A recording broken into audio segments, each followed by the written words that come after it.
I was merely a discarded betrothed, deemed a failure, yet unexpectedly activated a life simulation system that manifests only after death. Time ebbs and flows. After enduring the trials within the mercenary corps, I emerged, scarred yet triumphant, as a formidable lord. However, on the day of my centennial celebration, the system was conspicuously absent, and my reversal point could only be activated posthumously.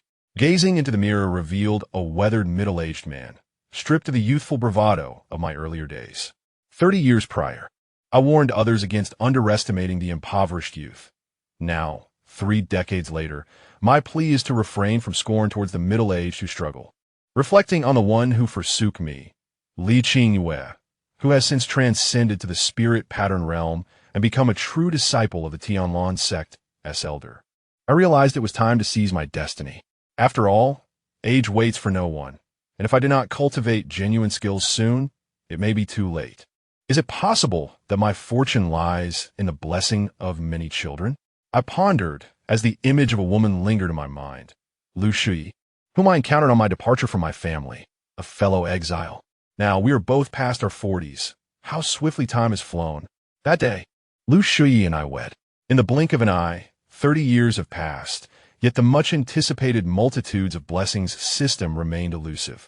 We were blessed with a lovely daughter and later a son, both of whom possessed remarkable talents, now flourishing in the spirit-gathering realm, studying at the Martial House. Spared the blood-soaked life I once led in the mercenary corps. Yesterday, I learned that Li Qingyue had ascended to the Spirit Sea realm, becoming an elder of the Tianlan sect. Perhaps she no longer remembers me. This thought filled me with a dull ache. I had joined a large mercenary group with my brothers, but regrettably, our elder brother passed away yesterday. His cultivation was merely at the pinnacle of spirit gathering, incapable of shouldering the banner, lacking the invincible prowess of his rank. To avoid being caught in the turmoil, I led my small faction away from the mercenary group and settled in Chongchuan City, establishing my own Su family. That evening, the Su family hosted various influential factions. Yet an unexpected guest arrived. My brother, his hair now streaked with gray. Upon seeing him, a calm washed over me. Although I harbored resentment, time had dulled its edge. Brother, since your departure, our elder sister suffered from a heart ailment and passed away 20 years ago. He began. Brother, just a year ago, our father also departed. Frequently mentioning you in his final days, yearning for one last meeting, he continued. I know you still resent me for my past mistakes. I wish to make amends. Please, return to the family with me. I coldly rejected him, and Su Shuhao left helplessly. As I gazed at his receding figure, the fierce wind and sand compelled me to touch the corners of my eyes, now damp with unshed tears. The other Su family is irretrievable. This is my true home. That night, I drank myself into a stupor. Time is unforgiving. I have grown old, and even Lu Shui has been laid to rest by my own hands. She was not interred here, but rather in the place where we first met. It was not romantic. I simply wished to spare her from disturbance. This time, it has been not 30 years, but 2 decades that have passed. As I approach my centennial birthday, the system of abundant offspring has yet to arrive.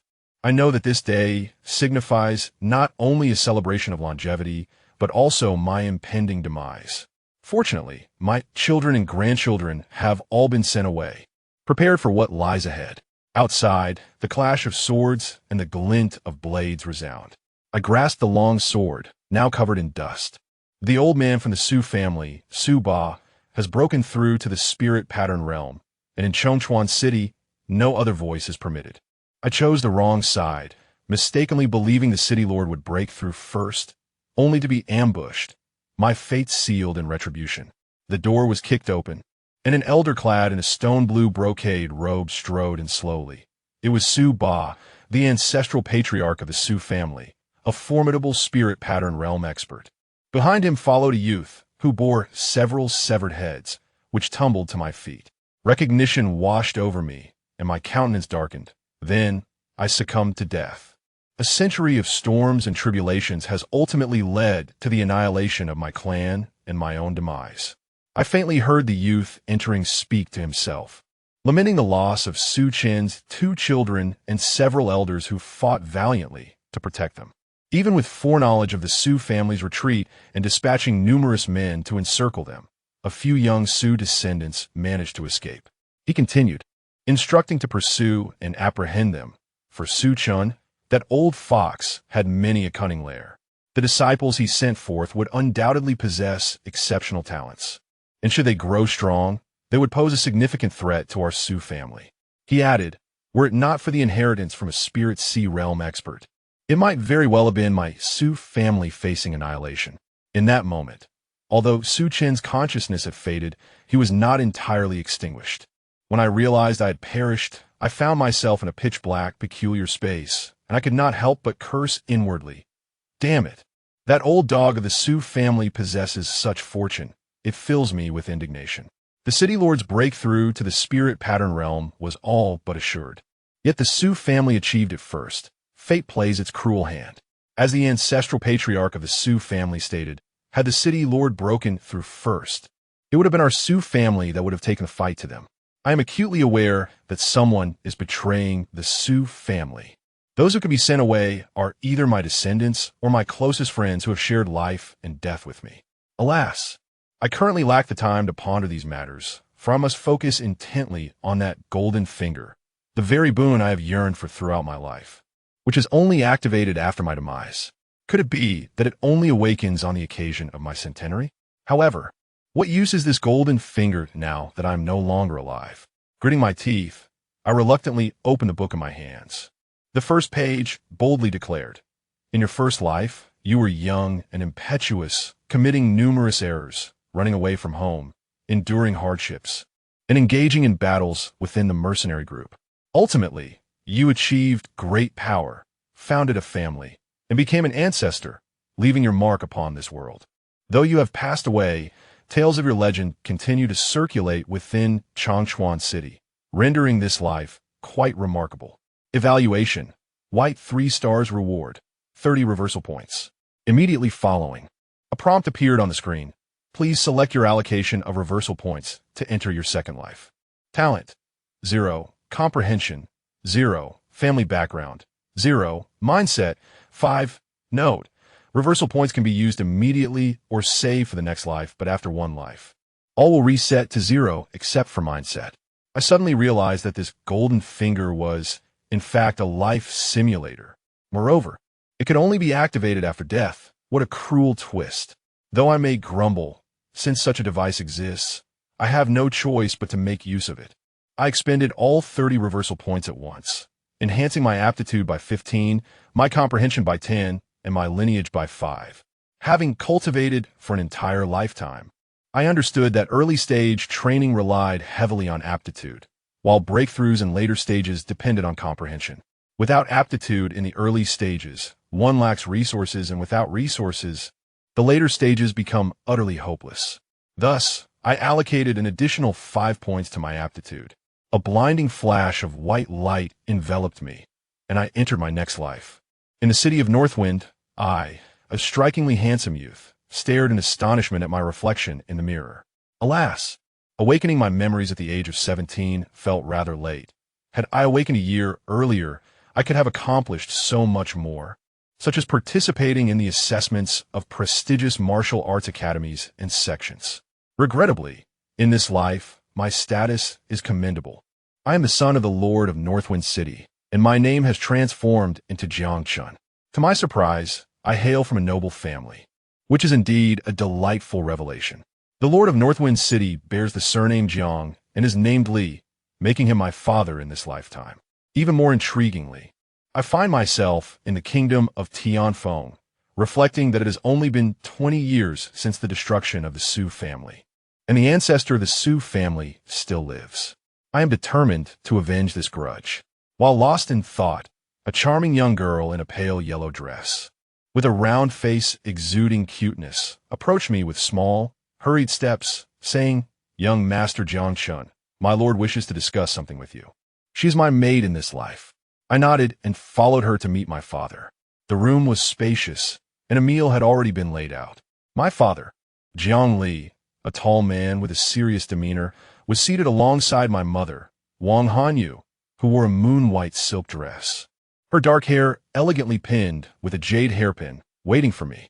Upon seeing them, I smiled and respectfully greeted, "I have come to see you, father and mother."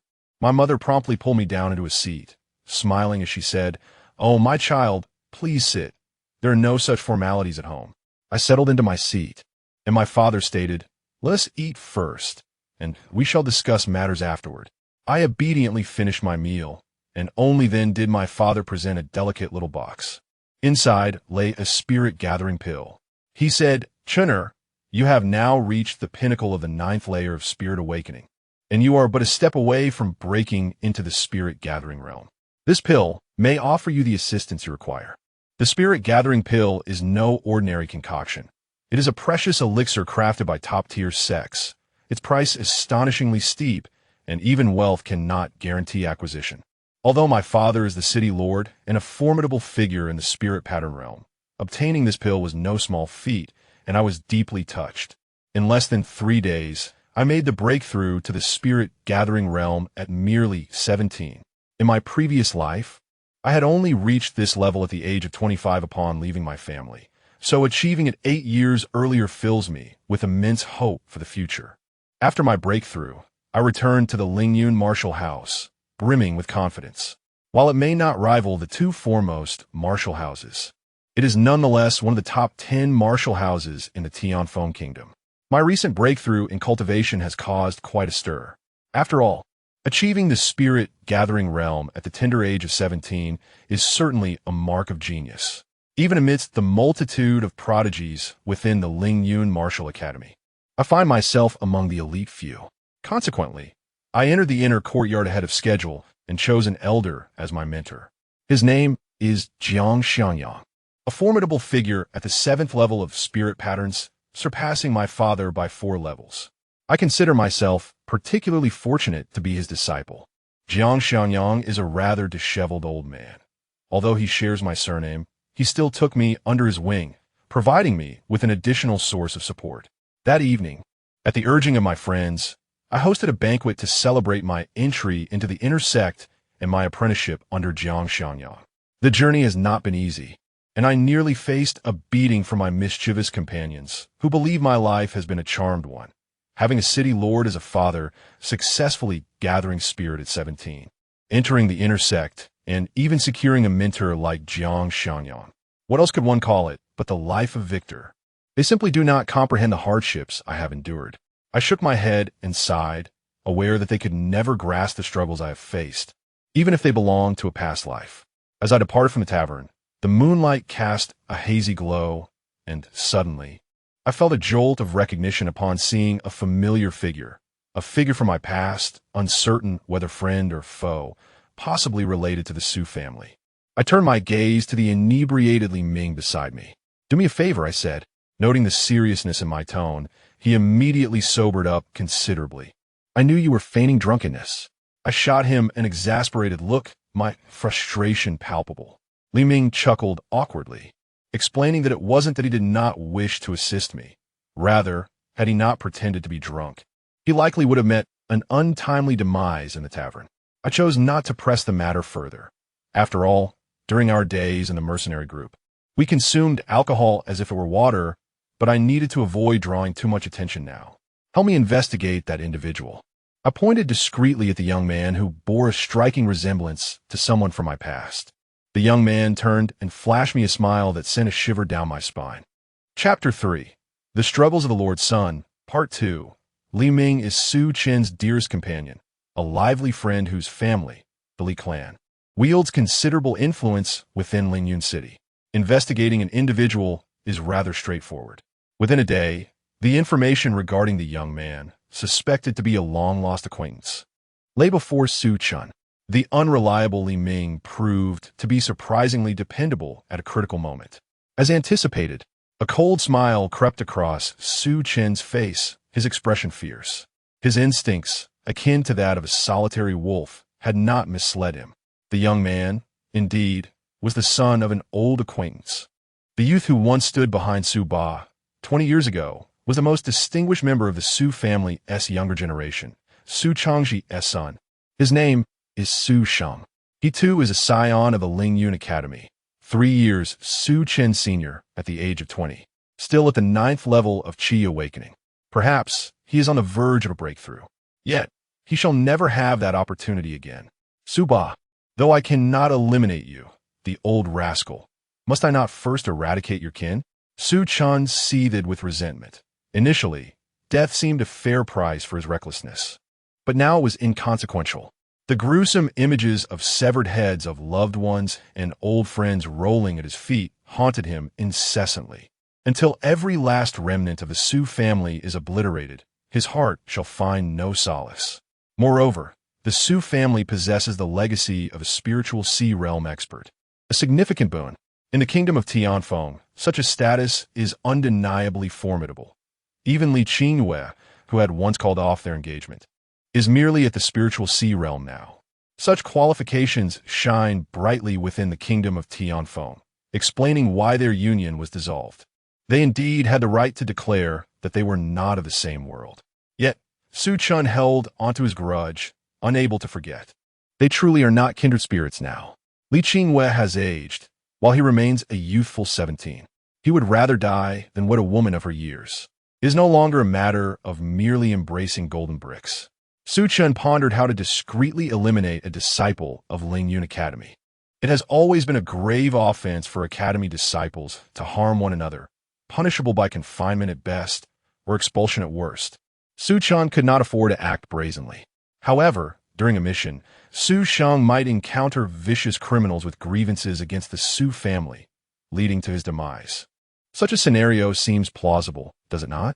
The Academy would hardly mobilize for Su Shang, given the Su family's recent acquisition of a spiritual Sea expert's legacy. They would likely prefer to keep a low profile rather than draw attention to Su Shang's demise. Ultimately, 3 months later, Su Shang received a lucrative assignment. "Who are you?" he asked, eyeing 3 cloaked figures who had suddenly appeared before him, dressed in Academy garb. "We are here to take your life." The trio joined forces, driving Su Shang back relentlessly. In a desperate moment of life and death, he unleashed a powerful punch, the faint roar of a white tiger echoing in the air, managing to counterattack the 3 assailants. Su Shang gasped for breath, bewildered by the ambush he faced. He attempted to unveil the identities of the 3 cloaked figures. In the next instant, a sharp blade pierced through his chest. What a pitiful lot, unable to slay even a single person. Fortunately, I remained vigilant and stealthily followed them. Yesterday, Su Chen drank recklessly, intoxicating everyone around him, and discreetly slipped away. He scattered a few drops of corpse-burning liquid, obliterating several bodies, and left without arousing suspicion among the reckless crowd. Even if Su Shang's death were to be discovered, it mattered little. In this life, he is known as Jiang Chun. What concern is it of Su Chen? Su Chen quietly returned to Lingyun City, and when others finally noticed him, he was still lying in slumber. A month later, the investigation into Su Shang's death finally commenced. As Su Chen had anticipated, the Academy hastily concluded that Su Shang had angered an enemy, leading to his demise. In the martial world, the death of an ordinary student is but a trivial matter. Most people remained oblivious to his passing. The Su family was aware but dared not make a fuss. Only Su Changji, the head of the Su family, seethed with anger, yet no clues surfaced. Ultimately, the matter faded away. Only Su Chen understood that this was merely the beginning. One life was far from sufficient for a vendetta of such magnitude. Concealed in the shadows, Su Chen was in no rush for revenge and continued his cultivation at Lingyun Academy. A year later, just after turning 18, Su Chen was summoned home by Jiang Li. Upon returning, he noticed an elderly gentleman seated beside his father, someone he recognized. He was not a member of the Su family. Reality was not so melodramatic. The old man was the former patriarch of the Wang family from Beifeng City, a man of great repute whom Su Chen had met on several occasions. Beifeng City was significantly larger than Chongchuan City, and Jiang Li was a formidable figure in the spirit pattern realm, as was the patriarch of the Wang family. Patriarch Wang looked at the dashing and capable Su Chen with satisfaction, saying, "Jiang nephew, I have a granddaughter as beautiful as a celestial maiden, who has been training at the Lingjian sect and has just returned to Beifeng City. I hope you can show her around for a few days." Su Chen realized that this was, indeed, an arranged meeting. He glanced at his father, who nodded in approval. It was clear that the young lady must possess extraordinary beauty and talent, earning Jiang Li's utmost approval, hence the invitation. Such unions are commonplace in prominent families. In Su Chen's previous life, the Su family had an alliance with the Li family, and his intended had been Li Qingwei. Unexpectedly, Li Qingwei had caught the eye of an elder from the Tianlan sect and was taken to cultivate there. Nonetheless, Su Chen was still willing to meet her. He sought to live each life to the fullest, leaving behind a mark in this world to earn points against fate. With ease, he encountered Wang Bailu, the granddaughter mentioned by Patriarch Wang. Clad in garments as white as snow, she stood gracefully beneath a pine tree, delicate raindrops falling around her. Untouched by cosmetics, yet exuding an air of freshness and elegance. This was the first meeting between Su Chen and Wang Bailu. Wang Bailu lifted her gaze, resembling a proud plum blossom against the snow, staring intently at Su Chen. Su Chen, in turn, assessed Wang Bailu. She was indeed beautiful, though one could see her toes when she lowered her head. Su Chen pondered this in his heart. Indeed, the old man's discernment is remarkable, though there remains a slight imperfection. Wang Bailu, unaware of Su Chen's contemplations, could not help but notice that his handsome visage would undoubtedly leave a favorable first impression on any beauty. This time, there was no narrative of broken engagements. Both parties were thoroughly content. Su Chen and Wang Bailu strolled through the bustling streets of Beifeng City, indulging in each other's company for 3 consecutive days. After this delightful interlude, they parted ways, promising to reunite at the decennial youth competition in the kingdom of Tianfeng. Upon his return to Lingyun Academy, Su Chen was met with the curious gaze of his mischievous friend, Li Ming, who sensed a change in his comrade since his return. Naturally, Su Chen refrained from divulging the truth. He had transformed into someone of notable lineage, while his friend remained a solitary wanderer. Chapter 4, The Striving Lord's Son, Part 3. Su Chen dedicated himself fervently to his training at Lingyun Academy. It has been nearly 2.5 years since he awakened his memories from his past life. He progressed from the 9th level of Qi awakening to the 6th level of Qi gathering. At the age of 19, such a pace of cultivation was astonishing, even shocking the academy. The elders convened to discuss and decided to nurture Su Chen as a seed-level talent in the Spirit Sea.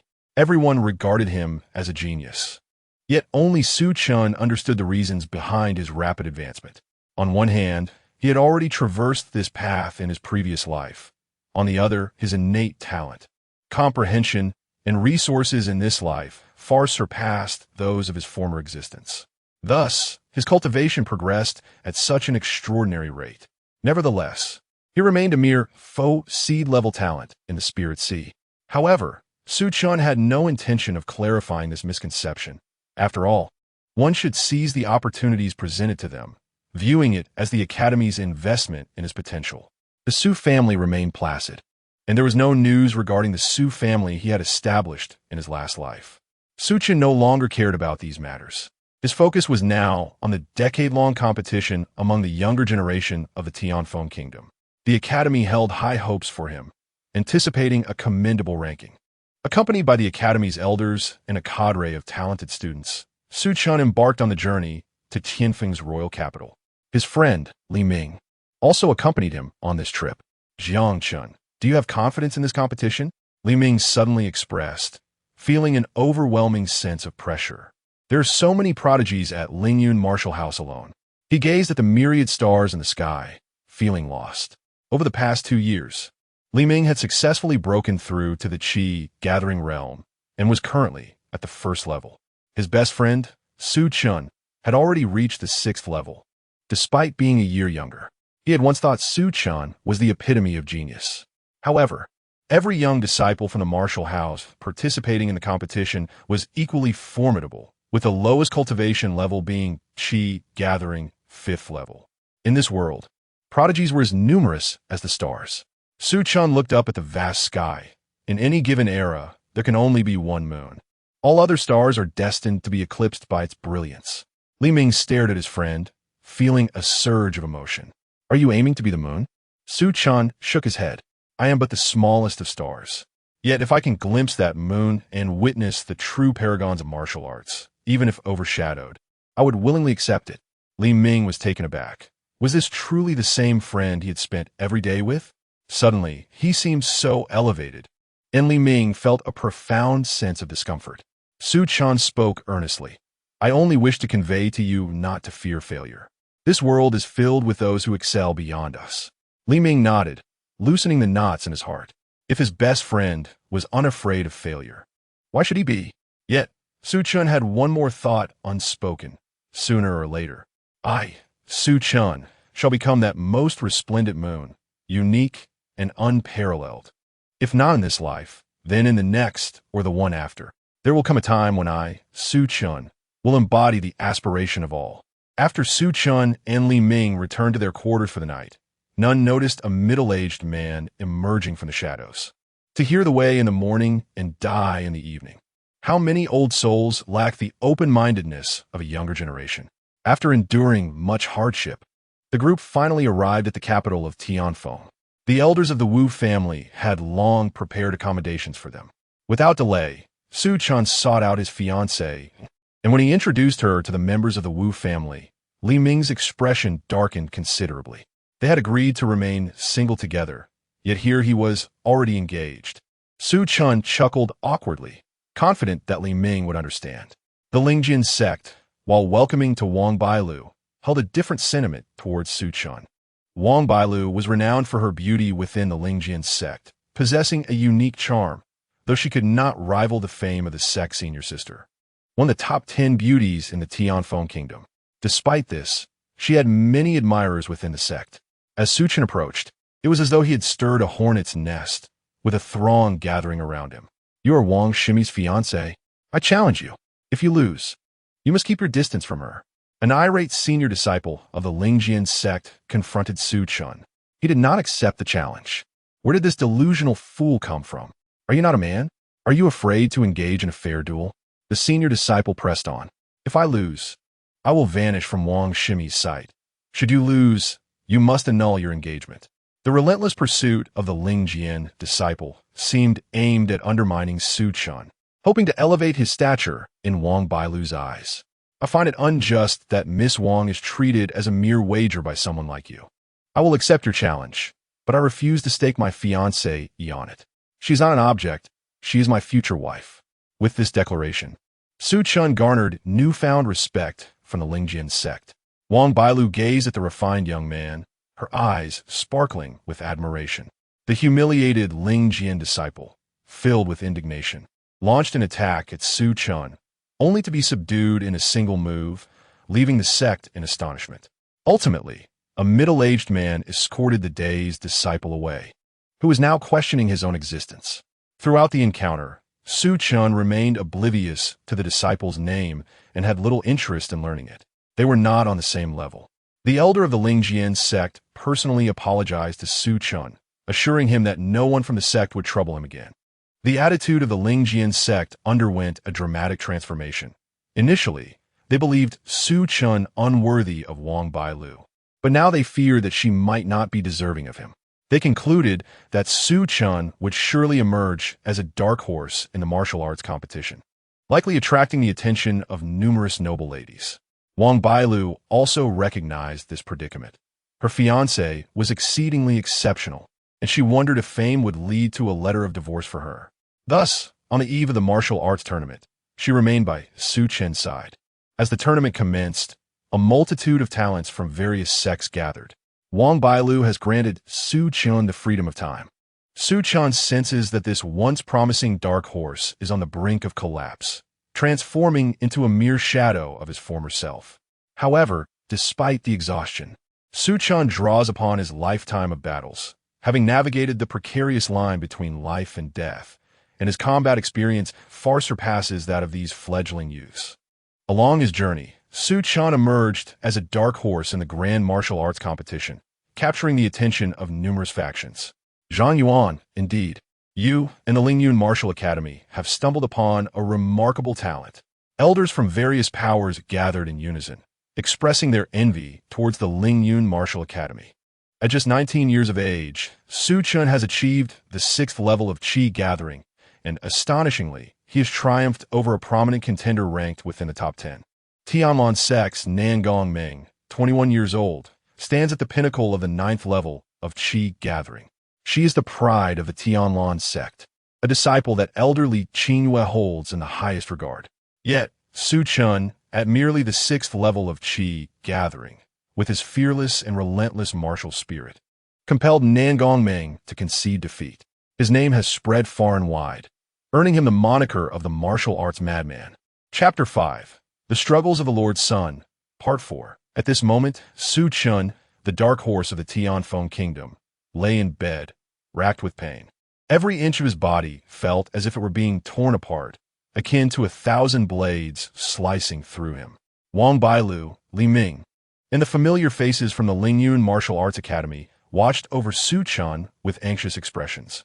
Wang Bailu leaned against the window, gripping Su Chen's hand tightly, her eyes brimming with tears that fell like precious pearls, dampening the bed beneath them. Indeed, women are made of water. With a reluctant smile, Su Chen assured everyone, "It's all right now, I am awake." Yet, the pallor of his face caused them to doubt his words. To shift the conversation, Su Chen inquired, "Who ultimately won the fight between me and Nan Gongming from the Tianlan sect?" Upon hearing this, they animatedly responded, "Of course, it was you, junior brother Jiang." A beautiful senior looked at Su Chen with glowing admiration. Su Chen felt a gentle yet cool touch on his hand. It was Wang Bailu resting her cheek against it, a gesture of claiming ownership. This brought a mix of amusement and relief to Su Chen, easing the agony of his injuries. Now, tales of junior brother Jiang's exploits are circulating throughout the royal capital. Nan Gongming, one of the top contenders, was defeated by you, junior brother Jiang, missing out on the top 10. A senior interjected, his tone filled with respect. The spirit of martial arts embodied by junior brother Jiang is truly commendable. This is what martial arts should be. Fearless and bold, igniting passion within us. Another senior praised, clearly captivated by Su Chen's prowess. In truth, Su Chen was internally screaming in pain. What a farce this so-called spirit of martial arts was. Survival was all that mattered. His relentless efforts stemmed from the fact that Nan Gongming was the pride of Li Qingyue, whose face he could not forget after witnessing her rejection in his past life. If he could not defeat Li Qingyue, how could he possibly lose to her disciple? This was a battle of validation. Su Chen reminded himself that he could not afford to lose. Until the very end, a singular thought echoed in his mind. He must triumph over Nan Gongming. Thus, he emerged victorious. In a straightforward contest, he would not have been a match for Nan Gongming.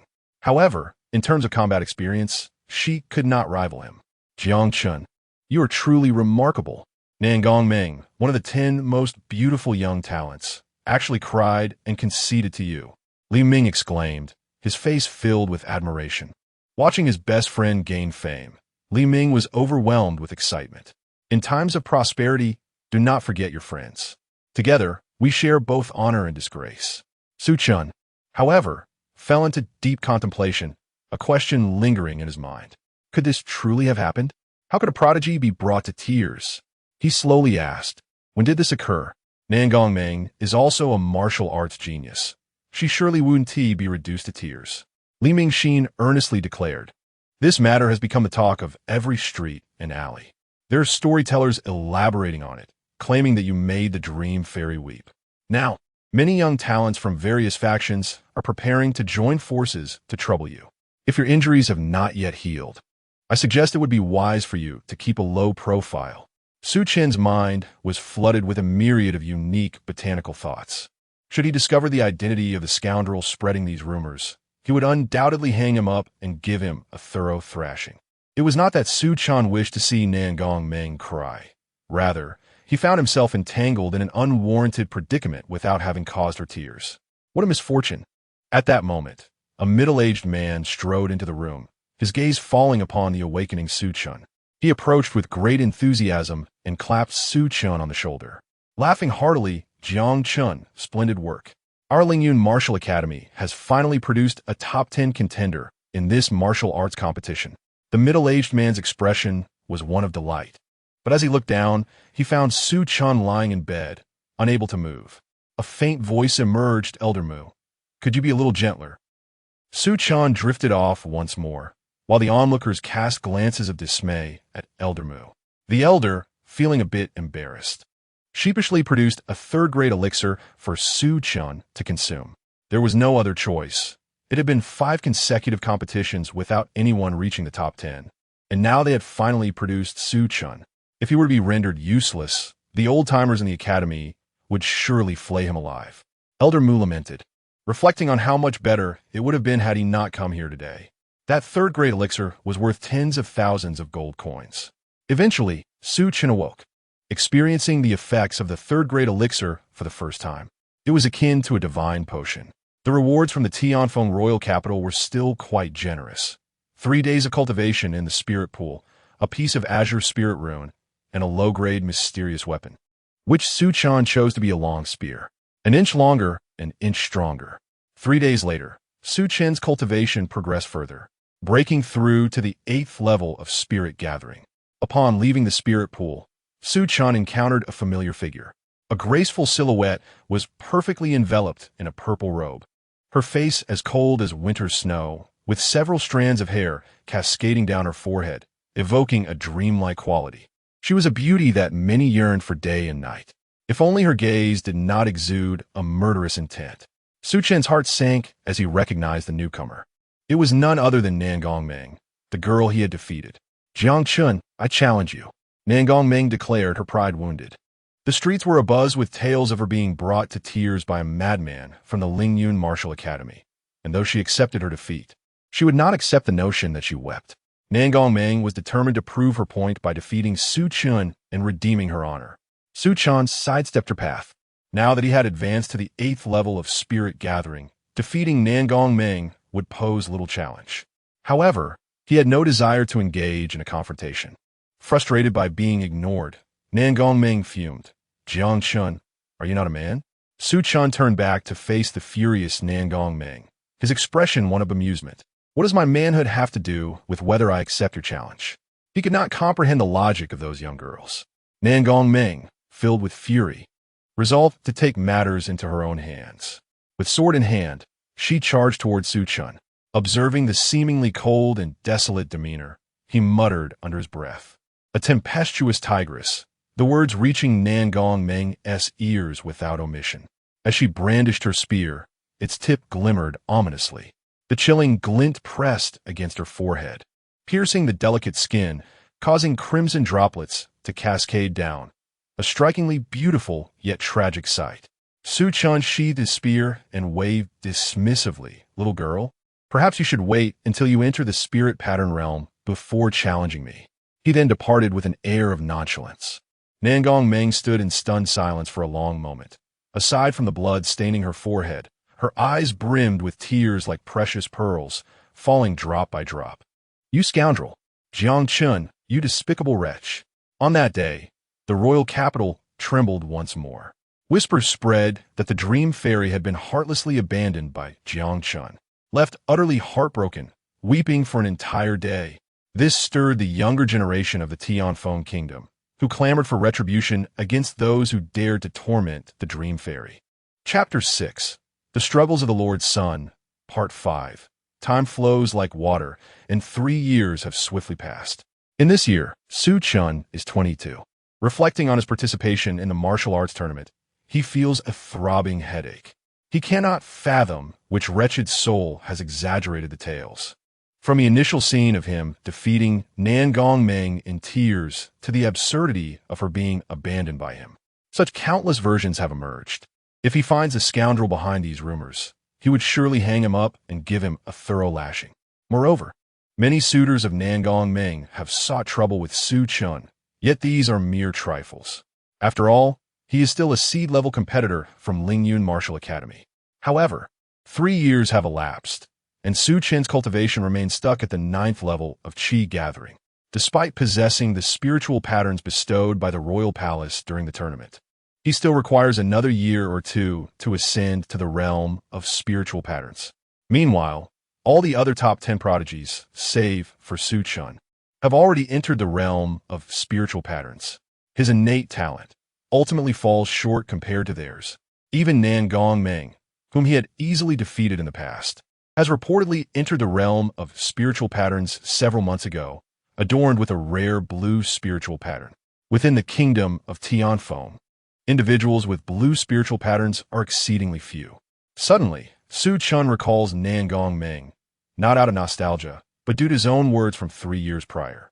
At that time, it was merely a boastful remark, fitting for the occasion. Surely, Nan Gongmeng would not take his words to heart? As Su Chen ponders, he realizes that this thought was spurred by the impending conclusion of his long courtship with Wang Baitu. Tomorrow marks their wedding day, and he wishes for no unforeseen events to transpire. Turning his head, he intends to return to his residence when a striking flash of purple catches his eye. Without uttering a word, Su Chen lowers his gaze, focusing on the tips of his shoes, hastening his steps. Suddenly, he feels a chill at his neck, as an ice-blue longsword is pressed against him. Stiffly, he lifts his head to find a flawless visage gazing coldly at him, a hand gripping the sword poised at his throat. Truly, one fears what one encounters. Su Chen forces a dry laugh. Miss Nangong, it has been a long time. Nan Gongmeng remains silent, her gaze icy as it sends shivers down his spine. Su Chen retrieves a red wedding invitation, extending it toward her. Miss Nangong, tomorrow marks the day of my wedding, and I cordially invite you to grace the occasion with your presence. The invitation is taken by Nan Gongmeng, only to disintegrate into ash with a flicker of ghostly light in her hand. Jiang Chun, do you still remember what you once said? Nan Gongmeng's tone is frigid, colder than a millennium of ice. Su Chen is acutely aware, but he cannot admit it at this moment. He feigns innocence. Miss Nangong, what words of mine could possibly linger in your memory? Nan Gongmeng finds his shamelessness unbearable. He knows full well, yet pretends ignorance, attempting to deceive her. Jiang Chun, I challenge you. If you refuse, I shall castrate you. The words from Nan Gongmeng are chilling, and Su Chen has no doubt of her resolve. He believes she would indeed carry out such a threat. The words lingered on the tip of his tongue, yet he swallowed them back with a heavy heart. When it comes to the lives of his brothers, Su Chen could not afford to be indifferent. It was well known that he was a man of deep emotions, especially when it came to brotherhood. How could he, after all, be cowed by a mere girl? Su Chen took action, yet he found himself on the receiving end of a beating. His face bore the marks of bruises, a testament to the delicate yet fierce blows that left no room for mercy, regardless of Su Chen's myriad of strategies.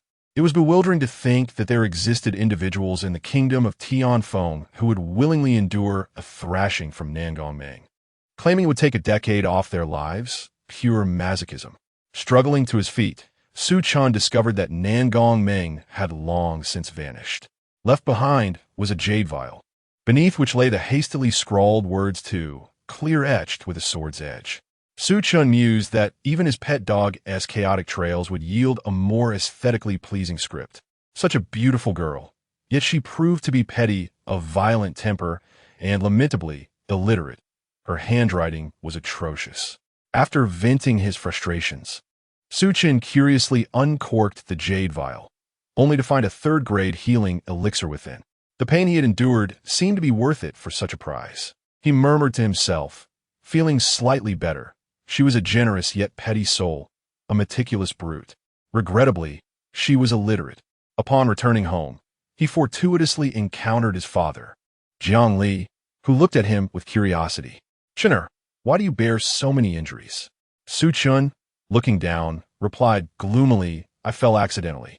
Jiang Li, unconvinced, questioned how a fall could leave such marks of a fist. Seeing his father's skepticism, Su Chen reluctantly explained, "I encountered a senior on the road who needed a sparring partner to test new techniques. He gifted me a third-grade elixir." Jiang Li's expression was one of doubt, but upon seeing the elixir, he was somewhat convinced. To sustain such injuries and receive a third-grade elixir in return, why have I never met such a senior? Jiang Li pondered, concluding that perhaps this beating was indeed worthwhile, and he wished for Su Chen to encounter such experiences more often. The following day, Su Chen's wounds had completely healed. On the day of the wedding, the atmosphere was jubilant, with a multitude of guests arriving in Beifeng City. Among them were seniors from Lingyun Martial Academy, whom Su Chen had befriended, and even some alumni who had set aside their tasks to attend. His own teacher, Jiang Xiangyang, and the deputy dean of the academy were present, alongside the younger generation from Tianjian Mountain and Wang Bailu's mentors. There were also friends like Li Ming, who had once ranked among the top 10 in the Dao Inquiry Conference. Jiang Li was taken aback by the scene, noting the presence of many distinguished individuals, some of whom even he had to look up to. They treated his son with remarkable courtesy, which felt rather foreign to him. Meanwhile, the elderly patriarch of the Wang family grinned broadly, believing this was the wisest decision of his life. Su Chen's potential seemed limitless, and the Wang family would surely prosper alongside him. In a single day, joy abounded, and for the first time, Su Chen felt the intoxicating haze of inebriation. Reflecting on his dear, friendly Ming, who had succumbed to slumber early, Su Chen added with a playful tone, "Just a novice."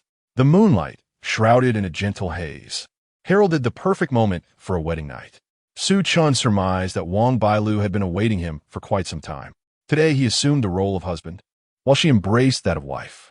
This world would bear witness to the imprints of his existence. Arriving at Wang Bailu's door, Su Chen lifted his gaze and noticed that the clouds veiling the moon had dispersed, revealing a particularly bright and full orb. In the distance, alongside the moon, a violet figure appeared to stand atop a towering building. Su Chen blinked, and the enigmatic purple apparition vanished. Surely, it must have been an illusion. He suspected that his indulgence in drink had conjured fanciful visions. "Husband," a soft summons floated from within the room. No longer hesitating, Su Chen opened the door and stepped inside. Chapter 7: The Struggles of the Lord's Son, Part 6. Another year has passed, and Su Chen has successfully fused with the spirit pattern, stepping into the realm of spirit patterns. This particular spirit pattern was pieced together from a third-tier Gale, Demon Wolf. It is a beast pattern of azure quality, and Su Chen felt he had no right to be choosy. In this world, spirit patterns are categorized into white, azure blue, purple, orange, and red. A high-quality spirit pattern signifies combat prowess, granting enhancements to its possessor. The Gale Demon Wolf's enhancement is speed. Azure particles coiled around Su Chen's feet, spiraling upward. Is this the power of the spirit pattern realm? In his past life, Su Chen never broke through to this realm, lacking both techniques and spirit patterns. In this life, at merely 23 years of age, he has already ascended to the realm of spirit patterns. The Su family. Su Chen's expression turned icy. He still harbored resentment toward the Su family for the annihilation of his clan in his previous life. If even one member of the Su family were to escape, it would not sit well with him. However, if he were to act recklessly in the first layer of the spirit pattern realm, he might be entangled by the old patriarch of the Su family, allowing many to flee. What Su Chen desired was the complete eradication of the Su family, leaving not even a trace behind. He refrained from immediate action, after enduring for so many years, what was a mere year or two more. After breaking through to the spirit pattern realm, Su Chen returned to the Lingyun Martial Manor, causing quite a stir and acquiring a wealth of cultivation resources. This was his aim. With these resources, reaching the second layer of the spirit pattern realm within a year was not merely a dream. Thus, Su Chen continued to enter seclusion. 2 years later, the patriarch of the Su family celebrated his 140th birthday. Members from all branches of the Su family returned to honor him. The manor was adorned with festive decorations. However, unbeknownst to them, under the cover of night, a shadow cloaked in black, donning a ghostly face mask, watched ominously in the direction of the Su family. This was Su Chen, who had just concluded his seclusion at Lingyun Martial Manor. He was finally ready to settle old scores with the Su family. Seizing this once-in-a-lifetime opportunity, he intended to ensnare the entire Su family. Su Chen's movements were swift. With each step, azure currents manifested, his figure seemingly teleporting to the next location. Behind him, the faint sounds of disturbance echoed, as a cadre of armed warriors followed Su Chen into the Su family estate. Leading them was an elderly man with squinted eyes, gray hair, a stooped posture, and a somewhat portly figure. In the Su family courtyard, Su Chen displayed the might of the spirit pattern realm, cutting his way through with many Su family members falling to his blade. This prompted the Su family to react swiftly, gathering a multitude of warriors. "Who are you? And why do you attack my Su family?" spoke a middle-aged man from the Su family. Though his appearance had changed, Su Chen recognized him as Su Chenyuan, the youngest son of Su Ba, whom he had encountered in his previous life. Su Chen's steps were deliberate as he vanished from sight, and before the Su family's warriors could react, he stood before Su Chenyuan. The latter's eyes widened in terror. His throat attempted to utter a protest, but a sword swiftly severed his head. Su Chen held the sword in one hand while grasping the severed head of Su Chenyuan in the other. The direct descendants of the Su family, consumed by profound grief, rallied their martial artists to confront Su Chen with desperate fervor. Su Chen effortlessly dispatched several undaunted foes, instilling fear that compelled the rest to retreat in haste. He refrained from further action, recognizing that engaging with these individuals was a mere squandering of his energy. They could be left to the Su family to handle. Indeed, Su Chen had located the Su family of his past life, finding the family head, who was also his younger brother, Su Shihua. After Su Chen's demise in his previous life, Su Shihua had discreetly sought out Su Chen and a few of his old friends' descendants, hiding them away to elude the Su family's relentless pursuit for many years. Su Shihua harbored deep-seated animosity towards the Su family. He had usurped Su Chen's position within the Su family, driven by the pursuit of martial prowess. The path of martial arts demands competition. Yet, Su Chen was his elder brother, his only kin after the deaths of their parents and aunt. The bitter hatred for the Su family, who had annihilated his clan, was inevitable.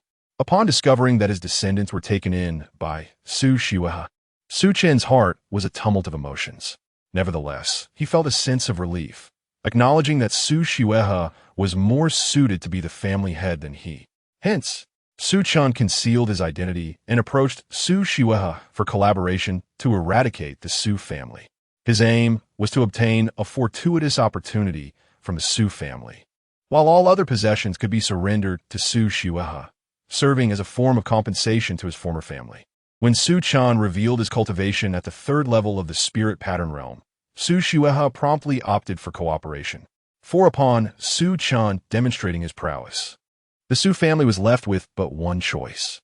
The family's foundation was merely an aging relic at the first level of the spirit pattern realm, in urgent need of a new guardian at that level. Regardless of the outcome, collaborating with Su Chen was the optimal choice. Thus, as Su Chen advanced toward the inner courtyard of the Su family, Su Shihua led a substantial force from the Su family to invade, unceremoniously initiating a slaughter. Old grievances and new enmities could only be settled with the complete annihilation of the clan. As Su Chen fought his way into the inner courtyard of the Su family, all present sensed the impending doom, leading to chaos. He dispatched several more descendants of the Su family along the way. Any who bore resemblance to his foes were met with death. He would hold up their heads, and if unable to do so, he would adorn his waist with them, resembling a vengeful specter rising from the depths of hell. Suddenly, Su Chen cultive, his gaze locking onto a familiar figure attempting to stealthily escape amidst the crowd. It was you. A torrent of hatred surged within Su Chen's eyes. The individual seemed to sense Su Chen's scrutiny, abruptly lifting his head to meet the fiery glare, trembling in fear. Numerous Su family disciples fell before Su Chen's merciless blade, their blood and flesh scattered in violent disarray. That sword technique, Lin Fei recognized it well. In this world, only one person could wield that technique with such mastery. The surrounding Su family disciples and elders were unaware of their demise until they found themselves utterly alone, when the figure, resembling a malevolent spirit emerging from hell, turned its gaze upon him. Lin Fei could no longer withstand the terror swelling within, collapsing to his knees. His aged visage glistened with cold sweat. It bears an uncanny resemblance. Lin Fei lowered his head, too afraid to look up, his throat constricting as he uttered a trembling voice. "Who are you truly?" Lin Fei was certain that the figure he dreaded from his memories was irrevocably dead. Su Chen's gaze was frigid, merely a vengeful spirit collecting debts for a fallen comrade.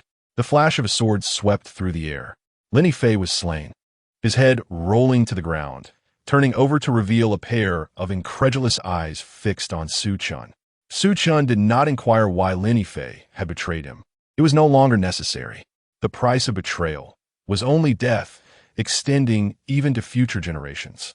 This matter would be resolved by Su Xueha. At that moment, a heart-wrenching wail echoed from the inner courtyard. Su Chen also beheld a familiar figure. Chapter 8. The struggling son of the Lord. 7. The current head of the Su family, Su Changji. Unlike the youthful visage etched in his memory, Su Changji had now entered middle age, assuming the mantle of the Su family's leader. Staggering, he beheld the familiar heads surrounding him. His mind reeled, as if the very heavens and earth were spinning. His lips quivered slightly, teeth clenched, while his eyes were bloodshot. Su Chen watched this scene with a calm demeanor, remarking, "It appears I have not erred in my judgment." Su Changji suddenly lifted his head, resembling a ferocious specter, and screamed, "Kill! I shall slay you!" He charged forward.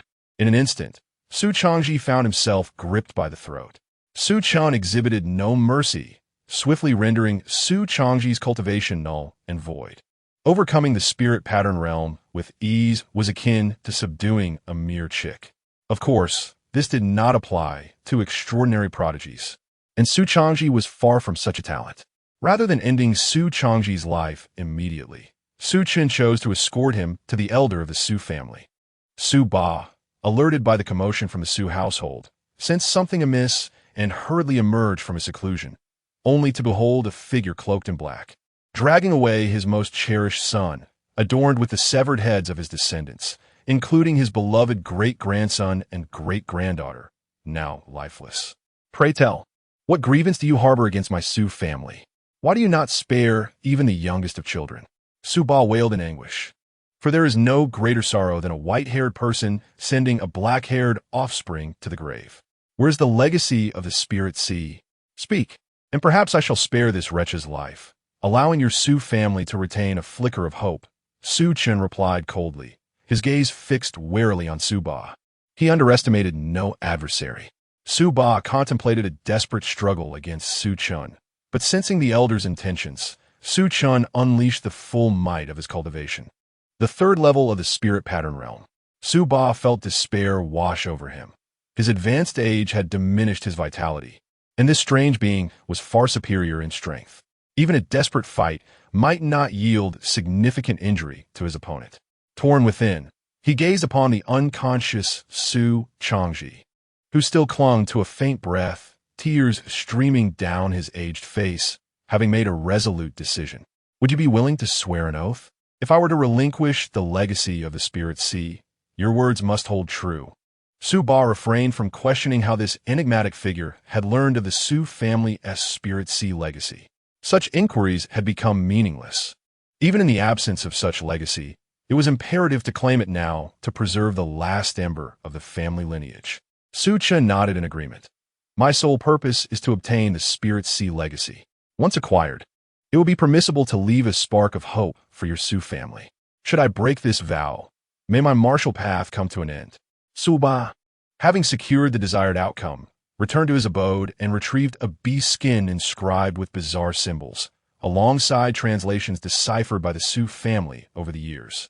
As Su Chen observed Su Ba's earnest efforts, memories of their past encounters filled his mind, and for a fleeting moment, he contemplated sparing the elder. However, such leniency was simply not feasible. Su Chen received the inheritance of the spirit sea, and then, just as Su Ba was about to take over Su Changji, a sword severed Su Changji's head. The head rolled on the ground, blood gushing forth like a fountain. "You!"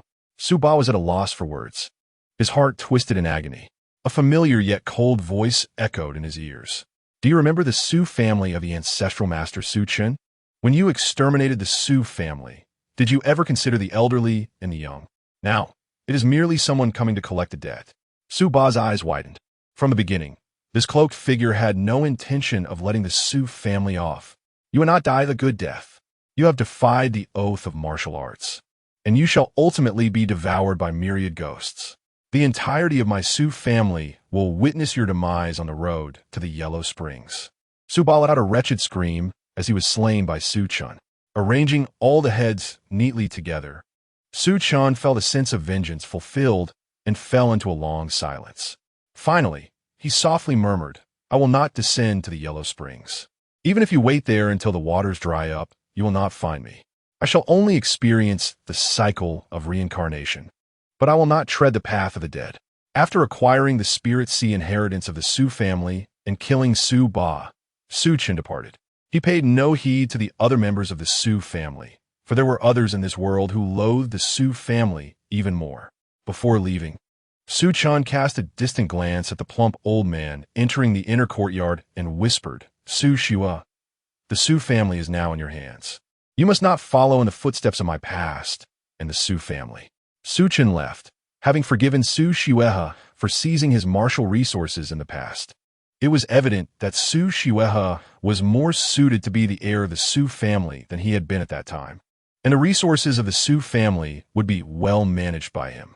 The enmity severed, the past was laid to rest. Su Chen intended to live well in this life. He still wished to explore realms of martial arts that were even higher. Su Shua seemed to sense something, turning back to see the cloaked figure who had aided them in annihilating the Su family fading from view, disappearing in a few fleeting moments. That elder must have acquired what he sought. Su Shua thought to himself, that item must be exceedingly precious, yet not something they could covet. However, he found it strange that the figure's silhouette seemed to overlap with the memory of the person who had once left the Su family. It must be an illusion. Su Shua walked alone into the inner courtyard, leaving the Su family's guards outside. Upon seeing the neatly arranged heads of the Su family, Su Shua suddenly smiled and fiercely kicked at the lifeless head of the elderly man, causing it to burst open. Yet, as he smiled, tears streamed down his cheeks. "Brother Chun, did you see this? Snow River has finally avenged you, Chungu. It was the folly of my youth, driven by envy for my father's affection towards you, and the adoration bestowed upon you by the Su family. Yet, I never intended to usurp your rightful place, nor did I wish to force you away from our family. Chungu, you remain unaware that during those 3 years of silence, my mother, she truly needed the miraculous 1,000-year snow lotus pill to survive. I sought it from them, but they denied me. Only by becoming the primary heir could I qualify to save her. Chungu, after you departed from the family, I searched for you tirelessly for 60 long years. Upon learning of your existence once more, I was not filled with joy, but rather with trepidation. I feared you would refuse to see me, and I dreaded that you still harbored resentment towards me. The day you agreed to meet was the happiest day I had known since my mother's passing. In truth, as I made my way home that day, I wept for an extended period. Had you known, I would surely have been the subject of your mockery. In my youth, I was prone to tears, and you often reminded me that a man does not shed tears lightly. I now see that this was a misguided notion, merely a reflection of my unacknowledged sorrow. Brother, it was Snow River who erred. It was Snow River who caused your demise and condemned you to a life of solitude. Su Sui, desperately stifling her sobs, gradually succumbed to a child's lamentation. The clash of swords resonated throughout the night. At last, dawn broke. Chapter 9, The Struggles of the City Lord's Son, Part 8. The annihilation of the Su family in Chongchuan City is neither an insignificant matter nor a particularly grand one. Within the realm of the Tianfeng Kingdom, it is merely a trivial event. However, in Chongchuan City, it bears considerable weight. The distance between Chongchuan City and the Su family of Qingshi City is vast, yet the latter's destruction of the former piqued the curiosity of many. It wasn't until over 20 years ago that the truth emerged. The Su family, which had been obliterated by the Su family, was founded by Su Chen, who was, in fact, the younger brother of Su Shua from the Qingshi Su family. This revelation unveiled the true nature of the Su family's demise. The cunning of Su Shua was remarkable. He had patiently bided his time, ultimately ensnaring the entire Su family without a whisper of warning. People marveled at Su Shua's meticulousness and ruthlessness, and the prestige of the Qingshi Su family surged to unprecedented heights. Within a few years, a new spirit pattern realm master emerged from the Qingshi Su family. All signs pointed towards a prosperous future. Meanwhile, the orchestrator of it all, Su Chen, found himself in Beifeng City, observing his incessantly chattering daughter with a smile gracing his lips. In this lifetime, his daughter is named Jiang Mingyue. Su Chen also harbored aspirations of having a son with Wang Bailu, whom he intended to name Jiang Hao. With the Jiang surname not belonging to one of the four prominent families, he felt compelled to compensate through the name. Having descendants marks a trace in this world.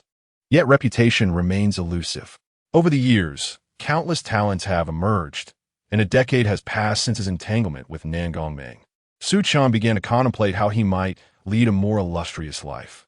Since the downfall of the Su family, the resources invested by the Lingyun martial house had been exhausted, and lacking resources, his cultivation progress had significantly slowed.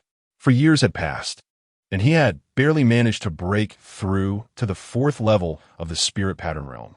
Notably, Su Chen had deciphered a quarter of the inheritance obtained by the Su family, which was not left behind by a powerful figure of the spirit sea realm, but rather by a formidable entity known as the Spirit King, Li Jun, a legacy from a transcendent master. Regrettably, only the first part remained. One could only wonder where the Su family had stumbled upon such luck. If they had been granted a few more years, Su Chen's aspirations for vengeance would be utterly dashed. With the inheritance of the Spirit King, even a mere third would ensure the Su family flourished. What a cautious family the Zus were. What a clever figure Su Ba. What a formidable individual Su Changji was. Su Chen finally understood why Su Changji, despite his pride in his son Su Sheng's death, had not launched an extensive investigation or made a public spectacle of it, instead opting to suppress the matter entirely. This monumental secret, had it not been for his reincarnation, might have allowed the Su family to rise anew. Now, this secret belonged to Su Chen. Su Chen dared only to clandestinely decipher the legacy left by the Spirit King under the guise of seclusion, not daring to let anyone know, and once he emerged, he would bury the truth. Should others discover that he possessed a legacy from the transcendent realm, the Jiang family in this lifetime might very well share the Su family's fate. At the dining table, Jiang Mingyue cheerfully gnawed on a chicken leg. Jiang's father and mother attended to little Mingyue with care. Wang Bailu observed Su Chen, who appeared pensive at the table, and gently inquired, "Is there something troubling you, my dear husband?" Having known each other for 12 years, Wang Bailu could hardly overlook the peculiar state of Su Chen in recent days. With a soft sigh, Su Chen remarked, "Another war has erupted in the south. The Kanglin kingdom is attacking the Tianfeng kingdom and has already captured several cities in succession." Both Zhang's father and mother were astonished. This lad had suddenly begun to take an interest in national affairs. Wang Bailu chuckled softly. "My dear husband must be tempted by the royal demands for resources." Although Su Chen had the backing of the Lingyun Martial Academy, it was merely a martial institution, incapable of nurturing him alone. In a few years, without sufficient cultivation resources, this faux genius might very well reveal his true self. Su Chen nodded this time. "There are titles and honors for those who achieve outstanding military feats. I wish to enlist." In chaotic times, heroes emerge. Su Chen sought not only to secure cultivation resources, but also aimed to carve a name for himself, leaving a more profound legacy in this world, ensuring a better foundation for the Jiang family's future cultivation. Wang Bailu spoke with unwavering resolve. "If this is what my husband desires, then pursue it." Su Chen was taken aback. He had anticipated her resistance. Sensing his surprise, Wang Bailu smiled. "Did you think I would oppose you?" Playfully, she hugged Su Chen's arm, tilting her head slightly, and added, "Surely, you have not forgotten that I, Wang Bailu, hail from the Spirit Sword sect. I'm not a burden to you, but your capable partner." The madman Jiang Chen should not languish in a mere northern city. With a multitude of thoughts swirling in his mind, Su Chen felt deeply moved.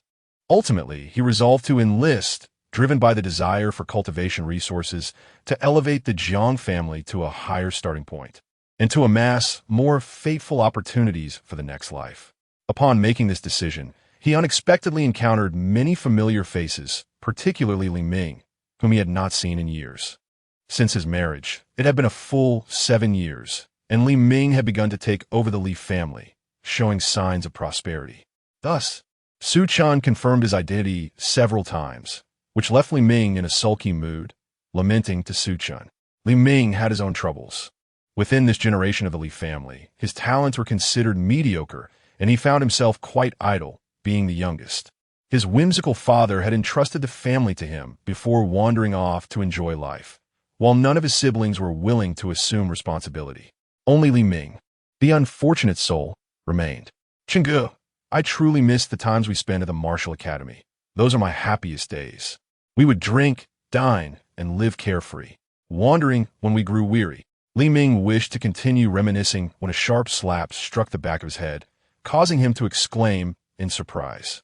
Just as he was about to question Su Chen's actions, he noticed Wang Bailu eavesdropping. Li Ming shivered, realizing how fortunate he was. Seeing Li Ming finally grasp the situation, Su Chen breathed a sigh of relief. He had nearly jeopardized his life. This fool truly had no filter. When weary, we would merely stroll about. Li Ming chuckled awkwardly, finishing his thought. Chengge, you must make a name for yourself. Li Ming did not dissuade Su Chen. Instead, he presented him with a vial of elixirs, accompanied by heartfelt blessings. Within the vial resided 5 third-grade pills. Su Chen felt deeply touched. This fellow, likely having amassed all his wealth from the Li family, had probably purchased these 5 pills with great effort. A true brother, in times of wealth and prosperity, remains unforgotten. Should he ascend to the rank of Grand Marshal, then Li Ming would undoubtedly serve as his valiant general. But valiant general seems a tad lacking in gravitas. Never mind, this is a different world. Su Chen departed, unaware that in the distance, a woman clad in purple silently observed the scene. Jiang Chun, you scoundrel. Chapter 10. The Struggles of the Lord's Son. Part 9. Su Chen was fortunate indeed. The commander of the Xuanjia army had heard of his reputation, allowing Su Chen to ascend rapidly, vanquishing countless foes on the battlefield. In merely 3 decades, he garnered numerous accolades and was elevated to the rank of count. In the stillness of the night, Su Chen often pondered whether he had become a mere executioner. It was only after stepping onto the battlefield that he realized how laughable his previous bravado within the mercenary group had been. His self-proclaimed ruthlessness rendered trivial in the face of true conflict. Consequently, his heart hardened further. His meteoric rise was not due to personal prowess, but rather the formidable reputation of his commander. Recently, the commander of the Xuanjia army had fallen victim to an assassination attempt, his life hanging by a thread. While there were whispers of hope, Su Chen understood the character of the aged warrior.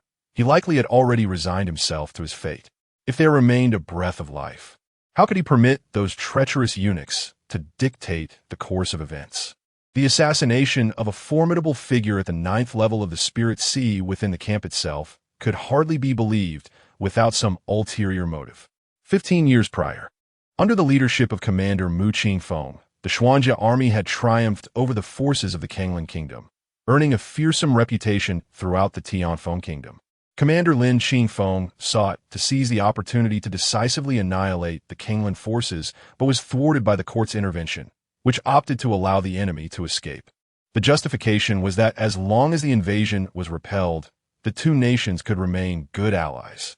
This infuriated Commander Lin Qingfeng, prompting his immediate return to his homeland. Now, 15 years later, the Kanglan Kingdom, having recuperated, shattered the treaty and invaded once more. Commander Lin Qingfeng re-emerged, only to be assassinated shortly after securing a victory. Su Chen quietly poured a jar of wine, a farewell tribute to the commander, expressing gratitude for his recognition. Commander Lin, should we meet again in another life, I shall uncover the truth and seek vengeance for you. In this life, however, I have family. As a mere cultivator at the 9th level of the spirit vein, my voice in the court is little more than that of an ant. The following day, military orders arrived, summoning Su Chen to another border region.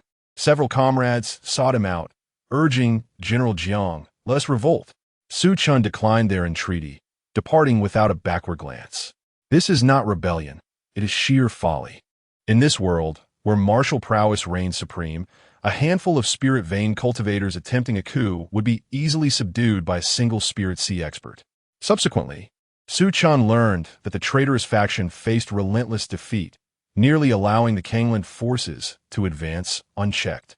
Ultimately, The royal family dispatched two powerful experts at the spirit-soul level, driving the Kanglan forces back. The spirit-soul realm transcends the spirit sea, and the Tianfeng kingdom possessed but a scant few such formidable figures.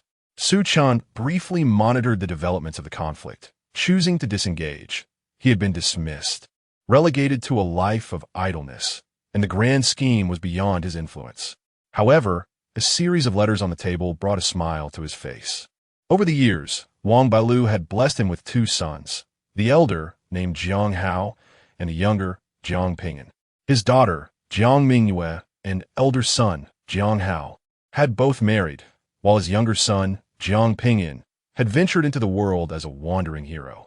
Su Chen was remarkably open-minded, supporting his children in whatever choices they made. Beside him lay letters sent from the Lingyun Martial Academy, containing messages from his esteemed mentor, Jiang Xianyang, as well as friends who had chosen to remain at the academy. Upon hearing news of Su Chen's demotion, they promptly inquired about his well-being. Su Chen felt immense gratitude towards the Lingyun Martial Academy. Without it, reaching this stage in his life would have been an insurmountable challenge. As he aged, he might consider becoming a mentor at the academy, much like Jiang Xianyang. Additionally, he received correspondence from Li Ming. Approaching his 60s, Li Ming had taken a wife and wished for Su Chen to find time to attend his grand wedding, having been separated for 30 years. Nonsense. This rascal must be deceiving me. A 60-year-old man enticing a young maiden. Su Chen scolded, finding Li Ming audacity shameless. He vehemently penned a scathing rebuke, denouncing him as a beast unworthy of companionship. However, after some contemplation, he felt this approach was inappropriate, resulting in a complete rewrite. Ultimately, only a single line remained. Live well. This is my heartfelt wish for you. Su Chen retrieved the jade slip containing the techniques he had diligently studied over the years, the spirit communication technique he had translated during his youth. Since enlisting, the progress of his translation had stagnated, with only half completed after so many years. This half, however, was sufficient. Theoretically, it would allow him to cultivate to the spirit sea realm. This spirit communication technique is a boon for you. Whether you can reach the spirit sea realm in this lifetime depends on your own fortune. He mused, acknowledging Li Ming's commendable potential. With a sigh, Su Chen prepared the congratulatory gift and entrusted it to a confidant for delivery. The city felt like a prison. He could not escape its confines. Recently, Lin Shuai's confidants had conspired to rebel, only to meet a gruesome fate. Countless eyes were upon him, watching his every move. Whether Su Chen would engage in rebellion was uncertain. One thing was clear: leaving this place would likely result in death or a similarly grim fate. Damn those eunuchs! Su Chen cursed inwardly, frustrated by his sudden descent into a state akin to that of a prisoner. Another decade passed amidst the storms of life. Approaching 70, Su Chen stood as a pinnacle of strength, with age being but a number. He had endured numerous injuries, and living beyond 300 years was unrealistic. Yet reaching 200 posed no great concern. Just yesterday, the Kanglan kingdom had rallied its forces, invading the Tianfeng kingdom. Su Chen was perplexed by the thoughts of those in power. It felt as if they were incessantly clinging to a troublesome bandage, eager for yet another conflict before allowing time for recovery. Every day, it's negotiations, negotiations, negotiations. Are they truly peace doves? What infuriated Su Chen the most was the war reports laid before him. The Tianfeng kingdom's armies were retreating steadily, vast territories falling into the hands of the Kanglan kingdom. While he felt indifferent towards the Tianfeng kingdom, he could not bear the thought of his friends and family becoming subjects of a fallen nation. General, there is something small I am uncertain whether to voice. His confidant hesitated, sensing the weight of the moment. If you are uncertain whether to speak or remain silent, it is perhaps best to choose silence. Su Chen decisively urged him to cease his chatter. General, I cannot continue in this manner. General, let us seek refuge in the kingdom of Kanglan. With your remarkable abilities, you would undoubtedly be valued there. Lord Jiang, Lord Gu, Lord Han, they have all perished. I fear that you may also fall into the same fate as the other lords. Su Chen observed his courageous confidant and remarked with annoyance. That young man is not concerned about the ears that may be listening through the walls. Su Yi scratched his head and grinned foolishly. I know the general is cautious and would not allow others to approach easily. General, as men in this world, if we do not achieve great accomplishments and leave a resounding legacy, what purpose does our existence serve? Su Yi's gaze was intense. He understood that his general held little regard for the notion of national allegiance. Chapter 11. The Struggles of the Lord's Son. Part 10. Su Chen regained his composure, reflecting that this lad was indeed his trusted confidant, fully aware of his long-held rebellious thoughts. Very well, you may return and rest for now. Su Chen spoke in a calm tone. This elicited great joy from Su Yi, for the general had not shown anger, which he interpreted as tacit approval. However, just as Su Yi turned, he heard a resounding clang behind him. In the next moment, he lost consciousness. Su Chen observed the dismembered body of his confidant with an impassive expression, inwardly lamenting his own aging. Realizing that he was concerned about swiftly dealing with even a 6th-level spirit pattern practitioner, he preferred to avoid making a scene and chose to strike covertly. Su Yi's assertions were not unfounded. Su Chen had indeed contemplated rebellion for quite some time, yet he could not act on it. In the Tianfeng kingdom, he had a wife and children, as well as parents and mentors. Should he revolt, all those close to him would face death. Even if he were to align himself with the Kanglan kingdom, he could not ensure their safety. Thus, he resolved to live this life as it was, postponing any reckoning to the next. Su Chen buried Su Yi, acknowledging how well the lad understood him.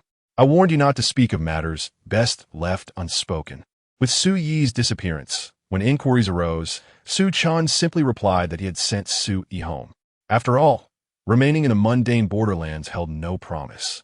3 months passed before a dire piece of news arrived. The entire Xianyuan army had been annihilated.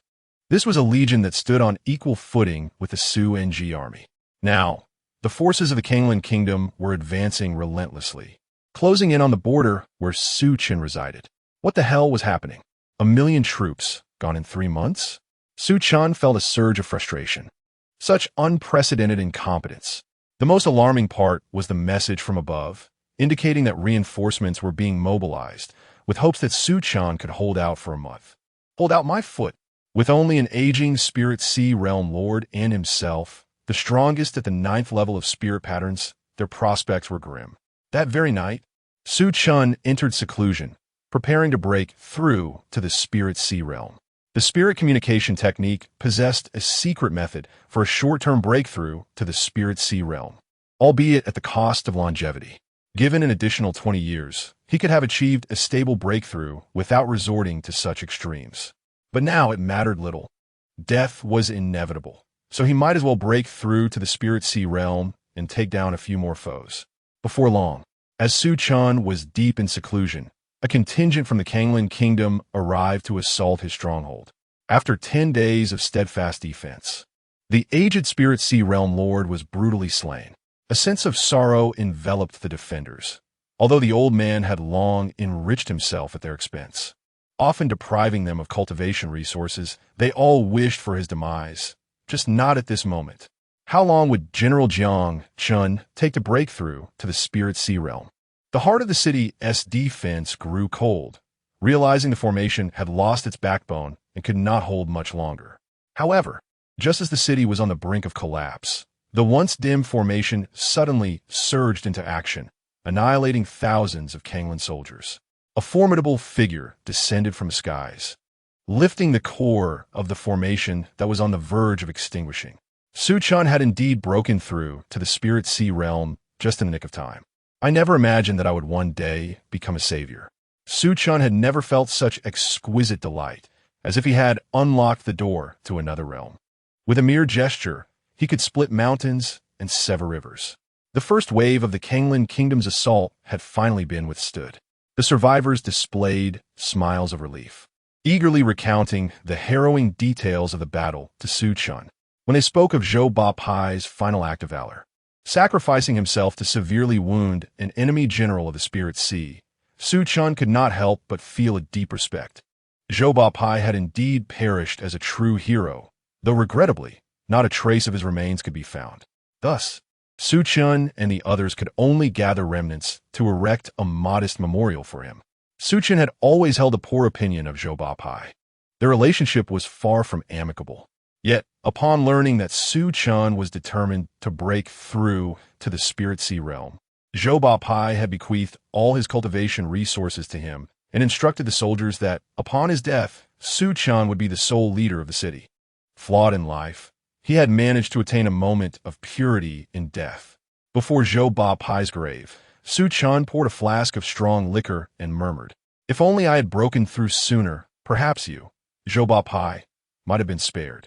It was not that Su Chen had been moved by Zhou Bapai. Had the circumstances been different, he would have wished for Zhou Bapai's earlier demise. However, now with Zhou Bapai gone, he stood as the only Spirit Sea cultivator in the city. It was evident that the next legion sent by the Kanglan Kingdom would be even more formidable. Reinforcements were still 20 days away. Su Chen thought of his wife and children, his parents, and the grandchildren he had yet to meet. I must endure for 20 days. 10 days later, the Kanglan Kingdom dispatched a new army to assault Su Chen City. This time, a dark mass of troops, numbering at least 50 or 60,000, led by 3 Spirit Sea generals, advanced menacingly. Su Chen's heart seethed with curses, yet he had to rally the city's defenders. He thought of his family, his parents, and the citizens of the city. During those 10 days, Su Chen fervently spread tales of the Kanglan Kingdom's brutality, warning that their siege would lead to a massacre, sparing neither the old nor the young. When asked about the possibility of fleeing the city, Su Chen had long warned others that attempting to escape would result in death. And indeed, those who chose to leave had never returned. They had met their demise at the hands of Su Chen. The Kanglan army was not as merciless as Su Chen had portrayed. There was still a chance for survival. For instance, if Su Chen were to open the gates and surrender, everyone within the city might live. Yet, Su Chen would not capitulate. His heart was cold as he gazed at the approaching Kanglan forces, murmuring to himself, "Do not harbor hatred towards me. In this chaotic world, are we not all mere pawns?" 3 Spirit Sea warriors engaged Su Chen, while the rest of the Kanglan army clashed with the city's defenders and residents. That day, darkness loomed, and countless bodies lay strewn across the ground. The entire city was stained crimson, and the relentless rain washed away the remnants, creating a foul river of blood. Ultimately, Su Chen erupted with an extraordinary surge of power, vanquishing one formidable figure of the Spirit Sea realm and inflicting severe injuries upon 2 others, thus achieving a hard-fought victory. At long last, he had managed to hold the line, observing the retreating forces of the Kanglan army, which had dwindled to less than half. Su Chen struggled to muster a smile before collapsing into unconsciousness. This fainting spell lasted for 5 days. Upon awakening, he realized that only 5 days remained until reinforcements would arrive. Though the remaining survivors were but a fraction of their original number, their spirits remained remarkably high. The Kanglan army refrained from immediate assault, and with just 5 days left, there was hope to endure until help arrived. In the stillness of the night, the survivors gathered, envisioning a life of peace beyond the chaos of war. Su Chen gazed into the mirror at his scarred visage. The man he remembered was always gentle, humble, refined, and strikingly handsome. He lightly touched his face, pondering whether Bailu would still recognize him in his current state and if she might harbor disdain. Regardless, his fervent desire was to survive and return home to see her once more. Chapter 12. The struggles of the Son of the Lord end. It is well known that for a wandering soul, returning home is an arduous endeavor. Su Chen profoundly empathized with this sentiment. 5 days had passed. Not only had reinforcements failed to arrive, but even messages of support had eluded him. Damn it, these wretched scoundrels. Su Chen could easily surmise that some fool in the court was orchestrating this chaos. The Kanglan army had already besieged the city, and it would not be long before they launched their final assault. A bitter smile crept upon Su Chen's face as he realized that this life of his was likely drawing to a close. Certainly, the next reckoning would yield an abundance of defiance points. This life had been far more splendid than the last. At this moment, Su Chen found an unexpected calmness within himself. He was merely an ordinary man, one among the countless souls in existence. Gazing at the wounded soldiers around him, he asked, My comrades, are you willing to fight to the death alongside me? The remaining warriors looked at their general with sorrowful eyes. General, I wish to return home. I have not been back in 10 years. The man, who had not uttered a single cry even when his arm was severed on the battlefield, now bowed his head and emitted a primal roar. Su Chen's gaze dimmed as he calculated the time. It had been 20 years since he last returned. Although family members visited him each year, he felt the ache of longing. Brother Jiang, do you truly believe those bastards in the court will send someone to rescue us? Song Feng scrutinized Su Chen's face, seeking some glimmer of hope. With a calm demeanor, Su Chen replied, they will, without a doubt. He continued, if we survive this battle, we shall be renowned throughout the Tianfeng kingdom. Our descendants will bask in endless glory, and our families will receive the finest of treatments. Song Feng smiled broadly. Then I shall trust you, Brother Jiang. If I should perish in this fight, and you remain, please ensure my body is returned home. If I cannot return alive, it is only fitting that my remains find their way back. This could be considered a return to one's roots. Su Chen filled a bowl with wine and handed it to him, smiling as he said, if I, Jiang, should meet my end, I implore you all to carry my body back as well. After 20 years away, I too long for home. The others filled their bowls, raising them in unison and drinking deeply. The following day, as dawn broke, 10 formidable masters of the Spirit Sea realm led their armies forth. Su Chen stood resolute atop the city walls, his gaze serene. Behind him, the soldiers had already steeled themselves for death. No words were exchanged, and a fierce battle erupted. Though labeled a battle, it was in truth a mere slaughter. Su Chen was not the chosen one, at least not in this life.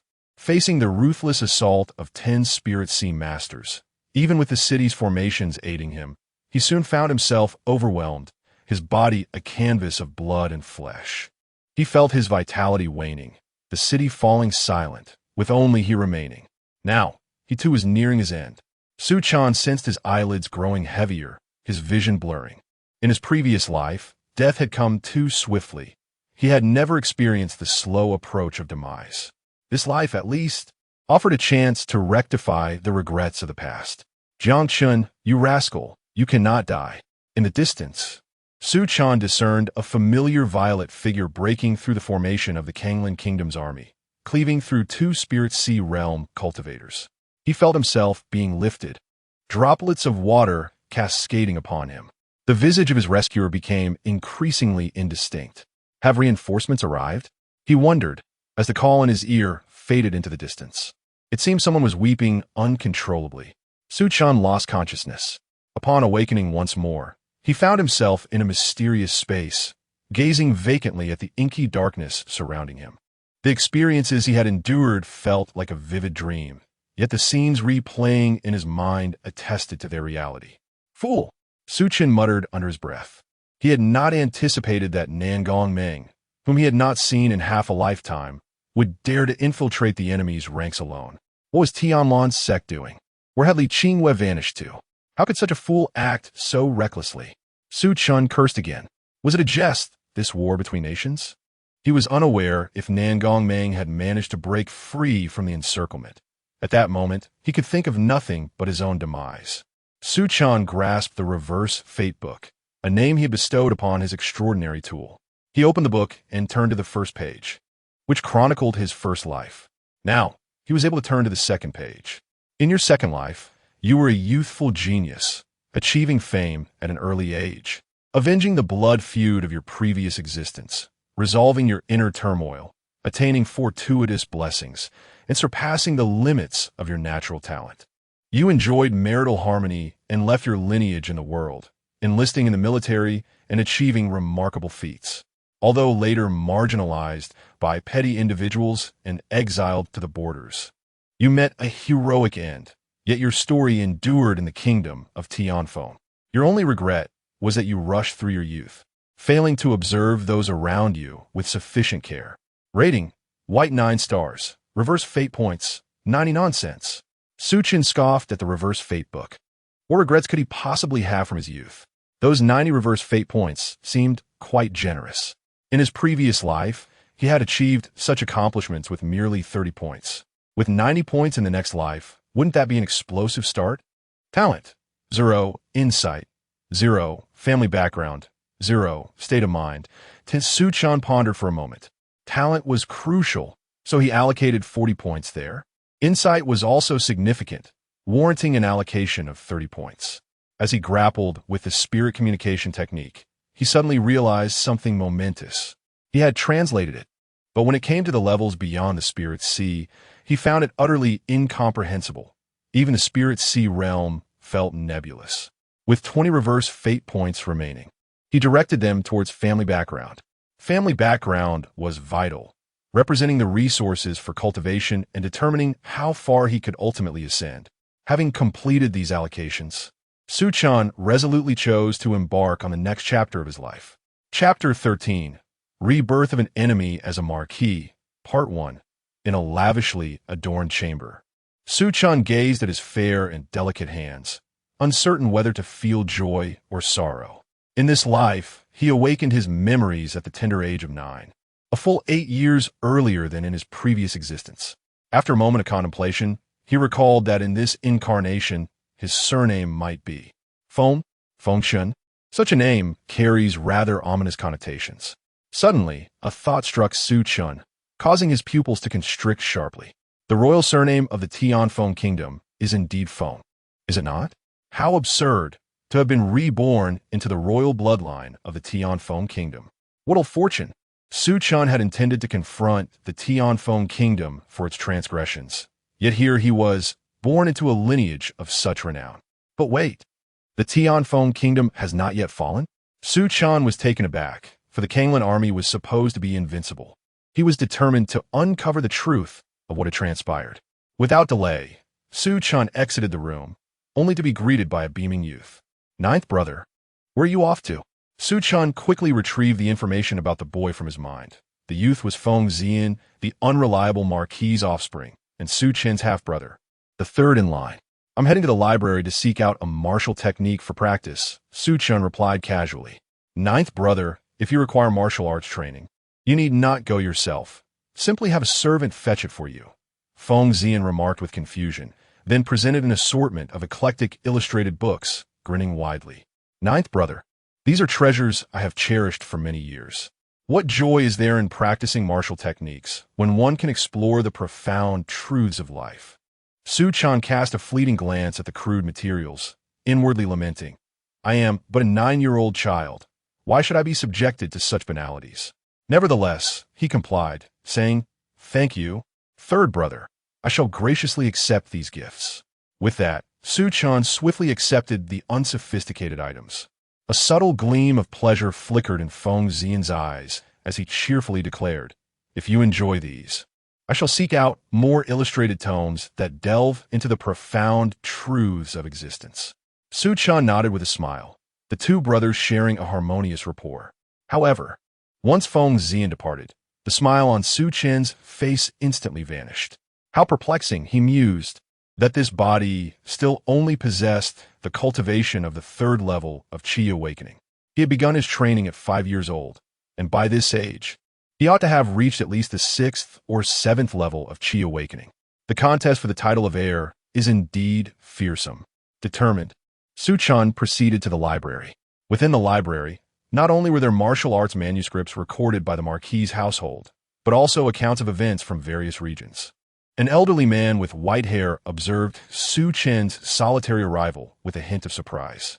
Has the 9th young master finally awakened? He inquired, recalling that the young master had never shown much interest in such places. What a pity, he mused, for the 9th young master's talent. Su Chen was slightly astonished to discover that the elder's cultivation had reached the spirit sea realm.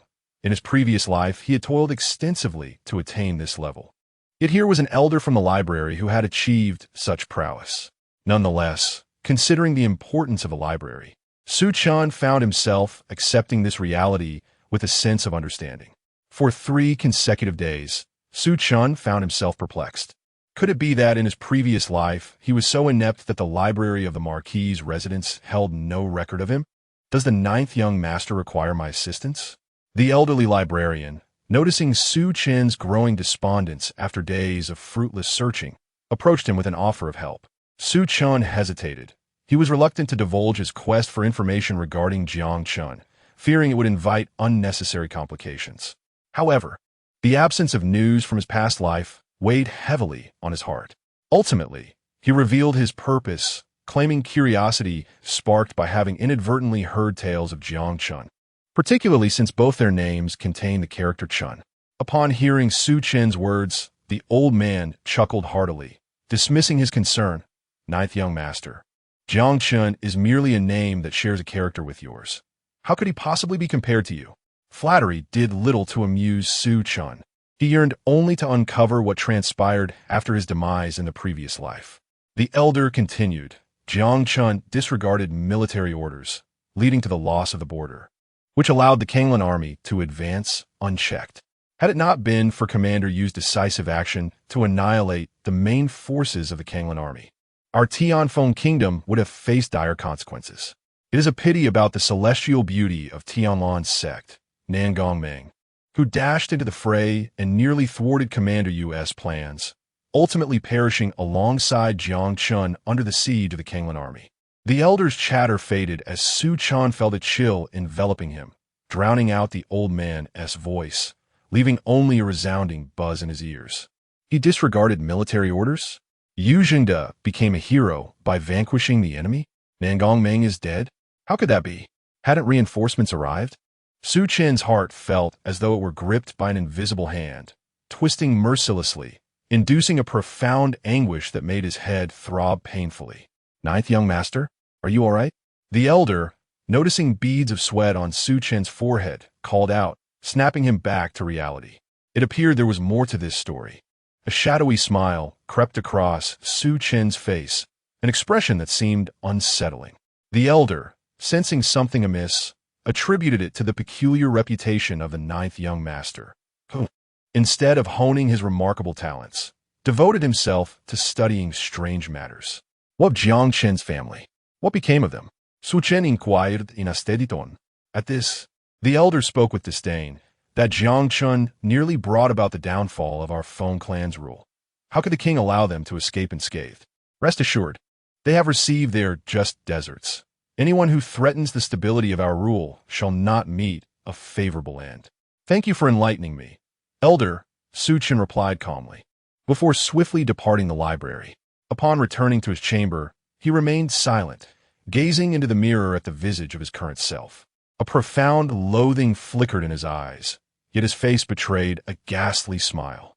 A lifetime spent in trepidation pales in comparison to the mere trifles exchanged within the court. You, Yu Jingde, possess a heart of unparalleled cruelty. From the very beginning, the promised reinforcements were mere illusions, intricately woven traps of your own design. In a past life, Su Chen had once encountered Lin Qingfeng, who remarked upon him as cold-hearted and ruthless, unyielding in his pursuit, consumed by greed. Su Chen contemplated numerous possibilities, even considering that this entire scenario was but a ruse devoid of any genuine support. Yet, he remained unperturbed. However, Yu Jingde not only ensnared Su Chen and the inhabitants of a city as bait, but also usurped Su Chen's military accolades, portraying him as a villain who disregarded military orders, nearly precipitating the downfall of the kingdom of Tianfeng. Meanwhile, Yu Jingde, by heroically turning the tide, has undoubtedly reaped countless rewards. Ultimately, a lifetime of endeavors is scarcely chronicled in the annals of history. The Feng clan. Yu Jingde. The reflections in the mirror resemble the awakening of a malevolent spirit. Chapter 14. The Rebirth of an Archenemy as a Marquis. Part 2. Feng Xian observed that ever since their last encounter, his ninth brother seemed to have undergone a profound transformation, although he still wore a cheerful smile each time they met. Feng Xian could not shake the feeling of confinement that enveloped him in his brother's presence. It was a sensation of chilling dread, leaving him disoriented and helpless. From that fateful day onward, his ninth brother exhibited astonishing talents that astounded the entire Marquis. In merely a month, he ascended from the 5th to the 9th stage of Qi awakening, as if propelled by unseen forces. Even the long-absent ancestor of the Marquis, the esteemed Jinghai Marquis, was stirred, taking the ninth brother under his wing for personal tutelage. Alas, all I wished was for my ninth brother to enjoy a joyous childhood. Surely, I have not wronged him in any way. Feng Xian mused, reflecting upon his actions until he found solace in the absence of any apparent transgression against Su Chen. Within the opulent palace, Su Chen stood beside an elderly man clad in a purple robe. The old gentleman, with his flowing white hair, exhibited the signs of age. Yet his vitality surged like an unrelenting river, radiating an aura that seemed to anchor the very heavens. This was none other than the Jinghai Marquis, one of the 10 most formidable figures in the Tianfeng kingdom, a being of the 6th stage of spirit realm. The spirit realm, such as the realm of the spirit, a pinnacle of power akin to that of immortals. Had I encountered a spirit realm master in my previous life, I would likely have been obliterated by but a glance. Su Chen felt an overwhelming sense of awe, for this was the first time he had been in such proximity to a figure of such might. He had heard that upon reaching the spirit realm, practitioners harnessed the power of their divine spirits, marking a fundamental distinction from those below this exalted level. In moments of crisis for the Tianfeng kingdom, it was these spirit realm masters who had risen to the occasion, averting calamity. Remarkably, his brother had swiftly achieved the gathering spirit realm in just 3 months, a feat recorded only once in the annals of the Tianfeng kingdom. A smile of delight graced the face of the Jinghai Marquis as he recalled hearing of the current, seemingly ineffectual family head who had begotten a 9th son of exceptional talent. Initially dismissive, he had been taken aback 2 months prior when news arrived that this 9th son had experienced a sudden breakthrough, ascending from the 5th to the 9th stage of Qi awakening in the span of a month.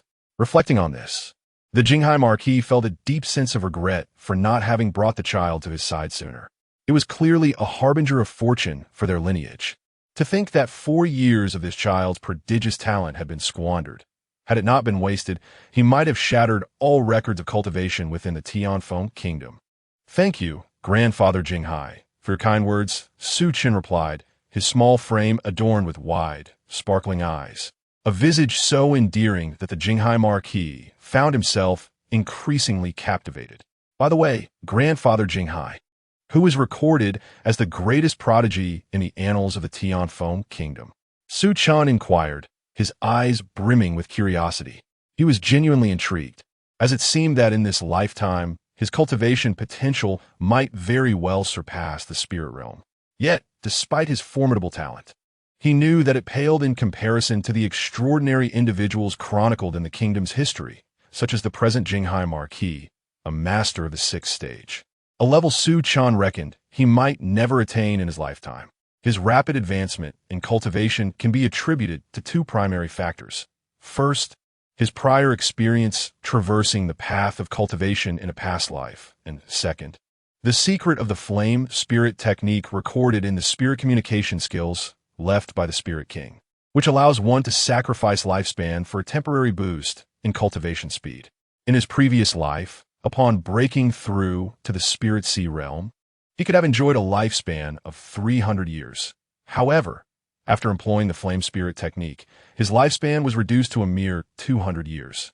This method comes with significant drawbacks, as it completely drains one's potential and life force. But Su Chen could not afford to dwell on such matters any longer.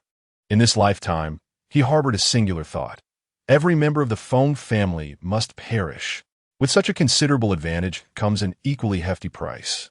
Yet Su Chen's cultivation speed is undeniably extraordinary, at least in his view, within the Tianfeng kingdom.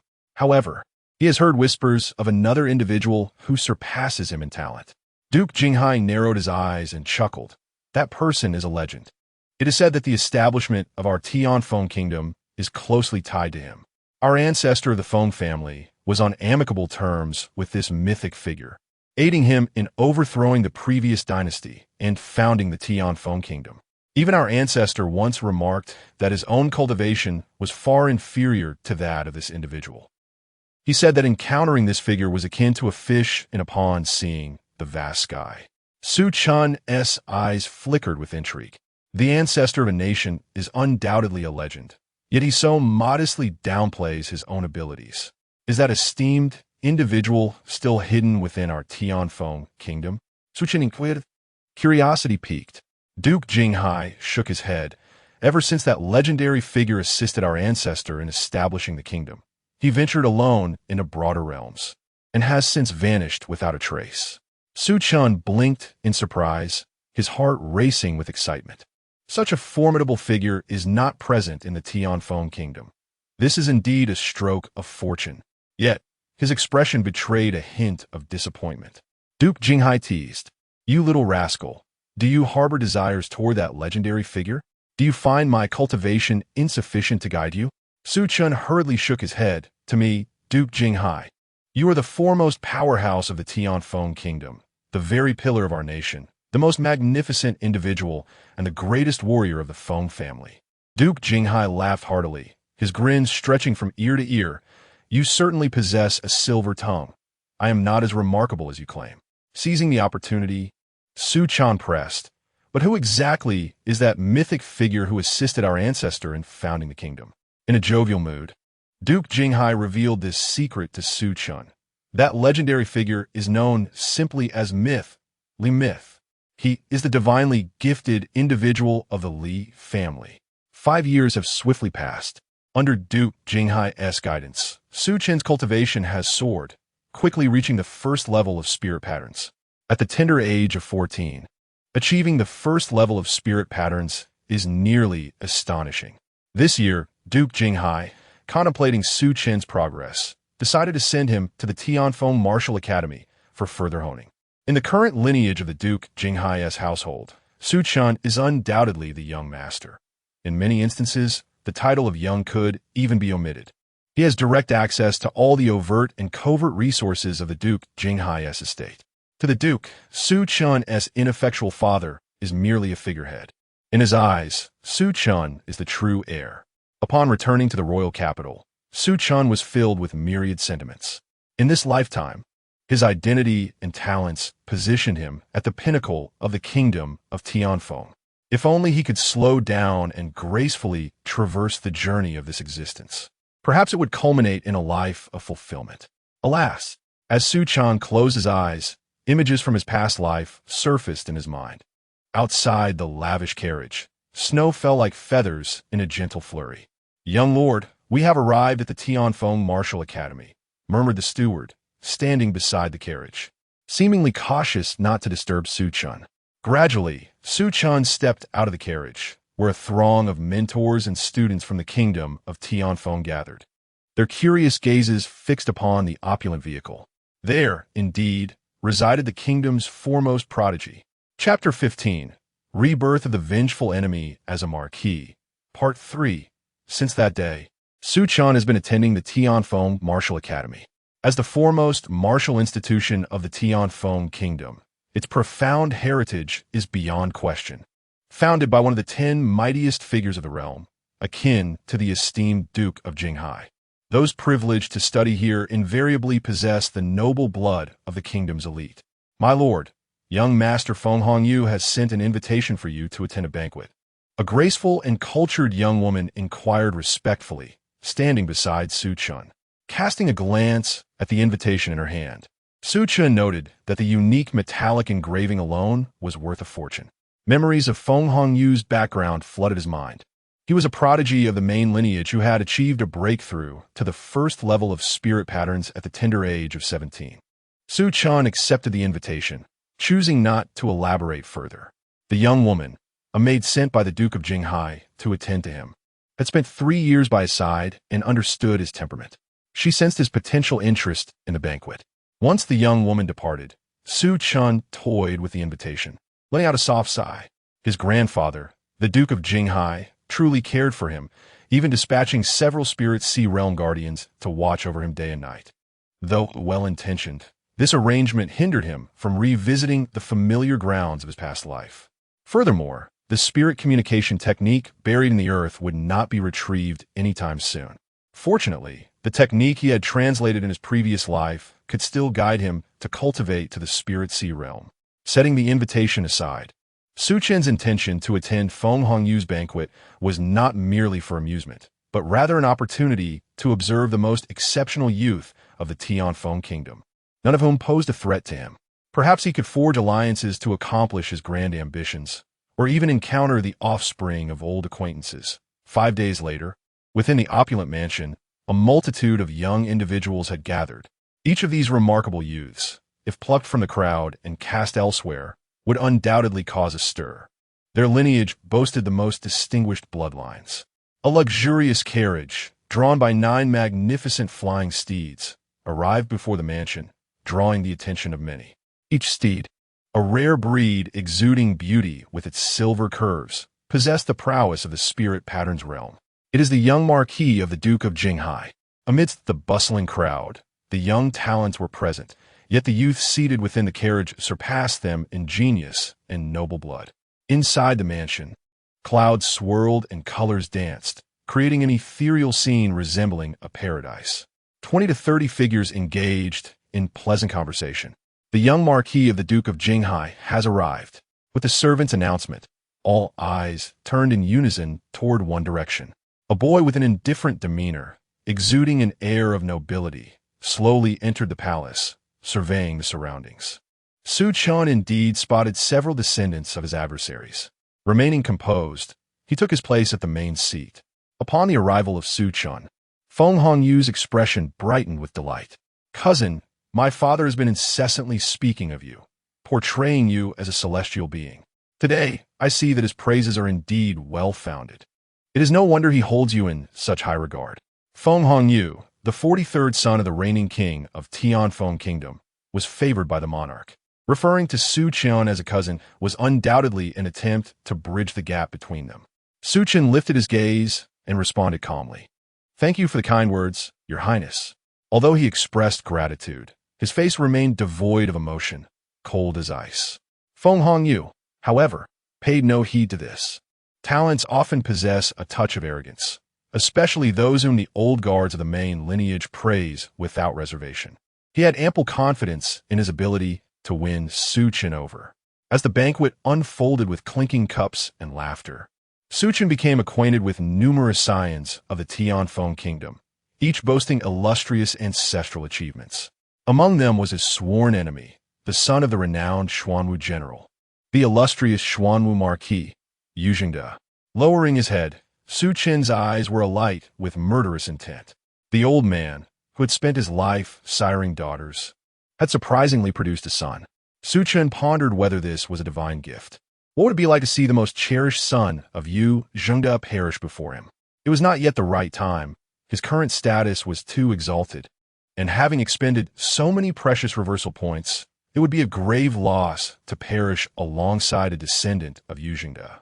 After the banquet concluded, Su Chen seemed to have forgotten the events that transpired. 3 years swiftly passed. In that time, Su Chen's cultivation had ascended to the 7th level of spirit patterns. Now 16, he had forged numerous connections with the talented and influential of Tianfeng Kingdom. It was evident to discerning eyes that Su Chen's future was boundless, inciting immense jealousy from his brothers and his ineffectual father. As long as Su Chen remained at the Jinghai Marquis residence, they would forever be overshadowed. "Brother Fengshen," a melodious voice called out as a radiant girl of around 15 or 16 entered. She possessed a beauty that could captivate nations. Princess Huayan, celebrated as the most beautiful maiden of her generation in Tianfeng Kingdom, was the apple of the king's eye and Su Chen's betrothed in this lifetime. In addition to Princess Huayan, his grandfather, the Jinghai Marquis, had also sought many noble daughters for him, aspiring to see him flourish. It's you, Huayan." Su Chen concealed his animosity and raised his eyes, speaking softly. Princess Huayan eagerly produced an array of items: elixirs, martial arts manuals, and spiritual artifacts. "Brother Fengshen, you are to participate in the martial arts grand competition tomorrow. These items will surely be of use to you." She pushed the assortment towards Su Chen, her bright, sparkling eyes narrowing into crescent moons, playful and lively. Had outsiders witnessed Tianfeng Kingdom's first beauty treating a mere man in such a manner, many a young talented suitor's heart would surely shatter. Upon witnessing the multitude of items, a flicker of astonishment graced Su Chen's countenance. Among the treasures brought forth by Feng Huayan were many priceless possessions, including an array of 4th-grade elixirs, seemingly procured from a substantial royal treasury. Su Chen, pushing the items back, remarked nonchalantly, "Even without these offerings, I remain the foremost prodigy of the Tianfeng kingdom. Should your father discover that you have surreptitiously taken so many goods from the palace, the repercussions could be dire." Feng Huan shook her head repeatedly, insisting, "My father cherishes me dearly. He would never chastise me." With that, she again pushed the items towards Su Chen, her cheeks puffed out like a well-behaved kitten. "Brother Feng Chen, these gifts are from Huan to you. You must accept them." Reluctantly, Su Chen acquiesced and accepted the items, eliciting immense joy from Feng Huan. Yet, a subtle pang of guilt welled up within him. To manipulate such a naive girl, if she were to uncover the truth, she would surely harbor deep resentment towards me. Nevertheless, the smile upon Feng Huan's face remained unwavering, akin to a luminous moon amidst encroaching darkness. Chapter 16. Rebirth of the Vengeful Foe, Part 4. The following day, the martial arts competition of the Tianfeng kingdom commenced. Talented individuals from various sects gathered, marking what could be regarded as the most illustrious assembly of geniuses in nearly a century. Regrettably, amidst this assembly, there emerged an anomaly. Even with a prodigious cultivation level reaching the third layer of the spirit patterns, it proved utterly futile. The disparity between the third and seventh layers of spirit patterns was simply insurmountable. Su Chen, without even a flicker of movement, vanquished his opponent with a single strike. Upon arriving at the spirit pool for cultivation, his prowess advanced further, breaking through to the eighth layer of spirit patterns. This journey of cultivation in this lifetime unfolded smoothly. After another year of training at the Tianfeng Martial Academy, Su Chen attained the ninth layer of spirit patterns, thus graduating as the youngest scholar in the history of the academy. Upon leaving Tianfeng Martial Academy, Su Chen did not return directly to the Jinghai Marquis residence. Instead, he set off for the Tianlan sect, ostensibly to validate martial arts. Thus, accompanied by his maid, guards, and steward, Su Chen made a grand journey to the Tianlan sect. Half a month later, within the Tianlan sect, the sect leader, cautiously regarding the young lord before him, pondered the purpose of his visit. Knowing well that the young man's status surpassed that of the sect itself, Su Chen replied calmly, "I wish to cultivate at the Tianlan sect for half a year. This is my sincere intention. I hope sect leader Yang will grant approval." Su Chen presented a jade box to the sect leader. Upon slightly opening the box, the sect leader's expression changed dramatically, and he promptly closed it again, wearing a broad smile as he said, "Since it is the request to the young lord, it shall certainly be accommodated." However, the sect leader's face revealed a hint of difficulty, caught in a dilemma. Su Chen chuckled softly, "Rest assured, Elder Yang, I harbor no desires for your sect's core techniques, and will not venture into forbidden grounds." Hearing this, the sect leader's expression brightened once more, and he acquiesced to Su Chen's request. Within the Tianlan sect, Su Chen's so-called validation of martial arts was mere pretense. What he truly sought was to reunite with an old acquaintance. A month later, the guards around him finally relaxed their vigilance, allowing Su Chen the freedom to explore the Tianlan sect at his behest. It was then that Su Chen located the resting place of his old friend.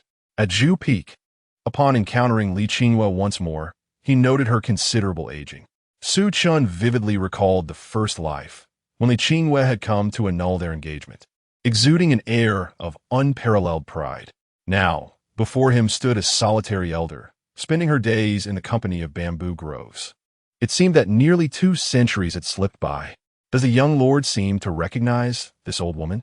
Li Qinghua Kariya, perplexed by the familiarity reflected in the youth's gaze, as though he were a long-lost friend. Su Chen nodded, "Though I have never met Elder Li, I have often heard tales of your remarkable deeds." Li Qinghua chuckled self-deprecatingly. "What remarkable deeds does this old woman possess? Merely the stories of old, likely fabricated for the amusement of others." Su Chen fell silent for a moment. Indeed, as Li Qinghua once remarked, her past engagement annulment has long been fabricated into a tale, which has garnered considerable popularity. Regrettably, the protagonist did not achieve the fame one would expect from such a narrative, leaving Li Qinghua devoid of regrets. He was not Xiao Hua, and she was not Nailin Yinran. Su Chen, seemingly intrigued, inquired about the reason behind her decision to withdraw from the engagement. A flicker of surprise crossed Li Qingyue's eyes. She had not anticipated that this noble young lord would exhibit such an interest in gossip. With a soft sigh, she reflected that in her youth, she would have been reluctant to discuss such matters. However, now, as age has caught up with her and following the last battle, with her lifespan dwindling, the once blurred memories have grown increasingly vivid, entwining within her heart. Perhaps, having listeners is not such a bad thing. Li Qingyue smiled and said, "Since the young lord is so captivated by my story, I shall share this ancient tale with you." Su Chen poured 2 cups of tea and placed them before them. Attentively listening, the tragedy stemmed from my youthful naivety. The fiancé with whom I was once betrothed hailed merely from a minor clan, akin to the young lord with the surname of Chen. Yet he was far from being as exceptional as you are. Su Chen's expression twitched, and he quickly sipped his tea to steady himself. After complimenting Su Chen, Li Qingyue continued, "At that time, I was esteemed by my master, with the prospect of ascending to a higher realm of cultivation. Young and ambitious, I believe that I, Li Qingyue, could not confine myself to a life of domesticity within a small family. Though I am a woman, I possess the ambition to engage with the world as elites." Recalling her youthful aspirations, a smile graced Li Qingyue's face. She harbored no regrets about joining the Tianlan sect, nor did she lament the annulment of her engagement. Su Chen remained silent. In his first life, he indeed felt unworthy of Li Qingyue. Their families were merely acquaintances, and his relationship with her was merely cordial, lacking any notion of unilateral devotion. However, he later became ensnared by the narrative of the engagement's dissolution. "Was your reason for annulling the engagement truly as such?" Su Chen queried. After a brief silence, Li Qingyue rasped, "Partly yes, partly no. If he were my husband, I would accept it, but he cannot be my fiancé. From a young age, my father, mother, and kin have told me that I was to marry into his family. Yet I have always loathed the idea of my destiny being dictated by others." Su Chen was taken aback, surprised to learn that Li Qingyue's decision stemmed from this motive. Noticing his astonishment, she chuckled softly. "The young lord seems quite surprised. Those tales declare that I cast aside my fiancé for the sake of my future, and indeed, I did so. If you believe that, I hold no objection." Su Chen nodded earnestly. He had thought the same in his first life. "Li Old Senior, have you ever regretted your decision to annul the engagement, given that you have remained unmarried throughout your life?" This time, it was Li Qingyue's turn to be momentarily stunned. It was as though she glimpsed a shadow from a memory long faded, seated across from her, posing that very question. After a considerable time, Li Qingyue finally regained her senses, confronted by an unfamiliar visage, one that did not belong to her memories. Regret. Perhaps, at times, she pondered whether her life would have unfolded differently had she not called off the engagement. The path of cultivation was exceedingly solitary. She had encountered numerous prodigies, yet none evoked the sentiments of yore. Had she not annulled the engagement, would he have escaped the clutches of his adversaries, thereby avoiding the tragic fate of annihilation? Throughout her life, her ambitions surpassed those of many men. As she carved her way from a humble origin to ultimately become an elder of the Tianlan sect, is she filled with regret? Perhaps it is merely the passage of time that has left her yearning as she watches her loved ones depart one by one, reminiscing about those days gone by. Yet, the woman she was back then harbored no regrets regarding the choices she made. Chapter 17, Rebirth of an Enemy as a Marquis. Part 5. Su Chen was overwhelmed with a myriad of emotions. He had often pondered what it would be like to meet Li Qingyue again, yet he never envisioned that their reunion would unfold in such a manner. "Out of pity for your old age, I, Su Chen, shall grant you mercy," he mused inwardly. The past, with its myriad of grievances and injustices, was beyond his capacity to contest. All he knew was that yet another acquaintance was to be lost in the annals of time. "Does the young Marquis have any further inquiries?" Li Qingyue leisurely emptied her cup of tea and inquired, gazing at the dazed Su Chen. Rising to his feet, Su Chen expressed his gratitude. "Thank you, elderly, for enlightening me. You have altered my perception of you." Li Qingyue replied with a smile. "The opinions of the world are merely that, opinions. I seek only to be true to myself. Why should I concern myself with the views of others? Su Chen remained silent, merely rising to take his leave, adding, as a token of my appreciation, I swear, in the name of the Jinghai Marquis, to ensure the return of Nan Gongming's remains to the Tianlan sect. Li Qingyue's eyes widened momentarily before she broke into a smile. She refrained from uttering words of thanks, instead calling out to him as he departed, "Young Marquis." Turning back, Su Chen met her gaze. In that fleeting moment, Li Qingyue was reminded of a youth from many years past, whose eyes bore an uncanny resemblance to his. A multitude of thoughts flooded her mind, ultimately crystallizing into a single plea, "Please take care, young Marquis." Su Chen returned her smile. "Elderly, you too." Within the serene bamboo grove, Li Qingyue found herself alone once more. She meandered deeper into the thicket, surrounded by bamboo tablets inscribed with the names of those long gone. Her sole disciple, Nan Gongming, her esteemed mentor, her parents, and a grave marked for one named Su Chen, her betrothed. Seated before the tomb, she whispered softly, "Su Chen, I must seem quite ridiculous in my current state. You spoke of the tides of fortune shifting every 30 years, yet now, 2 centuries have passed.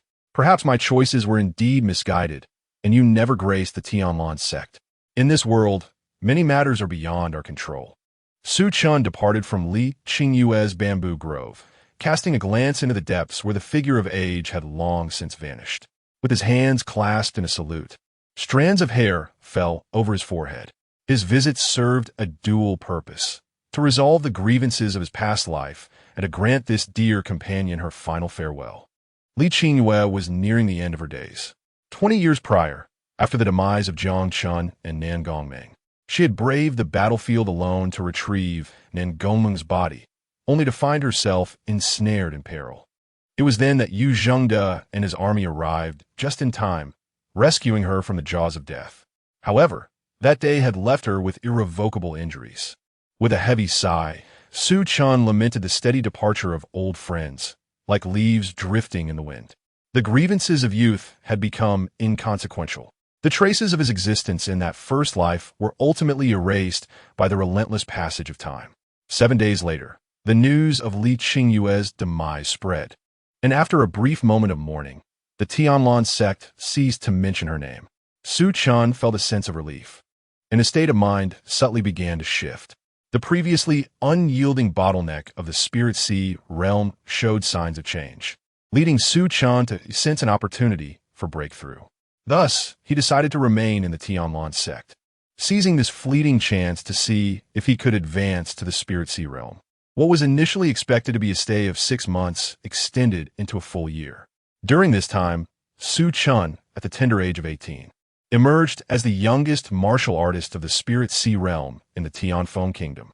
In his previous life, he had taken 70 years to reach this stage. In this life, he achieved it in a mere 18 years, strictly speaking, even less than that. Yet, such details had become inconsequential. With a breakthrough into the Spirit Sea realm, Su Chen knew that the path ahead would be one he would have to navigate alone.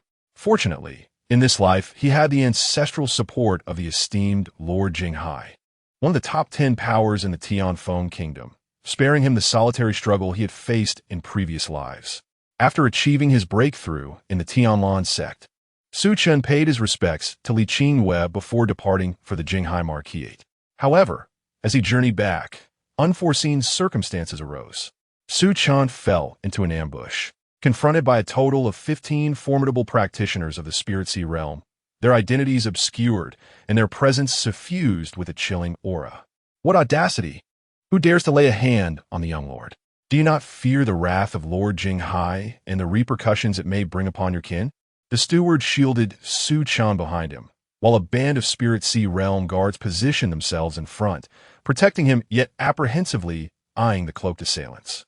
They numbered 15, while Su Chen side, even with his inclusion, counted merely 8, a disparity that nearly doubled their adversary's strength.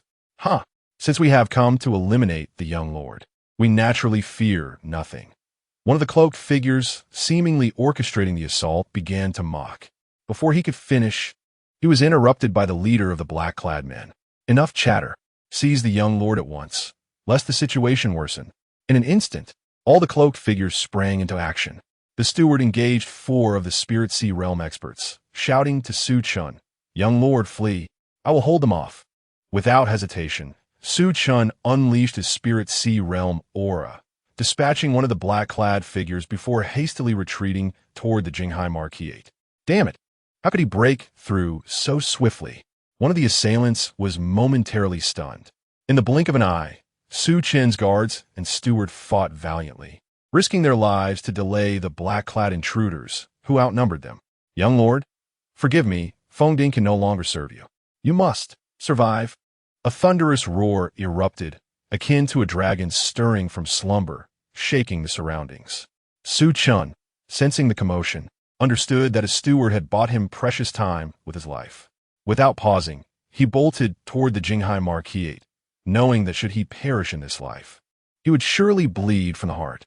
In the distance, amidst the cataclysmic scene of upheaval, 3 individuals emerged in a state of disarray. Of the 15 who had ambushed Su Chen, only these 3 remained. Ignoring their injuries, they hastily donned a layer of black cloaks to conceal their true identities. "Pursue. We must not allow him to return to the Jinghai Marquis residence." The trio gritted their teeth, summoning every ounce of their strength as they hastened in the direction of Su Chen's flight. They could not permit Su Chen to escape back to the Jinghai Marquis estate. They simply could not. For this was their only opportunity to eliminate Su Chen. Chapter 18. Rebirth of the Vengeful Enemy as a Marquis. Part 6. Su Chen found himself relentlessly pursued. After 4 grueling days and nights of evasion, he finally managed to return to the vicinity of the Jinghai Marquis' estate. "Grandfather, save me. Is Feng Chen?" Su Chen shouted towards the direction of the Jinghai Marquis' residence. In an instant, several fearsome gazes from within the estate turned towards him, all belonging to formidable spirit realm experts. Su Chen felt a chill run down his spine. The depth of the Jinghai Marquis' power was indeed formidable. At that moment, a thunderous roar echoed through the air. "How dare you lay your hands on Chener? I shall scour the heavens and earth, traversing the entire Tianfeng kingdom, to ensure that you scoundrels pay the price." A colossal spirit form manifested, its hand obscuring the sky. The 3 pursuers, seeing this, were engulfed by despair. "It's over. That old man from the Jinghai Marquis' estate has appeared." Almost instantaneously, their expressions hardened with resolve as they channeled their inner energy, choosing to self-destruct rather than allow the Marquis to discover any trace of their presence. Unfortunately, 2 of them detonated simultaneously, and a resulting shockwave affected the last remaining pursuer. Though he met his demise as well, he did not perish entirely. The Jinghai Marquis, holding the shattered jade token extracted from the residual energy, wore an extremely grim expression. At that moment, upon seeing the Jinghai Marquis' arrival, Su Chen could no longer hold on. He exhausted his energy and fainted, plummeting from the sky. Fortunately, the Marquis was quick-witted and managed to catch Su Chen. "Chener, no matter who seeks to harm you, your grandfather will surely avenge you." The Jinghai Marquis' gaze was icy. Had he not arrived in time, his promising descendant might have perished before his eyes. For half a month, Su Chen remained in a comatose state before finally awakening. Memories of the life and death pursuit flooded his mind, causing him to wonder if the secret of his reincarnation had been exposed, leading to his attempted assassination. 15 Spirit Sea Realm experts. He had never encountered such a formidable number, even when surrounded by an army in his past life. It seemed that in this lifetime, his prominence had drawn the ire of various factions. Fearing the emergence of a being more terrifying than the founding patriarch of the Tianfeng kingdom, Su Chen contemplated this singular possibility. Yet he remained oblivious to the factions that sought his demise. However, none of that mattered now. Those who pursued him were nearly all dead or injured. Suddenly, a thought struck him, and his expression shifted to one of delight. He began to ponder how he might enlist the Jinghai Marquis in his quest for vengeance. Was this not an opportunity? "Chener is awake," a concerned voice called from outside the door. It was none other than the Jinghai Marquis. who had vigilantly stayed by Su Chen's side to prevent anyone from taking advantage of his unconscious state within the estate. Observing the aging yet towering figure, Su Chen rose to pay his respects, only to be halted by the elder's hand. With a sense of resignation, Su Chen spoke, "Thank you, great-grandfather, for saving my life. Had you not arrived in time, I fear I would have perished." Upon hearing this, the Duke of Jinghai's eyes flickered with a blend of indignation and relief. "Rest assured, my child, as long as I am here, you shall be utterly safe within the Duke of Jinghai's estate. No one will conspire against you here.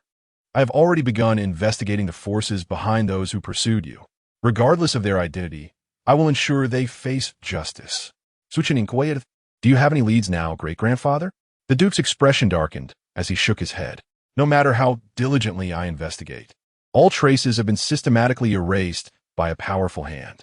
However, I have discovered a jade token belonging to a spy from the Kanglan Kingdom on one of the individuals." Cursing inwardly, Su Chen thought, "Damn it, not again, Kanglan Kingdom." It was no surprise that among his pursuers were formidable individuals from the Kanglan Kingdom, given their long-standing enmity with the Tianfeng Kingdom. Yet, Su Chen was certain that the threats he faced were not solely from Kanglan. Steeling himself, he continued, "Great-grandfather, have you considered the possibility that someone is deliberately leading us to suspect the Kanglan Kingdom?" The Duke's gaze flickered with intrigue as he replied, "Do elaborate." Su Chen pressed on, "Who do you believe poses the greatest threat to me should I rise to power?" The Duke fixed his gaze upon Su Chen, who met his stare unwaveringly. After a prolonged silence, the Duke finally spoke. "You must understand this matter is of great gravity. For the Duke of Jinghai's estate, certain circumstances could prove catastrophic, even if merely conjectured." Su Chen replied calmly, "I am well aware, but the death of my protector, Grandfather Feng, weighs heavily upon me. He was my kin, and I cannot let his demise go unavenged." The Duke did not reprimand Su Chen, merely stating, "Do you possess any evidence?" Su Chen shook his head. "I have no evidence, but in our kingdom, there is only one force with such magnitude of power. Surely, you have your own suspicions, great-grandfather? I implore you to take action. Grandfather Feng must not have died in vain." A smile suddenly spread across the Duke's lips as he expressed his delight. "Now, this is the descendant of the Duke of Jinghai. Fear not, my child. I shall seek justice for Feng's death. Those fools outside, had they not shared my blood, I would have disposed of them long ago. Mere inept buffoons." The Duke's eyes sparkled with affection for Su Chen. He was undeniably proud of his descendant, who not only exhibited remarkable talent, but also possessed sharp intellect and astute perception. Su Chen was momentarily taken aback by the Duke's swift change of demeanor, realizing that his great-grandfather had already harbored suspicions about the figure in the royal palace. Was everything just a test? With a mysterious smile, the Duke remarked, "You are curious as to how I know the identity of the true culprit, yet have not sought them out for an explanation?" Su Chen nodded in agreement. The reverence and affection that his great-grandfather held for him were well understood in his heart. The Duke of Jinghai let out a cold laugh. Even if I were to intrude into the depths of the palace seeking retribution and locate the main culprit, it would amount to little more than the demise of a few inconsequential individuals. My grandson nearly lost his life. Thus it cannot simply be dismissed as the death of a handful of unimportant people. I shall ensure that the one who has spilled blood pays dearly for their actions, and understand whether they can bear the consequences of daring to harm my grandson." Su Chen gazed at the imposing Duke of Jinghai with curiosity. What will great-grandfather do? The Duke's gaze was profound. Naturally, it will lead to rivers of blood. To achieve that, war must ensue. I intend to instigate a conflict between the kingdom of Tianfeng and the kingdom of Kanglan. And then the Duke smiled at Su Chen. "Grandson, choose which legion you desire. That legion shall be a gift from your great-grandfather." Su Chen's pupils contracted sharply. Chapter 19, Rebirth of the Vengeful Enemy as a Marquis, Part 7. The legion referred to by Marquis Jinghai undoubtedly pertains to the four esteemed legions under the current king's command. It is astonishing that Marquis Jinghai intends to bestow one of these legions as a gift to Su Chen. The four prominent legions are the Xuanjia Army, Xianyuan Army, Xuanwu Army, and Xianlin Army. Although two of the legions were lost in my previous life, the king swiftly reorganized them within a short span of time. Among them, the commander of the Xuanwu Army is none other than Yu Jingde.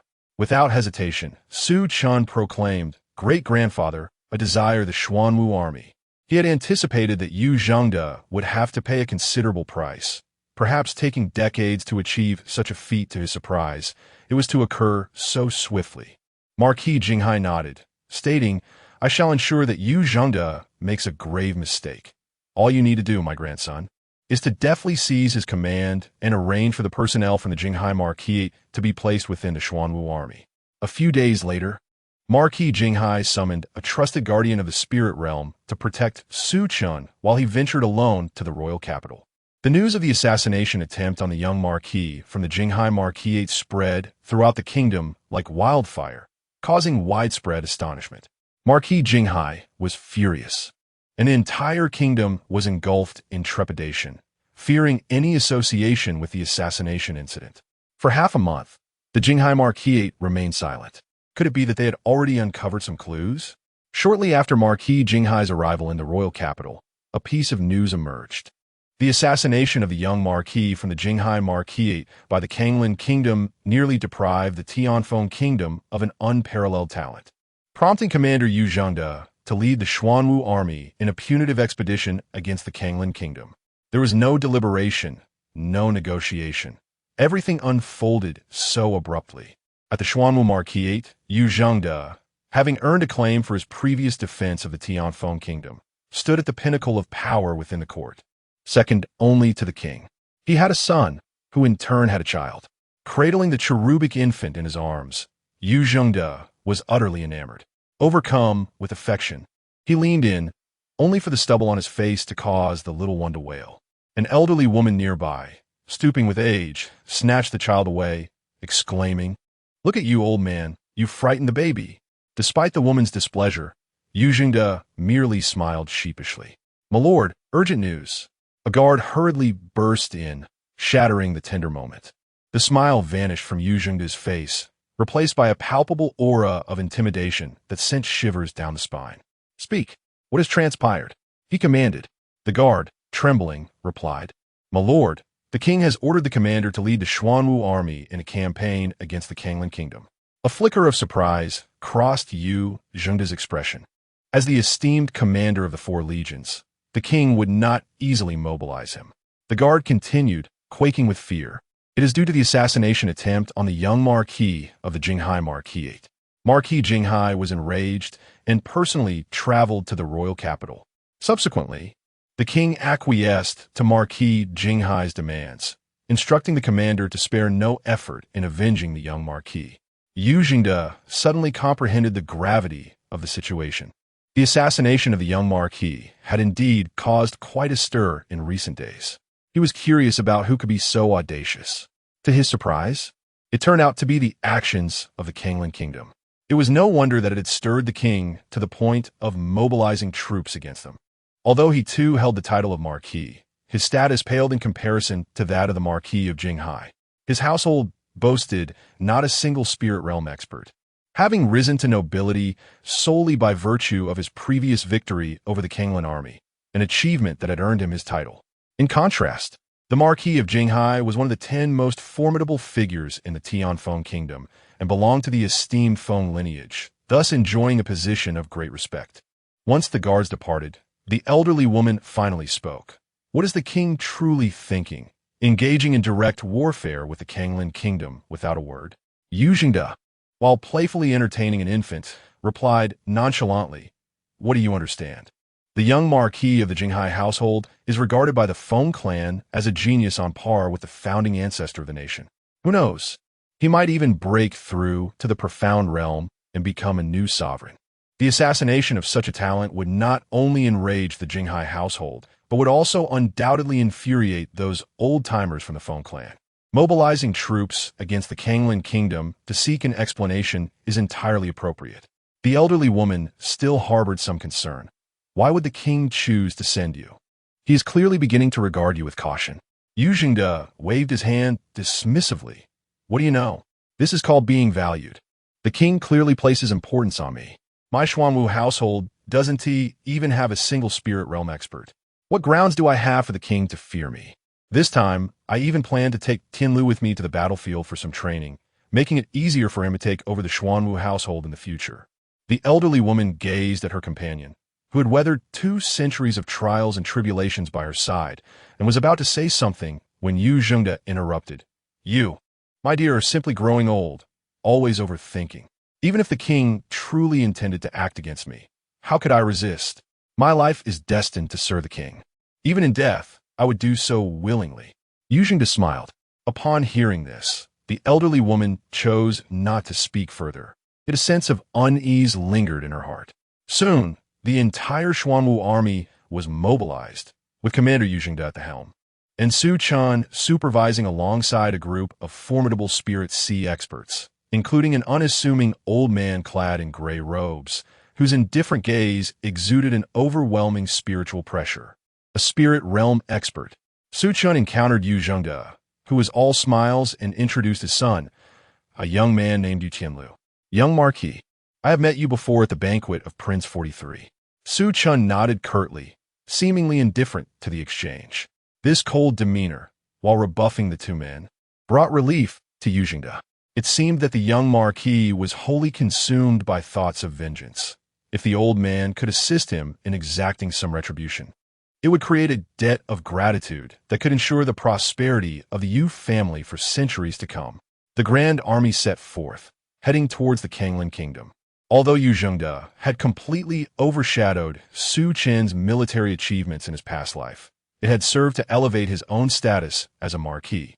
Yet he remained the commander of the Xuanwu army, having experienced countless battles without committing any significant errors along the way. The kingdom of Kanglin found itself caught off guard. Unprepared for the onslaught, Su Chen quietly observed this scene, contemplating the timing of the army's deeper incursion. To bring about Yu Zhengde's disgrace, one must not act hastily. 2 months later, a piece of news nearly caused Yu Zhengde to lose consciousness. His son, in an act of carelessness, had fallen into an ambush set by the kingdom of Kanglin and was captured alive. This was his only son, born to him in his old age, upon whom he had poured countless hopes and efforts. He yearned to rescue Yu Tianlu, but the conditions set forth by the kingdom of Kanglin were for Yu Zhengde to withdraw his troops. Only then would they return Yu Tianlu unharmed to the kingdom of Tianfeng. Otherwise, he would only receive a cold, lifeless body. Chapter 20. Rebirth of the Vengeful as a Marquis. Part 8. The rain fell gently, casting a somber atmosphere. Yet Su Chen felt an unusual sense of contentment in the dreary weather.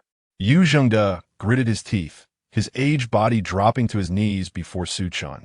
Young Marquis, I implore you to save Tianlu, my only child. I cannot bear to watch him perish. Yu Zhengde understood that the decision to retreat from battle was beyond his control. It rested solely with the youth before him. Su Chen's fingers tapped rhythmically upon the chair, the sound melding with the patter of rain outside the tent. Yu Zhengde's heart raced in tandem with the noise. A faint smile graced Su Chen's lips as he calmly replied, I comprehend the feelings of the Xuanwu Marquis. Yu Zhengde's heart leaped with hope. Could it be that the young Marquis was inclined to order a retreat? However, the subsequent words plunged his spirits into despair. Yet I am aware that war is no trivial matter. Countless soldiers of the Tianfeng kingdom have already met their demise. If we were to withdraw so easily, how could we honor the sacrifice of those who have fallen? Su Chen spoke with a serene demeanor. Can the fate of this war be swayed by the life or death of a single individual? Marquis Yu, please return. He gestured dismissively, urging the kneeling elder to accept his fate. Without Su Chen's consent, should Yu Zhengde withdraw his forces, he would be disregarding the royal decree. All he had achieved would vanish overnight. With just a few carefully chosen words, Su Chen could label Yu Zhengde a traitor who had defected to the Kanglin kingdom. Yu Zhengde raised his gaze to the indifferent youth before him and managed a bitter smile. Young Marquis, I understand. Yet there remained a question unvoiced, a query he dared not articulate. He wished to ask Su Chen what had ignited this conflict, but the last vestige of rationality stifled his inquiry. Yu Zhengde stumbled out of the tent, his mind a tumult of chaos. The cold rain struck him relentlessly, rendering him akin to a helpless beast howling in despair. He felt like a mere pawn on a chessboard, manipulated at will. Inside the tent, Su Chen leisurely sipped his tea, while the elder in the gray robe behind him scoffed dismissively. A power without a spirit realm presence is destined to be nothing more than a disposable piece. If the Feng clan allows him to live, he will be a marquis, second only to none. If we choose to end his life, he will be naught but a fish on the chopping block. Su Chen chuckled softly. This cursed world truly aligns with the fantasy realm's reverence for martial prowess. Meanwhile, the Kanglin Kingdom, recognizing Tianfeng Kingdom's reluctance to retreat, brought Yu Qianlu before the front lines. Father, save me. I do not wish to die. Yu Qianlu knelt upon the platform, trembling in fear as the executioner loomed beside him, blade poised against his neck. Yu Jingde, if you withdraw your forces, we shall return your precious son to you. Yu Jingde's lips turned pale, tears streaming down his weathered face. Qianlu, my child, it is not that I do not wish to save you, but rather that I am powerless to do so, and dare not attempt it. The searing pain coursed through my palm and into my heart, and after a prolonged struggle, I managed to croak out a single word: kill. The advancing army cast a pall over the faces of the generals of the Kanglin Kingdom. From atop the grand edifice, the executioner received the command to sever the life of Yu Qianlu. Witnessing this grim spectacle, Yu Jingde stood in a daze until the army repelled the forces of the Kanglin Kingdom. Only then did he mechanically approach the lifeless body of Yu Qianlu, placing his son's severed head upon the headless corpse again and again. Please, General Yu, accept my condolences, Su Chen said as he approached Yu Jingde, his tone devoid of emotion. Awakening from his stupor, Yu Jingde met Su Chen's calm gaze, finding himself confronted by eyes that seemed to mock him from a lofty height. The resentment reflected in Yu Jingde's eyes did not faze Su Chen. He knew that should Yu Jingde's fury compel him to act, he could easily crush this general without effort. Yet Yu Jingde restrained himself, a fact that rendered Su Chen somewhat uninterested. However, the game could continue for a while longer before reaching a swift conclusion. Once back in his tent, Yu Jingde could no longer contain himself and coughed up a mouthful of blood. To witness one's child perish before one's eyes, a tragedy unparalleled. The white-haired mourning the black-haired. He longed for the battle to conclude swiftly so he could return to the Yu family. Alas, Su Chen was not yet satiated and had no intention of allowing Yu Jingde to withdraw. Thus, he was relegated to the role of a pawn, compelled to act according to Su Chen's directives. On a day a month later, Yu Jingde received a mysterious letter from the Kanglin Kingdom, bearing a familiar handwriting. The king sought to seize this opportunity to eliminate the young Lord Feng Chen. Yu Jingde's eyes widened. He could not mistake the handwriting. This letter was penned by the king himself. Realization dawned upon him. A prodigy like Su Chen was a threat to any ruler. None could tolerate the emergence of an uncontrollable power beneath their very noses.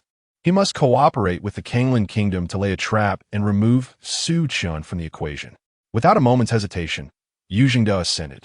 He loathed the Kanglin Kingdom, but harbored an even deeper hatred for Su Chen, who had stood idly by. Moreover, he found himself with no other option. Though he could not fathom why the young lord was so determined to assault the Kanglin Kingdom, he understood that any misstep on his part could lead to his irrevocable doom. He still had a family, grandchildren. He could not perish on this battlefield. Indeed, the old lord's predictions were validated. The king was relentless. The old man in the gray robe who followed Su Chen snorted disdainfully. Under his watchful eye, Yu Jingde's every move was laid bare. Meanwhile, Su Chen fell into deep contemplation. Was the king truly so unyielding? He had encountered that rotund figure before, always greeted with a smile. It appeared he was a wolf in sheep-esque clothing, concealing a dagger behind a facade of friendliness. In this life, he vowed never to allow that rotund figure to find peace. Is it that the king is simply foolish, or could it be a deliberate act? Su Chen found himself ensnared in a web of uncertainty. If it were mere ignorance, it would be manageable. However, if it were intentional, he would have to reassess his perception of the monarch. Yu Jingde, oblivious to the complexities at play, had allowed hatred to cloud his judgment, choosing to gamble on even the slightest chance. Ultimately, as the army advanced, Yu Jingde inadvertently reassigned the guard station beside Su Chen.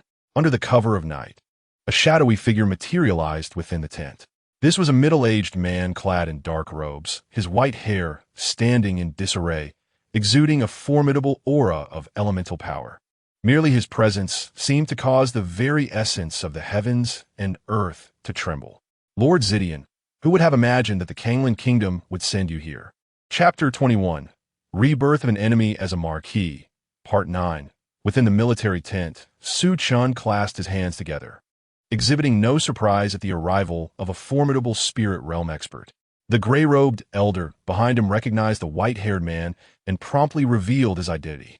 This revelation caused a tremor of dread to ripple through the heart of Marquis Zidian. Realizing he had fallen into a trap, the Marquis instinctively sought to retreat. However, the elder's withered hand grasped a long spear, unleashing a burst of spirit force that transformed the night into day. Witnessing this spectacle, the surrounding generals quickly grasped the gravity of the situation and cried out, "Protect the young Marquis." Should the young Marquis perish here, they would undoubtedly share in the repercussions. "It is you, the master of the stunning spear. How is it that you still draw breath?" The legendary one-shot, Stunning Swan had dazzled multiple eras and commanded respect across neighboring realms. 5 centuries had passed, during which many assumed the master of the stunning spear had long since perished.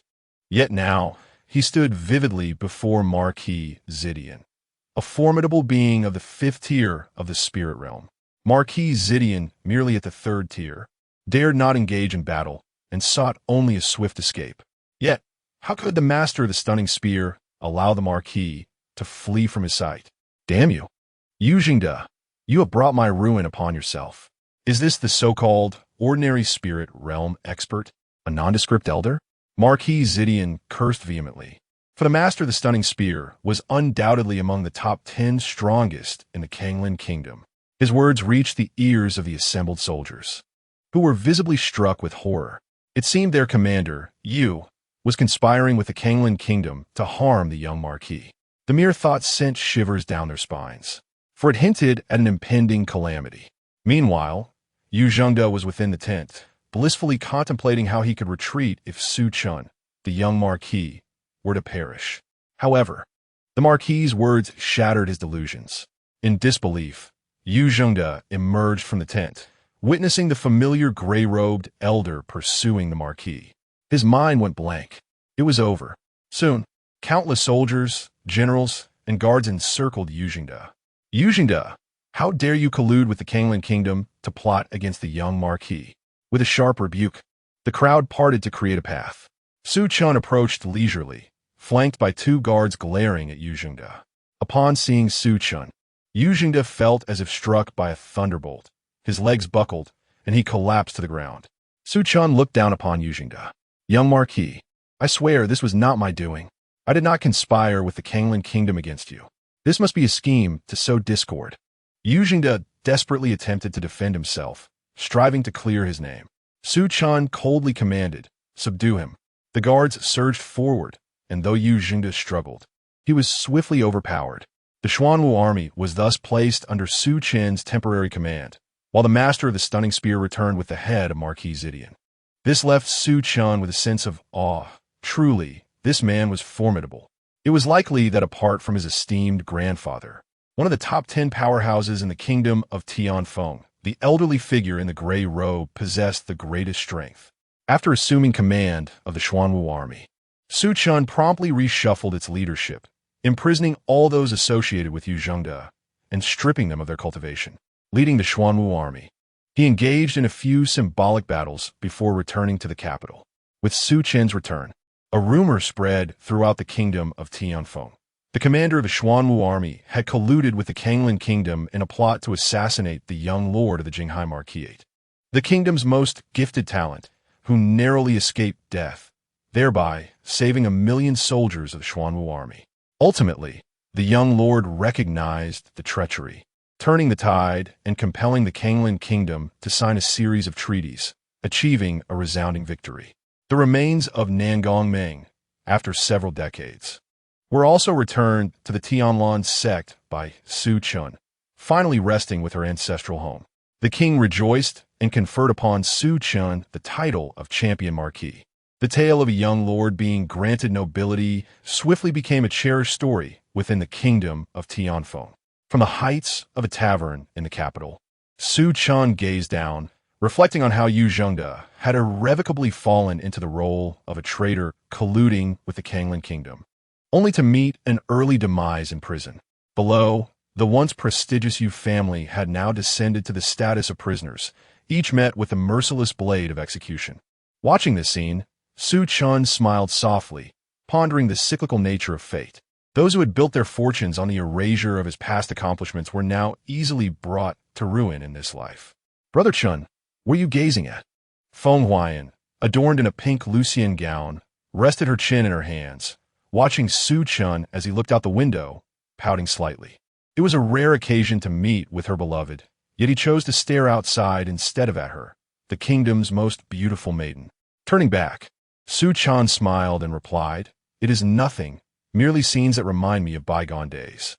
He then looked at Feng Huayan and gently proposed, "Huayan, next year I shall marry you, shall we?" Upon hearing this, Feng Huayan's fair complexion visibly flushed, and after a moment of hesitation, she whispered, "Brother Chen, you must not go back on your word." Su Chen nodded, a smile gracing his features. "I shall certainly keep my promise." As night fell and Feng Huayan returned to the palace, Su Chen sighed softly. What a foolish girl. However, with her royal status, there would be many more possibilities ahead. A year passed. Su Chen's cultivation barely reached the second level of the spiritual sea. Now 20 years old, he fulfilled his promise and wed Feng Huayan. The Jinghai Marquis buzzed with excitement. The kingdom's most beautiful maiden was married, and the taverns ran dry of wine that day. Countless young talents mourned in sorrow, but she was the greatest genius of the kingdom of Tianfeng, undeniably radiant. After marrying Feng Huayan, Su Chen formally took charge of the Jinghai Marquis. Yet, his brothers and even his inept father seemed deeply dissatisfied, as Su Chen seized all authority for himself. On a journey through the city of North Wind, Su Chen vanished silently, only to reappear in a place reminiscent of his past. The surroundings were cloaked in dust, and his gaze fell upon the hillside in the backyard, where several gravestones stood solemnly. Each gravestone still bore remnants of wine and offerings. Was it Li Ming? Su Chen pondered the childhood friend from his previous life. After all these years, he was perhaps the only one who could still remember the person named Jiang Chen. Su Chen refrained from disturbing the items left behind. He bowed respectfully to Zhang's father, Zhang's mother, and Wang Bailu, as well as his own children in succession. "Rest assured, I shall soon make the Feng clan pay dearly," Su Chen whispered to himself. Following the traces left by his former life, he discovered the location where the spirit communication technique was buried and unearthed it. This would serve as his weapon for vengeance. Chapter 22, Rebirth of a Vengeful Rival as a Marquis, Part 10. Within the Jinghai Marquis, the Marquis of Jinghai stared in disbelief at the cultivation technique in his hands. His shock transformed into joy, which gradually turned serious. "Chinner, this is an authentic royal-level cultivation method, left behind by a powerful figure known as the King of Communication. It must not be disclosed. Aside from us, no one else can know of its existence. Otherwise, our Jinghai Marquis will face utter disaster. In today's world, there are only two places possessing royal-level techniques. The first is the Feng clan's main lineage, where only the current king is qualified to cultivate. The second is the Li family of Taiyuan, which holds the techniques left by the legendary Li Shenhua, yet none among them have comprehended it. Now, there's one more. If the main lineage becomes aware of this, and they acquire the royal-level technique, coupled with the previous series of events, it would inevitably lead to wild speculations. Su Chen's displayed aptitude is already sufficient to instill fear in them. If he were to possess a royal-level technique, the Marquis of Jinghai fears those old-timers would become utterly deranged. Su Chen nodded, fully aware of the gravity of the situation. The Marquis gazed at the communication technique, his eyes aflame with both eagerness and trepidation. This was a hot potato, yet it also contained the martial secrets he had sought throughout his life. Grandfather, please enter seclusion. Perhaps you may find an opportunity for further advancement within the communication technique. Su Chen smiled. The Marquis felt a surge of emotion. Amidst a brood of inept offspring, he had finally discovered a true dragon. Once the Marquis entered seclusion, Su Chen's expression regained its calm. Handing over the communication technique to the Marquis was a deliberate choice on his part. After all, the Marquis represented his strongest combat force. His intentions to confront the main lineage hinged on whether the Marquis could comprehend the communication technique. Should he advance further, the odds of defeating the main lineage would increase significantly. As for whether the Marquis would assist him against the main lineage, Su Chen smiled faintly. This was undoubtedly the case. As human beings, they all possess desires. Once one acquires strength, those desires grow exponentially. Then, action must follow. Even if hypothetically, the Feng clan's main lineage were to learn of the communication technique, they would not spare the Marquis.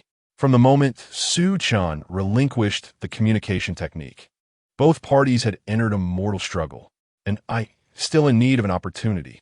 Dear father, dear brother, and esteemed king, I must rely on you for this chance. Su Chen chuckled softly to himself. He understood that these individuals would not relinquish their desire to see him perish. Moreover, his time was running short. If several decades were to pass, perhaps his masquerade as a prodigal genius would be exposed. His life was fleeting, compelling him to rely on secret methods for concealment.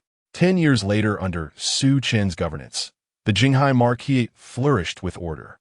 Since acquiring the communication technique, the Marquis of Jinghai had entered seclusion, emerging only once to bestow Su Chen with a complete version of the technique before retreating once more.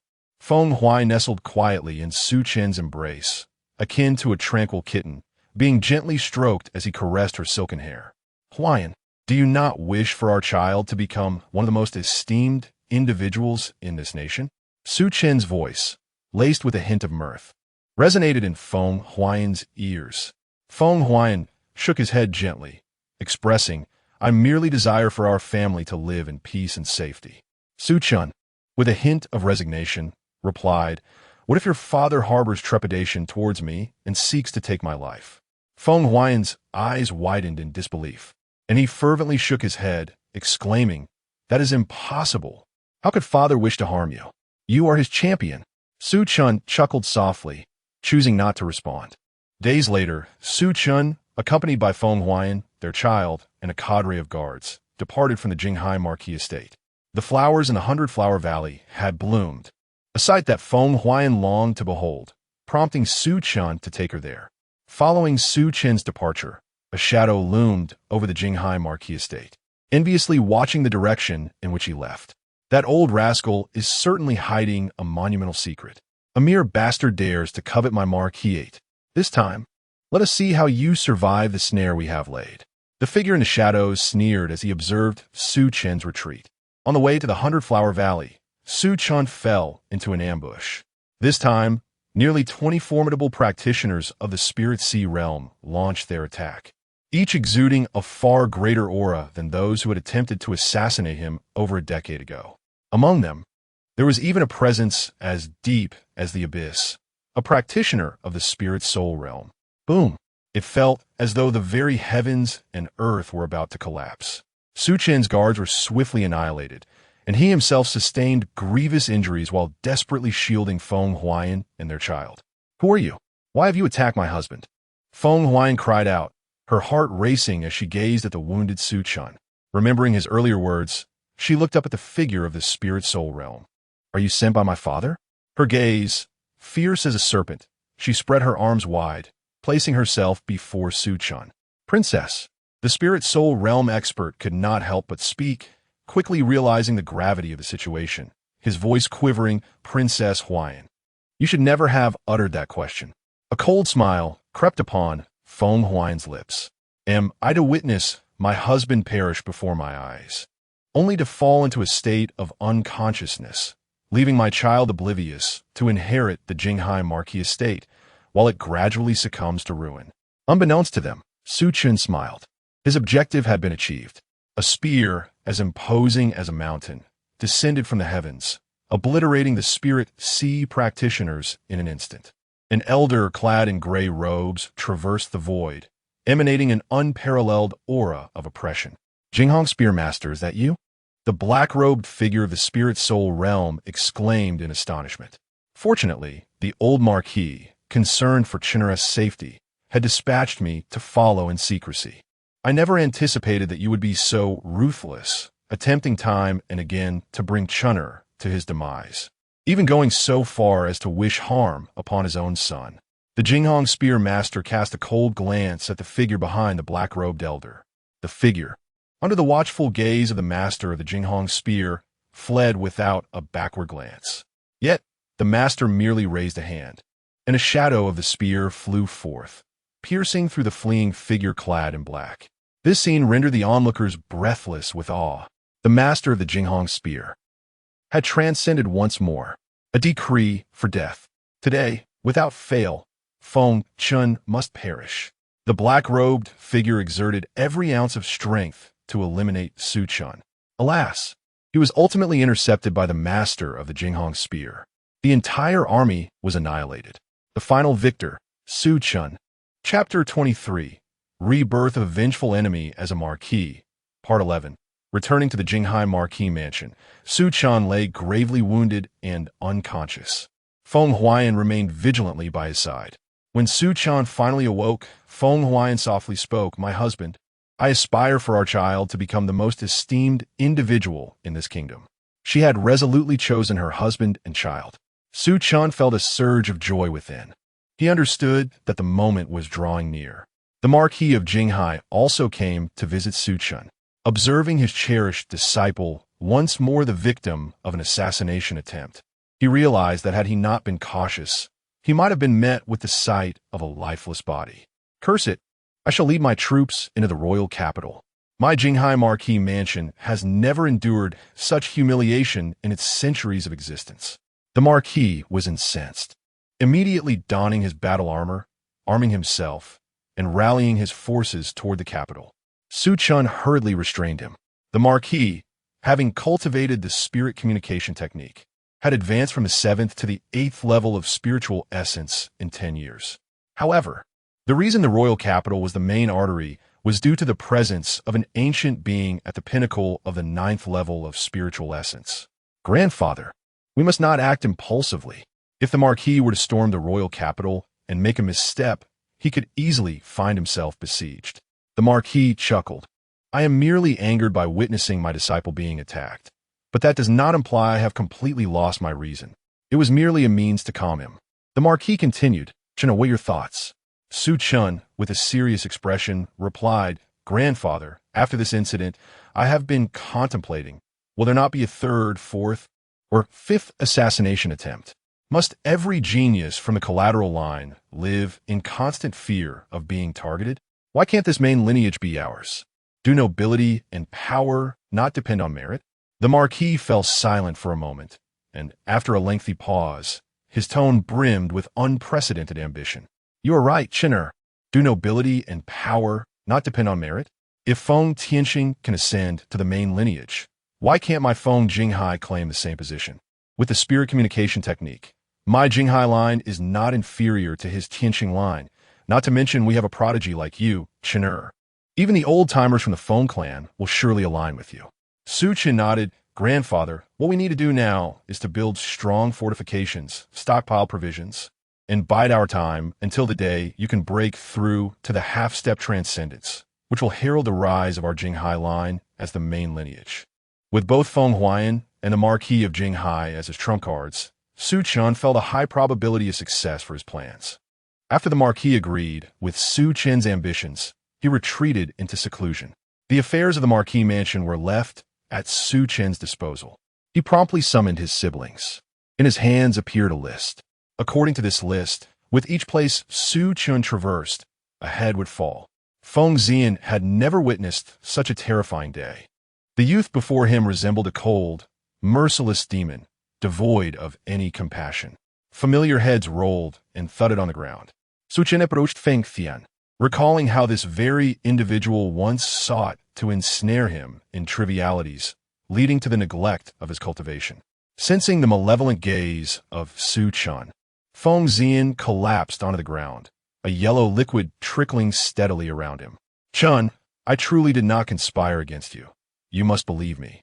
Feng Xian trembled, fearing that in the next moment his head would join those of his younger siblings on the ground. I believe Brother Xian lacks the audacity for such treachery. Su Chen acknowledged with a nod. Then, with a soft smile, he added, However, Brother Xian, your mother has indeed sought the assistance of assassins from the Spirit Sea realm on 2 separate occasions for this matter. Feng Xian's pupils constricted sharply, and soon after, his head met the ground. Moments later, Su Chen carelessly tore the list in his hand, scattering it across the floor. The list was merely a fabrication. Now, only he remained as the direct bloodline of the Jinghai Marquis family. Should he ascend to power, his lineage would be the sole royal line. Should he fail, the Feng family would lose yet another branch. In a blink, 20 years had passed. Su Chen's cultivation had broken through to the spirit soul realm. Feeling an unprecedented surge of power, the entire vicinity of several thousand meters lay within his grasp, capable of altering the course of destiny with a mere thought. He knew his efforts had not been in vain. Alas, the potential of his body had been fully expended. Estimating his remaining lifespan, Su Chen realized it was alarmingly brief. Had he not relied on spiritual herbs over the years, he might have long since revealed his true condition. Even after breaking through to the spirit soul realm, he could at most live another 5 or 6 years. Over these 2 decades, the king's actions had grown increasingly outrageous, gradually diminishing the martial resources available to their collateral branches, while more and more of their kin faced persecution. The other Marquis families were also suffering immensely. Gazing at the jade slip in his hand, Su Chen inscribed 6 characters: clear the court, secure the nation. He could no longer afford to wait for the Jinghai Marquis to break through. Whether the Marquis could advance even a half step into the profound was uncertain. He might be buried before that moment arrived. He needed to unite other collateral branches for rebellion. He would not only challenge the kingdom of Tianfeng, but also ensure its ruin, leaving the next generation to settle the score. With Feng Huayan's involvement, this endeavor quickly gained momentum. In an instant, the kingdom of Tianfeng found itself engulfed in its most brutal internal strife. All 8 marquises rose in rebellion simultaneously. No fewer than 20 spirit soul realm experts became embroiled in the conflict, with 7 of the 10 most formidable warriors of Tianfeng participating in the battle, resulting in a landscape strewn with corpses. Leading his army, Su Chen soared to new heights. Huayan, how do you think the world will perceive me? He inquired, observing the scenes he had orchestrated, gripping Feng Huayan's hand with calmness. Feng Huayan smiled. If my husband is a hero, he shall be regarded as the founder of a new era. If he fails, Huayan will follow him into the depths of the underworld. Why worry about how the world perceives us? Su Chen stated solemnly, to the victor go the spoils. This is an immutable truth. Feng Huayan turned and draped a cloak over Su Chen's shoulders, gently saying, in my heart, my husband shall always be a king. Feeling a strange warmth at this old couple-esque exchange, Su Chen embraced Feng Huayan, whispering, I am sorry in his heart. He realized that upon receiving the news of the Jiang family's demise in his childhood, there was no turning back. His every action was merely an endeavor to acquire more points of defiance against fate, while simultaneously seeking justice for his past life. The moment he chose to expend his lifespan to hasten his cultivation, he was irrevocably bound to a path of no return. He was neither the genius that stood alongside the great ancestor, nor the prodigy that rivaled the legendary Li. He was merely a wretch, a thief of reputation, burning through his lifespan. Whether it was worth it, he did not know. The distinctions between right and wrong eluded him. He could only immerse himself in the fray, wagering his fate against the heavens. Chapter 24. The rebirth of an archenemy as a marquis, complete. The blaring of horns echoed like thunder throughout the royal capital, resounding in all directions. A 1,000,000-strong army of warriors stood at the city gates. The generals of the Tianfeng kingdom felt an overwhelming wave of despair upon witnessing this scene. The power of the 8 marquises was formidable, their hidden military strength rivaling that of the kings for major legions. However, the 4 legions had now dwindled to 3. as the Xuanwu Legion had been effortlessly claimed by Su Chen. Within the palace, a high-ranking official of the Tianfeng kingdom stood trembling beside the king, reporting, "Your Majesty, I have just received news that Marquis Jinghai, Marquis Mo Yuan, and Marquis Xianbing, the 8 great marquises have arrived at the city gates intending to." Before he could finish, the king interrupted, "They seek to slay me and usurp my throne, do they?" The Tianfeng king scoffed. "I should have taken a gamble and eliminated that brat when I had the chance in the capital. Had it not been for those old fools from the main lineage vouching for him, would I have allowed this calamity to live until now?" The official was drenched in cold sweat. The king continued, "Those in the main lineage wish to use Feng Chen for their own purposes, aspiring to create a figure like the grand ancestor to protect our Feng clan. Little do they know, Feng Chen is a wolf in sheep's clothing, seeking to overthrow our main lineage and even take my head. I originally intended to quietly eliminate him, yet time and again, he has managed to escape death. However, if he believes he can easily topple my lineage, he is sorely mistaken." The Tianfeng king's expression remained calm, unaffected by the impending threat. At this moment, he no longer concealed his cultivation level. Half-step into the profound realm. Amidst the grand army, Su Chen furrowed his brow. He sensed an unprecedented, terrifying energy within the royal capital, at least a peak 9th stage spirit realm expert. Indeed, there were ancient monsters hidden within the capital. Nonetheless, he felt no fear. He slightly bowed to the elder beside him. "I shall rely on you, grandfather." Marquis Jinghai nodded. Subsequently, he transformed into a towering giant, clad in golden armor, exuding an imposing and domineering presence. He unleashed a superior spiritual weapon recorded in the spirit communication technique, striking the formation with a powerful punch. Boom! A thunderous roar reverberated, the immense noise causing countless runes to cascade like raindrops of light. Within the royal city, innumerable individuals were instantly turned into blood mist with a single explosion. The once impregnable royal city was now shrouded in a crimson hue. The massive formation that had seemed unassailable now bore a gaping hole. This sight invigorated the coalition of the 8 marquises, while it left the citizens of the capital feeling as though the sky had fallen. In the blink of an eye, the formation was shattered. Marquis Jinghai was now perilously close to the profound realm. At that moment, a golden figure emerged from the royal palace. "With your meager strength, do you truly believe you can replace me, cleanse the court, and bring about the end of my reign? Do you take me for a feeble-minded monarch incapable of defending myself?" The hoarse voice resonated with an imposing authority, reverberating through the surroundings and instilling trepidation in every member of the 8 Marquis coalition. Su Chen's expression was grave. This king had concealed his true depth remarkably well. In silence, he had achieved the formidable realm of half-step enlightenment. Fortunately, Marquis Jinghai was also at the same level.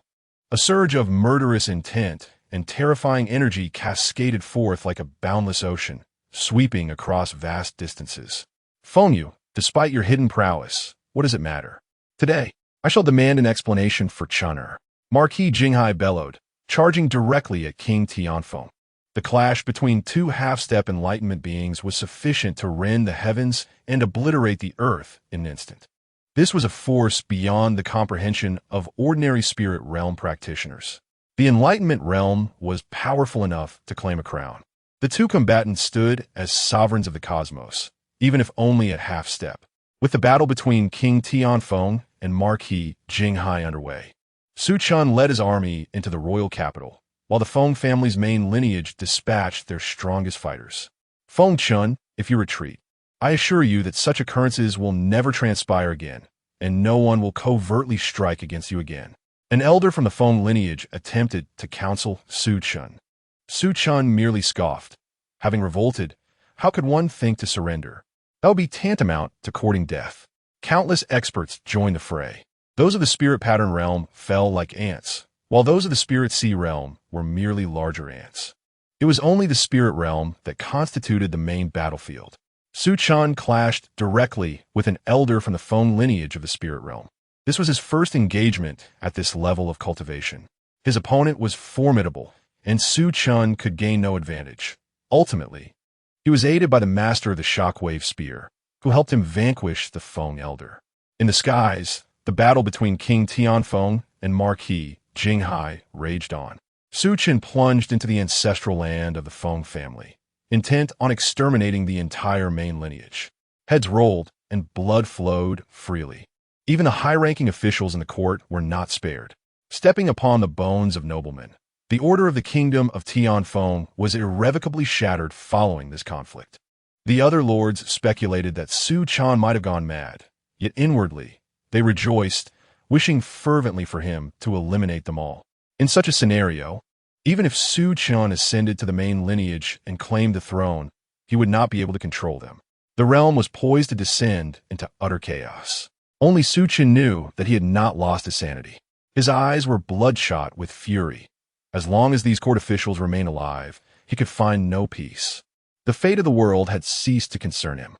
Just as Su Chen was on the verge of eradicating the entire Feng main lineage, the heavens transformed. Ominous clouds gathered, shrouding the sky in darkness. A coffin soared from the depths of the Feng family's main lineage into the air. Without warning, the coffin opened, and an elderly figure emerged. The old man's face was as pale as parchment, his eye sockets deep set, and his eyes murky and devoid of color, as if the flame of life could extinguish at any moment. In that moment, all sounds of combat fell silent, leaving only the frail breaths of the elder. His emaciated hand reached forward. Su Chen felt an unprecedented sense of peril. With a resounding explosion, an ancient relic of the was obliterated into thin air. His finger continued to point, and another formidable spirit realm warrior erupted like a firework. Su Chen felt the hair on his neck stand on end. In no time, he found himself utterly alone. All had perished, including the master of the transcendental realm. This was the ancestor of the Feng clan, Feng Tianxing, who had not yet met his demise. Cold sweat drenched Su Chen's brow, and his heart brimmed with reluctance. He was but a step away from victory. The transcendental realm was supposed to last no longer than 800 years. Yet, since the founding of the Tianfeng kingdom, nearly a millennium had passed. Had this old man truly lived for over 1,000 years? Before Su Chen could contemplate further, the Duke of Jinghai, sensing the dire situation, abandoned the battle with the king of Tianfeng and sought to flee with Su Chen. "Chener, you must escape." The Duke of Jinghai had yet to approach Su Chen when the gaunt elder reached out and effortlessly crushed him. The Duke's body twisted grotesquely and was then annihilated. The king of Tianfeng arrived just in time to witness the carnage, his eyes ablaze with fury as he glared at Su Chen. "You have a heart of cruelty. I shall make you wish for death." As his words echoed, Su Chen laboriously raised his arm, extending his middle finger. A deafening roar reverberated through the heavens and earth. Ultimately, silence enveloped all. Chapter 25, The Li Dynasty, Part 1, Cursing Under His Breath. Su Chen gasped for air as he found himself back in the space of the reversal book. To his astonishment, the ancestor of the Feng clan was still clinging to life. The most crucial aspect was that the Feng clan's ancestor was likely a formidable force, even in the realm of profound understanding. He had been so close to overturning the Feng dynasty, merely a step away. The bitterness in Su Chen's heart was profound. Time slipped away, and eventually, Su Chen regained his composure. In this lifetime, although he had not toppled the Tianfeng kingdom, he had effectively eradicated the main lineage, resulting in the demise of all 8 vassal lords of the Feng clan, along with every strong practitioner in the Spirit Sea and Spirit Soul realms during that fateful battle. The entire court had been cleansed, leaving the Tianfeng kingdom in a state of mere existence. Taking out the reversal book, Su Chen examined the fruits of his efforts in this life. As he turned to the 3rd page, he read, "In the 3rd life, you were the foremost genius of the Tianfeng kingdom, with great expectations placed upon you. You lived up to these expectations, even at the cost of burning your lifespan for cultivation. Driven by a desire for vengeance from your previous life, you chose to disrupt the world, making the Feng clan and your enemies pay for their actions. You succeeded in causing the death of the marshal responsible for your family's annihilation and allied with the other 7 lords to invade the royal capital, slaughtering the nobles and exterminating the main lineage. Alas, you ultimately encountered the last vestige of the Feng clan's founder, leading to your downfall. You are regarded as a madman, a king, a demon, and a hero. Your deeds will be judged by future generations. Rating: Blue 2 stars reversal points, 200 reversal points. The number of lives lost due to Su Chen's actions was likely in the hundreds of thousands. The direct and indirect fatalities attributed to him probably exceeded a mere two-digit target. Even the Feng dynasty had been rendered nearly extinct because of him. Had he successfully replaced the main lineage of the Feng clan, perhaps his rating would have ascended to a higher tier. Su Chen felt a pang of envy. The blue rating was tantalizing, with each star differing by 100 reversal points. Regrettably, he had encountered an ancestor who was not yet fully deceased. The world of fantasy was fraught with peril. Qualifications: 0. Comprehension: 0. Ancestry: 0. State of mind: 15, with 200 reversal points at his disposal. Judicious allocation might truly enable him to break through to the realm of profound understanding in this life, emerging as a genuine king rather than a mere fabricated genius reliant on the burning of his lifespan in his previous existence. He allocated the majority of his points to qualifications, adding 90 points. He then augmented his comprehension by 70 points. Finally, with the remaining 40 reversal points, he invested them all into his ancestry. The fourth life commenced. As the morning light filtered softly, Su Chen opened his eyes to behold a canopy of golden threads and silver lines, adorned with intricate and exquisite patterns. It seemed that his identity in this life was no less remarkable than in the previous one. Internally relieved, he examined his hands, noting they were not those of an infant. Thankfully, in his recollection, he was known as Li Chun, the second son of the Li family in Taiyuan, colloquially referred to as Li heir. Su Chen's gaze turned vacant as he realized that the Taiyuan Li family was none other than the lineage left behind by the legendary figure of the Tianfeng kingdom, Li Shanhua. In disbelief, Su Chen recalled that within the Li family, Li Shanhua had also bequeathed a unique cultivation technique. The esteemed progenitor of the Feng clan openly acknowledged that Li Shanhua far surpasses him in strength, and even the Feng ancestors' cultivation exceeds the realm of Tongxian. One cannot help but ponder what level of mastery the extraordinary Li Shanhua possesses. Su Chen, however, remains ignorant of this. Nonetheless, he is envious of the martial arts techniques left behind by Li Shanhua. In this lifetime, he awakened his memories at the age of 13, achieving the 9th level of spirit gathering. In his previous life, burning through his lifespan for cultivation yielded no greater results. He transformed from a false genius into a true prodigy, suppressing the exhilaration within. Su Chen began to investigate the changes in the Tianfeng kingdom since his demise in the last life. Indeed, the transformations have been significant. In his previous existence, Su Chen nearly eradicated the Feng clan, forcing the Feng ancestor to revive at the cost of his last vestiges of life. Although it remains uncertain whether that old man is alive or dead, the Li family speculates that he has likely perished.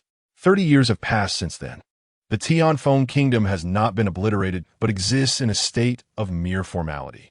The Tianfeng king sustained severe injuries in his last battle against the Duke of Jinghai and was compelled to forge alliances through marriage to stabilize the Feng clan status.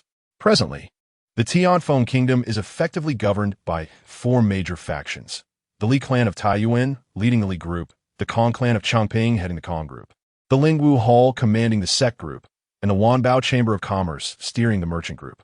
These 4 factions carve out their territories, controlling the lifeblood of the Tianfeng kingdom. In his previous life, while Su Chen did not annihilate the entire Feng clan, he inflicted grievous wounds upon them, stripping them of their once mighty prowess and leaving them without allies to dominate the Tianfeng kingdom. An era of chaos is on the horizon. Young Master Li Chun, the elders request your presence at the Spirit Pattern Hall. A maid's voice broke through Su Chen's reverie. He gradually withdrew his thoughts. The Li family of Taiyuan possesses a far deeper foundation than the Duke of Jinghai's estate, with an abundance of high-quality spirit patterns accumulated over generations. Among them, it is said that there exists a golden quality spirit pattern left by Li Shanhua himself, though no member of the Li clan has yet acquired it. Even the purple quality spirit patterns have remained unobtained for centuries. In his previous life, the best he could manage was a blue quality spirit pattern. Upon arriving at the spirit pattern hall, Su Chen found numerous young members of the Li clan, who parted ways to grant him passage. He is regarded as the foremost genius of the Li family in centuries. However, one individual regarded him with disdain, exuding an air of arrogance. A youth clad in fine garments positioned himself in front of Su Chen. "Li Chen, no matter how exceptional you are, your father will not spare you a glance." Li Wenxuan lifted his head, brimming with self-satisfaction, as if this declaration could somehow diminish Su Chen's stature. Su Chen, uninterested in engaging with him, remained aloof. Though he is now the second son of the Li group, his mother is merely the daughter of a minor sex leader, lacking a formidable backing. Before his talents became apparent, he was often overlooked and faced oppression. It was only after his gifts shone through that his circumstances improved, gaining the favor of the elders of the Li clan. Yet, this recognition has also incited the jealousy and hostility of his brothers. After all, no one relishes the thought of being surpassed by someone they once held beneath their heel, only to find themselves now beneath that very individual. One by one, the youths entered the spirit pattern hall to acquire their respective spirit patterns. When Li Wenxuan stepped inside, he emerged with unparalleled joy. "I have obtained the rare, blue-quality spirit pattern, Thunder Galloping Horse." The crowd gazed at him with envy. The Thunder Galloping Horse was indeed a rare spirit pattern. It not only boasted astonishing speed, but also possessed the ability to unleash small lightning strikes upon others, rendering it exceedingly practical. With an air of self-satisfaction, Li Wenxuan approached Su Chen, declaring, "Once I break through to the 9th level of spirit gathering, I will be able to absorb the spirit pattern. Your cultivation advantage is merely temporary. I will soon catch up and even surpass you." Su Chen could not help but chuckle at the audacity of a mere 2nd level of spirit gathering daring to provoke him, who was at the 9th level. He refrained from shattering Li Wenxuan's daydream and brushed past him, stepping into the spirit pattern hall. Chapter 26, The Li Dynasty, Part 2, Within the Spirit Pattern Hall. The remnants of ferocious beasts slain by the Li family through generations lay in wait, their spiritual patterns stripped away. The more exceptional one's innate talent, the greater the resonance it could evoke. With each resonant occurrence, the likelihood of obtaining precious spiritual patterns increased significantly. Su Chen closed his eyes, attuning himself to the energies around him. Dozens of blue lights flickered and vanished in an instant. Su Chen quietly marveled at the profound heritage of the Li family. If he so desired, he could effortlessly grasp exquisite blue-quality spiritual patterns. Yet in this lifetime, how could he be content with merely merging a blue-quality spiritual pattern given his extraordinary talent? Su Chen remained unhurried, patiently commencing his search. Before long, a glimmer of purple light caught his eye. Elated, he recognized it as a purple spiritual pattern extracted from a beast known as the Thousand-Armed Spider. This rare creature, nearly extinct in the kingdom of Tianfeng, was characterized by its multitude of arms and the ability to produce silk as resilient as steel, laced with potent venom. Should he choose to merge with it, he would become a superior version of Spider-Man. However, Su Chen refrained from selecting the Thousand-Armed Spider, unwilling to transform into a mere venomous creature. Exercising patience, Su Chen soon encountered another purple-quality spiritual pattern, the Lava Violent Ape. This extraordinary beast was engulfed in torrents of molten lava, its fur resembling flowing magma. It was exceedingly rare, completely vanished from the kingdom of Tianfeng. Upon merging, one would not only gain immense strength, but also the ability to manipulate flames and resist their wrath. Naturally, such power came with drawbacks. Merging with the Lava Violent Ape would render one exceedingly irritable, yet this minor flaw was negligible in comparison. Su Chen's search unveiled several other exceedingly rare purple-quality spiritual patterns. It seemed that with his current aptitude, he could not summon the legendary golden-quality patterns. A pang of disappointment struck him, but he quickly recalled that such legends remained unproven. After careful consideration, he ultimately selected a spiritual pattern from the Frostflower Ice Phoenix, a beast imbued with ancient phoenix blood. This creature was entirely snow white, its feathers intricately carved like ice crystals, said to cover all it touched in frost, with breath capable of instantly freezing mountains and rivers. Absorbing this pattern would grant him access to unparalleled ice powers, allowing him to summon the wings of the ice phoenix to enhance his flight speed. The ancient phoenix blood also brimmed with vibrant life force, bestowing longevity. Having finalized his choice of the Frostflower Ice Phoenix's spiritual pattern, Su Chen exited the Spirit Pattern Hall. Outside, Li Wenxuan was ostentatiously flaunting his blue-quality spiritual pattern, not missing the chance to belittle Su Chen.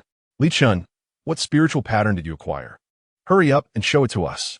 Li Wenxuan glared at Su Chen with envy, thinking that perhaps Su Chen's pattern would be inferior to his own. Emerging from the hall, Su Chen's demeanor remained calm and composed, leading Li Wenxuan to misinterpret his tranquility. The elder overseeing the Spirit Pattern Hall also cast a curious glance at Su Chen. After all, he was hailed as the greatest talent the Li family had seen in a century, and the elders were eager to discover what kind of spiritual patterns Su Chen had procured within the hall.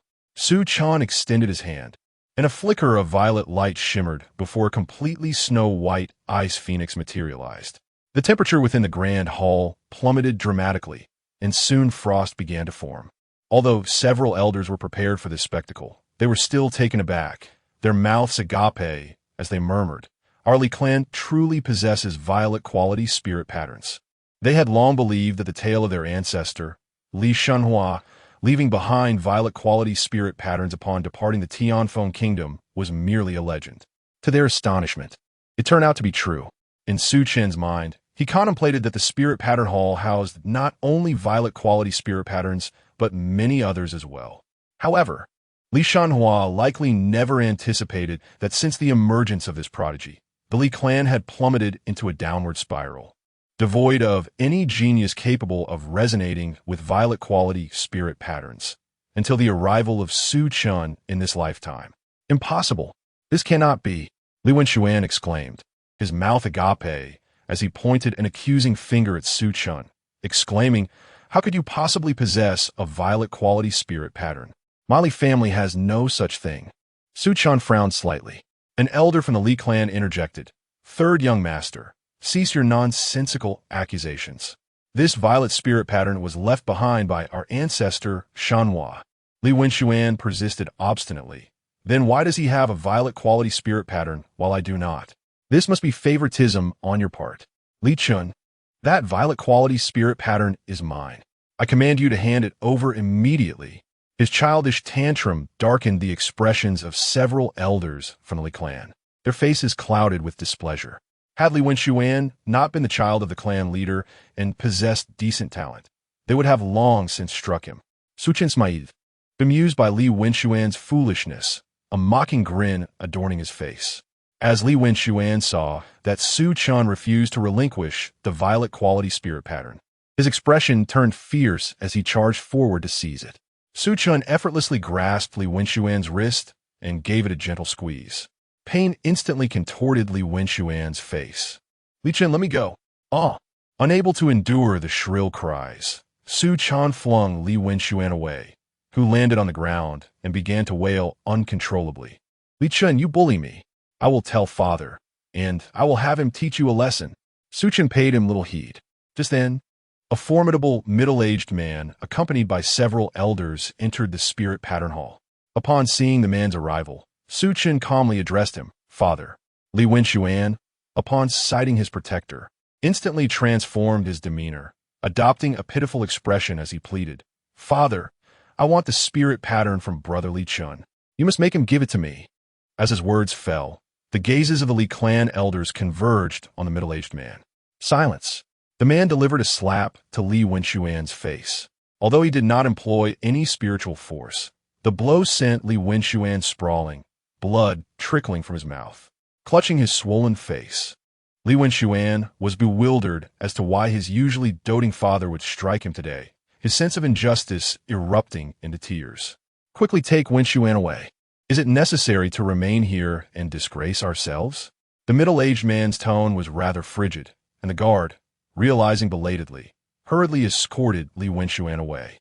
It seems that in this lifetime, his father is not a fool. He possesses the discernment to distinguish right from wrong. Su Chen regarded the middle-aged man with newfound respect. If he were truly foolish, he could not have ascended to the position of the head of the Li family.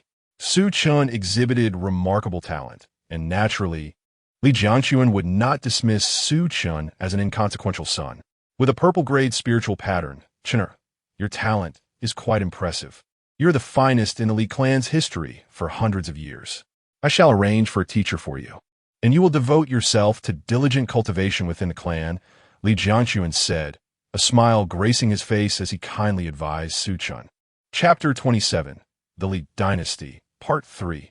Ever since the news of Su Chen acquiring the violet-grade spiritual pattern spread, doubts regarding his extraordinary talent have dissipated.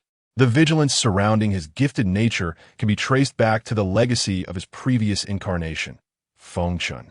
Following Feng Chen's demise, whispers of his clandestine cultivation of the longevity-burning technique emerged, leading various factions to label him a madman, serving as a cautionary tale. As a result, Su Chen's standing within the Li group saw a remarkable elevation, soon enjoying the privileges befitting the esteemed second young master. Numerous elders expressed their admiration for this astute young man, choosing to rally behind him as supporters. With the rise of her son, Su Chen's mother also experienced a significant boost in her status within the Li group, no longer subjected to mistreatment. In the blink of an eye, 5 years passed, and Su Chen's cultivation reached the 3rd level of the spiritual sea realm, astounding the many clan elders within the Li group. The speed at which he surpassed Feng Chen, who had once wreaked havoc upon the world over 3 decades ago, was nothing short of remarkable. This truly exemplified the essence of genius. It was only natural for Su Chen to express his desire to study the techniques left behind by the revered ancestor, Li Shenhua. After deliberation, the clan elders consented, allowing Su Chen the opportunity to attempt the legendary techniques. Upon encountering the highly coveted skill, the Emperor's astonishing art, Su Chen was taken aback by its commanding name. The technique radiated an air of prestige, with golden characters that exuded nobility. Yet, after dedicating 3 months to its study, he found himself utterly perplexed. What manner of sorcery is this technique left by Li Shenhua? Such a level of skill should have considered the capacity of future generations to comprehend it. Su Chen muttered in frustration. In comparison, the royal-level technique, spirit communication, appeared almost mundane. However, undeterred by his inability to grasp the Emperor's astonishing art, Su Chen boldly informed the elders of its name. Upon hearing him utter the name of the technique, several elders exchanged incredulous glances, soon bursting into tears of joy. After centuries, a second individual had finally vocalized the name of this technique. It was said by the revered ancestor that anyone capable of recognizing the name possessed the aptitude to cultivate this art. The second young master is indeed the embodiment of our Li family's fortune over the past few centuries. A new king shall undoubtedly rise from our lineage. The elders clustered around Su Chen as if he were a precious gem. Inwardly, Su Chen pondered how long it would take to truly comprehend this technique. Time was not a luxury he could afford. Thus, he resolved to practice the spirit communication technique under the guise of the Emperor's astonishing art. After all, no one in the Li family had ever witnessed the true Emperor's astonishing art. The spirit communication technique, albeit royal level, would suffice. This time, Su Chen opted against burning his lifespan for cultivation, deeming it entirely unnecessary. 3 months later, news of Su Chen successfully grasping the Emperor's astonishing art spread throughout the Li family, igniting fervor among its members. His supporters swelled in number, and the Li family's title of heir began to lean increasingly towards Su Chen. Upon hearing the news, the eldest son, Li Yuanfa, erupted in fury within the courtyard. It was inconceivable that a child born of a lowly maid could grasp the profound techniques that had eluded the Li clan for centuries. This was undoubtedly a fabrication, a ruse orchestrated by Li Chen to deceive the venerable elders of the family. Li Yuanfa could not fathom that his younger brother possessed such extraordinary talent. If this continued, his status would be perilously threatened. The future leader of the Li clan could only be him. Li Yuanfa sought out his father, Li Jianquan. Rest assured, Your brother will not vie for the position of heir. It is yours alone. Li Jiangquan reassured him. But father, have you conceived a strategy? Li Yuanfa, suppressing his inner elation, inquired softly. Li Jiangquan chuckled and continued. The Xian Yuan Holy Sect is hosting a grand competition among the 100 nations. Those who excel will earn the right to cultivate within the sect. Your brother's talent is unparalleled in the Tianfeng kingdom, even among the imperial courts. He would be deemed a prodigy. Gaining entry into the Xian Yuan Holy Sect will not be difficult. The Xian Yuan Holy Sect is a colossal entity that wields influence over hundreds of kingdoms and several empires. It is said to have been founded by a saint, a legendary figure capable of altering the heavens with a mere thought, a terrifying existence with the power to transcend realms. Su Chen's potential might lead him to such heights. In the realm of the Xian Yuan Holy Sect, even kings are not merely common peasants. Upon returning home, Li Yuanfa could no longer contain his smile and burst into laughter. Once his brother was accepted into the Xian Yuan Holy Sect, he would no longer compete for the position of heir. How could a true dragon be confined to shallow waters? Yet, a sudden realization struck Li Yuanfa. His brother's ascension to a higher realm would render the title of heir beneath him. Like discarded refuse, he found joy in what he had obtained. Regardless of how splendid the outside world may be, it is rife with exceptional talents. No matter how extraordinary Li Chen's gifts, in a broader expanse, he is merely one among many. Li Yuanfa consoled himself. Meanwhile, Su Chen continued his cultivation. By chance, he encountered a familiar face, an elderly man with white hair, yet still possessing a hint of the tenacity of old. Li Ming, his long-lost companion from his second life, still existed in this world, much to Su Chen's delight. However, he could not reveal his identity to Li Ming. Su Chen discreetly summoned guards to investigate Li Ming's experiences over the past 2 centuries. Upon inquiry, he discovered that Li Ming had indeed experienced remarkable fortune. Following Su Chen's demise in his second life, Li Ming seemed to have activated a hidden potential, breaking through to the spirit sea realm in under a decade, surpassing many gifted siblings. The Li family, once a humble branch, swiftly rose to prominence in Lingyun City. What truly propelled Li Ming to greatness was his involvement in the upheaval of the Tianfeng kingdom, where he orchestrated the downfall of the Feng clan's main and collateral lines. Seizing this opportunity, Li Ming established the Li Merchant Association, reaping substantial benefits and transforming from a weak, inconsequential branch into a formidable merchant within the Li conglomerate. Alas, as wealth accumulated, so too did the covetous eyes of thieves. Li Ming's most cherished descendant was captured by the infamous 12 Fiends, who demanded a ransom of 10 million gold coins for her release. Unable to procure such a sum, Li Ming sought assistance from the main lineage. Li Yuanfa, however, kept Li Ming hanging, hoping to negotiate the marriage of Li Ming's most beloved great-granddaughter to himself. Li Ming refused, and with Li Yuanfa remaining silent, no one within the Li family was willing to offer their aid. The 12 Fiends were not to be trifled with. Su Chen stroked his chin contemplatively. Very well, let me, as a father, extend a helping hand to you, my wayward son. Su Chen chuckled, never anticipating that fate would allow him to assist an old friend from days gone by.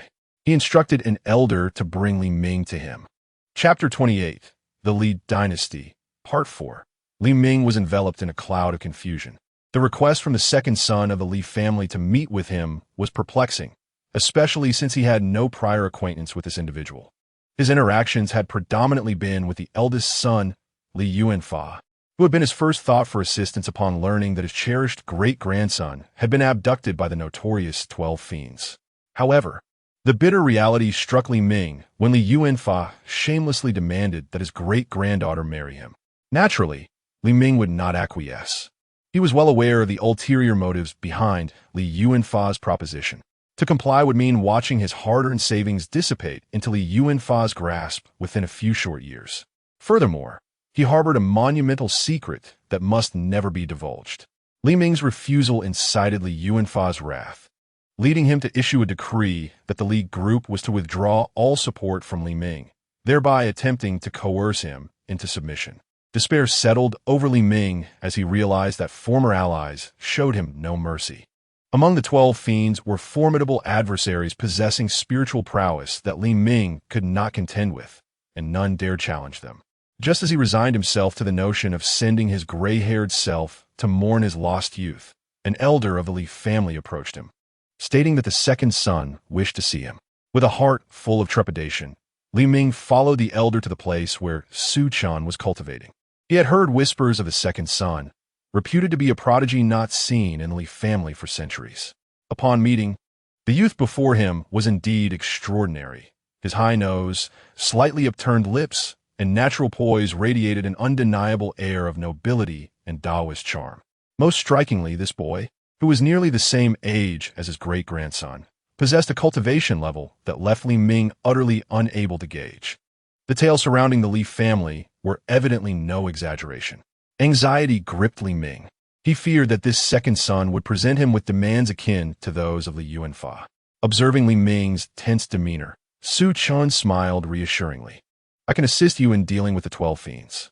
Li Ming's expression was a mixture of hope and apprehension as he mustered the courage to inquire. What is it that the second son requires of me?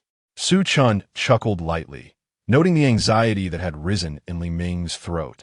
Contemplating, does this old fellow fear that I might harbor inappropriate intentions towards his great-granddaughter? Such a notion was absurd to Su Chen, who certainly did not wish for his newfound companion in this second life to suddenly become his father-in-law. The thought alone was unsettling. He could only imagine the laughter that might echo from the afterlife if Li Ming were to learn of it. Clearing his throat, Su Chen addressed the matter at hand. The 12 fiends are elusive and have perpetrated numerous heinous acts, affecting many factions that have suffered at their hands, yet dare not voice their grievances. All I require is your cooperation, Li Lao, to purge the 12 fiends. That is all. Li Ming was incredulous. Is that it? You merely seek my cooperation? He had prepared himself for a much harsher demand. Su Chen raised an eyebrow. What? Do you suspect that I have ulterior motives, Li Lao? Upon realizing the situation, Li Ming suddenly understood that the person before him held a status far more exalted than Li Yuanfa within the Li group.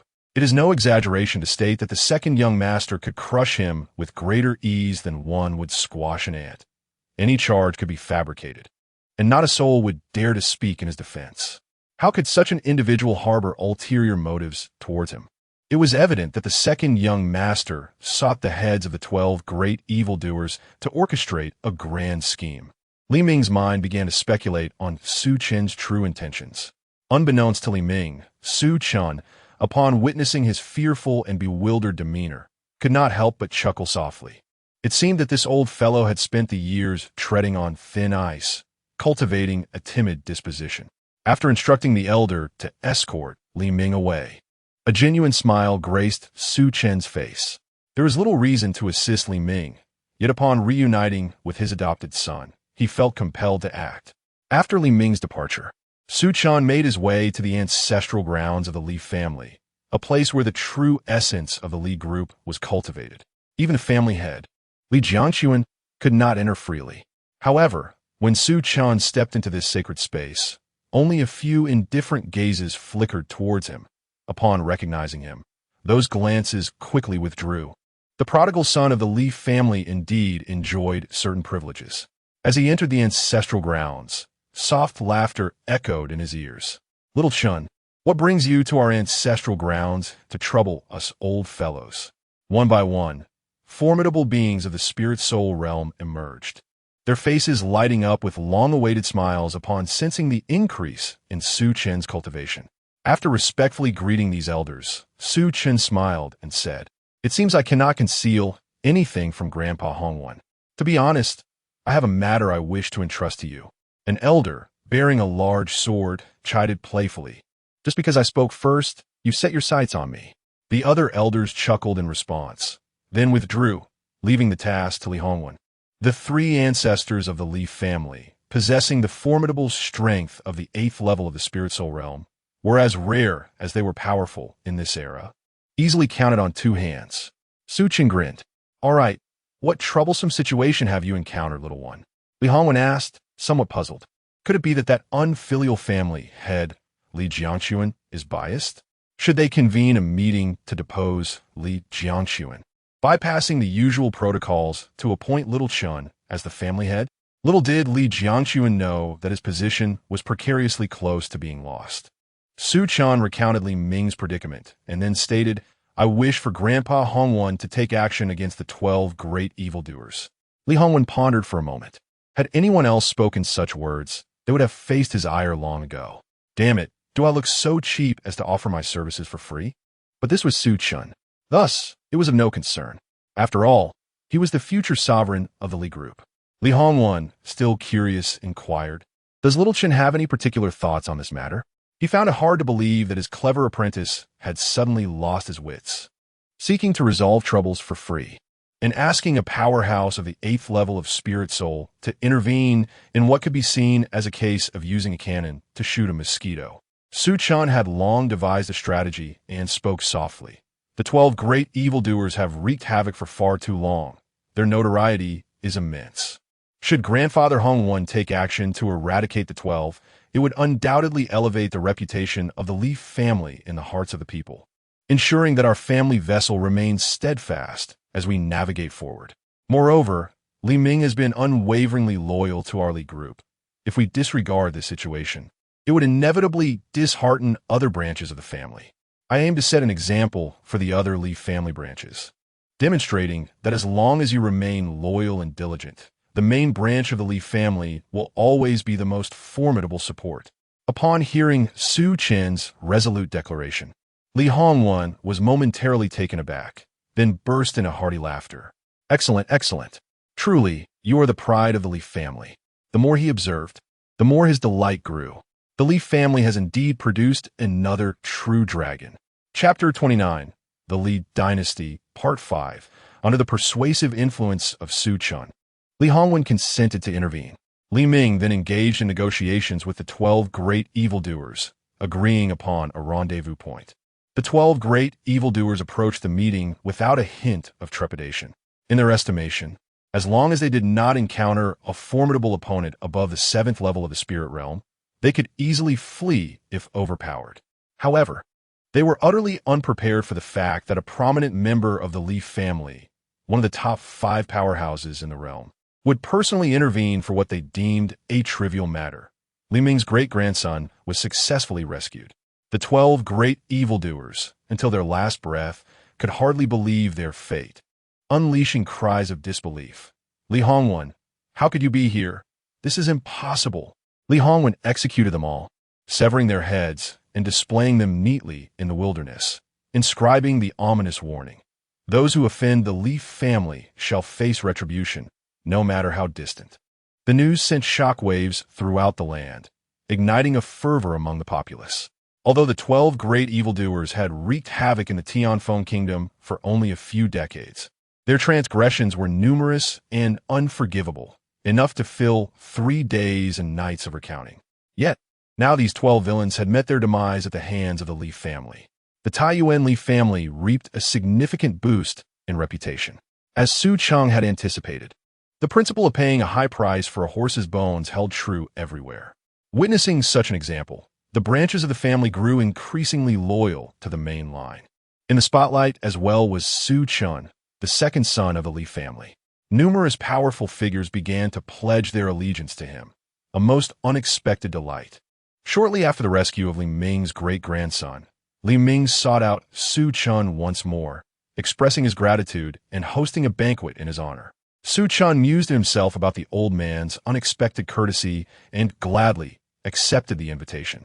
At the banquet, a girl of merely 15 or 16 trailed behind Li Ming, casting furtive glances at Su Chen. After a couple of drinks, Li Ming revealed his true intentions.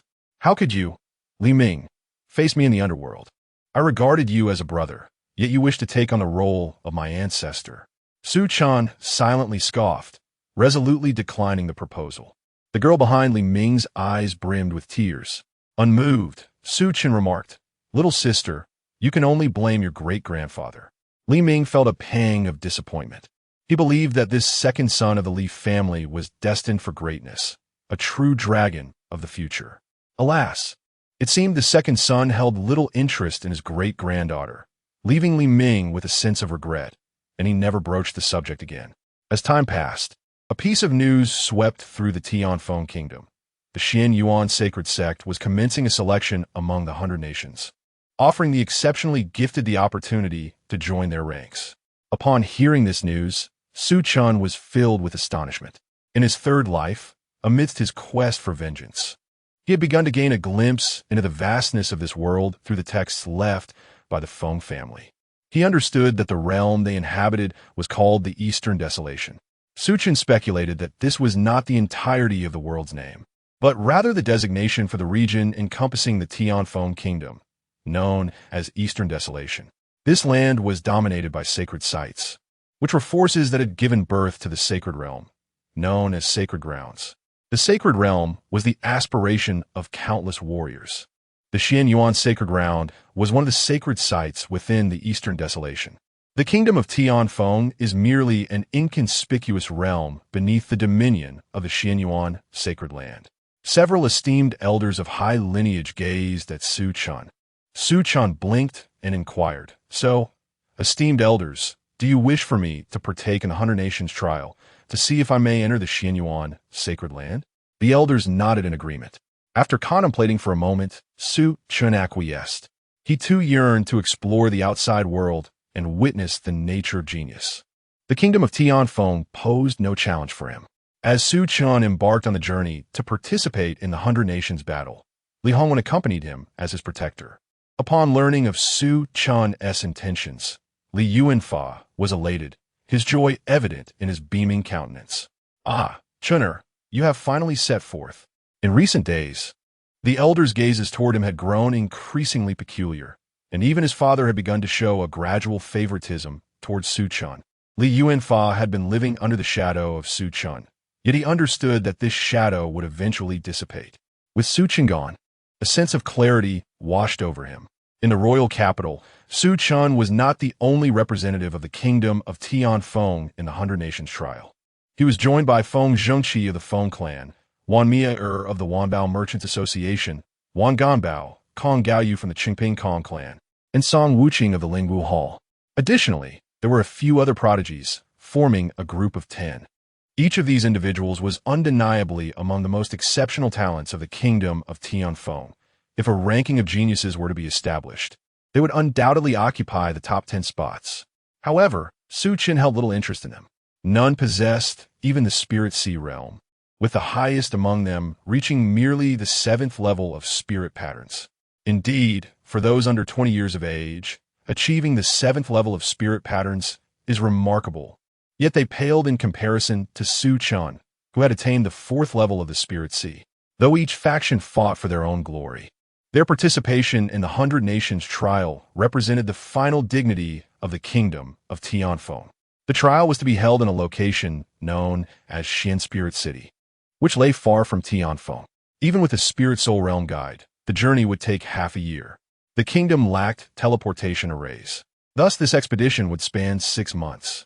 During this time, Su Chen's cultivation advanced from the 4th to the 5th level of the Spirit Sea. Through numerous trials and tribulations, he encountered countless wonders previously unknown to him. The vastness of the world extended far beyond his immediate perception. Upon reaching Xian Spirit City, he found the city to be an astonishing expanse beyond his imagination. The Spirit Soul Realm, once a lofty aspiration, was nearly ubiquitous here.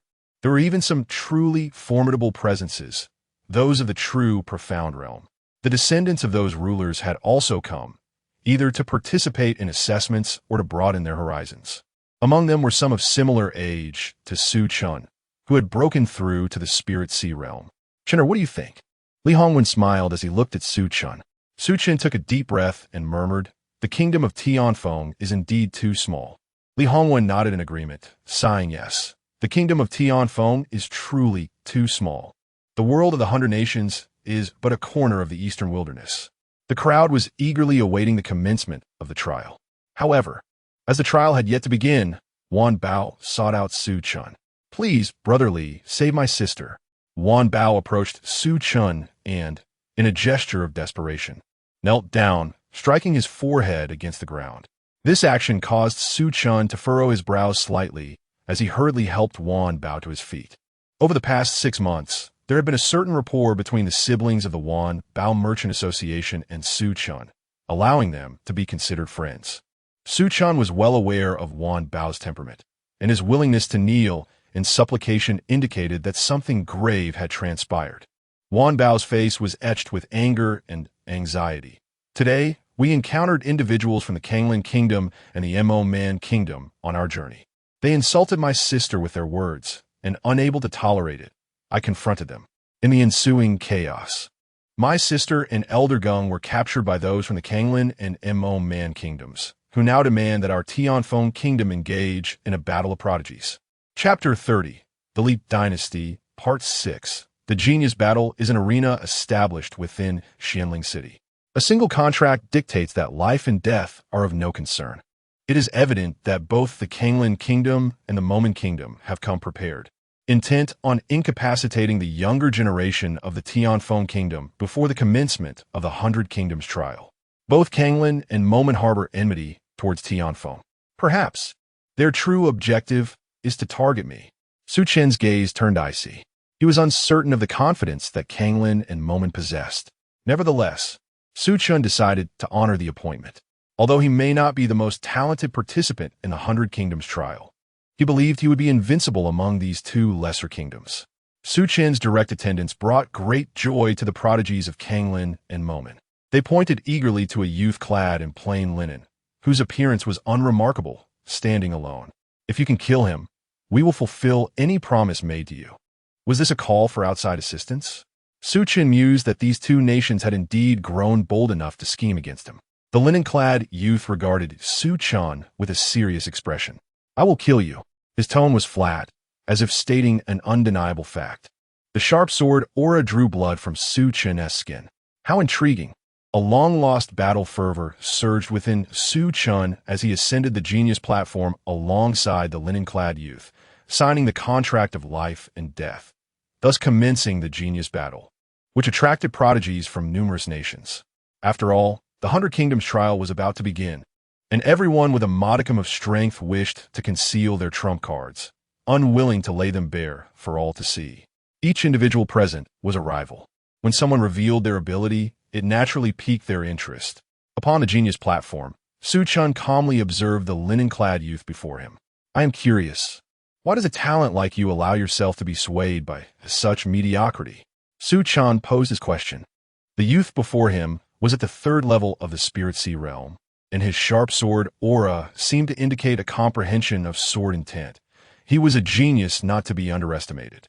The prodigies of Kanglin and Momen turned pale upon hearing Su Chen's unvarnished words, branding them as worthless. After all, were they not all celebrated geniuses in their respective nations? The youth fell silent, his expression earnest and resolute. I need a great deal of gold. If they're willing to offer me gold, I shall assist them. Su Chen was taken aback. He saw a fervent determination in the youth's eyes. Tentatively, he inquired, how much gold have they promised you? Perhaps in the youth's eyes, Su Chen was already a dead man. Thus, the youth did not hasten to strike. As if fulfilling Su Chen's final wish, he replied, 1 million gold coins. 1 million gold coins? That is a considerable sum. If merely killing a 5th-level Spirit Sea martial artist could garner 1 million gold coins, countless individuals would be eager to seize the opportunity. However, Su Chen smiled. 1 million gold coins? I will offer 10 times that amount. If you present me with their heads, I shall grant you 10 million gold coins. When Su Chen spoke of them, he naturally referred to the prodigies of the Kanglin and Momen kingdoms. As the words fell, the two talented individuals from the rival nations turned pale with fear, fully aware of the terror embodied by the youth in the coarse attire. Fortunately, he ultimately declined the proposition. My father taught me the importance of having principles. The youth's gaze was resolute, as if he no longer wished to engage in idle chatter with Su Chen. Perhaps he feared that the demands posed by Su Chen might undermine his resolve. Thus, he chose to take action against Su Chen. Mastering the essence of swordsmanship is indeed a mark of genius. Yet, Su Chen, too, is no less a prodigy. As the stunning sword strike approached, Su Chen casually placed one hand behind his back while the other gracefully formed a sword with his fingers. This was the Li family's ultimate technique, the Lingxi sword finger. The clash of their sword energies erupted, sending countless shadows spiraling into the air. A more terrifying aura surged forth from the Tianjiao platform. Regrettably, those outside could not discern the precise events unfolding within. Only the youth in coarse attire comprehended the horrifying scene that transpired at the center of the platform. With hands clasped before him, black hair dancing in the wind, Su Chen's eyes revealed no trace of emotion. The temperature of the world plummeted abruptly, snowflakes swirling around. The youth felt an intense chill, not merely physical, but a piercing cold that gripped the heart. The pristine, glistening snowflakes that fell before him appeared to him as drops of crimson blood. Within this icy realm, a mountain of corpses and a sea of blood lay buried beneath. He had witnessed scenes of famine stretching for miles, where countless bodies lay in defeat. Yet, the scene before him was infinitely more terrifying. The youth gritted his teeth, refusing to surrender. He still had reasons to survive. Channeling all his strength, he thrust forth a sword strike. In response, Su Chen manifested an ice spear in his hand, its form dancing wildly. It was the essence of the spear. With a fierce thrust, accompanied by a deafening sound, the Tianjiao platform was once again engulfed in chaos. This battle would determine the victor. Amidst the swirling dust, the youth in coarse attire knelt on the ground, an ice spear poised menacingly at his throat. Should Su Chen wish it, he could easily extinguish the youth's life. Observing his opponent retract the ice spear, the youth was bewildered. "Why you spare me?"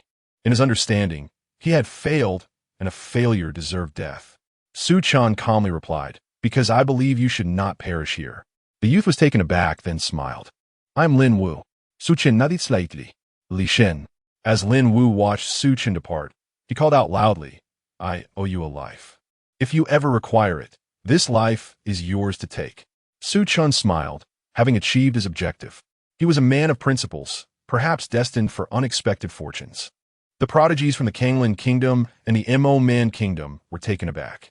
Su Chen had not only survived, but had also triumphed over such a formidable opponent. They were well aware of Lin Wu's strength. With grim faces, they surrendered Wan Miaoer, their hearts filled with trepidation. Wan Miaoer and her brother Wan Yuan Bao expressed their profound gratitude to Su Chen. Soon, the storm would pass. Chapter 31, The Li Dynasty, Part 7. The commencement of the trials of 100 nations. In the very heart of Xianling City, there lies a grand and expansive plaza, constructed entirely of white jade. The square is filled with young men and women, thousands in number, yet not a single sound escapes their lips. They gaze forward with reverence, their eyes brimming with anticipation. The site of the trials of 100 nations is a secret realm, teeming with opportunities as well as formidable beasts.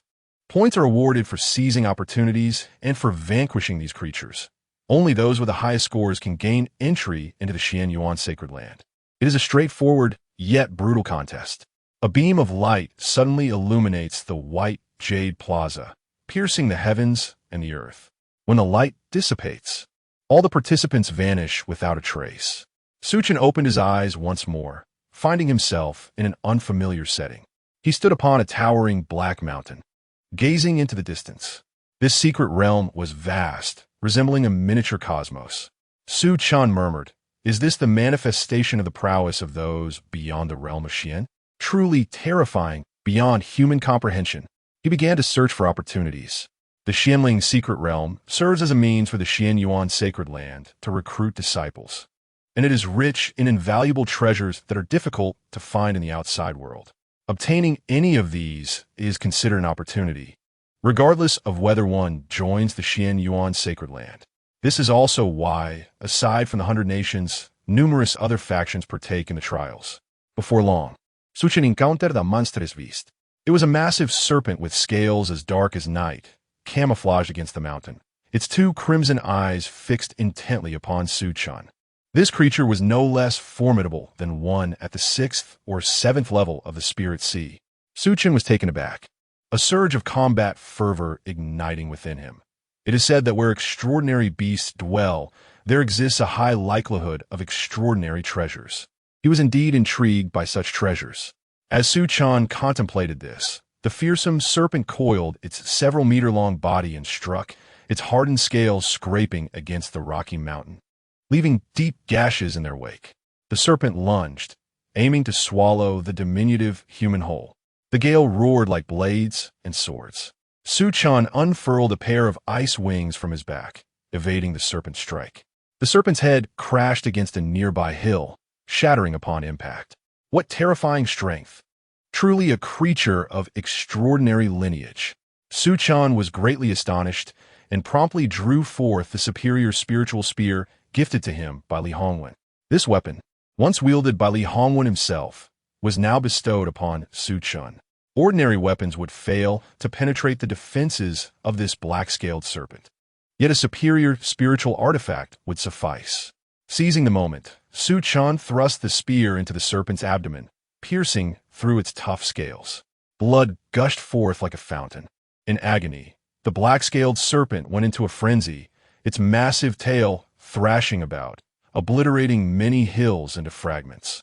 Recognizing the opportunity, Su Chen unleashed a flurry of spear thrusts, transforming his single strike into 100 illusory spear images that repeatedly pierced the serpent's body. As the serpent retaliated, Su Chen would evade, and whenever an opening arose, he would counterattack. After an hour of this relentless struggle, the serpent's blood was finally drained, rendering it motionless. Su Chen meticulously stripped away the spirit patterns and inner core from the black-scaled serpent's body. This is a rare specimen, which, if sold, could fetch no less than 1,000,000 gold coins. After vanquishing the black armored scale serpent, Su Chen returned to the original site to search for the so-called treasure. To his astonishment, he indeed discovered one. Atop the high mountain where the black armored scale serpent resided, there lay a fist-sized piece of black armored crystal essence, valued at 1,000,000 gold coins. Su Chen was elated, and his points consequently rose to 300. This place is truly a treasure trove. In the next life, he shall return here to explore further. Su Chen resolved to make the most of this place in this lifetime. If he could not obtain the treasures now, he would return to claim them in the next. In the following period, Su Chen began to meander through the secret realm. He encountered several other competitors, most of whom were rather unfriendly. Thus, he was compelled to retaliate, seizing their treasures. He also stumbled upon some immature treasures, which he chose not to take, but instead concealed their location and marked them discreetly, intending to retrieve them in the next life. As he wandered, Su Chen sensed a peculiar disturbance. A treasure was about to emerge. His eyes sparkled with excitement as he beheld a golden light shimmering in the distance. It was a stone tablet, adorned with an intricate array of runes. Su Chen observed streams of light rushing towards the stone tablet. Among them, he encountered a young prodigy, approximately his age, yet possessing a cultivation level of the 6th stage of the Spirit Sea, one tier higher than Su Chen. This young talent bore no malice towards Su Chen. Introducing himself as A.O. Jin, he began to elucidate the secrets of the stone tablet. The stone tablet was known as the Xian Yuan Ancient Tablet, reputed to contain numerous techniques and divine powers acquired through battles in the Xian Yuan Holy Land. Marked with imprints of inheritance, it was said that those who could seize a Dao platform would be able to connect with the Xian Yuan Ancient Tablet and comprehend its profound mysteries. Legend has it that someone once grasped an inheritance of royal level or higher within the Xian Yuan Ancient Tablet. Su Chen was profoundly astonished by this revelation.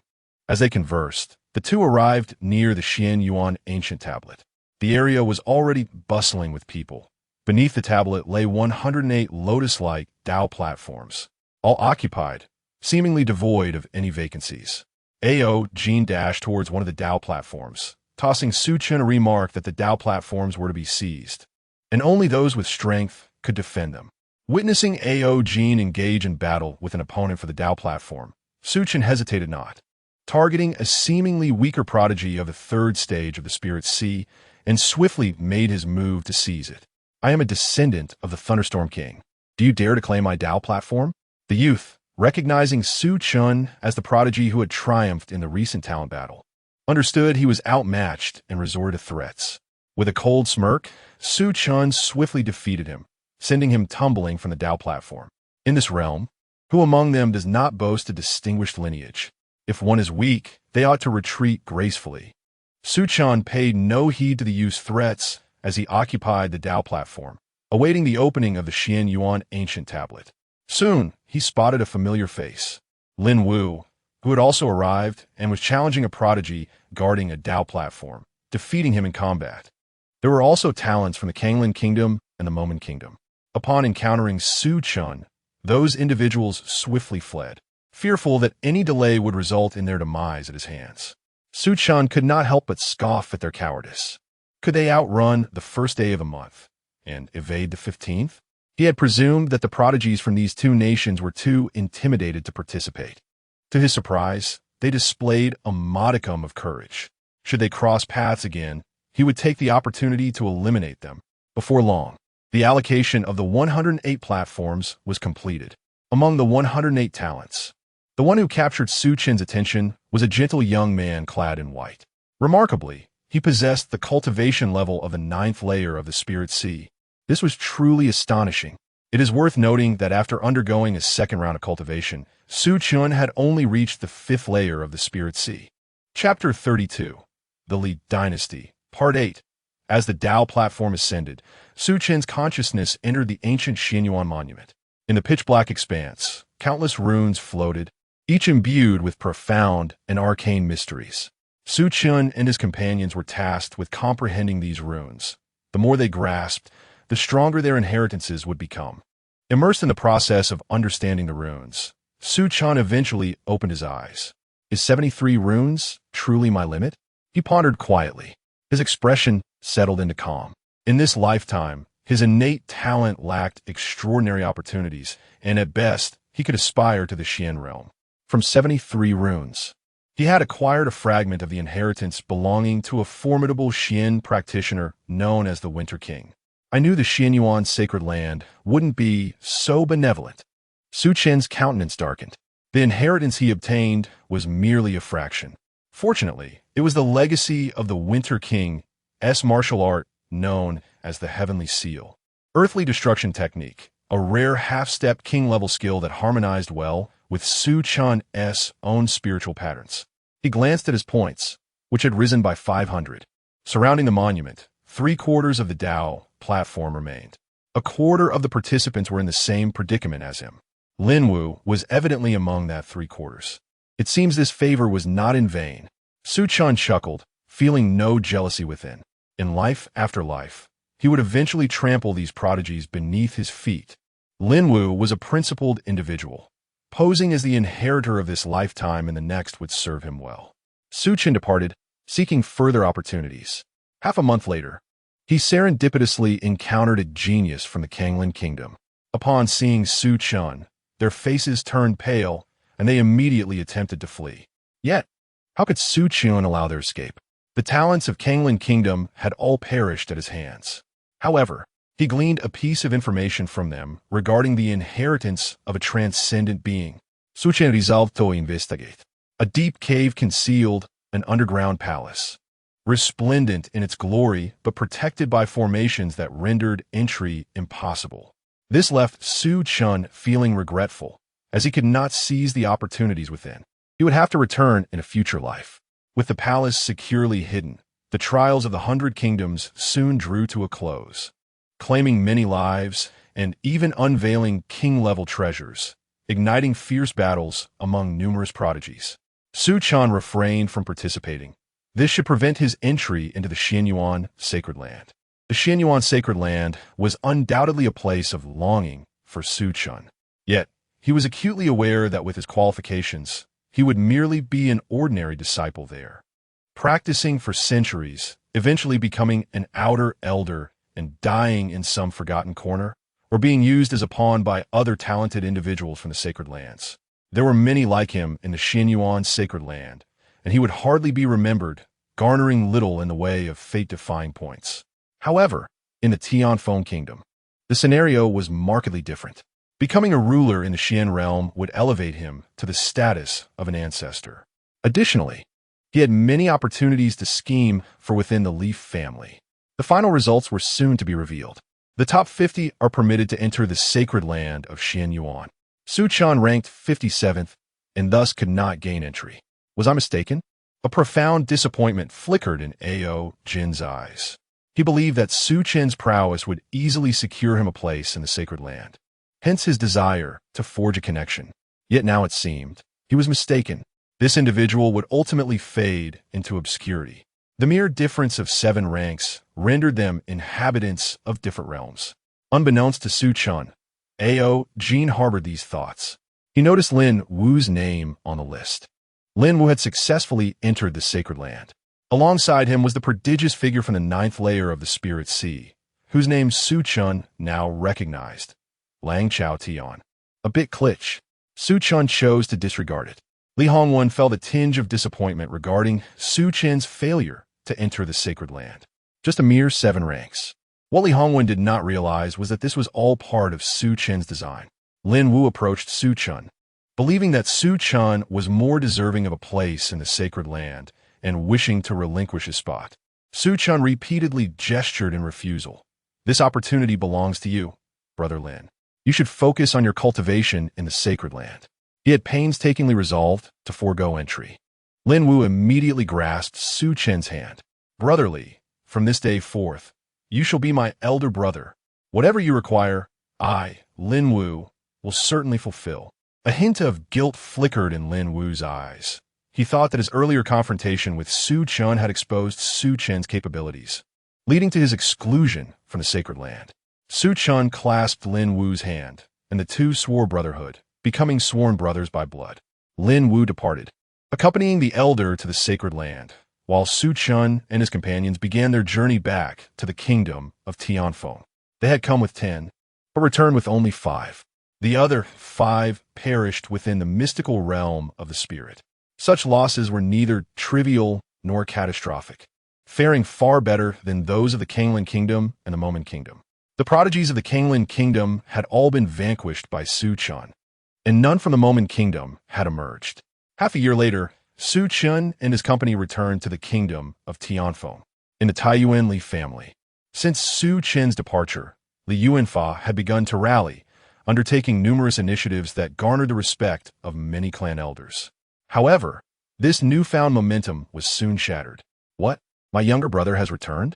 Li Yuanfa's expression fluctuated as he absorbed the report from his trusted elder. After a prolonged silence, he managed to force a smile.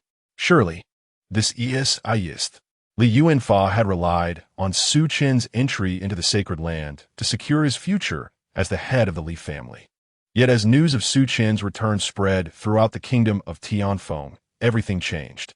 The elders who had once favored him fell silent, igniting a frenzy of jealousy within Li Yuanfa. Simultaneously, he clung to a sliver of hope. However, when Su Chen stood before him, all remnants of that hope evaporated. He cast a resentful glance at Su Chen. Su Chen merely smiled faintly, entirely disregarding Li Yuanfa's resentment. The position of the Li family patriarch was destined to be his. Upon learning that Su Chen was merely 7 places away from gaining entry into the Xianyuan sacred land, many clan elders felt a tinge of disappointment. Had Su Chen succeeded in entering the Xianyuan sacred land, the Li family would have been able to establish a foothold there as well. The 100 Nations trial was teeming with prodigies, and achieving 57th place was already a remarkable accomplishment. Understanding this, the Li clan elders, though lamenting Su Chen's failure to enter the Xianyuan sacred land, began to regard him with greater esteem. Li Yuanfa was once again cast into obscurity. After some time, the president of the Wanbao Chamber of Commerce personally visited, expressing a desire to marry Wan Mie to Su Chen, seeking a union between their families. Such alliances often grow familiar with time. Su Chen did not resist this proposition, considering that the Wanbao Chamber of Commerce was immensely wealthy. Securing their support would ultimately grant him significant influence over the destiny of the Tianfeng Kingdom. Chapter 33. The Li Dynasty 9. Time flies swiftly. At the age of 23, Su Chen achieved a breakthrough in his cultivation, reaching the 9th level of the Spirit Sea and setting his sights on transcending to the Spirit Soul realm. This year also marked the disappearance of the fortunes of the Tianfeng kingdom, and chaos erupted throughout the land. The ambitions of the Taiyuanli clan, which had been nurtured over centuries, revealed their fangs at this moment. If the Feng clan can do it, why cannot the Li clan? The elders of the Li family were filled with fervor. The Tianfeng kingdom fractured into countless factions, each engaged in fierce conflict, as numerous warlords emerged from the turmoil. Under the pressure exerted by Su Chen, Li Yuanfa grew increasingly diligent, commanding his own legion and capturing several cities, achieving commendable results. Yet, when compared to Su Chen, the disparity was monumental. In his past life, Su Chen had nearly annihilated the Tianfeng kingdom. With his formidable generals and warriors, Su Chen conquered a region in less than 2 months. Li Jiangxuan lamented, "I possess a Qilin child. He is the future of the Li family." Li Yuanfa's hatred for Su Chen deepened, and even his own father began to lean towards Su Chen. Perhaps it would not be long before this ostensible heir of the Li family would be replaced. Li Yuanfa was filled with resentment. If only I had Su Chen's soldiers and his strong allies, I would undoubtedly surpass him. Unwilling to accept his inferior position, Li Yuanfa sought to challenge Su Chen. Alas, he was not an unparalleled general. In his eagerness for achievement, he recklessly advanced and fell into an ambush, suffering significant casualties. This left the Li clan in utter disappointment. Ultimately, Su Chen resolved the predicament, earning the admiration of the Li family. Within the estate, Li Yuanfa knelt before the door of Li Jiangxuan's chamber. "Father, I am the heir. I am the rightful heir of the Li family. I implore you to grant me another chance." Inside the room, Li Jiangxuan felt a pang of guilt. This was his most cherished child, the one upon whom he had invested the most hope. Were it possible, Li Jiangxuan would undoubtedly choose to pass the mantle of leadership to Li Yuanfa rather than to Su Chen. Yet this was a fantastical realm. Even as the head of the family, he was not free to act as he wished. The elders of the Li clan were unwilling to continue wasting resources on Li Yuanfa, refusing even to grant him a single opportunity. Disheartened, Li Yuanfa departed, acutely aware of his father's decision. "The title of heir of the Li family belongs to me, and only to me." Li Yuanfa had descended into madness. At Su Chen's celebration banquet, numerous powerful figures gathered, sharing laughter and conversation. Wan Niaojiao sat beside Su Chen, observing the scene. Perhaps in a few years, the world would bear the surname Li. Just as the guests envisioned a bright future, a message was delivered to Su Chen, causing his expression to change dramatically. The banquet fell into an abrupt silence. The Tianfeng king had directly permitted the forces of the Kanglin kingdom to march unimpeded into the Tianfeng kingdom. Clearly, this was a plan to fight to the death. The Kanglin army was alarmingly close to the Li family stronghold. Su Chen had no choice but to return and intercept the advance of the Kanglin kingdom. While Su Chen was detained, Li Yuanfa was released, along with his younger brother, Li Benchuan, continue the assault on the kingdom of Tianfeng. It is only through the formidable alliance of the Li clan and the Wanbao merchants that such a feat has been achieved, establishing themselves as the most powerful and affluent force within Tianfeng. Su Chen has clashed with the Kanglin kingdom on numerous occasions and is well aware that these adversaries are fierce only in their words. When faced with true danger, they flee faster than anyone else. This battle marks 2 years since Su Chen, at the age of 25, ascended to the spirit realm, a remarkable feat that has astonished the world. He has also commanded the Qinyuan army of 500,000, triumphing over the millions of troops from the Kanglin kingdom. Despite the numerous accolades of Li Yuanfa, he finds himself overshadowed by Su Chen, struggling for breath. As long as Su Chen remains, Li Yuanfa shall never have his day in the sun. Shortly after Su Chen's victory over the Kanglin kingdom, Li Yuanfa suffered a defeat, a source of scorn for Su Chen. Li Yuanfa indeed possesses abilities, yet he faced utter annihilation, with his entire army decimated, all thanks to his younger brother, Li Wenxuan. From a young age, Su Chen had perceived Li Wenxuan as somewhat dim-witted, destined to become a burdensome ally. Now, this expectation has proven true. Indulging in excess, seeking glory recklessly, and heeding malicious whispers have severely undermined Li Yuanfa. With no other choice, Su Chen must now clean up the aftermath. A year later, Su Chen returns to the royal capital, filled with profound emotions. The once thriving kingdom of Tianfeng, flourishing for a millennium, has ultimately perished at his hands after 2 lifetimes of effort.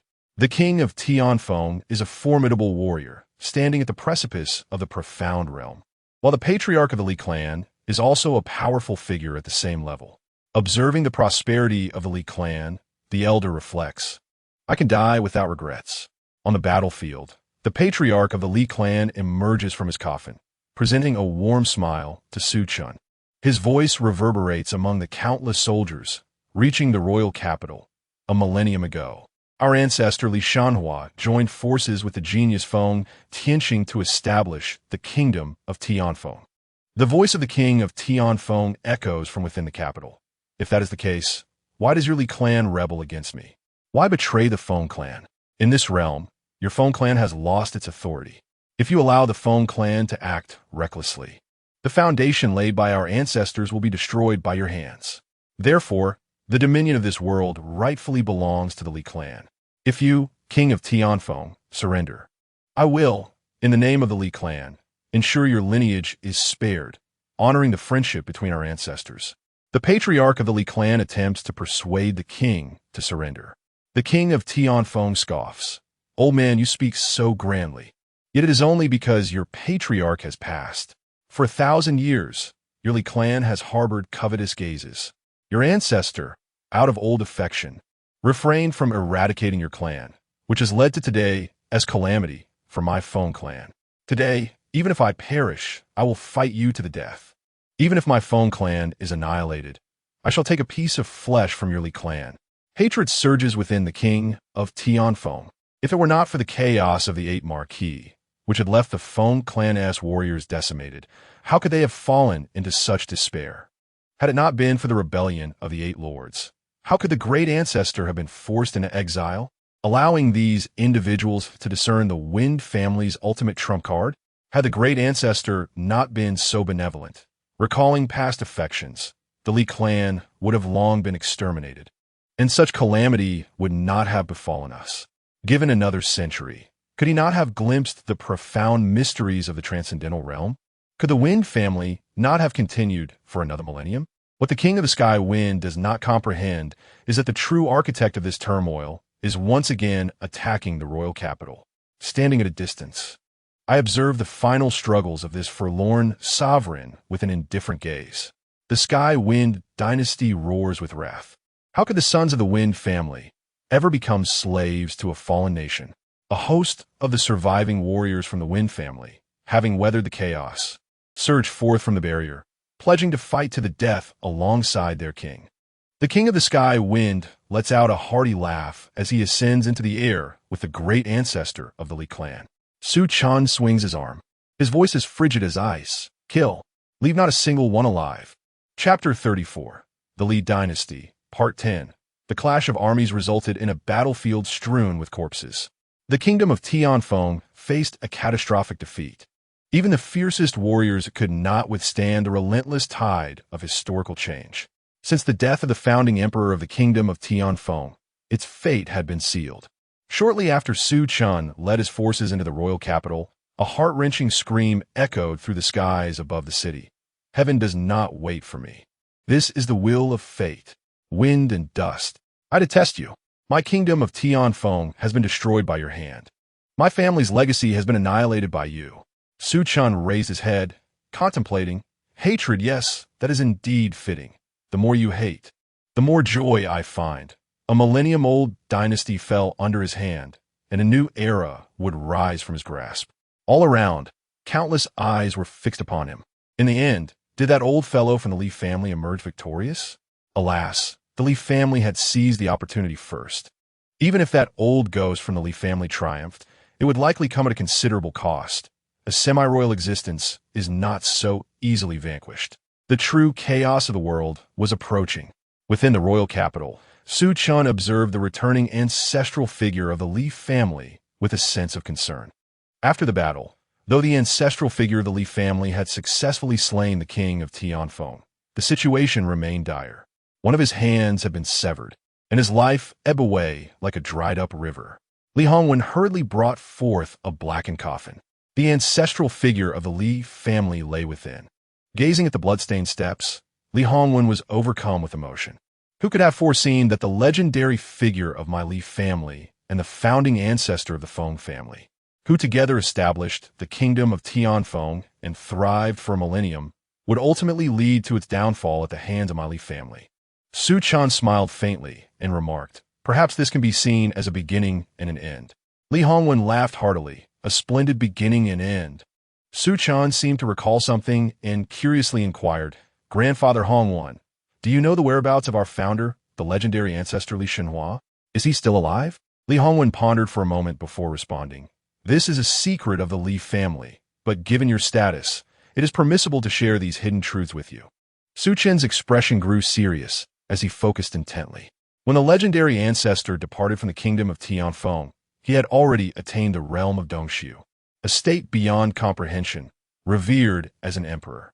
The words left behind by the legendary ancestor indicated his intention to venture beyond the eastern wasteland, to step outside the realm of Tianxian, and to seek out the heavens, aspiring to contend for the title of emperor. Su Chen's heart trembled with astonishment. Could it be that he was a reincarnated great being? The title of emperor, in any fantasy realm, signifies the pinnacle of existence. It was astonishing that Li Shenhua, born from a humble kingdom, aspired to transcend Tianxian and tread upon the heads of countless prodigies. Su Chen continued, "Has there been any trace of the legendary ancestor in the eastern wasteland, Grandfather Hongwen?" Su Chen was filled with curiosity. However, Li Hongwen simply shook his head. The mythic ancestor once proclaimed that he roamed the world without revealing his true name, lest he inadvertently invite calamity upon future generations. The Li clan is unaware of the whereabouts of this legendary figure. All we know is that he undoubtedly still lives. A flicker of disappointment crossed Li Hongwen's eyes as he pondered the immense strength the Li clan would possess if their ancestral figure were present. Su Chen listened patiently, a spark of exhilaration igniting within him at the revelation that Li Shenhua still existed. Such a formidable ally could serve as an extraordinary foundation if utilized wisely. Perhaps, in some future incarnation, he would cross paths with Li Shenhua. Before long, the Li clan commenced a grand migration.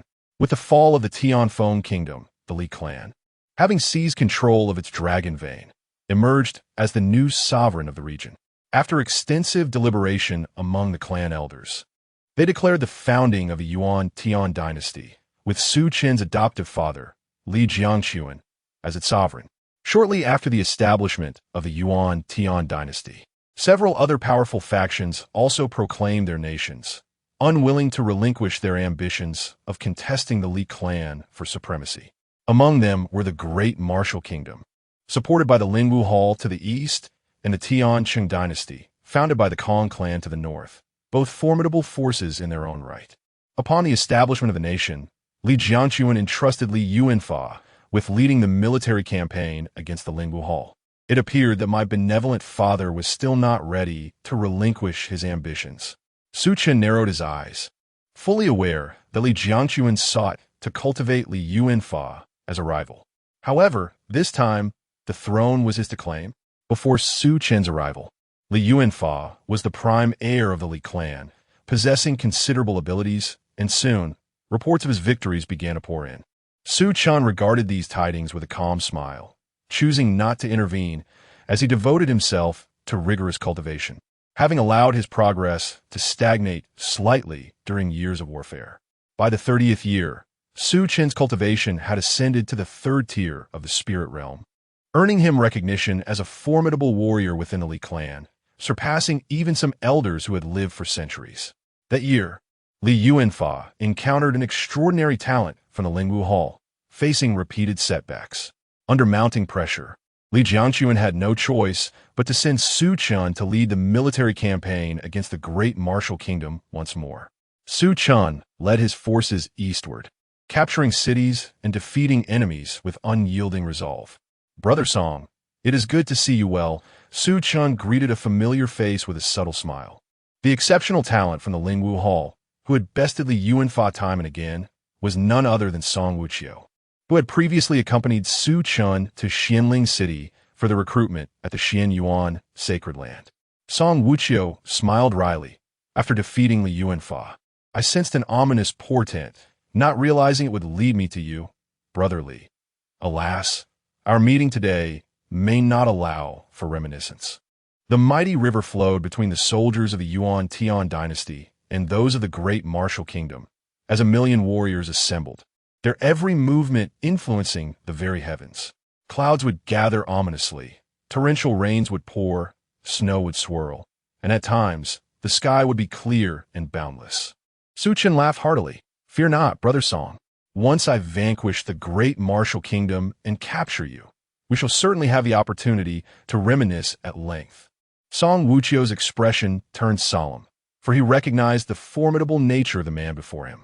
A grand battle loomed, sweeping across both banks, with nearly 20 powerful individuals of the spirit realm poised to engage. In a great Wu dynasty, a formidable warrior at the spirit realm, undeterred by the specter of death, sought to eliminate Su Chen. Only by vanquishing Su Chen could the scales of victory in this war tilt in favor of the great Wu dynasty. Confronted by his adversaries, Su Chen let out a hearty laugh, declaring, "Come forth, let me stretch my limbs." The might of hundreds of thousands of troops converged upon Su Chen, propelling his cultivation to unprecedented heights, swiftly elevating him to the 7th level of the spirit realm. As the elite warriors of the great Wu dynasty closed in to surround him, Su Chen dispatched 2 lesser spirit realm cultivators with a mere flick of his fists and palms. Observing this scene, Song Wuk felt a pang of bitterness. He was undeniably a prodigy. Song Wuk realized that the fearlessness of the great Wu dynasty's spirit realm warriors was, in fact, crafting an opportunity for him, a singular chance to slay Su Chen. Witnessing the demise of his former mentors before his very eyes, and gazing at the figure that seemed both divine and demonic, Song Wuk steeled himself, reminding his heart to remain calm. A crescent moon bow materialized in his grasp as he drew back the bowstring. A resplendent blood arrow, infused with the essence of martial arts, gradually took shape. With the release of the arrow, the heavens trembled. Chapter 35, The Li Dynasty, Part 11. Su Chen sensed a terrifying aura locking onto him, leaving him with no avenue to retreat or evade. This was a force potent enough to claim his life. It must be the trump card of the Lingwu Hall, the King's execution arrow, a legendary weapon said to slay a true master of the Transcendence realm. Su Chen recalled the tales surrounding the Lingwu Hall, which he had previously dismissed as mere folklore. It appeared he was mistaken. The Lingwu Hall indeed possessed formidable resources, daring to stake its claim across the 3 realms.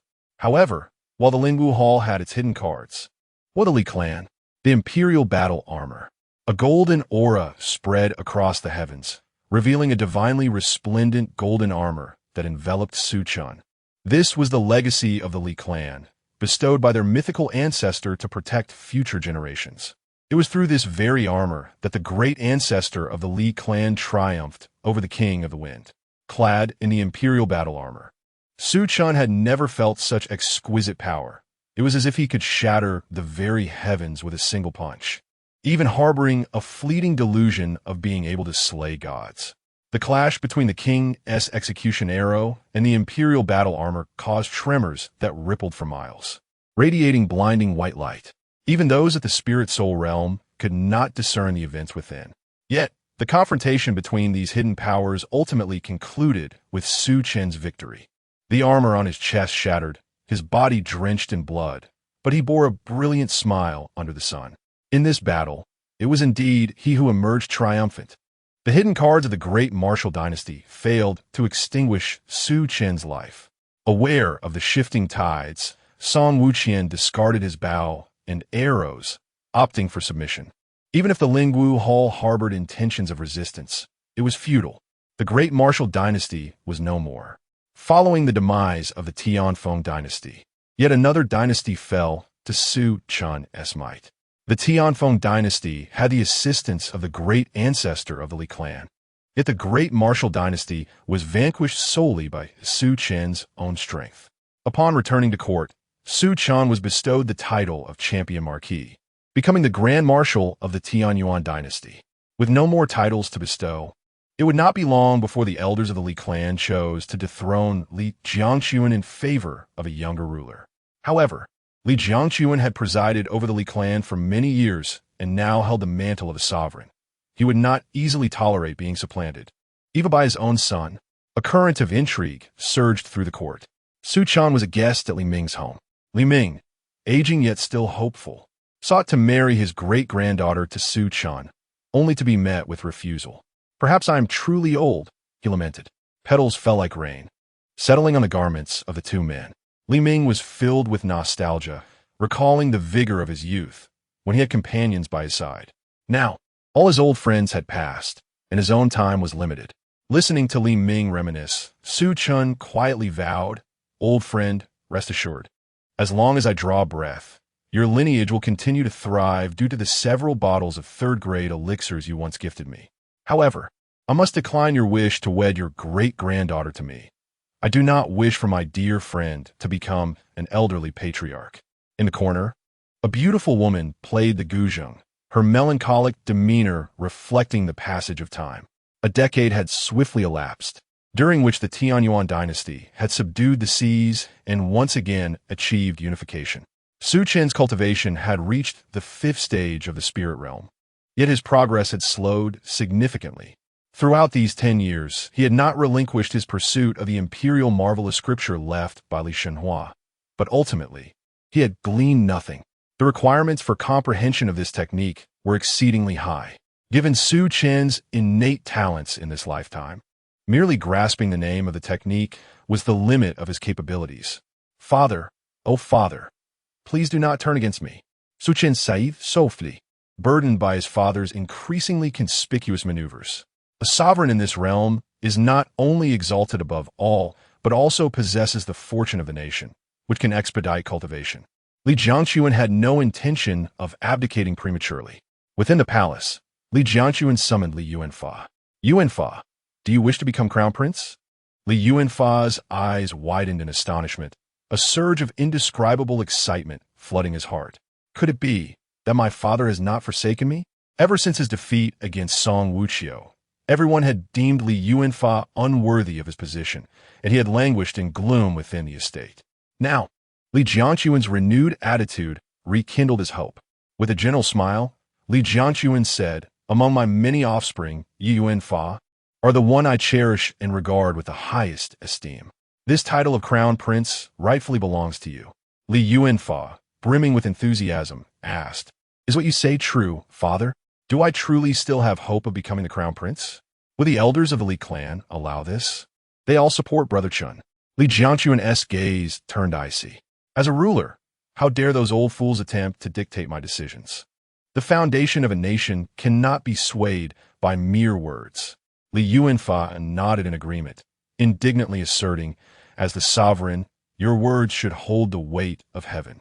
It is utterly outrageous for the elders of the Li clan to seek control over the succession. But how can you establish me as crown prince?" Li Yuanfa questioned, perplexed. Despite his disdain for the elder council, he recognized their formidable power. Not only was he unable to contend with them, but even his father, Li Jiangquan, appeared as a puppet in their grasp. A smile crept across Li Jiangquan's face, one that sent shivers down Li Yuanfa's spine. "If I had only you as my heir, would they still have a choice?" Li Yuanfa was taken aback. He had never witnessed such a foreign demeanor in his father. His eyes glimmered with madness and longing. Yet, this momentary chill was swiftly replaced by the fervor of ambition. If Brother Chen were to be removed, then the crown prince's title would undoubtedly be mine. Li Yuanfa's gaze grew increasingly fervent, emboldened by Li Jiangquan's support, as he saw a significant possibility of eliminating Su Chen. After Li Yuanfa departed, Li Jiangquan coldly observed his son's retreating figure. Even a tiger does not consume its own cubs. However, Li Jiangquan is not a tiger. He is a king, a sovereign who has emerged from the countless heirs of the Li clan. Is he not also proud and ambitious, willing to use Li Jiangquan as a stepping stone? Even if that person happens to be his own child, Li Jiangquan would unhesitatingly eliminate this obstacle. With the support of Li Jiangquan, Li Yuanfa makes a formidable comeback, swiftly gaining strength within the court. Various factions, opposed to the emergence of an unparalleled ruler in the Tianyuan dynasty, have also begun to interfere with its grand affairs. The capital's celestial city has dimmed somewhat. Su Chen scoffs disdainfully. It is merely a death struggle. Chapter 36, The Li Dynasty, Part 12, from his lofty vantage point. Su Chen beheld the entirety of the royal capital. A full 60 years had elapsed since the foundation of the Tianyuan dynasty. Su Chen's cultivation had ascended to the 7th layer of the spirit realm. Aside from Li Hongwan and the severely injured Li clan patriarch, who lay in a coffin, Su Chen's prowess ranked among the strongest in the Tianyuan kingdom. "Oh, father, your ambitions are far too grand," Su Chen murmured to himself. 3 months prior, he had lost his mother in this life. Just 2 days ago, the Elder Council's attempt to impeach Li Jiangxuan had failed. Li Jiangxuan had no desire to be a puppet emperor. The capital was now rife with unfamiliar auras of formidable spirit realm experts. Su Chen regarded Li Jiangxuan with newfound respect. He was indeed a ruthless individual, and Su Chen held admiration for such tenacity. Li Jiangxuan treated Su Chen favorably in this life, and if circumstances permitted, Su Chen would not hesitate to grant him a peaceful retirement. Alas, Li Jiangxuan's ambition knew no bounds, even when it was his own child seeking to usurp him. Impatience gnawed at Su Chen as twilight descended. Shadows began to gather around him, each emanating the powerful aura of the spirit realm. "Eliminate them. Leave none alive," Su Chen commanded coldly. If Li Jiangxuan was incapable of making a decision, then Su Chen would take it upon himself to aid him in doing so. Within the estate of Li Yuanfa, bolstered by the support of the Shadow God sect, Li Yuanfa found himself in a position of unparalleled strength. "Your Highness, it seems the champion Marquis has taken action." The high priest of the Shadow God sect spoke gravely to Li Yuanfa. "At long last, my brother has moved. I have prepared for this day for 50 years. Li Yuanfa's heart surged with excitement, envisioning the vast empire within his grasp. The Shadow God sect boasted 2 late-stage spirit realm experts in its ranks. With their backing, Li Yuanfa brimmed with confidence. Outside the residence, Li Hongwan narrowed his eyes and took decisive action. In another part of the palace, Su Chen had confronted Li Wenxuan, personally placing the severed head of Zhao Guogong, a supporter of Li Wenxuan, before him. The sight horrified Li Wenxuan, causing him to collapse to the ground in terror. "Li Chen, you cannot kill me." Unmoved, Su Chen replied, "Brother, I am your own flesh and blood. You cannot take my life." Li Wenxuan, overwhelmed with fear, wept, his face and mouth stained with tears as he attempted to embrace Su Chen tightly, hoping to awaken the bond of brotherhood between them. However, Su Chen pondered long and hard, reflecting on their shared past, yet found no justification to spare this so-called brother. With a gentle pat on Li Wenxuan's head, "Su Chen guoda benevolentes mai." "Fear not, third brother. I shall ensure your departure is not overly painful." Why must he be so merciful? Su Chen then led Li Wenxuan's head to another location. Soon, within the entire palace, Su Chen stood as the sole survivor among the descendants of Li Jiangxuan. In the grand hall, a middle-aged man clad in black robes sat in quiet authority, the fearsome auras around him wary of his presence. As Su Chen entered, the man finally opened his eyes and smiled, inquiring, "Is it over?" Su Chen nodded, having concluded the encounter. The middle-aged man in the black robe was none other than Lin Wu, whom he had not seen for a long time. Li Jiangxuan, seated upon the throne, gazed at Su Chen as he presented the severed heads of his siblings before him. Even Li Jiangxuan could not help but feel a chilling dread in his heart at that moment. He laughed heartily, proclaiming, "Excellent, excellent. Truly, you are the child of Li Jiangxuan. To have a child like you brings me no regrets in this life.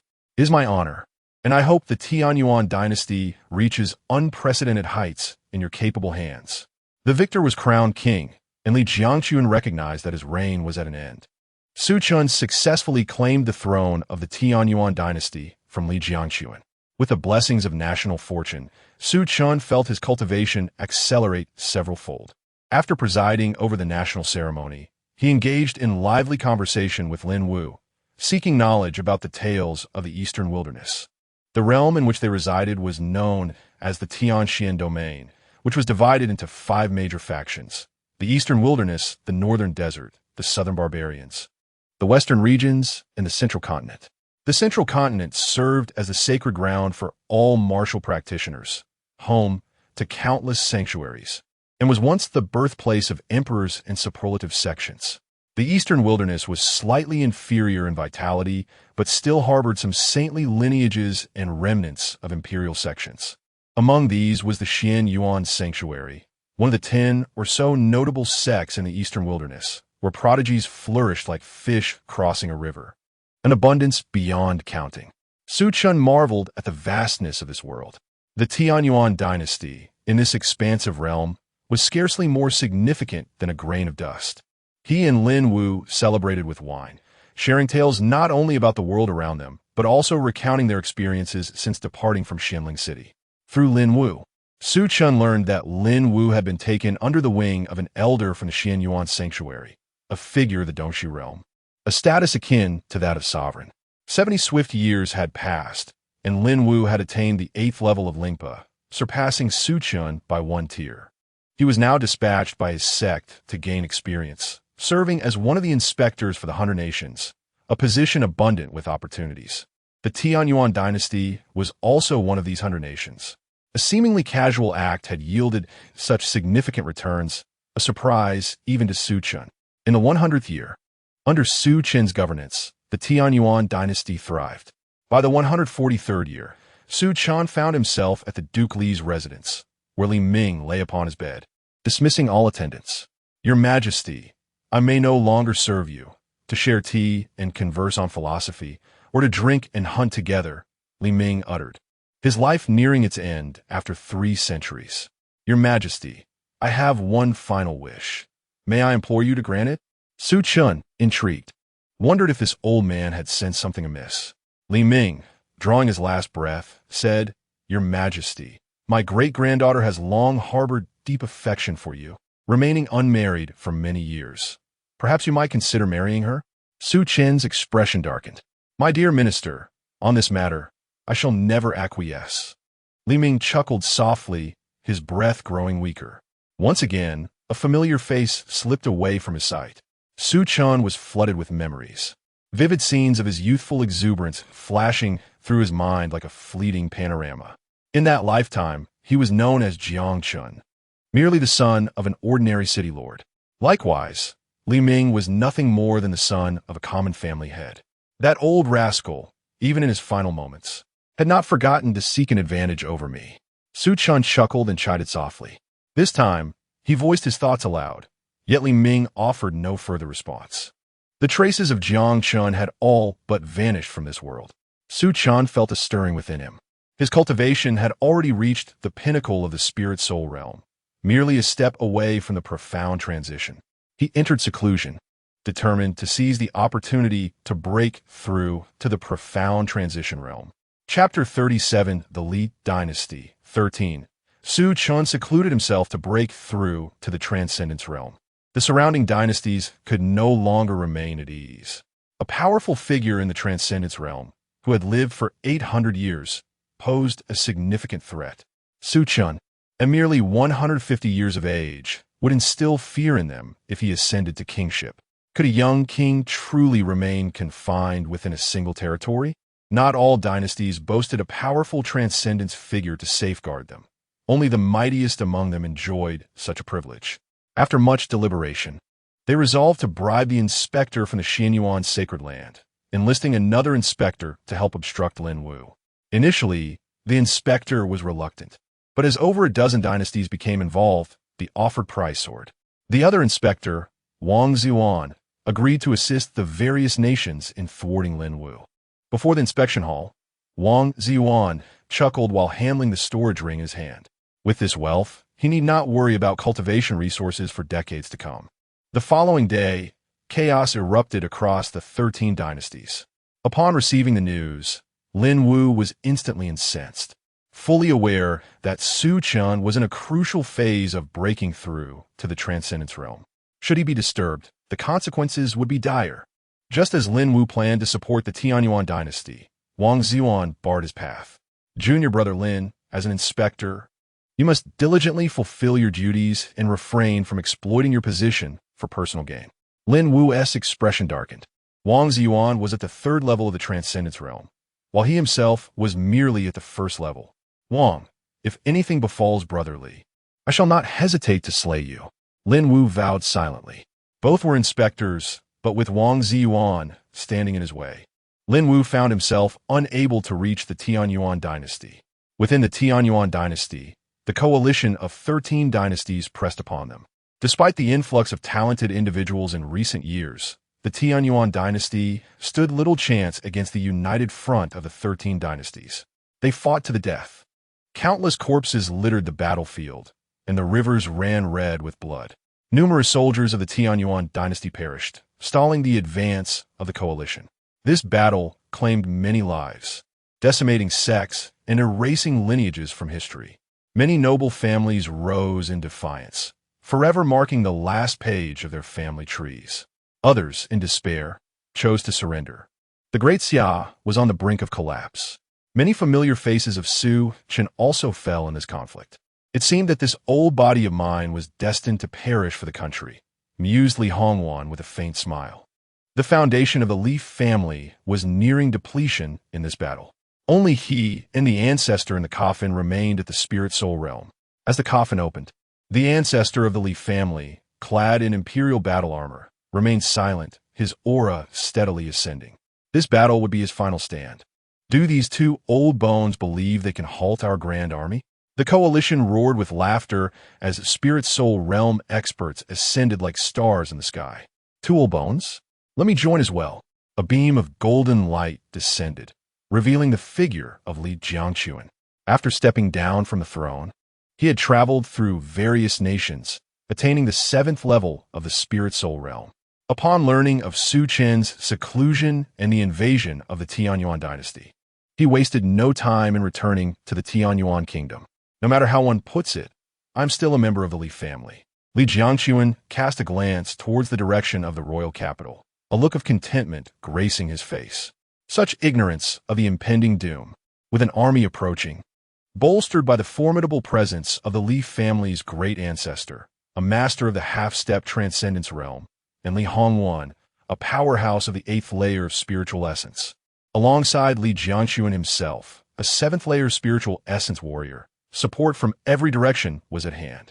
Song Wuxia, accompanied by the elite of the Spiritless Hall, had chosen to gamble everything. Within the royal palace, it had been 5 years since Su Chen had sequestered himself in seclusion, striving to break through to the transcendence realm. Fragments of memories flickered in his mind, akin to fleeting images in a whirlwind. This spiritual connection technique was undoubtedly not a legacy from a master of the transcendence realm. Su Chen's expression darkened as he sensed the memories taking root in his consciousness, like a tender seedling relentlessly siphoning his vitality. Perhaps one day, when the seedling flourished, those memories would overshadow his own. At that moment, would he remain Su Chen or become the spiritual king? Such a method was truly chilling. If individuals continued to cultivate the spiritual connection technique to reach the transcendence realm, could the spiritual king not achieve an alternative form of immortality, living life after life? Su Chen estimated that the rate at which those memories spread in his mind would require at least 300 years to completely supplant him. 300 years. That was ample time.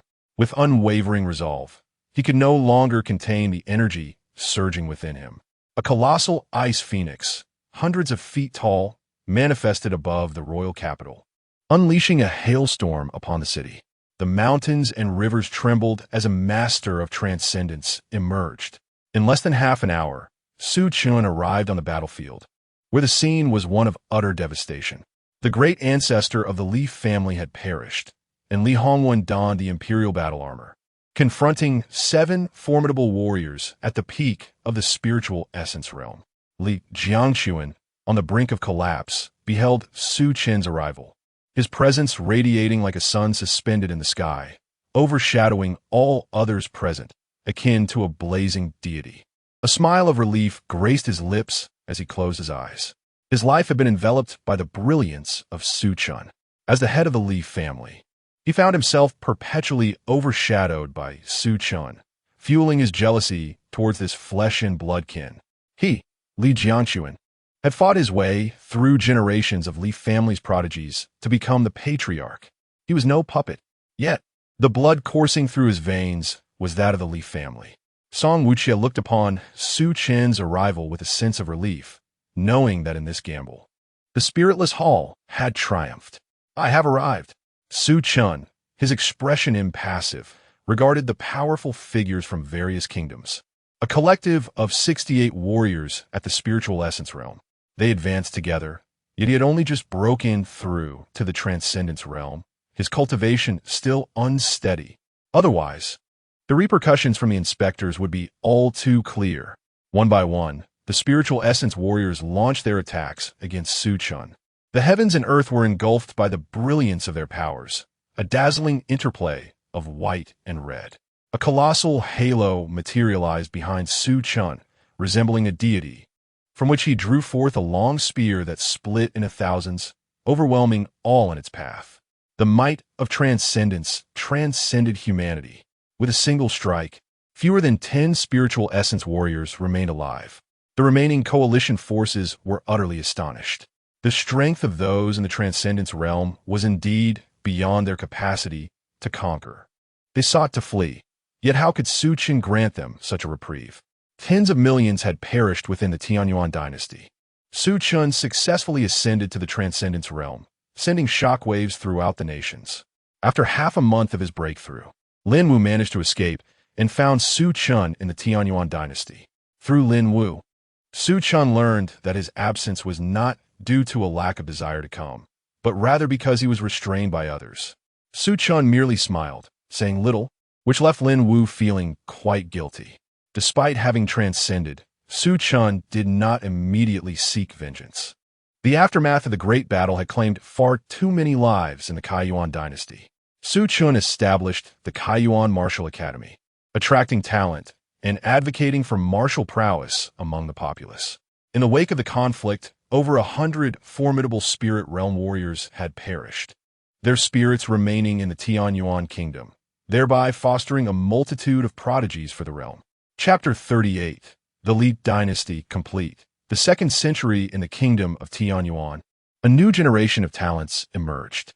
Over the course of 50 years, the 13 nations that once launched an assault on the Tianyuan dynasty sought to appease Su Chen's wrath with various resources, only to be met with his disdain. After half a century of recuperation, with a formidable army at his command, Su Chen unhesitatingly directed his forces towards the nearby kingdom of Kanglin, ready to settle old scores. The ruler of Kanglin, King Songlin, trembled upon hearing the news of the Tianyuan dynasty's advance. His kingdom lacked the protection of a master at the profound realm. Regret consumed him. Had he foreseen the ferocity of the Tianyuan dynasty, he would have spared no effort in aiding the kingdom of Tianfeng, ensuring it did not meet its demise. Alas, his regrets proved futile.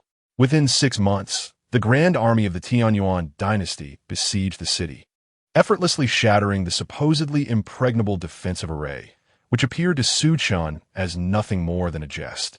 The kingdom of Kanglin was annihilated. The fall of Kanglin filled the surrounding kingdoms with trepidation. The saying, "when the lips are gone, the teeth grow cold," rang true. After this battle, Li Hongwan sensed his impending fate and bid farewell to Su Chen, embarking on a quest beyond the 100 nations in search of an opportunity for breakthrough. However, that marked the last time Li Hongwan's name was heard. Su Chen refrained from further entanglements with other nations. Li Hongwan's departure instilled a sense of crisis within him, prompting him to focus intently on nurturing his own faction. In the 3rd century, Su Chen's cultivation reached the 3rd level of the profound realm, a commendable achievement among his peers. Yet, he chose not to pursue further advancement. He realized that the more he cultivated, the faster the memories of the Spirit King spread within him. Should he continue to the 4th level of the profound realm, it was likely that the Spirit King would completely supplant him. I harbor ambitions to sweep across the realms, yet I find myself ensnared by the machinations of a deceased individual, Su Chen murmured, a hint of reluctance evident in his tone. Following the destruction of the kingdom of Kanglin, he was compelled to halt his progress and begin cultivating his own base, preparing for the future. That year, A royal secret realm emerged near the Tianyuan dynasty, which Su Chen promptly claimed as his own. Within it, he left behind a token, allowing anyone who obtained it to present 3 unconditional requests to the Li family of the Tianyuan dynasty. Even a claim to the throne would necessitate their acquiescence. Upon the announcement of this news, the entire nation erupted in excitement, elevating the allure of the royal secret realm to unprecedented heights, drawing countless young talents to explore its depths. Yet, all efforts proved futile. Su Chen had tampered with the token, aside from himself. Even those who managed to access it would find it impossible to secure the token. This was his preparation for the next life, leaving behind 3 conditions that would grant the Tianyuan dynasty numerous advantages. As for the techniques left by the divine Li, he could not comprehend them in this life. Could he not do so in the next? It was also during this year that Su Chen made a pivotal decision. The Tianyuan Martial Academy began to recruit from among the common folk. Any commoner with exceptional talent could, through rigorous selection, gain entry into the Tianyuan Martial Academy. Governors who discovered such talents would be rewarded generously. Furthermore, any commoner genius admitted to the academy would be exempt from exorbitant tuition fees, which would be subsidized by the royal family. Su Chen's actions met with widespread opposition from the noble families of the Tianyuan dynasty, as the Tianyuan martial house had always been reserved for royal blood and the offspring of prominent clans. However, this dissent faded as Su Chen eliminated those who voiced the loudest objections, establishing a cautionary precedent. In the year 320, Su Chen's great-grandson was born, endowed with the legendary ice spirit martial body. On the day of his birth, extraordinary phenomena occurred. Icy winds swept through, and lakes froze solid. Su Chen showered him with affection, bestowing the name Li Xianbing upon him. Li Xuanbing's path to cultivation was nothing short of remarkable, his progress akin to that of Su Chen, and it seemed merely a matter of time before he attained the realm of Tongxian, perhaps even glimpsing realms beyond. At the tender age of 18, Li Xianbing participated in the assessment of a Xianyuan sacred land, successfully becoming a disciple of an ancient powerhouse within. Following his induction, the status of the Tianyuan dynasty among the various nations soared. By the year 350, another prodigy emerged from the Li family, Li Xianyuan. Although he lacked the same royal potential as Li Xianbing, his composed demeanor won Su Chen's favor, and he was groomed as a successor. Meanwhile, a representative figure from the commoners of the Tianyuan dynasty, Ji Changping, displayed exceptional talent, breaking into the Spirit Sea realm by the age of 20. Li Xianyuan and Ji Changping came to be known as the twin dragons of the dynasty. In the year 400, the 400-year-old Su Chen abdicated the throne, passing on to his grandson, Li Pingyan, the father of Li Xianyuan. Su Chen departed from the Tianyuan dynasty in search of opportunities for breakthrough. The dynasty boasted talents like Lin Wu and Li Xianbing above, and Li Xianyuan and Ji Changping below. With 50 years remaining, Su Chen yearned to explore the vastness of the eastern wilderness. The expanse of the eastern wilderness exceeded Su Chen's wildest imagination. Lin Wu's descriptions only scratched the surface. Numerous extraordinary talents thrived there, including one who commanded the laws of thunder, and another, a peerless genius, who crushed all in his path, obliterating entire dynasties. In 50 years, Su Chen could only traverse a fraction of this great land, as he sensed that the spirit king in his mind was about to completely usurp him. On the day of his impending demise, Su Chen quietly returned to the Tianyuan dynasty. He stored all his possessions within a small secret realm, setting seals to ensure their safety.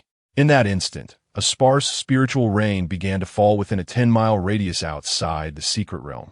No one knew that deep within a secluded mountain forest, a Tongxian realm expert had passed into eternal rest. Upon returning to the reversal of Fate Realm, Su Chen eagerly opened the Book of Reversal to examine the outcomes of this life. The 4th page of the book revealed, in your 4th life, you are the genius of the Taiyuan Li family. The members of the Taiyuan Li family hold great expectations for you. You achieved fame at a young age, shining brightly while contemporaries faded in your radiance.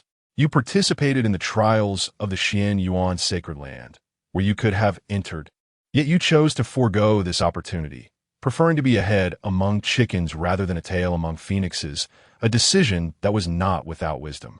You led your formidable army to vanquish the kingdom of Tianfeng, sweeping across the seas and achieving unparalleled glory. With a single battle, you established your dominion. Yet, your father envied your innate talents, and your brothers resented your capabilities. For 50 years, you meticulously devised plans to eliminate those siblings who harbored treachery, consolidating power and ascending to the throne. Upon your coronation, you diligently governed, bringing peace to the realm, which incited both admiration and trepidation among others. In a moment of national peril, you successfully transcended into the realm of the profound, turning the tide against adversity. Your life has been a brilliant tapestry of triumph. Although you inadvertently fell into the intricate schemes of ancient beings that span millennia, willingly dissipating your cultivation to ensure mutual destruction, you nonetheless crafted a remarkable saga befitting a sovereign. Evaluation: Azure 6 stars. Reversal points: 600. Chapter 39. The Fate-Altering Son-in-Law, Part 1. With a single endeavor, Su Chen amassed 600 reverse fate points. He surmised that had he not met an untimely demise, his standing in this life would have been even more illustrious, effortlessly attaining a blue 7 or 8-star rating. The spirit communication technique could no longer be cultivated. Su Chen resolved that this troublesome method would not be pursued any further. Without the spirit communication technique, Su Chen turned his gaze towards the imperial astonishing scripture left behind by Li Shenhua. In his previous life, after the elders of the council perished in battle, Su Chen erased all traces of the imperial astonishing scripture and concealed it in a nook only he was privy to. As long as he obtained the token from the king's secret realm, he would gain the opportunity to access the Li family's library and acquire the imperial astonishing scripture. Understanding was paramount. Thus, Su Chen allocated an additional 500 points to his comprehension. He distributed the remaining 90 reverse fate points into his aptitude, while the last 10 went towards his lineage. In this life, he was determined to master the imperial astonishing scripture. The advantages offered by a high-quality technique were unparalleled, akin to possessing an additional cheat. Without hesitation, Su Chen initiated the next life. The Great Yin Dynasty. The Xia family was but a modest clan within the Great Yin Dynasty. Its strongest member was merely at the Spirit Sea realm. However, the family boasted a gem named Xia Yingwei, whose exceptional talent and striking beauty captivated the hearts of all the young men in Qinghe City with her every glance and smile. Yet, Xia Yingwei was unfortunately bound to an engagement with a man named Mu Chun. The Mu and Xia families had maintained a close alliance for generations, with the heads of both families sworn brothers, establishing a betrothal between their children. Tragically, 18 years prior, the Mu family was ravaged by a beast tide, leaving only a blind old servant who brought an infant to the Xia family. That infant was Mu Chun, who was also Su Chen in this life. As Su Chen shook his head, the scenes before him gradually became clearer. At the age of 18, he awakened to the memories of his past life. To his astonishment, he had become a child groom. The fragments of the past 18 years flooded his mind, and he could not help but smile wryly. The Xia family indeed held a sense of loyalty. Even after the fall of the Mu family, the Xia family honored their promise to wed Xia Yingwei to him. Xia Yingwei had not concocted any dramatic schemes to break off the engagement, but instead grew up alongside him, diligently protecting Su Chen's dignity within the Xia family. Unfortunately, Su Chen found himself in a predicament. The Xia family treated him well, yet Mu Chen's actions were exceedingly outrageous. He not only viewed the Xia family as adversaries, believing them to have conspired against the blind elder and seized the treasures left for him by the Mu family, but also repeatedly squandered the Xia family's resources, indulging in debauchery, which made Xia Yingwei a laughingstock among the noble women. Reflecting on the misdeeds of his predecessor, Su Chen felt an overwhelming urge to end his own life to start anew.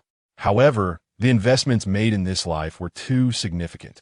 Fortunately, he still resided within the eastern wilderness. Su Chen abandoned the notion of self-harm, realizing that the Great Yin Dynasty was one of the 10 dynasties under the dominion of the Xianyuan Sacred Land, not far from the Tianyuan Dynasty. reachable via several teleportation arrays. Yet, in this life, he could not afford the cost of such arrays. He needed to acquire wealth, which left Su Chen in a state of distress. Outside, a cacophony of noise erupted. "Father, why doesn't this ungrateful wretch simply eliminate him?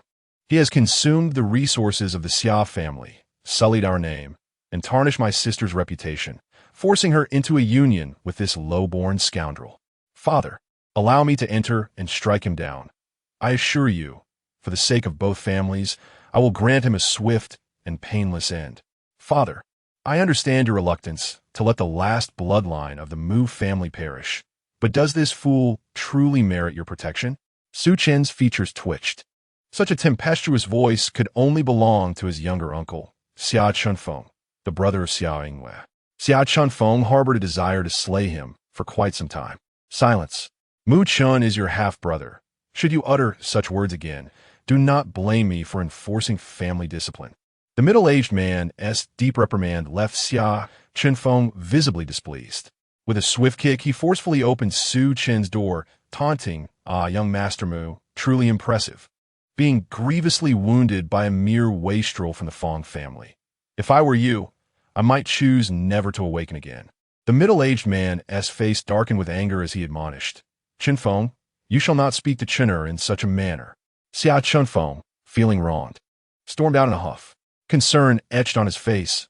The middle-aged man turned to Su Chen. "Nephew Mu Chun, how is your health? If you still feel unwell, Uncle Xia will summon Master Yuan to examine you." Master Yuan was the foremost alchemist in Qinghe City, and his services came at a steep price. The concern displayed by the middle-aged man was sincere. Su Chen rose and stretched his limbs, responding with a smile, "Thank you, Uncle Xia, for your concern. I'm feeling much better now." Upon confirming that Su Chen's vitality was indeed restored, the middle-aged man finally relaxed. "Do not take what Chunfeng said to heart. I shall ensure he receives a proper reprimand." Observing the middle-aged man's guilt-ridden expression, Su Chen shook his head earnestly. "Uncle Xia, there is no need to punish Chunfeng. He spoke the truth. I have committed numerous errors over the years, disappointing you, Yingwei and Chunfeng. Rest assured, I will diligently cultivate henceforth and restore the Mu family's honor." The middle-aged man, with graying temples, appeared as though struck by lightning, trembling with excitement as he repeatedly exclaimed, "Good, good, good." Once he left Su Chen's room, he suddenly burst into laughter, tears streaming down his face. "Brother Mu, did you witness this? Chun'er has matured. I always knew the child of Brother Mu could not be a mere wastrel." For 18 years, he had watched the last bloodline of the Mu family, once filled with resentment towards the Xia family, gradually transform into a veritable rake. How could he not recognize the injustice of this transformation? Yet he believed that this was not the true nature of the Mu bloodline. He had faith that one day, Su Chen would awaken to this truth.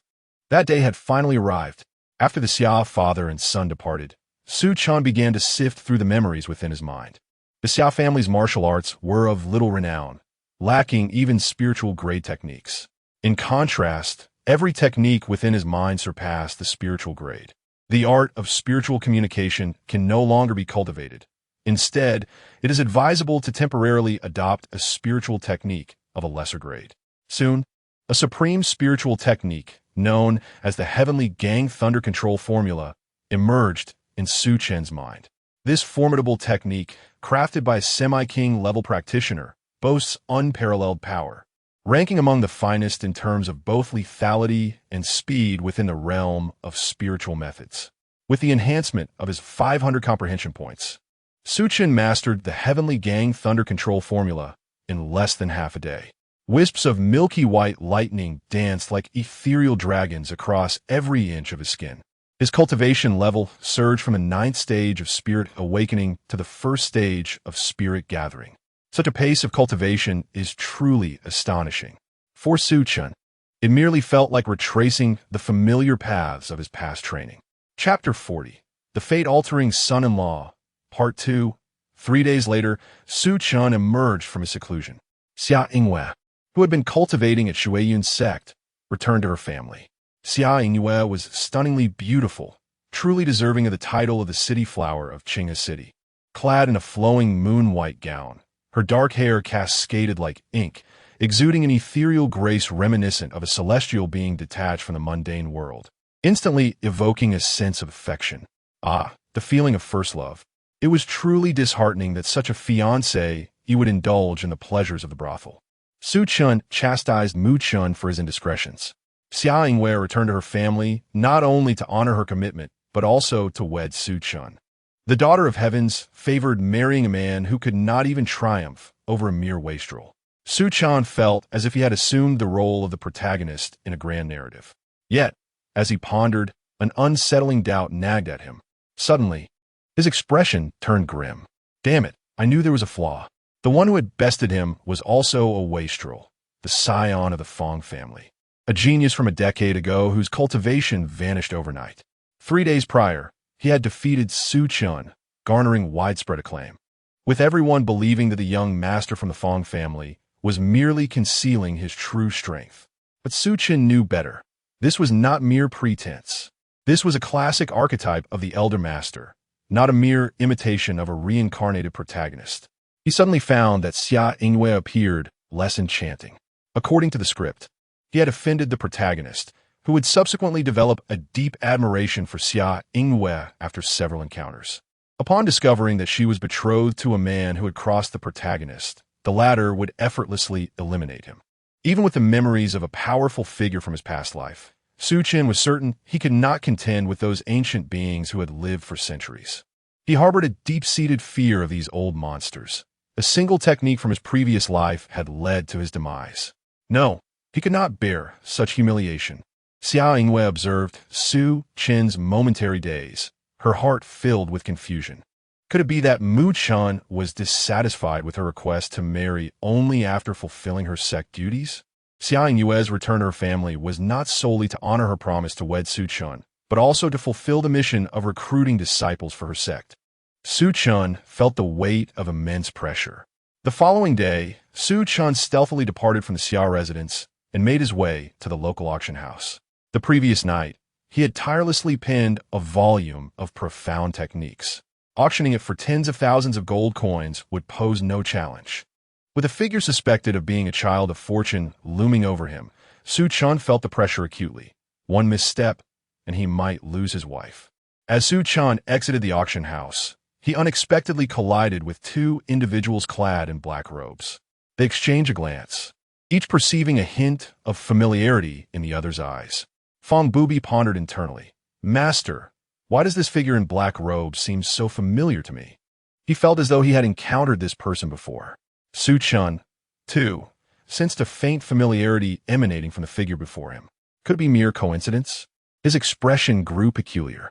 He was utterly convinced that this was indeed the young master of the Fong family, the one suspected of being a child of fortune. Surely, there was a hidden secret. Su Chen discreetly departed, while Fong Bubi, though curious about the identity of the similarly cloaked figure, chose not to pursue him. He had more pressing matters to attend to. Upon departing from the auction house, Su Chen was resolute in his belief that the young master of the Fong family was likely a person of remarkable fortune. A fleeting thought of eliminating him crossed Su Chen's mind, but he quickly dismissed it. The likelihood of his own demise seemed far greater, for he could not fathom Fong Bubi's cultivation level. It was either that Fong Bubi's prowess surpassed his by considerable margin, or that he possessed techniques or treasures capable of concealing one's aura. Perhaps there were formidable allies, far stronger than in Su Chen's previous life, aiding Fong Bubi in this endeavor. Su Chen dared not take such a gamble. Thus, the only option was to cultivate a friendly rapport with him. With a flicker of determination in his gaze, Su Chen, an ancient being who had lived for centuries, was no Navi youth. He understood deeply that in this world, no enmity was insurmountable. Moreover, his disputes with Fong Bubi had merely been verbal exchanges. Ultimately, he had suffered some losses, but it hardly amounted to a life-and-death rivalry. Upon returning to the Xia family, he encountered Xia Chenfeng. Observing Su Chen's return, Xia Chenfeng sneered. Ah, where has our esteemed young master Mu been gallivanting? Only my father would believe in your fade of reformation. I know well that a dog never sheds its habit of eating excrement. Su Chen cast a dispassionate glance at him, fully aware that Xia Chanfeng's entrenched perceptions of him could not be altered in a day. Irritated by Su Chen's dismissal, Xia Chanfeng's anger escalated, further cementing his belief that Su Chen had wronged Xia Yingwei. He declared with indignation, "Mu Chen, today I shall stand in for my father and sister to teach you a lesson. You must understand that you are but a useless wretch, unworthy of my father's efforts, let alone deserving of my sister's hand in marriage." Clenching his fist, Xia Chenfeng unleashed the Xia family's ultimate technique, the five-finger-piercing fist. With his cultivation at the 5th level of spirit gathering, a single strike from him could severely injure Su Chen, if not kill him. However, just as the fist was about to connect, Su Chen swiftly retreated, narrowly evading the lethal blow. It was merely luck. Having evaded once, could he possibly escape again? Xia Chanfeng doubted Su Chen possessed such abilities. Transforming his fist into an open palm, he summoned his energy to strike down upon Su Chen. Yet, Su Chen's speed surpassed his own. In an instant, he transformed his hand into a blur, seizing Xia Chenfeng's arm and employing the celestial sealing technique. In that moment, Xia Chenfeng felt a tingling numbness in his arm, rendering him powerless. Realizing something was amiss, Xia Chenfeng attempted to retreat, but his arm hung limply at his side. He exclaimed in shock, "What have you done to my arm?" With an air of indifference, Su Chen replied, "I have merely sealed one of your spiritual meridians. It will gradually recover in a few hours." Hearing that his arm was not permanently damaged, Xia Chenfeng sighed in relief, regarding Su Chen with a newfound gaze of intrigue. He was now acutely aware that this youth, who had previously seemed a mere burden to the Xia family, was not as inconsequential as he had believed. Once Su Chen departed, Xia Chenfeng finally regained his composure. Even if you have defeated me, you are still unworthy of my sister." Although Xia Chenfeng was unaware of the reasons behind Su Chen's sudden surge in strength, which allowed him to easily defeat him and alter his perception, he still refused to acknowledge that Su Chen could ever become his brother-in-law. Su Chen's victory over Xia Chenfeng stirred considerable commotion within the Xia family, as Xia Chenfeng was regarded as the foremost talent of the family, second only to Xia Yingwei, who was cultivating in the Shuoyuan sect. The ease with which Su Chen triumphed was nothing short of astonishing. For Su Chen, defeating Xia Chenfeng was not a matter of pride. After all, as an ancient being who had reincarnated and cultivated for hundreds of years, he could hardly claim competence if he could not handle a mere youth. Excluding the child of destiny, that was an entirely different matter. A week later, Su Chen's cultivation method was auctioned for 80,000 gold coins. With this initial capital, he was confident that he could elevate his cultivation to the peak of spirit gathering within half a month. Chapter 41, The Fortuitous Son-in-Law, Part 3. Half a month later, Su Chen's cultivation reached the pinnacle of spirit gathering. To transcend into the spirit pattern realm, one requires spirit patterns which manifest on the bodies of beasts above this realm. Upon exiting his seclusion, Su Chen was visited by Xia Yingwei, who had heard of his victory over her brother. Although Xia Chenfeng was of mediocre strength, in the small town of Qinghe, he was undeniably a prodigy. "Mu Chen, I hope you will participate in this Qinghe Grand Competition. Given your abilities, achieving an impressive ranking should pose no challenge," Xia Yingwei expressed to Su Chen. With the remarkable talent Su Chen had displayed, as long as he dedicated himself to cultivation, his future was boundless. Naturally, as his fiancée, Xia Yingwei wished for Su Chen to flourish and excel. Such competitions were not unfamiliar to Su Chen, and he readily agreed. It was evident to him that, barring any unforeseen circumstances, this competition would indeed bring surprises. For those destined for greatness, surprises often accompany fortuitous opportunities. Even if this opportunity was not initially meant for Su Chen, he was determined to contend for it. Upon learning of Su Chen's participation, Xia Chenfeng was astonished. While Uncle Xia was overjoyed, having regarded Su Chen as his own son for many years, his status now surpassing that of Xia Chenfeng. 3 days later, the Qinghe Grand Competition commenced. The so-called competition involved hunting beasts in a demonic forest outside Qinghe City. The ranking was determined by the number and strength of the beasts slain, with the vital stipulation of surviving until the end. The prominent families of Qinghe City had already driven away all beasts above the spirit pattern realm from this area, leaving only lesser creatures of the awakening and spirit-gathering realms. Once again, Su Chen encountered Feng Bubi, who also recognized Su Chen. Feng Bubi vividly recalled how this individual had attempted to offend Hong Fei over a month ago, only to be reprimanded by him. Just moments ago, his master had telepathically warned him to be cautious of this defeated opponent. Could it be that he shares a similar fortune? Noticing Feng Bubi's persistent gaze, Su Chen discreetly concealed himself behind the many disciples of the Xia family. It was not out of fear of being discovered, but merely the discomfort of a grown man being scrutinized by another. Qinghe City, neither too large nor too small, hosted three main factions: the Shuiyun sect, represented by Xia Yingwei, the martial house of the Great Yin dynasty, and a force known as the Liuhua House. As the competition commenced, Su Chen followed the younger generation of the Xia family into the forest.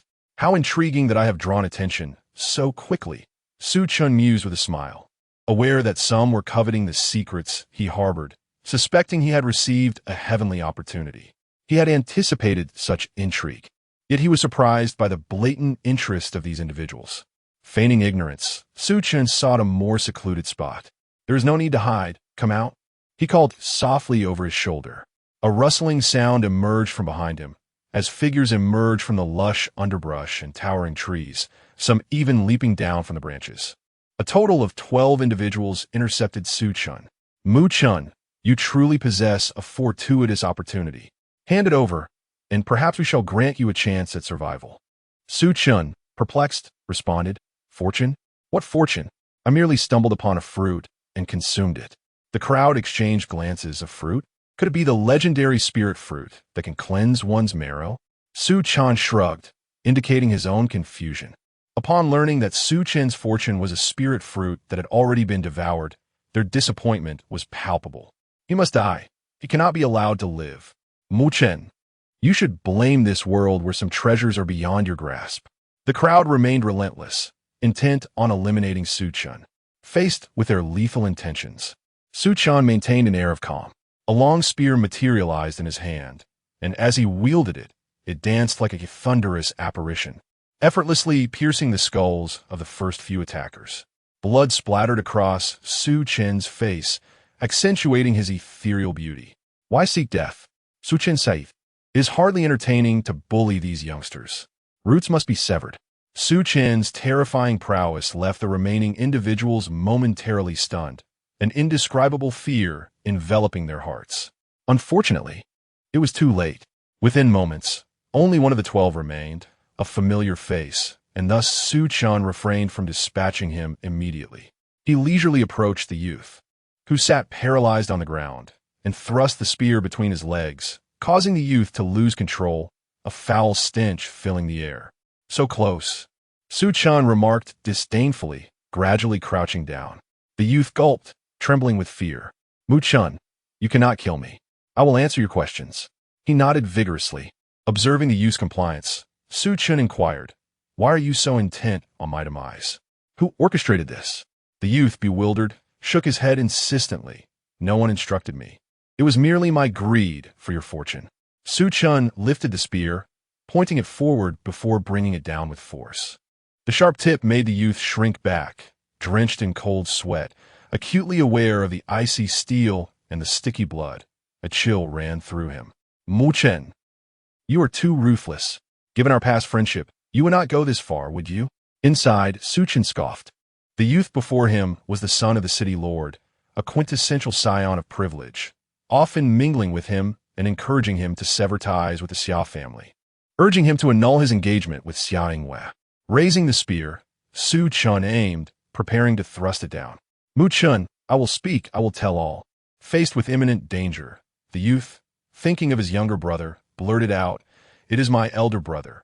He desires Xia Yingwei for himself and wishes for you to vanish during this trial." Su Chen nodded, "I see." With that, he plunged the spear downwards. The youth's eyes were filled with disbelief as his head was pierced by Su Chen, collapsing lifelessly to the ground. Su Chen wiped his spear with a white cloth. contemplating the necessity of acquiring a spiritual weapon. It was indeed tedious to clean a mundane weapon after taking a life. After meticulously collecting the belongings of the young man, Su Chen's gaze flickered as he turned to depart from the scene. The scent of blood would soon attract ferocious beasts, which would voraciously consume the corpses. In a concealed corner, an ethereal figure hovered above Fong Bubi, observing the direction in which Su Chen had vanished. It murmured, "So it is. This young man possesses a modicum of fortune. After being defeated by you, he remarkably discovers the legendary spirit fruit." Fong Bubi emerged from the thicket, addressing his mentor, "Master, do you truly believe his words?"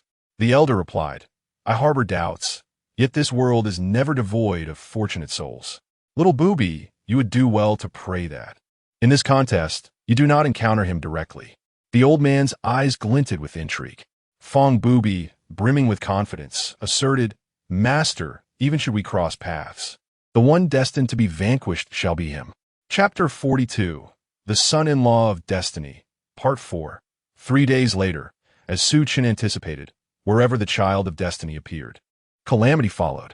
The once serene mountains suddenly erupted with a riot of monstrous beasts.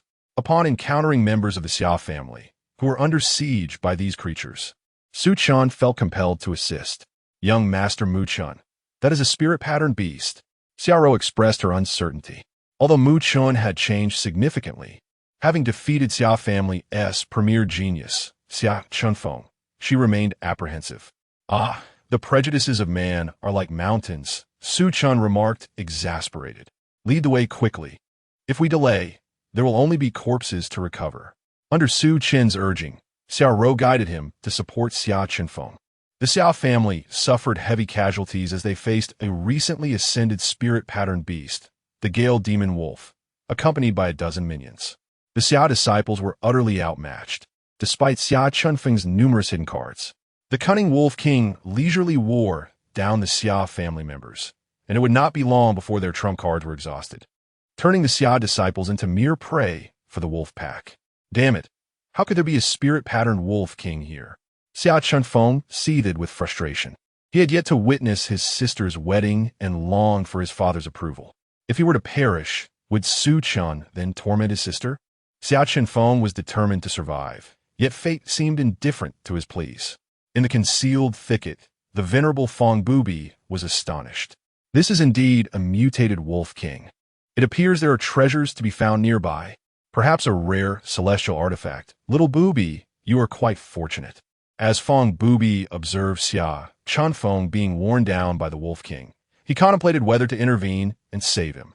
As the son of the current head of the Xia family, rescuing Xia Chunfeng from the Wolf King could forge an alliance between the Fong and Xia families, given the excellent reputation of the Xia patriarch. Just as Fong Bubi sought an opportunity, an individual surged onto the battlefield, wielding a silver spear and dispatching several demon wolves with precision. It was him. Fong Bubi recognized the figure, Su Chen. Xia Chunfeng, spotting Su Chen amidst the encirclement of wolves, shouted urgently, "Mu Chen, I do not require your assistance. You must leave at once. That is a spirit-patterned Wolf King. No matter how strong you are, you cannot contend with it." Su Chen responded with a nonchalant smile, "Do not flatter yourself. I have come to hunt this Wolf King and seize the spirit patterns from its body. Leave at once. Do not hinder my pursuit of the Wolf King. You are merely a nuisance." Xia Chunfeng's face flushed with indignation. Despite being unable to overpower Su Chen, he was no weakling. He had diligently cultivated to the 6th level of the gathering spirit realm. However, he soon realized something amiss. The wolf pack that had plagued them for so long was effortlessly eradicated by Su Chen, leaving only the vigilant Wolf King. The Wolf King awaited an opportunity to exploit Su Chen's vulnerabilities, yet the latter's reactions were remarkably swift. The annihilation of the wolf pack revealed not a single flaw. The Wolf King felt a deep sense of trepidation, yet upon witnessing Su Chen annihilate all his subordinates, he was reduced to a desolate commander. However, the Wolf King was consumed by fury, for his strength vastly overshadowed that of this mere human. There was no need for hesitation. Action was imperative. The Gale Demon Wolf manifested a green insignia, its speed remarkable leaving only a flash of emerald light in its wake. Su Chen's heart raced, and he cried out in alarm, "Be cautious, behind you!" In an instant, the Wolf King appeared behind Su Chen, its claws sharper than any blade. In a heartbeat, Su Chen pivoted his spear, its tip gleaming with a white radiance, thrusting it towards the looming threat. Though he lacked a formidable spiritual entity, Su Chen's combat experience, whether against humans or beasts, was extensive. The sharp spear lunged towards the Wolf King's abdomen as it leaped. The Wolf King's expression was fierce, disregarding its injuries in a desperate attempt to eliminate Su Chen. Seeking mutual destruction? A disdainful smile graced Su Chen's lips. The celestial chi surged forth, forming a protective barrier.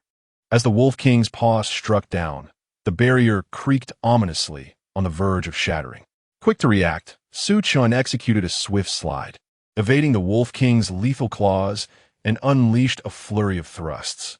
The Wolf King emitted several weak howls before collapsing to the ground. Had the spirit pattern realm Wolf King truly perished so easily? The Xia family members gaped, the scene before them resembling an illusion. Su Chen peeled away the spirit pattern from the Gale Demon Wolf. Despite its lack of worth to him, it could fetch several thousand gold coins. Su Chen's mouth hung open, eager to speak but at a loss for words. After a prolonged silence, he managed to utter two words, "Thank you." Su Chen secured the spirit pattern and turned to the Xia family members. "You must leave the mountains. A beast tide is likely to erupt here."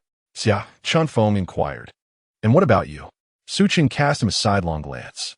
"I intend to venture deeper into the mountains." Su Chen had discerned the potential presence of treasures nearby. With such prospects, he would not relinquish the opportunity. The Xia family exchanged glances, all eyes turning towards Xia Chunfeng. Although he did not comprehend Su Chen's motive for delving deeper into the mountains, he understood that he could not dissuade him. "Take care." Xia Chunfeng led the surviving members of the Xia family back, while Su Chen advanced further into the mountains, followed closely by Fong Bubi. He too was determined to seize the opportunities that lay within the Qinghe Mountains. The beasts of the Qinghe Mountains stirred violently, with the mightiest rushing in a singular direction. Thus, it was effortless for Su Chen to locate the source of the opportunity. However, acquiring it proved to be a daunting challenge. Surrounding him were dozens of spirit pattern realm beasts, alongside 3 or 4 spirit sea realm beasts. Even with immense prowess, it was implausible for him to seize the opportunity under the watchful eyes of these formidable adversaries. Then, an idea sparked within Su Chen. He turned and spoke nonchalantly. "Who have been trailing me? It would be rather impolite not to reveal yourself." The air was still, devoid of any movement. This was merely a fade. Fong Bubi was startled by Su Chen's sudden address. "Master, has he discovered us?" Fong Bazai inquired with his thoughts, sensing the old man's presence. "He is deceiving you. Maintain your composure." Su Chen observed that no one had emerged, and he continued, "Brother, I am aware that you have been following me. You must have surmised that treasures lie within the mountains. Let us join forces to retrieve these treasures, and we shall divide them according to our contributions." As his words echoed, a masked man descended from a towering tree moments later. "Ahem, your keen observation is truly commendable, my friend," he remarked. Both Fong Bazai and the old man were perplexed as to how Su Chen had discerned their movements. Su Chen's expression remained unperturbed, as if he had anticipated this moment. "By the heavens, he has indeed been tailing me all along," Su Chen thought, feeling somewhat exasperated yet relieved that his suspicions were confirmed. Had he not remained vigilant, he might have found himself embroiled in a fierce struggle, ultimately achieving nothing. Chapter 43. The Fateful Son-in-Law, Part 5. The two quickly reached an agreement. Su Chen would divert the attention of the beasts, while Fong Bubi stealthily sought the treasures. A thunderous commotion ensued as Su Chen created a significant disturbance, causing the beasts to pursue him. Seizing the opportunity, Fong Bubi slipped into the heart of the beast horde. With the old man's concealment, the spirit sea realm beasts were oblivious to Fong Bubi's presence. Soon, he deftly maneuvered past numerous beasts and arrived at the entrance of a cave. Inside the cave stood a tree adorned with several fruits. And Fong Bubi also discovered an egg of an unknown species. He carefully concealed the egg, plucked the fruits, and made his escape. A ferocious roar erupted from the beasts, and Su Chen realized that Fong Bubi had succeeded. In a frantic bid for survival, Su Chen fled, with Fong Bubi catching up to him, urgently urging, "The beasts here are going mad. We must flee." Without a moment's hesitation, the two raced towards Qinghe City.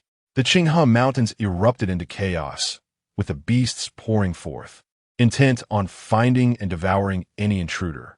Within Qinghe City, Xiao Chenfeng stood before Xiao Hongkai, his head bowed in shame. "Chenfeng, why did you not stop him?" Xiao Hongkai's voice was filled with fury. The center of the Qinghe Mountains is no place for those in the gathering spirit realm. Even the strong in the spirit pattern realm would not dare venture deep within. If he is alive, I must find Su Chen. Despite the numerous elders of the Xiao family urging him to reconsider, Xiao Hongkai coldly declared, "He is the child of my elder brother. I cannot stand idly by and watch as my brother's only bloodline vanishes from this world." At the Fong residence, the patriarch Fong Zhan grew increasingly anxious as Fong Bubi had yet to return. "My son cannot be dead. He simply cannot." Fong Zhan joined forces with Xiao Hongkai to search the Qinghe Mountains for Su Chen and Fong Bubi. The elders of both families gritted their teeth and followed suit. As the sun set, 3 figures emerged from the mountain's entrance. The reason there were 3 was due to Xia Yingwei being among them. Su Chen had never anticipated that. At a time when everyone else chose to retreat, Xia Yingwei would bravely charge into the beast horde to rescue him. Had Su Chen not arrived in time, Xia Yingwei might have perished. Behind the trio loomed a formidable horde of beasts. The strong from the Fong and Xia families were both astonished and elated. They were relieved that the 3 were still alive, yet bewildered by the recklessness that had drawn such a multitude of beasts upon them. "First, we must save them." The formidable members of both families reached a silent consensus and surged forth to intercept the horde, buying time for the trio to catch their breath. Su Chen wasted no time, swiftly carrying Xia Yingwei to safety behind their ranks. Fong Bubi soon followed, his mask having fallen away to reveal his youthful visage, which he disregarded as he gasped for breath. The 3 had nearly paid with their lives for a mere treasure, but fortunately, their diverse skills had enabled their escape. Su Chen and Fong Bubi exchanged a knowing smile, solidifying their bond of friendship forged through adversity. If Fong Bubi intended to ensnare Su Chen, he might have succeeded in leading him to his demise within the mountains. Conversely, if Su Chen sought to confront Fong Bubi, he would at the very least compel the elder within him to fall into a deep slumber. Yet neither took such actions. "Do not forget my possessions," Su Chen gasped, addressing Fong Bubi, nearly losing his life for mere treasures. Xia Yingwei observed the two with skepticism. What treasures could they possibly possess that incited such fury among the beasts lurking in the depths of the mountains? Fong Bubi spoke, "Brother Mu, I found 3 spirit-nourishing fruits and a peculiar egg deep within. What do you require?" He revealed his findings without reservation. Su Chen was astonished. The spirit-nourishing fruit. No wonder these beasts pursued us relentlessly. The spirit-nourishing fruit flowers every 3 centuries, bears fruit every 3 centuries, and matures every 3 centuries, significantly enhancing the probability of breaking through to the spirit soul realm. It is an exceedingly rare celestial treasure, with each fruit valued at no less than several tens of thousands of gold coins, yet still hard to come by. As for the strange egg obtained by Fong Bubi, Su Chen speculated it might belong to a creature with a unique bloodline. If hatched, it could serve as a guardian spirit beast for the clan, albeit requiring substantial resources to nurture. Not being a child of fortune, Su Chen doubted his ability to sustain and protect such a creature. Thus he opted for 2 of the spirit-nourishing fruits. Besides aiding breakthroughs to the spirit soul realm, the fruits also greatly benefit cultivators below the spirit sea realm. Su Chen handed 1 spirit-nourishing fruit to Xia Yingwei, keeping 1 for himself. Fong Bubi retained 1 spirit-nourishing fruit and the unknown beast's egg. He breathed a sigh of relief, developing a fondness for Su Chen, for his teacher had once mentioned that the peculiar egg, possessing a significant bloodline, was even more valuable than the 3 spirit-nourishing fruits combined. Soon, with the alliance of the Xia and Fong families, the beast tide was temporarily repelled, and they returned to their respective clans. Su Chen's standing within the Xia family rose dramatically.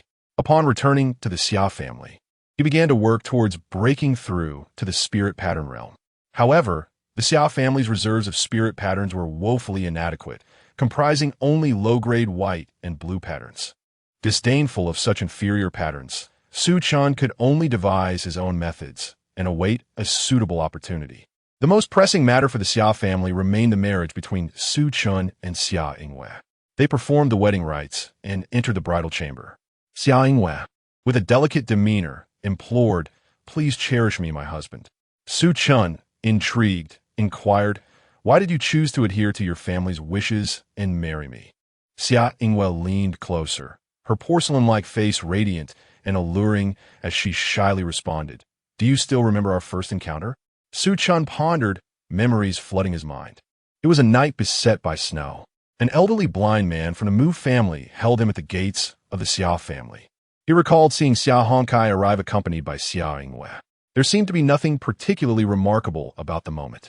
Xia Yingwei blinked and smiled, saying at that time, "My husband's eyes were filled with confusion, akin to an injured little beast, solitary amidst the icy wilderness, evoking a desire to nurture." Su Chen interjected, "My esteemed father-in-law." Later on, her husband grew increasingly handsome, and naturally, my affection for him deepened, leading me to agree to this union. Xia Yingwei gazed intently at Su Chen's face, her eyes sparkling like stars. With a swift motion, they harmonized beautifully together. The two of them remained inseparable for over half a month before parting ways. "My dear husband, do you truly not wish to return to the Water Cloud sect for cultivation? With your talents, you would surely receive the sect support." Su Chen looked at the enchanting beauty before him and shook his head. "My path does not lie within the great Yin dynasty. I may soon venture beyond its borders to explore the world." Xia Yingwei felt a twinge of disappointment, but continued to believe in Su Chen. "Wait for me to make a name for myself, and I shall seek you out." Su Chen's spirit soared with enthusiasm. Chapter 44. The Faithful Son-in-Law, Part 6. Xia Yingwei returned to the Shuiyun sect for her cultivation, accompanied by Xia Chunfeng and several prodigies from Qinghe City. Feng Bubi, however, chose not to align himself with any sect. Under Su Chen's subtle guidance, the two forged a brotherly bond, declaring themselves as brothers through shared experiences. Feng Bubi inquired, "Brother Mu, do you intend to leave the Dayan Empire?"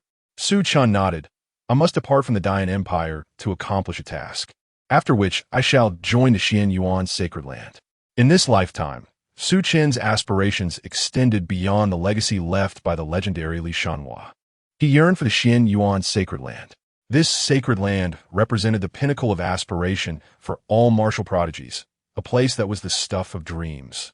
If a captivating beauty and the opportunity to enter the sacred land were presented to a martial artist, no one would hesitate in favor of mere allure. Beauty, no matter how enchanting, would ultimately succumb to the passage of time. Upon hearing Su Chen's ambitions, Feng Bubi felt a surge of yearning. Naturally, he too wished to become a disciple of the sacred land. Alas, he bore a significant secret, destined to walk his path in solitude. "The martial world is vast. May we meet again by fate," Su Chen said, brushing the dust off his clothes and bidding farewell to Feng Bubi. He was set to leave Qinghe City and the Dayan Empire, in search of the legacies left by his past life. "Brother Mu, until we meet again," Feng Bubi replied earnestly.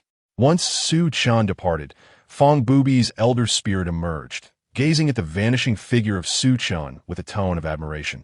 In such a humble place as Qinghe City, there exists such a remarkable individual. The world is filled with heroes, each aspiring to greatness, striving to navigate the tumultuous waters of fate. As they parted ways today, the next encounter remained uncertain. Su Chen returned to the Xia family to bid farewell to Xia Hongkai. Children inevitably grow and must leave the comfort of their elders. Akin to birds spreading their wings to soar into broader skies. A myriad of emotions welled within Xia Hongkai as he reflected on the departures of Xia Yingwei, Xia Chunfeng, and Su Chen from Qinghe City. In the early morning, as the sun rose, Xia Hongkai watched Su Chen's silhouette fade into the dawnlight. Regaining his composure, he returned to Su Chen's room, discovering an array of items laid upon the table. Upon lifting an object, he found an elegant inscription that read, Tiangang Yulei, True Technique. Xiao Hongkai was profoundly captivated, unable to resist delving into its contents. He became enraptured, losing track of time until the evening drew near. The profundity of this technique surpassed his understanding. If revealed, it would surely spell the destruction of the Xiao family overnight. Chen Xiao Hongkai murmured, concealing the technique. Thank you. The Xiao family owes you this. In a blink, half a year had elapsed since Su Chen departed from the Dian Empire. He had been diligently restraining his cultivation, resisting any breakthroughs. Having tasted the formidable enhancements brought by the purple-quality spiritual patterns, he preferred to invest more time in training rather than settle for inferior patterns. At last, after this protracted period, he had amassed enough resources for his journey to the Tianyuan dynasty. Without hesitation, he set forth toward the Tianyuan dynasty. After spending nearly half a year, he finally returned to the Tianyuan dynasty, arriving at the site of his former demise. It had been 130 years since his passing. In this time, Li Xianbing had ascended to the kingly realm within the Xianyuan sacred land, while Li Xianyuan, harnessing the national fortune, had also achieved a breakthrough into the same realm. This brought great solace to Su Chen. The nations that had not perished in the past, under the efforts of Li Xianbing and Li Xianyuan, unified the 13 dynasties, leading the Tianyuan dynasty to its zenith. Su Chen listened intently as the storyteller animatedly recounted the dawn of a new dynasty. It was said that all of this stemmed from the formidable vision of the late Emperor Taizong. Had he not brought an end to the reign of the Tianfeng dynasty, perhaps they would still be mired in the tribulations of war, mere dust in a chaotic era, unable to witness such prosperous scenes. The world claimed that Taizong forced his father to kill his brother in a bid for the throne, but time has vindicated his actions. It is a pity that Taizong's whereabouts are now unknown. Had he remained, how powerful the Tianyuan dynasty might have become. The glory of the 3 kings of one lineage is indeed magnificent. Su Chen smiled bitterly, realizing that such scenes were likely forever beyond their reach.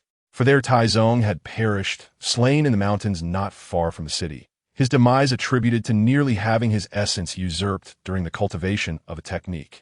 Su Chen departed the city and ventured alone into the mountains, following his memories to a precipice. With a leap, he descended. As he wove his seals, a flash of silver light flickered and then vanished, along with his figure. Upon opening his eyes, he found himself in a scene reminiscent of a peach garden. Beneath a towering tree sat a figure clad in tattered white robes, a skeletal form meditating at its base. This was Su Chen's first encounter with his past self as corpse, stirring a myriad of emotions within him. He retrieved the belongings from his former body, a legacy left for this life. Among them was a purple-quality spiritual pattern, meticulously chosen by him. It was the spiritual pattern of a thunderfire serpent, ignited with blue lightning flames, possessing terrifying destructive power. In his quest to slay this young thunderfire serpent, he had spent 30 years lurking in the realm of lightning flames, exerting tremendous effort. Su Chen refined the thunderfire serpent's spiritual pattern, and its form materialized behind him. A creature resembling a serpent, wreathed in blue flames, with curved dragon horns shimmering with electricity, and a tail like a sword, crackling with arcs of lightning, hovered in the air, exuding a fearsome majesty. Truly formidable. Coupled with the Tiangang's true thunder art, its power could rival that of certain royal techniques. Filled with joy, Su Chen recognized that this thunderfire serpent was indeed a magnificent beast powerful enough to match a void-returning realm practitioner upon maturity, truly extraordinary. 3 months later, Su Chen emerged from his seclusion, having advanced to the 6th level of the spiritual pattern realm. As the secret realm began to collapse, he laid his past self to rest and then departed. After another half year, Su Chen elevated his cultivation to the 1st level of the spiritual sea realm, subsequently making his way to Dongwu City to participate in the Dongwu Secret Realm. The Eastern Martial Secret Realm, a legendary domain bequeathed by Su Chen in a previous life, possesses the remarkable ability to summon the entirely clan's tokens of authority. Centuries have elapsed, and the tokens have become mere folklore, leaving countless prodigies to return in disappointment. Nevertheless, the tales surrounding the Eastern martial secret realm have persisted, captivating a multitude of gifted individuals who arrive every 3 years, filled with fervent hope. Various factions also seize the opportunity, eager to test their fortunes. The Tianyuan dynasty, in particular, welcomes this phenomenon. For the matter, the tokens has now entered the realm of legend. Thus, seizing this chance could yield substantial profits and bolster the treasury's coffers. Truly a win-win scenario. Upon Su Chen's arrival at the Eastern martial secret realm, he finds himself amidst a congregation of the most distinguished talents from various factions, including many who have achieved the Spirit Sea realm at a tender age. Su Chen joins these exceptional individuals as they venture into the Eastern martial secret realm. Meanwhile, in the capital of the Tianyuan dynasty, Li Xianyuan suddenly gazes toward the ancestral temple. A radiant beam pierces the heavens. Li Xianyuan's eyes widen as he murmurs, "The token left by our great ancestor has emerged. The prophecy has indeed come to fruition." Chapter 45. The Son-in-Law Who Changed His Fate, Part 7. Within the Eastern martial secret realm, a gilded token materialized in Su Chen's hand. This token was none other than the legendary Tong Wang Ling, an artifact that allowed its bearer to command the Li clan to fulfill 3 requests unconditionally. How formidable is the power of the Tianyuan dynasty today? Outside the Eastern martial secret realm, a grand thoroughfare stretched toward Dongwu City, causing the city to tremble in reverence.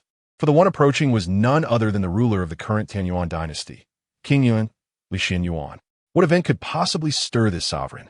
The crowd was taken aback, but soon astute minds began to connect the dots, aghast with the thought, could it be? The fabled Tong Wang Ling has manifested? An occurrence that could rouse the Yuan king was undoubtedly of great significance. As the Eastern martial secret realm reopened, numerous prodigies emerged from within, validating the crowd's speculations. Li Xianyuan approached Su Chen, a regal smile gracing his authoritative visage. "Young one, have you indeed obtained the Tong Wang Ling left by the Taizong?" Upon encountering Li Xianyuan once more, and being addressed as young one, Su Chen felt a tinge of discomfort. He recalled the days when the young Xianyuan trailed behind him, calling him great-grandfather. Gradually, he had matured into a figure of authority. Truly, he was a worthy descendant. Regaining his composure, Su Chen replied with respectful confidence, "I stand before you, Yuan king. Is this token the famed Tong Wang Ling you mentioned?"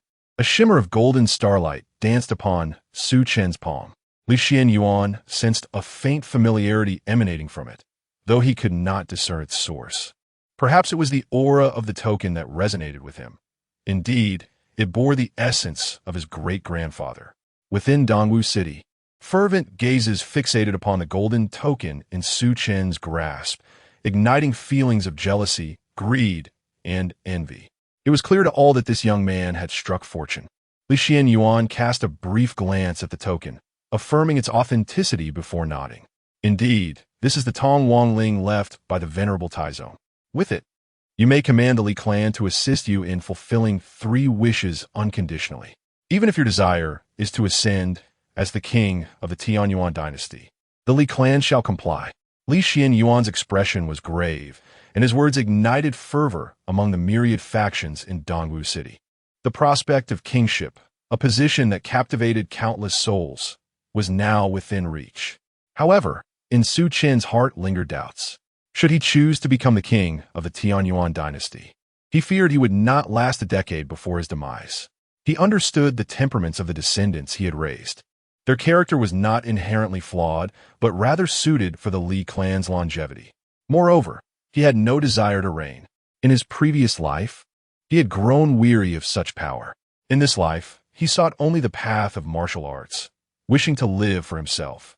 Su Chen stated earnestly, "I have no desire to ascend to the throne of the Tianyuan dynasty, nor do I covet royal power. My foremost wish is to gain entry into the Li family's library, to peruse the martial arts and techniques contained within." Li Xianyuan, taken aback, mused, "This individual appears to share my elder brother's unwavering resolve in martial pursuits." The elder brother referred to is, of course, Li Xianbing. Li Xuan Iwan Rupia. There is no issue. as long as you vow not to divulge the Li family's techniques to outsiders. Su Chen nodded affirmatively. That is a given. Once Su Chen had completed his martial oath, Li Xianyuan continued. I can fulfill your first wish. What is your second desire? Su Chen shook his head. I have not yet formulated it, but I will certainly present it once I have given it thought. Li Xianyuan responded. Very well. The Li family owes you 2 wishes. He then escorted Su Chen back to the royal capital and led him to the library. Within the Tianyuan dynasty, an obscure youth had obtained the legendary Tongwang order, allowing him to unconditionally present 3 wishes to the Li family. Even if he wished to become the ruler of the Tianyuan dynasty, the Li family would comply without hesitation. The tale of an ordinary person seizing an opportunity to defy fate has been an everlasting theme throughout the ages. Thus, the story of Su Chen receiving the Tongwang order swiftly spread far and wide. Upon learning that Su Chen's first wish was merely to enter the Li family's library, countless individuals sighed, deeming it a tremendous waste. Had it been them, they would have aspired to become the king of the Tianyuan dynasty. Power, beauty, and cultivation resources would be within their grasp. It seemed a travesty for the Tongwang order to fall into the hands of such a fool. Unbeknownst to Su Chen, news of his acquisition of the Tongwang order had already permeated the Tianyuan dynasty. At that moment, he was engrossed in studying the emperor's awe-inspiring scripture, a revered technique surpassing both the king and emperor levels. Su Chen's comprehension level in this lifetime reached an astounding 500 points, yet he still found it exceedingly challenging to grasp the scriptures.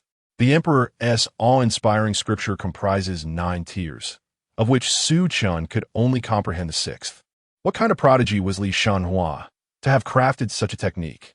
Su Chen held deep admiration for this ancestral figure of the Li family. He took the emperor's awe-inspiring scripture with him, and this contemplation spanned 2 years. His cultivation soared, reaching the 7th level of the spiritual sea realm by the age of 21, a pace significantly swifter than in his previous life. Upon leaving the library, Su Chen approached Li Xianyuan to present his second request, a spot to participate in the disciple assessment of the Xianyuan sacred land. Li Xianyuan was taken aback. This request was not merely a demand, but a significant opportunity for the Tianyuan dynasty. Should Su Chen gain admission to the Xianyuan sacred land, the dynasty would reap considerable benefits. Li Xianyuan promptly acquiesced. Su Chen then accompanied the Tianyuan dynasty to Xianling City to partake in the disciple assessment.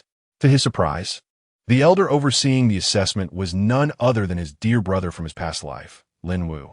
Approaching 600 years of age, Lin Wu appeared aged. His hair turned white as snow. However, the passage of time has imbued him with an air of gravitas. The once humble martial artist, who toiled day and night to amass gold coins, has now ascended to become an esteemed elder revered by nations far and wide. Upon encountering Su Chen, Lin Wu greeted him with a benevolent smile, offering his assessment. Indeed, if you succeed in the assessment, you may seek out this old man. The news of the imperial order, left behind by an old friend of the Tianyuan dynasty, reaching the hands of others had certainly not escaped Lin Wu's notice. His former companion had seemingly vanished, perhaps never to be seen again. Lin Wu regarded Su Chen as the successor of his long-lost friend. Should he pass the evaluation and gain entry into the Xianyuan sacred land, Lin Wu would not hesitate to assist him in finding a powerful ally. Such is the advantage of possessing connections. The many prodigies gazed at Su Chen, who was praised by the emissary of the sacred land, each harboring their own thoughts. The unanimous consensus among them was clear. This young man possesses boundless potential. It is wise to befriend him and utterly foolish to offend him. Once he joins the Xianyuan sacred land, he is destined to soar to great heights. Chapter 46, The Fortuitous Son-in-Law, Part 8. The Trials of the 100 Kingdoms. This was not Su Chen's first participation in the Trials of the 100 Kingdoms. In his previous life, he had taken part in these trials and discovered some yet-to-mature treasures within a hidden realm. He had concealed these treasures, awaiting the chance to seek them again in the next life. 500 years have swiftly passed. Su Chen remained uncertain of how many of those treasures still existed. The relentless passage of time, marked by frost and snow, had erased even the imprints he once left behind, rendering them non-existent. As he followed the remnants of his memory, Su Chen realized that the hidden realm was no longer as he recalled. The marks he had made were now futile, and he could no longer find them. This realization brought him a touch of disappointment, compelling him to seek new opportunities elsewhere. Fortunately, fortune favored him. He soon encountered a formidable beast and effortlessly vanquished it, acquiring a millennium-old earth ginseng. As he roamed further, he encountered numerous fortuitous events. With a resounding boom, an ancient stele emerged. Su Chen raised his gaze, curiosity igniting within him. How many profound legacy runes would he be able to comprehend in this life, and how powerful would his inheritance be? Within the hidden realm, many prodigies rushed towards the Xian Yuan ancient stele, eager to seize the Dao platform. Upon seeing Su Chen, the crowd recognized him as a favored genius of the elders from the Xian Yuan sacred land, and none dared to provoke him. Su Chen easily claimed a Dao platform without any contention. The younger geniuses, upon noticing him, chose to discreetly withdraw, competing for other platforms instead. As the radiance of the platform blossomed, Su Chen's consciousness rapidly merged with it. Golden, resplendent runes cascaded through the air like raindrops. The enigmatic and obscure runes, to Su Chen, appeared as clear as the patterns on his palm.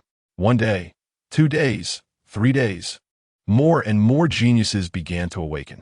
Su Chen's brilliance grew ever more radiant. The onlookers marveled, acknowledging him as a true talent favored by the elders of the sacred land. Their curiosity piqued. They wondered how many runes Su Chen would ultimately comprehend. Gradually, only Su Chen remained. A month later, a beam of light ascended. 531 runes. Was this truly my limit? Su Chen grasped the legacy that flooded his mind. It was the inheritance of a powerful figure at the Void Realm. The Void Realm is a level above the Profound Realm, revered as the Emperor's domain. In the Xian Yuan sacred land, a Void Realm expert is regarded as an absolute powerhouse. The legacy Su Chen acquired was merely a low-grade martial art of the Emperor rank. Yet, even the least of Emperor-level martial arts is still Emperor-level. Outside the hidden realm, this stirred considerable excitement. Lin Wu recalled that, centuries prior, the most talented genius, Cheng Huang, who possessed the potential to ascend to the Emperor rank, had only comprehended 480 runes. After entering the Xian Yuan sacred land, he had since reached the pinnacle of the Profound Realm, just a step away from breaking through to the Void Realm. Now, Su Chen had comprehended over 530 runes. His aptitude was beyond reproach. The final outcome aligned perfectly with Lin Wu's expectations. Su Chen entered the Xian Yuan sacred land with the top ranking. In the Eastern Wasteland, there exist a total of 12 major sacred land-level lineages. The Xian Yuan sacred land ranks 9th, a realm that stands proudly among the myriad of beings. Its vastness is but a mere glimpse of the greater expanse, overshadowing even the territories of the Tianyuan dynasty. Rare treasures and exotic beasts abound, while undulating mountains are bathed in ethereal light. Under the guidance of Lin Wu, Su Chen became a disciple of a formidable figure known as the Jinyu Emperor. This emperor, an elderly man with a scruffy goat beard, appeared rather lackluster. Yet, Su Chen could sense his immense strength. Disciple Mu Chen pays respects to master. Su Chen reverently addressed the elder. The old man's eyes suddenly sparkled with keen insight as he regarded Su Chen. I had no intention of taking on a disciple, but this rascal Lin Wu claims you are quite extraordinary, perhaps destined to surprise me. Thus, I shall accept you as my disciple and impart my teachings entirely. Do not let me down. I shall exert every effort to honor your expectations. Master, Su Chen nodded earnestly. The two resided at Jinyu Peak, which was expansive and filled with numerous servants. Apart from Su Chen, there were no other disciples at Jinyu Peak, which came as a surprise to him. His loyal brother had indeed proven reliable. Being the sole disciple meant that Su Chen could access all the resources of the lineage without competition, an extraordinary opportunity. On the following day, Su Chen began his training under the Jinyu Emperor, who generously shared his knowledge. The cultivation technique he taught was called the Jinyu Sutra, a royal-grade, superior method. Su Chen also learned that the Jinyu Emperor was a peak 9th level of the Dongshu realm, which further exhilarated him. With such a powerful mentor as his foundation, the path of cultivation stretched before him, promising boundless possibilities. 3 years slipped by in the blink of an eye. During this time, Su Chen devoted himself to his training on Jinyu Peak. Under the Jinyu Emperor's guidance, he gained profound insights into the realms of cultivation. His progress soared, and within 3 years, he broke through to the 3rd level of the Lingpa realm, cultivating an exceptional spirit. Throughout these 3 years, Su Chen also uncovered some of the elders' past. He learned that the Jinyu Emperor had an arch-nemesis, which was the reason for his reluctance to accept disciples over the years. The emperor was consumed by thoughts of vengeance, leaving little room for the mentorship of others. Now, as his lifespan approached its end without a breakthrough into the Nirvana realm, the idea of taking on a disciple arose, especially since he was a friend of Lin Wu's master. Su Chen, regarded by Lin Wu as a successor to a former friend, was thus fortunate enough to become a disciple of a peak Dongshu realm powerhouse, and still the only one. Over the 3 years, the Jinyu Emperor was quite satisfied with Su Chen's aptitude. Perhaps, in the future, he would achieve a breakthrough in the Dongshu realm and inherit the Emperor's legacy. Jinyu Peak would not fade into obscurity with the passage of time, but rather endure in the annals of Xianyuan's sacred land's history. Master, your disciple hails from the great Yin Empire, and it has been 4 long years since I departed from my homeland. I yearn to return home and humbly beseech your permission to do so. Achieving success and renown naturally calls for a triumphant return. Having established my footing in the Xianyuan sacred land, I cannot help but ponder about Uncle Xia and the Xia siblings. I wonder how they are faring now. Moreover, there is my sworn brother, Feng Bubi, who is suspected to possess great fortune. The lord of the prison nodded. Since it is a homecoming, it is only fitting. Allow the two, Qiu and Kuan, to accompany you back to the great Yin Empire. Qiu and Kuan are both followers of the lord of the prison and servants of the prison peak, as well as 2 formidable experts of the profound realm. In the outside world, they would be considered as sovereigns. Thus, Su Chen embarked on his journey back to the great Yin Empire. Chapter 47. The Fated Son-in-Law, Part 9. The Great Yin Dynasty is one of the subordinate dynasties of the Xianyuan sacred land, boasting a formidable presence of experts in the Dongshu realm. Not long ago, the Great Yin Dynasty uncovered an ancient relic, believed to be the remnants left behind after the fall of a powerful Dongshu expert. This formidable individual had established a barrier, permitting only those beneath the Tongxian realm to enter. Various factions of the Great Yin Dynasty hastily dispatched their strongest members, accompanied by their disciples, to seek opportunities for advancement within. The Xia siblings accompanied the leader of the Shuiyun sect to broaden their horizons. After Su Chen departed from the Great Yin Dynasty, the Xia siblings diligently cultivated within the Shuiyun sect, rapidly enhancing their prowess and emerging as some of the most talented individuals within the sect. Presently, Xia Yingwei had successfully advanced to the 9th level of the Lingwen realm, while Xia Chunfeng, though slightly behind, had attained the 3rd level of the Lingwen realm. However, as an increasing number of prodigies from the Great Yin Dynasty congregated, the Xia siblings found themselves lost amidst a sea of faces, becoming merely ordinary among the exceptional. The Shuiyun sect, when placed within the context of the Great Yin Dynasty, was but an inconspicuous grain of sand. Among them was a flamboyantly dressed young man, Wang Shuang, the son of the city lord of Qinghe City, who cast a heated gaze towards Xia Yingwei. He had long been captivated by her beauty and had gone to great lengths to arrange for his younger brother to approach Xia Yingwei's useless fiancée, hoping to find an opportunity to eliminate him and thwart their impending union. In his mind, only then would he have a chance to win both Xia Yingwei's heart and hand. Yet, he never anticipated that his ineffectual brother would meet his end amidst a beast tide, allowing Su Chen to escape a calamity. Wang Shuang contemplated taking action himself, but soon learned that Su Chen had already left Qinghe City, whereabouts unknown. Perhaps by now, even his remains lay undiscovered in some desolate wilderness, devoured entirely by passing vultures, thus sparing him the trouble of direct involvement, which might leave a negative impression on Yingwei. As he pondered, his desire for Xia Yingwei intensified. After marrying, she exuded an even more alluring charm, captivating him far more than before. Suddenly, a powerful aura erupted, shaking the ground and disrupting Wang Shuang's thoughts. He looked on in horror toward the distance, where 9 formidable prodigies had encircled a solitary youth. Wang Shuang recognized these 9 exceptional individuals, for there were few who were unfamiliar with them. Each was ranked among the top 50 on the Great Yin Dynasty's prodigy list. And witnessing them unite against a single person was an astonishing spectacle. Xia Yingyue's beautiful eyes flickered as she recognized the targeted youth, her husband's sworn brother, Fong Bubi. Armed with a silver spear, Fong Bubi emanated an overwhelming presence, standing resolute against the 9 prodigies, effortlessly turning the tide of battle and overpowering them. Within moments, 3 of the 9 prodigies had fallen, compelling the remaining 6 to retreat. However, Fong Bubi was not inclined to let them escape so easily. Fong Bubi, you are courting death. A pair of colossal hands came together, enveloping Fong Bubi within their grasp, as a towering spiritual embodiment materialized, revealing a young man clad in resplendent purple attire, his eyes shimmering with an otherworldly violet glow. The second on the Great Yin Empire's talents list, the Purple Robe Marquis, had personally intervened. The youth's fate seemed sealed.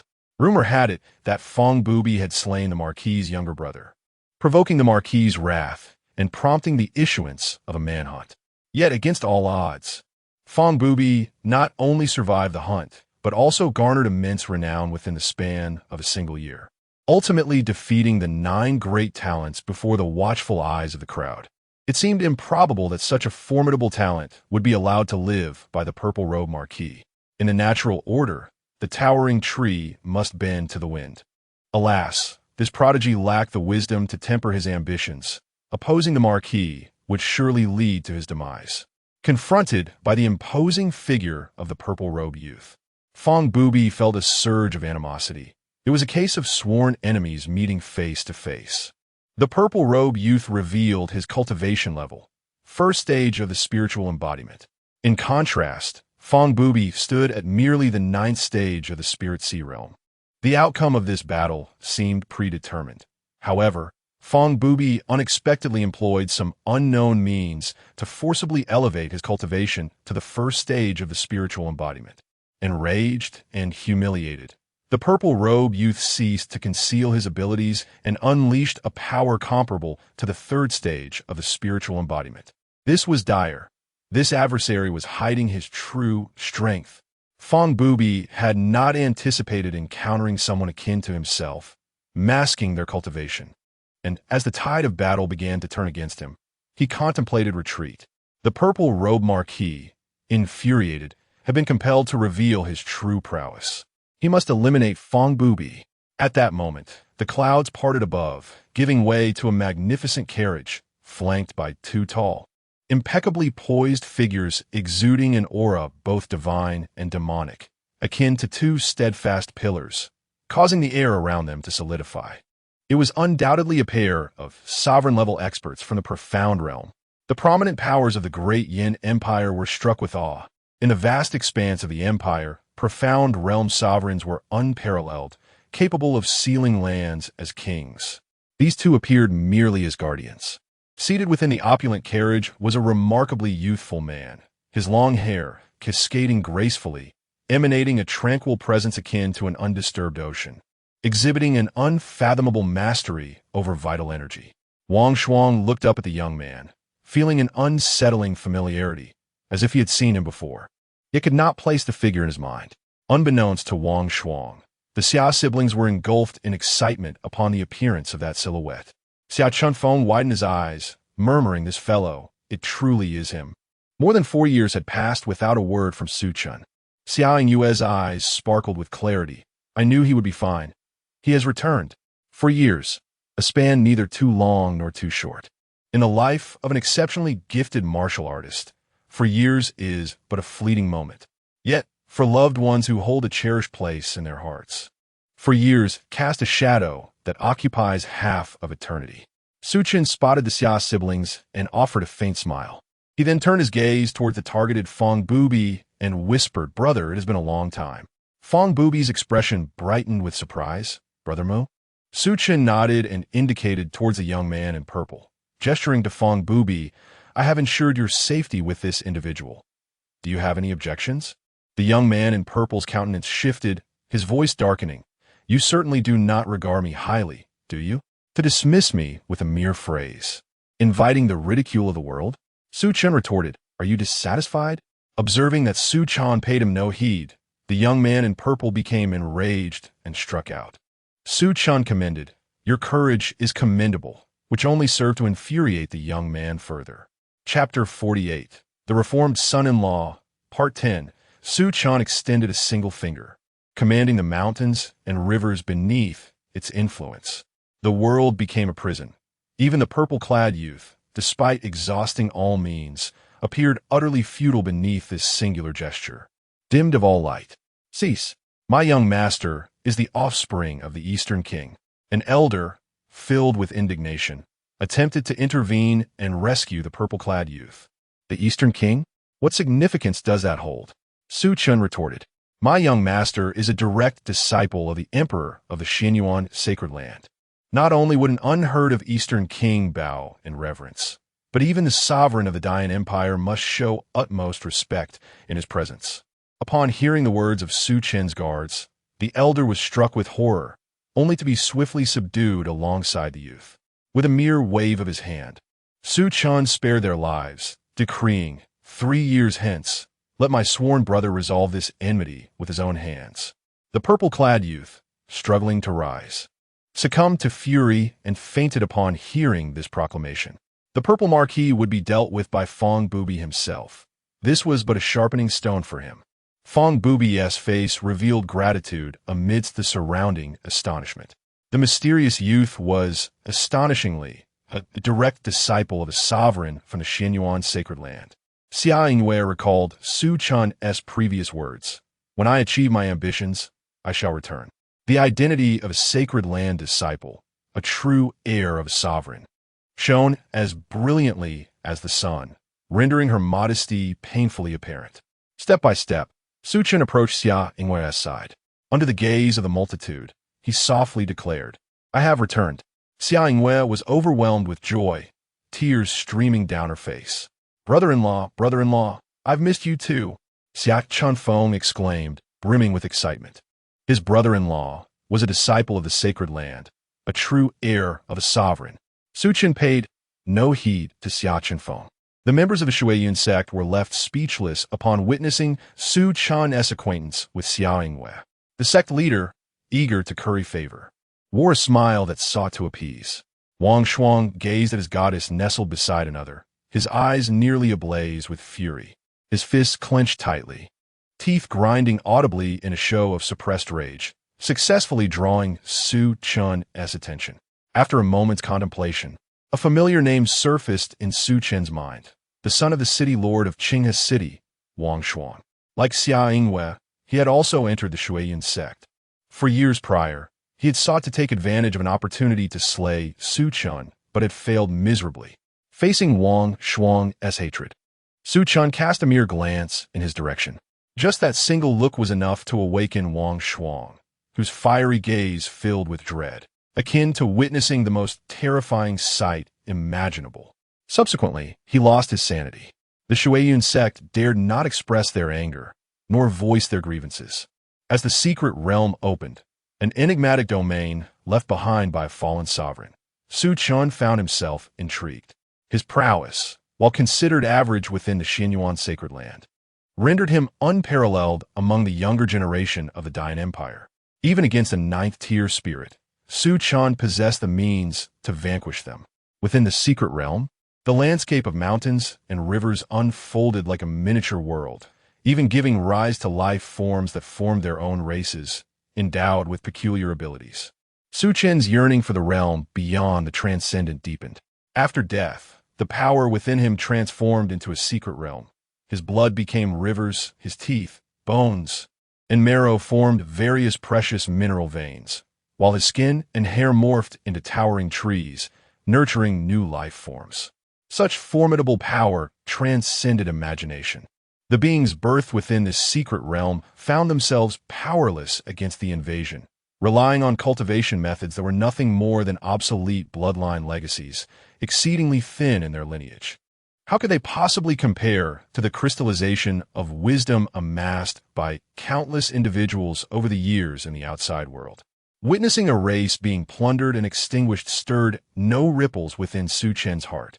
He discovered remnants of the crystallization left by the past emperors on the body of the priest, acquiring a legacy known as the Xian Yong sword cannon, classified as inferior royal grade.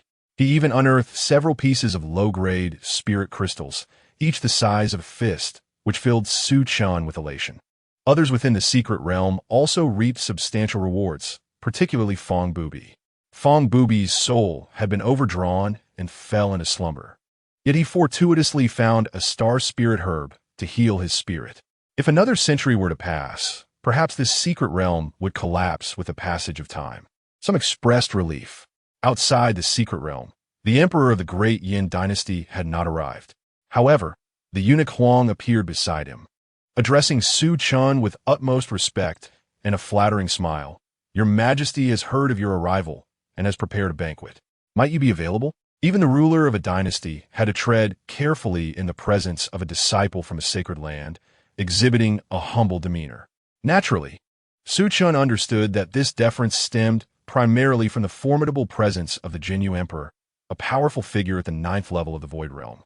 Merely a step away from the Nirvana Realm, the foundation of the great Yin dynasty could scarcely match that of the 3rd or 4th level of the Void Realm. Su Chen nodded in acknowledgement. "Please inform the Yin Emperor that I shall attend." The ruler of the great Yin dynasty wished to cultivate a relationship with him, a proposition Su Chen would not decline. The eunuch Huang smiled contentedly and departed. Su Chen needed to arrange matters with the Xia family and return to them once more. The changes within the Xia family were profound. Xia Honkai had received the cultivation method left by Su Chen and, without publicizing it, practiced in solitude, breaking through barriers successively, becoming the strongest in Qinghe City, a half-step into the spirit-soul realm. The Xia family had surged forward to become the foremost family in Qinghe City. "Chen'er has returned," Xia Honkai exclaimed with joy upon seeing Su Chen again, tears glistening in his eyes. Xiao Chunfeng was perplexed. He was the biological son, after all. Yet, it was evident that the elder Xia had overlooked his own flesh and blood. Upon seeing Xia Honkai again, Su Chen bowed respectfully. In this life, although his biological father had perished in the beast tide long ago, he was not without a father. Xia Honkai had become his paternal figure in this lifetime. Reflecting deeply, Su Chen realized that even he could not accomplish such a feat, treating an outsider as one's own child, unwavering for over a decade. When Xia Honkai learned that Su Chen had joined the Xian Yuan sacred land, he was immensely gratified. The ruler of the great Yin dynasty, upon discovering Su Chen's background, awaited his arrival in the imperial capital, where news soon arrived. 20 years ago, the demon king who incited the tide of demons was besieged by the grand army of the Yin dynasty. Su Chen understood in his heart that this demon king was the very culprit responsible for the death of his parents in this lifetime. Now, he had finally been brought to justice. Countless individuals who had lost everything due to the outbreak of the demon tide rejoiced upon hearing this news, their tears of joy flowing freely. Within the grand palace of the Yin, Su Chen found himself the center of attention, surrounded by a multitude of admirers akin to stars orbiting the moon. The powerful elite gathered around him, yet Su Chen remained remarkably composed. He had grown accustomed to such scenes. However, in the eyes of those nobles, he was a prodigy from the sacred land, unruffled by praise or disdain, embodying an extraordinary demeanor. To the point, a dignified smile crept onto the face of the formidable Yin Emperor as he introduced his youngest daughter, Yin Shimeng, who had long admired heroes, particularly talents from the sacred land like Su Chen. The exquisitely beautiful young lady, delicate and gentle, expressed her admiration.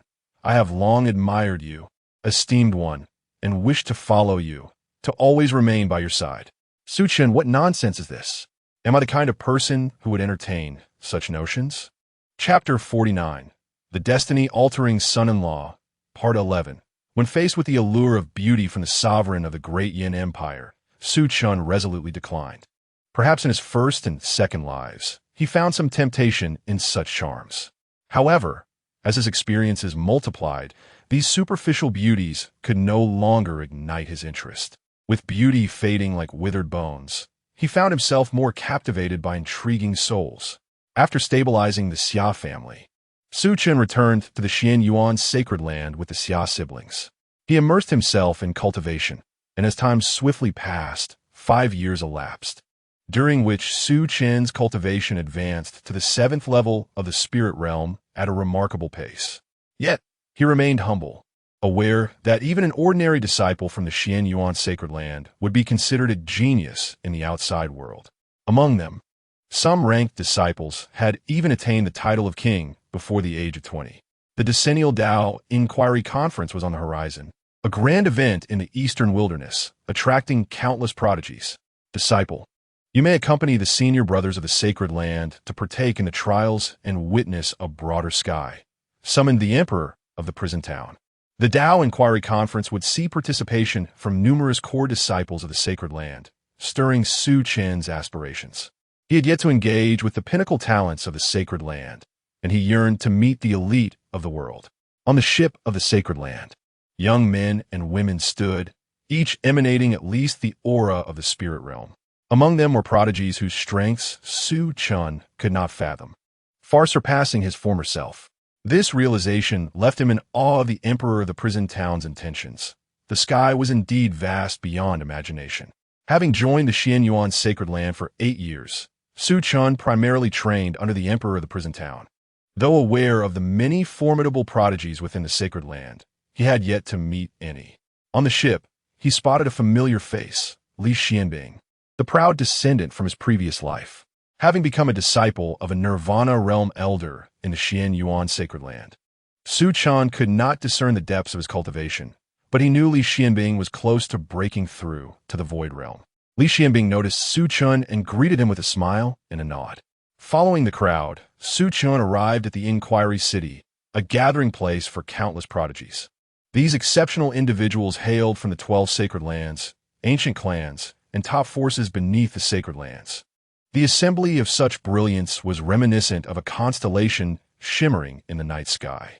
The Xianyuan sacred land ranked merely 9th among the 12 sacred lands, and the eastern wilderness was only 4th among the 5 territories. What grandeur must the legendary martial arts sacred land of the central continent, home to imperial clans, possess? The Tao Inquiry Conference was a battleground for the younger generation of warriors in the eastern wilderness. Where there was competition, there were also grudges. The Xianyuan sacred land and the Qingyu sacred land were long-standing rivals, with animosities spanning both the elder and junior generations. One ranked 9th, the other 8th, neither willing to concede. Su Chen, however, did not encounter any disciples from the Qingyu sacred land. His opponent was a prodigy from the ancient Tianshui Qin clan. In a narrow victory, Su Chen emerged triumphant. A disciple hailing from the esteemed 3rd-ranked sacred land of Zhongjian, Zhong Muji, emerged victorious over Su Chen. This marked Su Chen's inaugural defeat against an opponent of the same realm. He conceded gracefully. The young man, with long hair as dark as ink, casually stood upright, his gaze reminiscent of a deep abyss, radiating an aura of chilling aloofness that kept others at bay. He sheathed his ancient sword into its scabbard and departed. As if he had accomplished an inconsequential task, Su Chen found himself momentarily lost in thought. Apart from his first life, the memories accumulated over countless lifetimes often bestowed upon him unparalleled prowess, enabling him to easily vanquish his contemporaries. This led Su Chen to experience a profound solitude born of invincibility within his realm. Losing to him was not unjustified. That youth bore a unique martial physique, far superior to an ordinary spiritual body. Though not on par with divine or sacred bodies, it was still an extraordinarily formidable constitution. Li Xianbing offered words of solace to Su Chen. After leaving the Tianyuan dynasty and entering the Xianyuan sacred land, he too had experienced moments of confusion. The world was teeming with prodigies, and amidst such brilliance, he felt remarkably ordinary. Su Chen swiftly adjusted his mindset, though a sense of loss and melancholy lingered. Centuries of martial experience had been effortlessly eclipsed by innate talent. The Tao Inquiry Conference continued unabated. Su Chen witnessed a fierce battle between a disciple named Jiang Cheng, ranked 13th in the Xian Yuan Sacred Land, and a young woman from the Qingyu Sacred Land, who clashed for 300 rounds. Both were formidable even within the realm of Tongxian, embodying true youthful kings. Ultimately, both unleashed their full capabilities, resulting in mutual injuries and a stalemate. The highest-ranking disciple of the Xian Yuan Sacred Land, Shan Wuxin, not yet 30 and at the 9th level of Tongxian, claimed 7th place in the Dao Inquiry Conference. After encountering such top-tier talents, Su Chen's resolve to train deepened. He began to engage with the Xian Yuan Sacred Land and earn contributions. After a decade, he reached the 9th level of spiritual soul, merely a step away from Tongxian. At the age of 37, however, Su Chen encountered a bottleneck in his cultivation. Despite having experienced a breakthrough in a Tongxian in a past life, attempting to achieve it again proved to be an arduous endeavor. Thus, he decided to leave the Xian Yuan Sacred Land in search of fortuitous opportunities. On his quest, he crossed paths with Feng Bubi, whose cultivation level remained somewhat elusive to Su Chen. It seemed he had entered Tongxian. "Brother Mu, your cultivation is on the verge of entering Tongxian. Isn't it?" Feng Bubi discerned Su Chen's current state and continued, "I know of a place that may aid you in comprehending the mysteries of Tongxian and successfully stepping into that realm." Su Chen was taken aback. Such a precious opportunity Feng Bubi would offer him. Feng Bubi led Su Chen to a site of inheritance, where a powerful figure had once left behind their legacy. Su Chen delved into comprehension here, while Feng Bubi practiced outside. After 5 years, Su Chen finally sensed the threshold of Tongxian and soon crossed it. He had at last broken through into Tongxian. A surge of joy coursed through Su Chen. Being in his 40s and achieving Tongxian was indeed a mark of genius within the Sacred Lands. Upon witnessing Su Chen's breakthrough, Feng Bubi smiled and said, "Congratulations, Brother Mu, on successfully entering Tongxian." Yet, an air of melancholy enveloped Su Chen as he found it increasingly difficult to perceive the depth of Feng Bubi's cultivation. "Dear brother, what are your plans for the future?" Su Chen inquired. "I, Feng Bubi, shall not ally with any forces. I shall remain a solitary wanderer," Feng Bubi replied with fervor. "Brother Mu, to speak candidly, I must journey to Zhongzhou." Feng Bubi's eyes sparkled with excitement. "Parting today, I know not when we shall meet again." Su Chen smiled and clasped his hands in a gesture of farewell, saying, "Then I wish you great renown in Zhongzhou, dear brother." Feng Bubi raised a jug of wine, and together they indulged in a hearty feast. The following dawn, he staggered away, embarking on the path to Zhongzhou. Su Chen watched as Feng Bubi disappeared from view. This parting may herald the emergence of a new legend in Zhongzhou. Upon returning to the Xian Yuan Sacred Land, Su Chen was met with troubling news. Lin Wu had failed in his attempt to break through to the Cave Void Realm, gravely injured and on the brink of death. When Su Chen went to visit him, Lin Wu, despite his dire condition, was overjoyed to see him. Chapter 50. The fate-altering son-in-law completed. Lin Wu has passed away. The injuries he sustained were far too grave. Merely 3 months elapsed before he could no longer endure. Fortunately, he departed this world with a smile. Su Chen was aware of Lin Wu's background. His life, though brief, was indeed illustrious. He did not traverse the mortal realm in vain. After pouring a jug of wine on Lin Wu's grave, Su Chen took his leave. Life is perpetually unpredictable. Su Chen had long since come to terms with the transience of life and death. Thus 8 years slipped by. Su Chen reached the age of 50. "Brother-in-law, I wish to return to my family." Xiao Chen Feng scratched his head. The cultivation at the Xian Yuan Sacred Land was indeed remarkable. Su Chen had provided him with training conditions he had never dared to dream of. Yet, he still yearned to return to his family, feeling that such a revered place was not suited for him. Each person has their own aspirations, and Su Chen respected Xiao Chenfeng's choice. That year, Xiao Chenfeng returned to the great Yin Empire. Year 70. The lord of the prison summoned Su Chen and entrusted him with a token. "Disciple, your comprehension is extraordinarily high. Over the years, you have fully grasped my teachings, surpassing my expectations by 30 years. Thus, I am free of worries. This is the Jinyu Order, the token of the Jinyu Peak. Should I never return, you will become the peak master of Jinyu. You must recruit disciples widely and ensure that Jinyu Peak does not fade into the annals of history. Disciple, if I do not return, regardless of who brings about my demise, do not seek revenge on my behalf. Su Chen accepted the Jinyu order and became the new peak master. The lord of the prison then vanished without a trace, never to be heard from again. Year 100. The lord of the prison had perished, killed by an enemy, leaving no remains. Su Chen erected a monument in his honor. Old fellow, the legacy you left behind shall surely be carried forward. Su Chen vowed before the grave of the lord of the prison. Deprived of the lord's protection, Su Chen had to confront the myriad trivialities of the peak, shouldering the responsibilities of its master. However, being a peak master was no simple feat in the third year following the lord's death. Vast territories belonging to Jinyu Peak were divided among others, and the tributes ceased. The situation grew dire. Su Chen's cultivation had barely reached the third level of Tongxian. As time passed, the warmth of human connections faded. Year 200. Xia Hongcai's lifespan came to an end. Su Chen made a special trip back to the Xia family to bid farewell to Xia Hongcai. Xia Hongcai grasped Su Chen's hand, smiling with contentment. Chener, I can finally journey to the underworld and tell your father that his child will be his lifelong pride. With satisfaction, Xia Hongcai departed. Su Chen no longer harbored desires to return to the Xian Yuan sacred land. With the lord of the prison's demise, Jinyu Peak was left solely in his hands. Standing alone against the tide, he became an envoy of the sacred land. Year 300.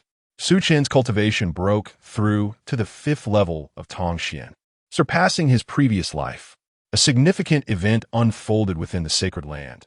An ancestor of the Xian Yuan sacred land emerged, intent on waging war against the infamous Grave Soul Forbidden Zone. The entire sacred land mobilized, and Su Chen was no exception.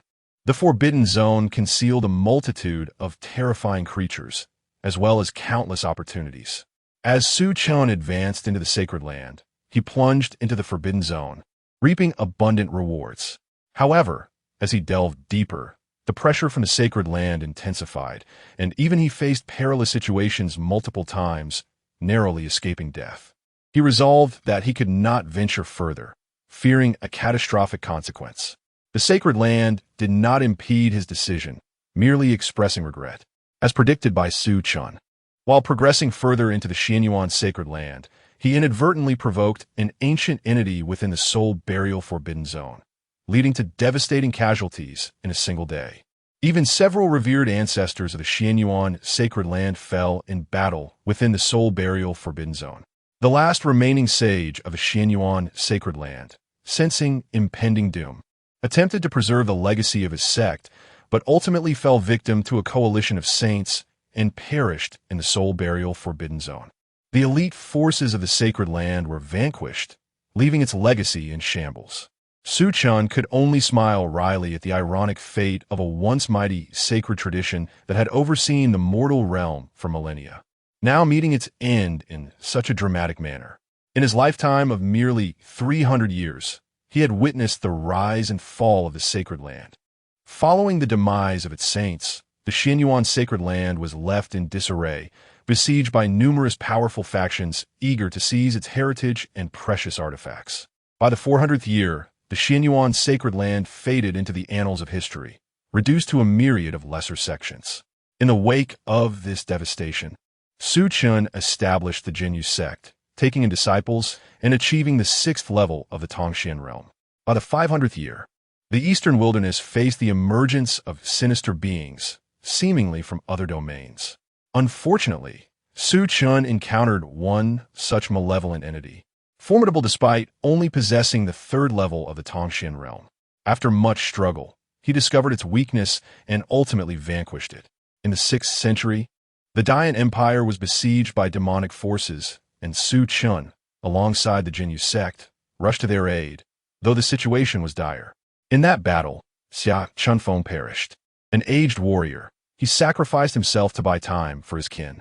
Su Chen laid the bodies of Xia Chunfeng and Xia Hongcai together. By the 8th century, the demonic forces temporarily retreated, and Su Chen heard whispers of the renowned Feng Buba. In Zhongzhou, Fang Buba had secured his place in history. Yet, the lifespan of Su Chen was drawing to a close. He returned to the grave of the Jinyu Emperor, lamenting, "Old fellow, I failed to safeguard the Jinyu peak you left behind, nor did I avenge you.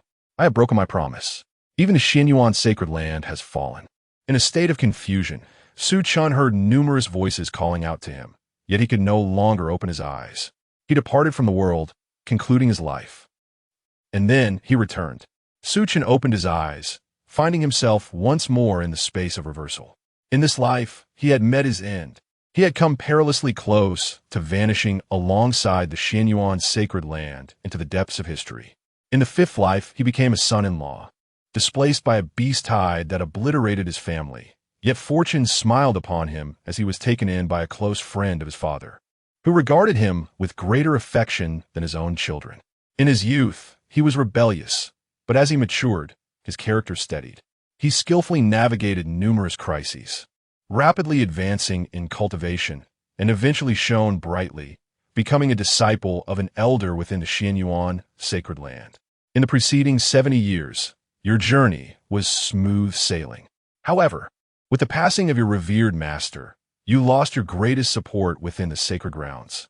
The elders and disciples of the sanctum began to ostracize you, leading to your exile from the sacred domain. Exercising great caution, you established the formidable Jinyu sect following the fall of the sacred realm, which gained significant renown and nurtured several prodigies, earning a modest reputation. Ultimately, you met your end in due course. Evaluation: Azure 8 stars, reversal points 800. Chapter 51, The Swordsmanship Prodigy, Part 1. Regrettably, Su Chen felt a twinge of sorrow. Had it not been for the destruction of the Holy Land, he might have glimpsed the threshold of the Void Realm. The relentless assault on the Forbidden Zone by the sages of the Holy Land resulted in the loss of all elite forces, leading to the demise of even the venerable sages themselves. Although he had narrowly escaped calamity, he found himself devoid of power, reduced to a wandering cultivator. He could only establish his own sect, the Jinyu sect, to pass down the legacy of the Jinyu Emperor. Lacking cultivation resources, Su Chen's progress was painstakingly slow, ultimately halting at the 8th level of the Transcendence Realm, where he met his end. Fortunately, during the preceding century, with the support of the Jinyu Emperor, Su Chen experienced a period of brilliance. Qualification: 0, Insight: 0, Heritage: 0, State of Mind: 50. Su Chen had a remaining 800 reverse fate points. Qualification: 350, Insight: 350, Heritage: 100. With everything in place, Su Chen promptly commenced his next life. Upon opening his eyes, Su Chen found himself staring in astonishment at his small, tender palms. To his surprise, he had awakened his memories so early in this life. Momentarily dazed, he was soon overcome with joy. The earlier the memory awakening, the better. As he surveyed his surroundings, he noticed a plethora of precious items. In this life, his lineage would certainly not be lacking. Surrounding him were many people, among whom stood a handsome young man and a beautiful young woman. The man, never parting with his sword, donned a light blue robe and gently cradled Su Chen, his gaze tender. He was indeed a gentle swordsman. The man placed Su Chen before the woman, who appeared to be in her early 20s. She delicately touched Su Chen, her eyelashes trembling, and with tears streaming down her face, she said, "This is our child." The man replied, "From now on, he shall be named Su Chen, the heir of the Yujian villa." Su Chen's eyelids grew heavy, and he suddenly felt drowsy. Gradually, he drifted off to sleep. In the blink of an eye, 3 years had passed. Su Chen had begun to grasp the environment in which he now resided. He was not in the eastern wilderness or the central continent, but rather in the south, in the southern barbarians, the weakest of the 5 realms. The eastern wilderness, although second weakest, boasted 12 holy lands and some fallen powerful factions. In contrast, the southern barbarians had barely enough holy lands to count on one hand. In this life, Su Chen was born into the Yujian villa, a significant power solely devoted to the art of swordsmanship, with transcendental masters safeguarding it. Su Chen felt a sense of nostalgia for the sword path, having practiced swordplay in his first life simply because it looked magnificent, yet he had not delved into swordsmanship since. Exceptional sword bone, truly worthy of being my grandson. Su Chen was filled with astonishment. The lord of the Yujin villa was his grandfather, a middle-aged man with a scruffy beard that poked at Su Chen's tender face, causing him discomfort. After a moment of contemplation, Shen Lianxin chuckled. "Father, please spare Chener. Your beard is making his face all red." Upon realizing that half of Su Chen's little face was flushed due to the prickly beard, Shen Tianyi burst into hearty laughter. Indeed, such resilience at a young age. He is a fine seed for sword practice. I was merely testing Chen Heir's perseverance. Mastering the sword demands not only talent, but also an unwavering spirit, steadfast as a rock amidst the relentless trials of time. While other children might succumb to tears, Chen Heir remained resolute. Shen Tianyi's eyes sparkled with admiration. Chen Heir. Extraordinary. Su Chen, what nonsense. Gazing at that smiling face, Su Chen clenched his tiny fist, wishing he could strike that face if he weren't so small and powerless. Shen Lianxin observed with skepticism. Su Chen regarded his father's foolish demeanor and silently shook his head. It was this grandfather who possessed both strength and subtlety. Shen Tianyi rummaged through his belongings and produced a crystal-clear small sword, radiating with a spectrum of colors. Su Chen's eyes widened in astonishment. His past experiences allowed him to recognize its significance. An innate sword embryo. Even among the elite of the Holy Land, few possess such a treasure. Good grandson. Do you like this? Shen Tianyi waved the innate sword embryo in front of Su Chen. Su Chen, for the sake of this sword, I shall forgive you, he mused. The innate sword embryo had eluded his master in his previous life, even in the imperial capital of Jinyu. Shen Tianyi smiled, seemingly triumphant. If you are willing to follow your grandfather in the path of the sword, then this innate sword embryo shall be yours. Su Chen's eyes sparkled. Really? I wish to follow grandfather in mastering the sword. Chen Heir, Shen Lianxin exclaimed, lifting Su Chen and placing him behind him, confronting Shen Tianyi with a grave expression. Chen Heir is still young, just speaking without thought. I implore you, father, spare him. He absolutely cannot accompany you in your training. Shen Tianyi's smile faded, his gaze turning cold. Shen Lianxin, do you dare to oppose me? Su Chen felt a pang of frustration as Shen Tianyi's demeanor shifted dramatically. The atmosphere turned from one of familial affection to one of impending conflict. Shen Lianxin, fearful of Shen Tianyi, gathered his courage. For the first time, he drew his Qingfeng sword, which emanated a gentle light, only to have it effortlessly seized by Shen Tianyi.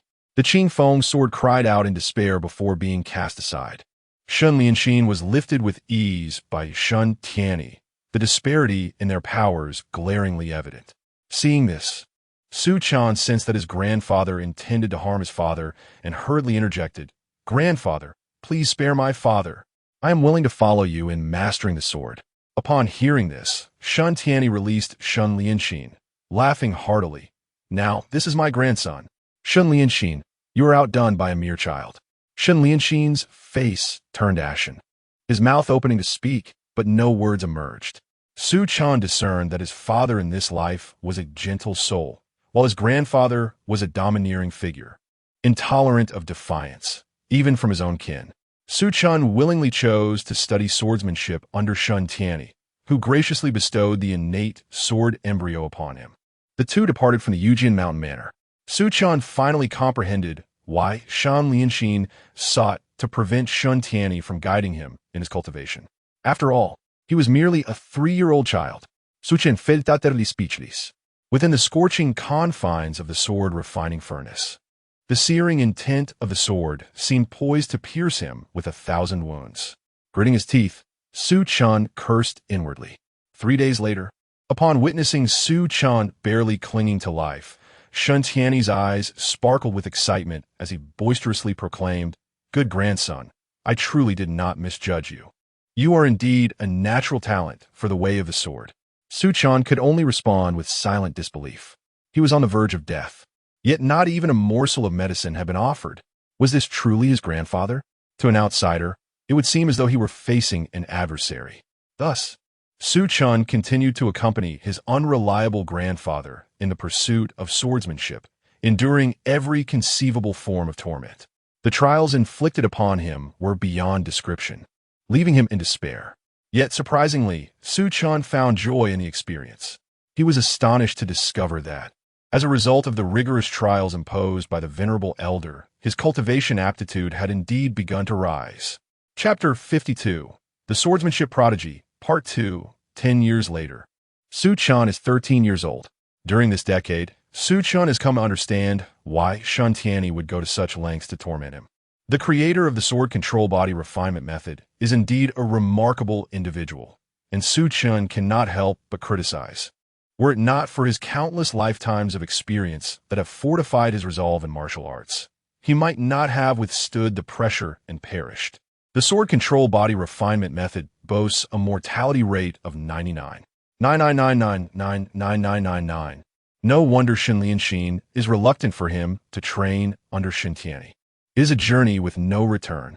A thin layer of sword aura envelopes Su Chen, and with a casual strike, he unleashes a barrage of sword chi. This is the sword control body, an acquired martial body. Excellent. Truly worthy of my grandson, Sun Tianyi exclaims, his gaze seemingly intent on devouring Su Chen as he breaks into a hearty laugh. At the age of 13, Su Chen has reached the pinnacle of the Spirit Sea realm, hailed as the most extraordinary talent in the history of the sword control manner. My dear grandson, to become a true sword cultivator, one must not only engage in relentless training, but also triumph over formidable opponents. Everyone is your whetstone. Su Chen responds with a hint of exasperation. More challenges? Sun Tianyi takes Su Chen to various factions, challenging the younger generation. Soon, the Southern Barbarian Talents list features an unprecedented name, the Sword Prince, Su Chen. At the age of 14, he stands as a genius of the Spirit Soul realm, rivaling even the true heirs of the sacred grounds. With the enhancement of the sword control body, Su Chen can effortlessly wield the world's finest swords, his combat prowess far surpassing that of ordinary martial talent. For years swiftly pass. Now 18, Su Chen's reputation has spread far and wide.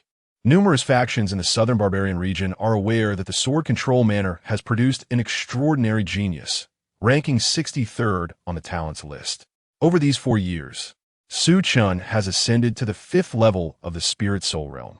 Upon his return to the sword control manner, Sun Lianxin and Shui Rou embrace Su Chen, tears of joy streaming down their faces. However, they are accompanied by a child of 6 or 7 years, whose features bear a resemblance to Su Chen's. This is your younger brother, Shun Pingyan, Sun Lianxin says, ruffling the boy's hair with a hint of embarrassment. They had both believed Su Chen was dead. Su Chen, unperturbed by the presence of a younger brother, crouches down to meet Shun Pingyan's apprehensive gaze. He pinches the boy's cheek and smiles. Little Pingyan, I am your brother. Sun Chen. Shun Pingyan blinks his large eyes, and feeling a sense of familiarity, he shyly responds, brother.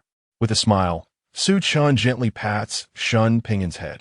From now on, if anyone dares to bully you, your brother will use his sword to protect you. Shun Pingyan gazes up at Su Chen with wide eyes, feeling an overwhelming warmth from the young man before him. Seeing the harmonious interaction between the brothers, Sun Lianxin and Shui Rou breathe a sigh of relief. However, Sun Tianyi, observing from the side, remains unimpressed. Not destined for greatness is his judgment of Shun Pingyan. The child appears too weak, unfit for sword practice, far inferior to Su Chen, who possesses the sword mastery. Within the confines of the sword mastery manner, Su Chen diligently devoted himself to cultivation, occasionally teasing Shun Pingyan. Shun Pingyan held no interest in swords. He did not relish sword practice. Thus, Su Chen introduced him to other paths of cultivation. With a smile, Su Chen remarked, in this world, there are countless avenues to explore. It is not solely the path of the sword. If you do not wish to practice swordsmanship, allow your elder brother to take up the sword while you pursue your passions and tread the path that brings you joy. Shun Pingyan nodded earnestly, unaware of the myriad paths available. He simply knew that being spared from sword practice brought him happiness. On Su Chen's 20th birthday, a significant event transpired in the Southern Barbarians, the emergence of the Tianshu tomb. Su Chen's eyes brightened. He had heard of the Tianshu tomb's renown during his time in the Eastern Wasteland. This was the burial site of an extraordinary powerhouse, accessible only with a key. Most keys were held by the leading factions, yet a limited number had been scattered throughout the southern barbarians. The sword mastery manor, however, lacked the qualifications to possess a key. Consequently, Su Chen could only mobilize the resources of the manor to seek one. The Tianshu tomb not only housed the legacy of that formidable figure, but also contained numerous treasures, coveted even by the sacred lands. A surge of undercurrents stirred. After 2 months of inquiries, Su Chen finally discovered the whereabouts of a key, which lay within a realm belonging to the demon race. This place gathered talents from both the human and demon races. It was he, the sword master of the human race, Su Chen. Upon seeing a young man clad in white, the demon race's many prodigies were struck with trepidation. The young man seemed to traverse the air, his sword aura cleaving the clouds, as if to part the heavens themselves. Radiant sword lights swirled behind him, and merely a glance instilled profound respect among the demon race's elite. Su Chen raised an eyebrow, surprised that the demon prodigies had heard of his reputation. With the arrival of young Master Shun, it was evident that this Tianshu key would undoubtedly fall into his hands. The human prodigy sighed as Su Chen made his entrance.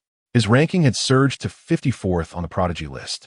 In this current era, where the true successors of sacred lands and ancient families remained hidden, Su Chen stood as the foremost prodigy. Those true successors and heirs, possessing keys of their own, would naturally refrain from competing for these scattered keys. The young master of the sword, ranked 53rd, must indeed be a delectable prospect. A young man with striking green eyes and slitted pupils extended his tongue, licking his lips. His forked tongue, dark as night, resembled a serpent tasting the air, menacingly fixated on Su Chen. Indeed, the three-headed serpent demon prince remarked, "The flesh of human prodigies is the most tender. I have long been parched with hunger and cannot wait to devour the young master." A maiden clad in a pale blue gown floated in the air, adorned with feather-like patterns that exuded elegance and mystery, her delicate strands of light trailing behind her. Both demons were renowned prodigies of their race, intent on joining forces to feast upon Su Chen. With a shake of his head, Su Chen replied, "That will not do. My flesh is rather tough, so you cannot consume me." His expression was earnest, and he spoke no falsehoods. His words were undeniably true. "Ha ha, does the sword master fear?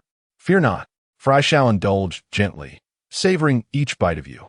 The maiden in the flowing gown gazes tenderly.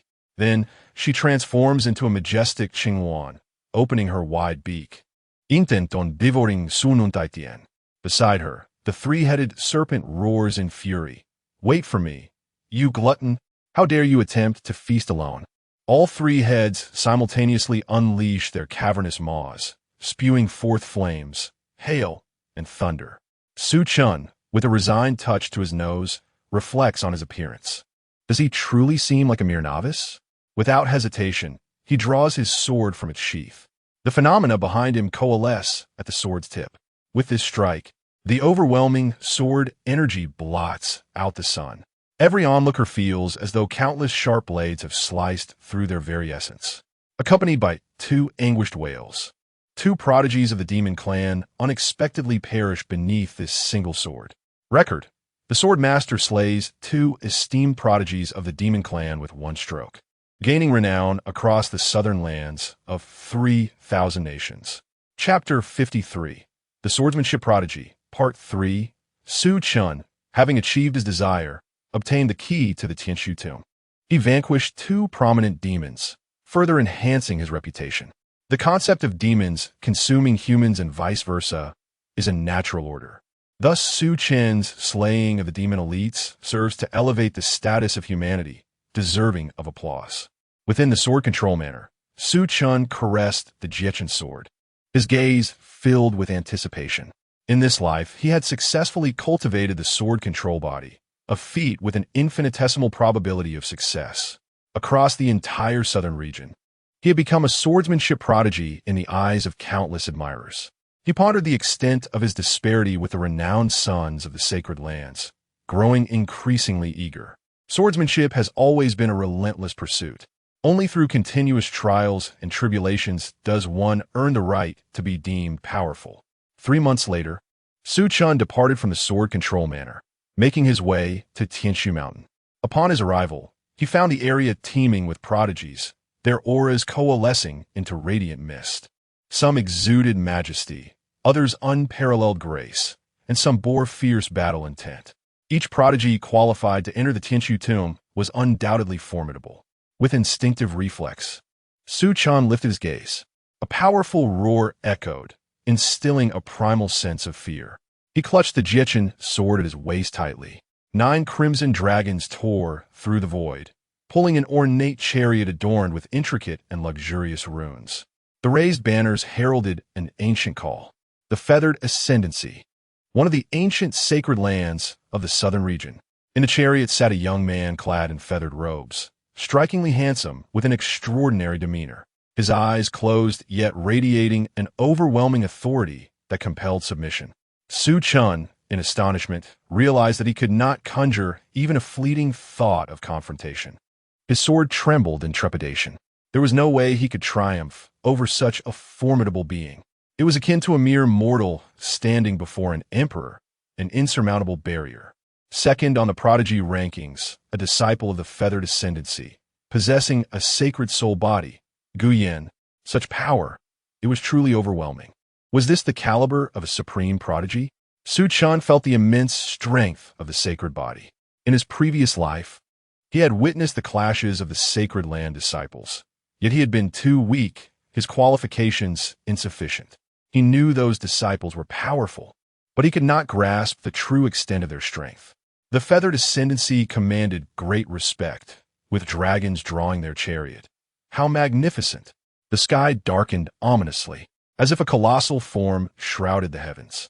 A head, hundreds of meters high, descended from the clouds, its golden pupils shining brilliantly, scales as dark as ink, reminiscent of ancient celestial gold, shimmering with a black luster.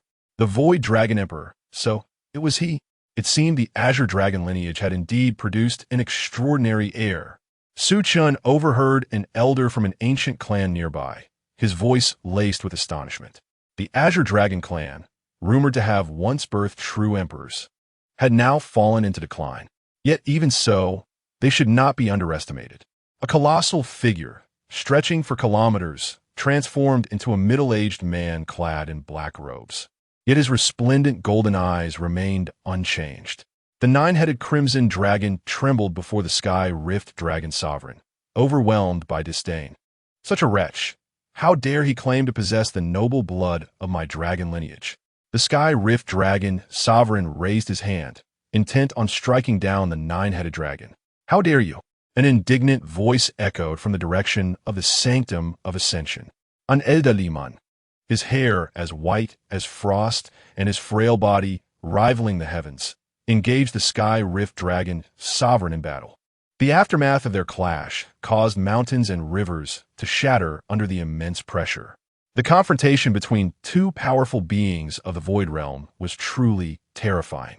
At this moment, a hearty voice rang out, "What a spectacle! A mudfish and an old man are battling fiercely here, intending to sink Tianshu Mountain?" A middle-aged man emerged from the void, accompanied by a handsome young man, observing the scene with a playful smile that suggested he held the two mighty figures in little regard. This man was a master of the sword. Su Chen felt a formidable aura emanating from him, as if a blazing sun hovered above his head. The middle-aged man was indeed fearsome. The gazes of the Sky Rift Dragon Sovereign and the powerful figure from the Sanctum of Ascension were filled with trepidation as they regarded the newcomer. Both parties exchanged cold huffs and ceased their hostilities. The middle-aged man lamented the abrupt interruption of what promised to be an enthralling performance. "It is the sword demon from the sacred land of the heavenly sword. He has arrived." It seems the youth beside him is the sword demon's disciple. That man was a lunatic. Surely, the disciple of a madman would also be mad. It was advised to steer clear of such a character. Su Chen listened to the unanimous verdict of those around him regarding the middle-aged man. All spoke of madness. He took note of the young man beside the middle-aged figure. Shortly thereafter, the last of the 3 great powers, the sacred land of the primordial Yang, also arrived. Before the assembled multitude, Tianshu Mountain suddenly trembled with a cataclysmic force, and countless beams of light erupted, coalescing into a towering bronze portal. The grand portal was adorned with intricate totems, which, upon the emergence of mysterious forces, transformed into a wild and untamed continent, teeming with formidable beings and exotic beasts, seemingly capturing a moment from an ancient era. Su Chen felt a gentle warmth enveloping him, and upon inspection, he discovered it was the key to the Tianshu tomb, radiating with a brilliant glow. The bronze portal appeared to respond, emitting a beam of light that enveloped Su Chen and drew him within its depths. Simultaneously, not only Su Chen, but all those possessing the key to the Tianshu tomb were swept into the bronze portal by a streak of flowing light. The world within the bronze portal was grander than any secret realm Su Chen had previously encountered. Both a diminutive sun and moon appeared in the sky simultaneously.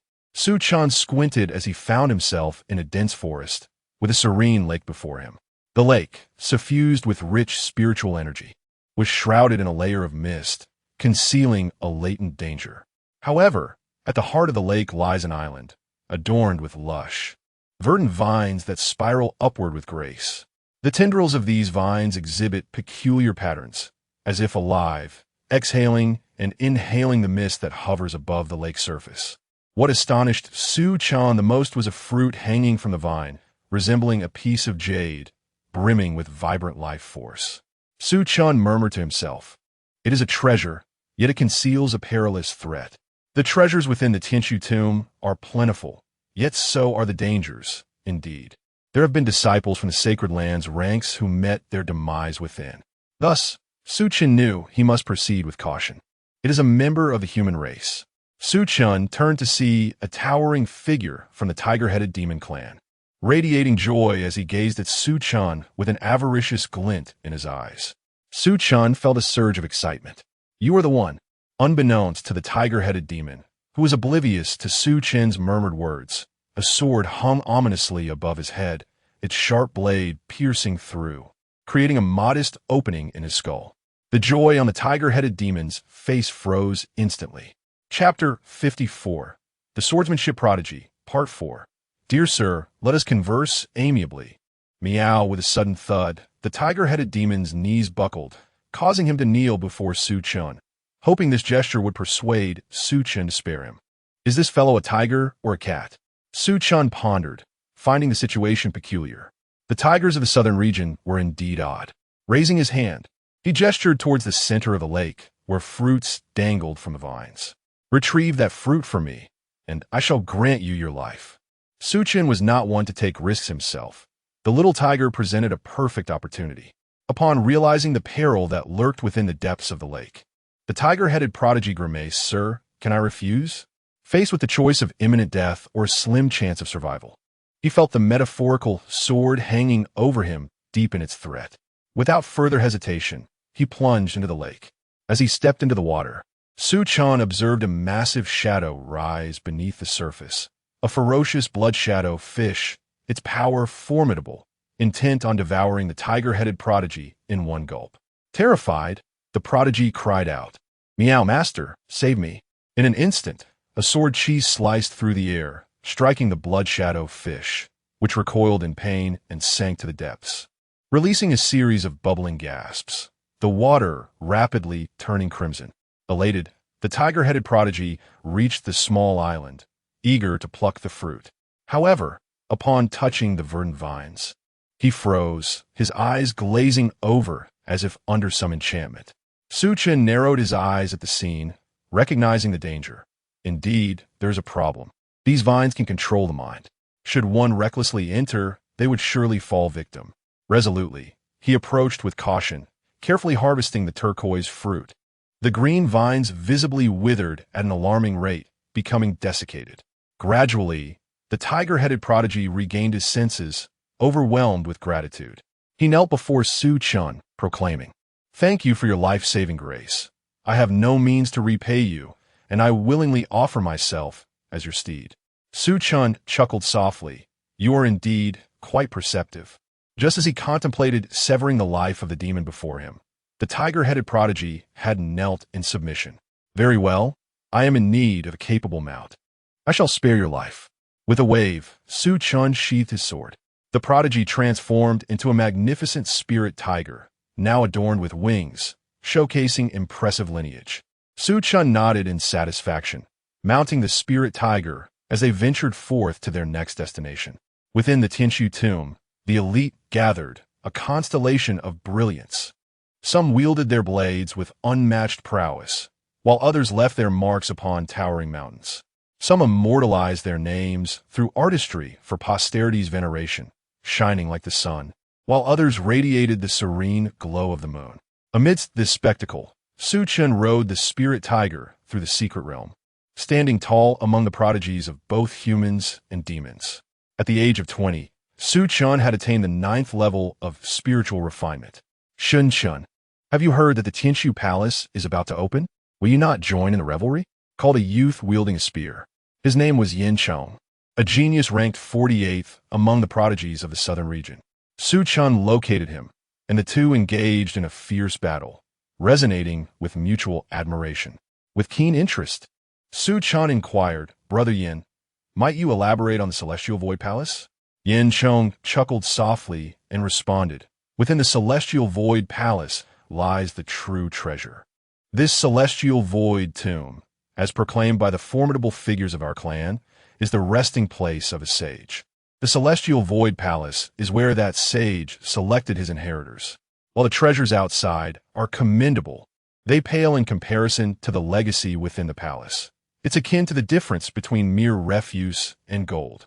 The prodigies from various sacred lands come here solely for the inheritance contained within the Celestial Void Palace." Su Chen felt a surge of excitement. He had anticipated the extraordinary nature of the Celestial Void tomb, yet he had never heard it described in such remarkable terms. It was indeed the site of a sage's legacy. In his previous life, he had also been a disciple of a sacred land and understood the profound reverence accorded to such beings. Ascending to the realm of the extraordinary was no trivial matter. Each individual who achieved such a status was the brightest star of their era. Su Chen and Yin Chong traveled together, riding on a tiger-striped beast towards the Celestial Void Palace. The palace was a convergence of numerous talents, the sequential disciples of sacred lands, the true heirs of those lands, and scions from ancient families, alongside powerful demon race prodigies.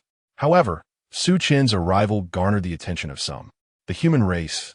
How audacious to dare enslave our kind as prodigies. Su Chen recognized the demon prodigy, a member of the Fiery Lion clan, whose strength rivaled the top 20 of the human prodigy rankings. His golden fur flickered with flames, as if capable of incinerating the world. The gaze he cast upon Su Chen was laden with a chilling malice. Yet what of it? Su Chen remained unfazed, his expression tranquil. "Seeking death," roared the prodigy of the Fiery Lion clan, wrathfully launching an attack aimed at crushing this audacious individual who dared to defy him. A mere lion demon dared to act recklessly against our human race. Does he presume we are without defenders? At the moment the Fiery Lion struck, a youth clad in feathered robes, seated in the void, made his move. The power of his divine soul and sacred body was unmistakable. With a single blow, he subdued the formidable lion demon, leaving it gravely injured and on the brink of death, instilling immense fear within the demon race. The youth in feathered robes lowered his gaze towards Su Chen, asking, "Do you wish to become my follower?" He sought to reclaim Su Chen for himself. Su Chen shook his head, declining, "Thank you, my lord, but I am accustomed to my solitude." Gu Yin felt a twinge of disappointment, but chose not to voice it. He had merely acted on a whim, finding Su Chen agreeable and wanting to offer him an opportunity. After several days of waiting, the Celestial Void Palace opened, and Su Chen entered alongside the crowd. Although he was unfamiliar with the palace, Yin Chong's family possessed certain records about it. Together, they discovered numerous treasures, including 7 or 8 royal herbs. Among them, Su Chen also witnessed the emergence of an imperial herb. Unfortunately, that was a battlefield beyond his reach. On a whim, Su Chen sought out a site of inheritance. As he and Yin Chong were about to enter, a voice interrupted, declaring, I shall claim the inheritance here. Su Chen and Yin Chong turned to see a young man clad in dark garments, a sword sheath slung across his back. He seemed somewhat familiar. Soon, they recalled that he was a disciple of the sword demon from the heavenly sword sacred land. Chao Tianming's gaze swept over the two of them, and he spoke coolly. Leave or perish. Yin Chong felt a shiver run down his spine. He grasped Su Chen's arm, urging him to depart, only to find that he could not budge Su Chen. Lowering his voice, he said, Brother Shun, this fellow is the sword demon's disciple, a madman. Even if we united our strength, we might still fall beneath his blade. Yet, Su Chen remained unmoved, his hand resting upon the GCHN sword at his waist. Realizing Su Chen's intentions, Yin Chong, in a fit of exasperation, exclaimed, You are courting death. Chapter 55. The Swordsmanship Prodigy, Part 5. In the Sword Control Mountain Manor, Shun Shun. Please enlighten me. Su Chen's gaze was as piercing as a mountain peak, his entire being resembling a sharp blade suspended between heaven and earth. Upon hearing this, Yin Chong cursed angrily and quickly retreated into the distance. With just a glance, he was certain that he was no match for the disciple of the sword demon. This was a fearsome individual. Did Su Chen not realize this? His hand, gripping the sword hilt, trembled. A swordsman advances courageously, unyielding even in the face of adversity. Indeed, he was a true swordsman. Chao Tianming was somewhat taken aback. Su Chen actually dared to strike at him. Nevertheless, he decided to show mercy and unleashed a single sword strike. With that one stroke, the sword light surged, and Su Chen unleashed the full might of his sword-controlling technique, condensing countless sword energies into a singular strike. A terrifying vibration ensued. Su Chen's garments were instantly torn apart, and his Jiechun sword bore fine cracks. With a gasp, he coughed up fragments of his internal organs along with blood. Su Chen stared blankly at the sword in his hand until Chao Tianming passed by him and entered the inner chamber, finally snapping him back to reality. Behind him, a deep chasm had formed, obliterating the defensive formations with a single blow. This is truly monstrous. Su Chen swallowed the metallic taste of blood. His internal organs had been shredded by the sword energy, and he had nearly been vanquished in an instant. He understood that he still had a long journey ahead to bridge the gap between himself and such a creature. Brother Shun, you actually survived. Yin Chong turned back, his excitement palpable upon seeing Su Chen still alive, and stepped closer. Boom! A gleaming spear sliced through the air, striking towards Su Chen's head with blinding speed. Su Chen gathered his sword chi with one hand, deflecting the unstoppable force to his shoulder. Enduring the pain, he used the momentum to retreat swiftly. Seeing that his attack had not dispatched Su Chen, Yin Chong's expression transformed from concern to that of a cold-blooded serpent, regarding Su Chen with indifference. Brother Shun, I didn't expect you to be so wary of me. Yin Chong was confident that he had not erred in his previous strike. The only explanation was that Su Chen had never placed his trust in him. Su Chen grimaced, blood staining his lips. Brother Yin, we have only known each other for a few days. I cannot risk my life on your account. Yin Chong smirked coldly. Even if you evade this strike, how many more times can you escape in your injured state? Do not struggle. Hand over the sword techniques of the Sword Control Mountain Manor to me. Perhaps, out of our brief acquaintance, I shall grant you a swift death, sparing you from prolonged suffering. A radiant smile appeared on Su Chen's face. He hurled his Jie Chun sword, transforming it into a brilliant arc of 9 colors. Are you mad? You intend to self-destruct your life's sword weapon? Yin Chong cursed vehemently. The destruction of a life sword would leave Su Chen either dead or gravely wounded. Yet, Su Chen was unconcerned. Survival was paramount. The self-detonation of his life sword would buy him time. He mounted Tiger Hair. Let us leave the Tianshu Hall. Tiger Hair hesitated momentarily, but ultimately obeyed Su Chen's command, departing the Tianshu Hall to find a concealed location, waiting for Su Chen. Inside the Tianshu Hall, the furious curses of Yin Chong echoed in frustration. However, it was not long before the tension of confrontation resurfaced. The injured Yin Chong soon became the target of other prodigies. Su Chen swallowed a royal medicine in a hasty manner, disregarding any potential waste, for his injuries were grievous. As a disciple of the sword demon, he was undoubtedly a top-tier genius in the swordsmanship realm. Surviving a direct strike from one of these swordsmen was already a stroke of luck. Yet he had fallen prey to Yin Chong's ambush, compounding his injuries. A glint of ferocity flickered in Su Chen's eyes. If he detonated his innate sword artifact, Yin Chong would undoubtedly suffer. Should Yin Chong survive, Su Chen vowed to eliminate him. Half a month later, despite still bearing internal injuries, Su Chen appeared to be in good condition. He glanced at Hu Mao, who awaited outside the cave, and said nonchalantly, "You saved my life, and I shall not treat you poorly. From now on, you shall serve as the guardian spirit beast of the Yu Jian Manor, receiving offerings from our lineage for generations to come." Hu Mao was perplexed, thinking, isn't this just a lifetime of servitude? Why not release me from the master-servant contract? Though he refrained from voicing his thoughts, he trailed behind Su Chen, dejected, as if resigned to his fate.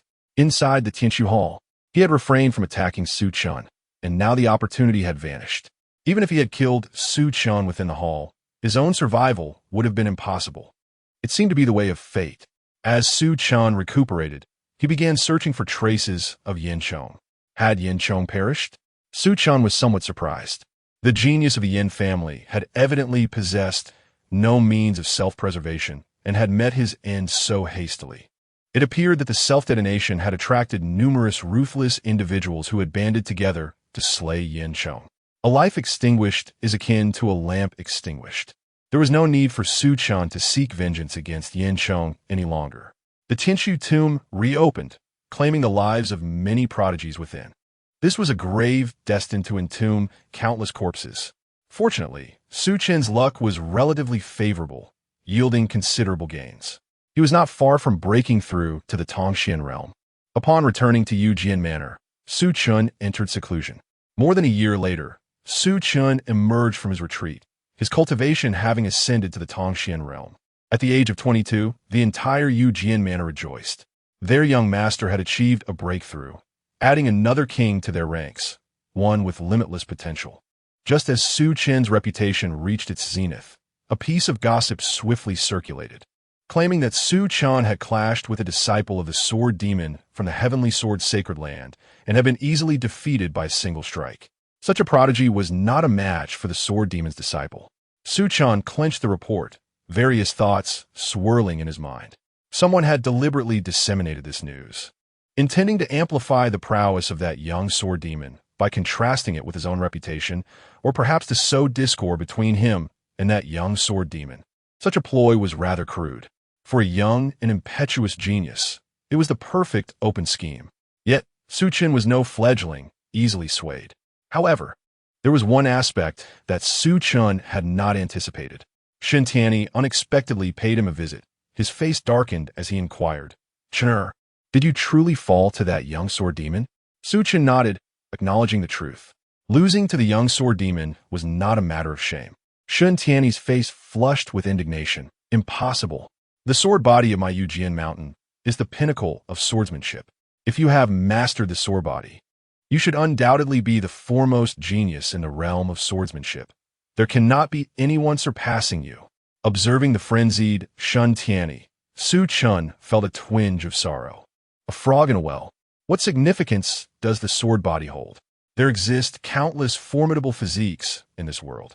Before departing, Shen Tianyi cast a profound glance at Su Chen, seemingly resolved to a certain determination. A sense of vigilance arose within Su Chen. Could this old fellow be contemplating some reckless act again? He had always harbored suspicions about this grandfather.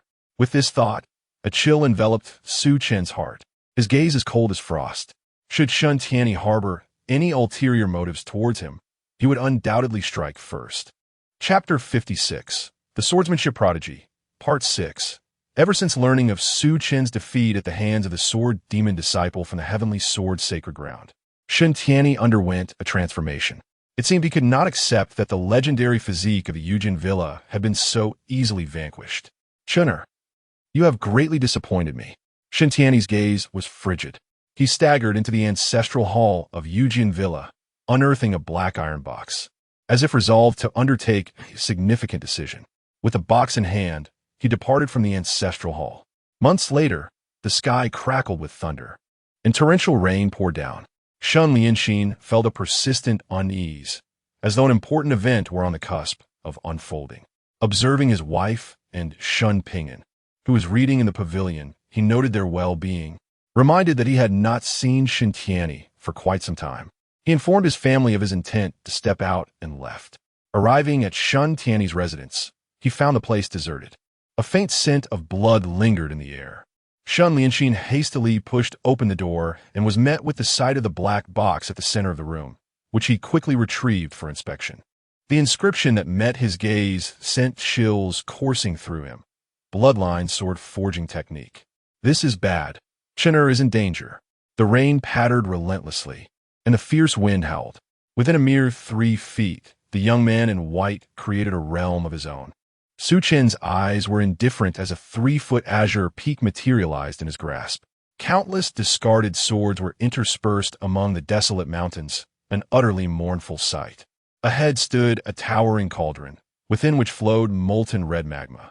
He witnessed Shen Tianyi insert a sword cultivator, whose limbs had been severed, into the cauldron, using this individual to forge a razor-sharp sword. The blade gleamed like snow, suffused with a mystical aura. "Good grandson, what do you think of this sword?" Shen Tianyi tossed the newly forged weapon to Su Chen. Su Chen caught it, the sword as delicate as a cicada's wing, brimmed with formidable energy. "Indeed, it is a fine sword," Su Chen acknowledged. Shen Tianyi smiled. "If you surpass me, your grandfather shall forge for you the finest sword of Yujian Villa. Should you fail, the defeated shall not be worthy of retaining the Yujian physique." Su Chen lowered his gaze, his expression profound. "Could it be that this old man has lost his composure due to my defeat by the sword demon disciple?" Su Chen mused in silence, finding the elder's mentality rather fragile. "If he has the capability, let him contend with the sword demon of the heavenly sword sacred ground." Shen Tianyi moved, and the swords scattered throughout the desolate mountain began to hum.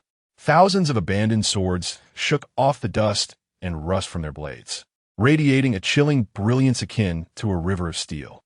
Shen Tianyi aimed to strip Su Chen of his Yujian physique. Naturally, Su Chen would not remain passive. "Grandfather, it is time for a change in the leadership of Yujian Villa," he declared, his ambitions also set upon the position of Villa Master. In the face of a confrontation between the 1st and 4th levels of the Tongxin realm, defeat seemed inevitable. Suddenly, a golden stream of energy surged within Su Chen, exuding a divine and solemn aura, transforming into an ethereal true dragon that coiled from his feet to his waist and then to his head. The radiant golden eyes of the dragon were blinding, encircled by swirling golden essence. The imperial extreme, marvelous scripture. In his previous life, he had comprehended it, but did not cultivate it extensively. Possessing the legacy of the abyssal sovereign, the significance of practicing the imperial extreme, marvelous scripture was minimal, and it might even invoke the disdain of the abyssal sovereign. In this lifetime, he had been secretly honing this particular technique, concealing it even during his sparring with Yan Chong. Shen Tianyi paused momentarily, then erupted into hearty laughter, filled with immense satisfaction. "My dear grandson, how cunning you are!" His gaze turned avaricious. Once the Pandora's box is opened, only insatiable greed remains. Su Chen maintained his composure, raising his sword towards the heavens. The dust of calamity technique. Ceasing conflict. The dust of calamity sword technique was a sword art that Su Chen had conceived after battling with the little sword demon. Though it was currently but a single strike, this strike encapsulated all the martial paths Su Chen had traversed thus far. Countless wild swords appeared to be frozen in time, gradually dissipating from the sword's tip to its hilt like sand in the wind. Shen Tianyi leaned forward to gaze below. He remained suspended in the void, only half of his body intact, blood trickling from the corner of his mouth. "I have lost." Centuries of cultivation had succumbed to his own grandson, leaving Shen Tianyi with a sense of reluctance. As he fell into the treasure cauldron, he was swiftly engulfed by the searing magma. Shun Lianxin, arriving belatedly, witnessed this scene, her face drenched in the downpour, uncertain whether it was rain or tears cascading down. Fateful entanglement. Fateful entanglement. Shun Lianxin trembled all over. Her child had slain her father. What kind of predicament was this? This was grandfather's own choice. Su Chen approached Shun Lianxin's side. She lifted her gaze to meet Su Chen's countenance, which was as cold as ice, devoid of any emotion. She saw the shadow of Shun Tianyi reflected in him, more ruthless, more unyielding than Shun Tianyi himself. Was this person truly her child, her own flesh and blood? With a bitter smile, Shun Lianxin departed from the Swordmaster Manor. Su Chen remained unaware of her destination. Following Shun Tianyi's demise, Su Chen achieved his desire to become the master of the Swordmaster Manor. Within the manor, aside from the deceased Shun Tianyi, the departed Shun Lianxin, and the three of them, grandfather, grandson, there were also 3 individuals in the Profound Realm, a steward, and 2 guards, all of whom were in the Profound Realm as well. The sword guards of the manor were exceptionally elite. With Su Chen's reputation, numerous swordsmanship prodigies came from afar to join the Swordmaster Manor. 1 year later, Su Chen gazed at the treasure cauldron before him.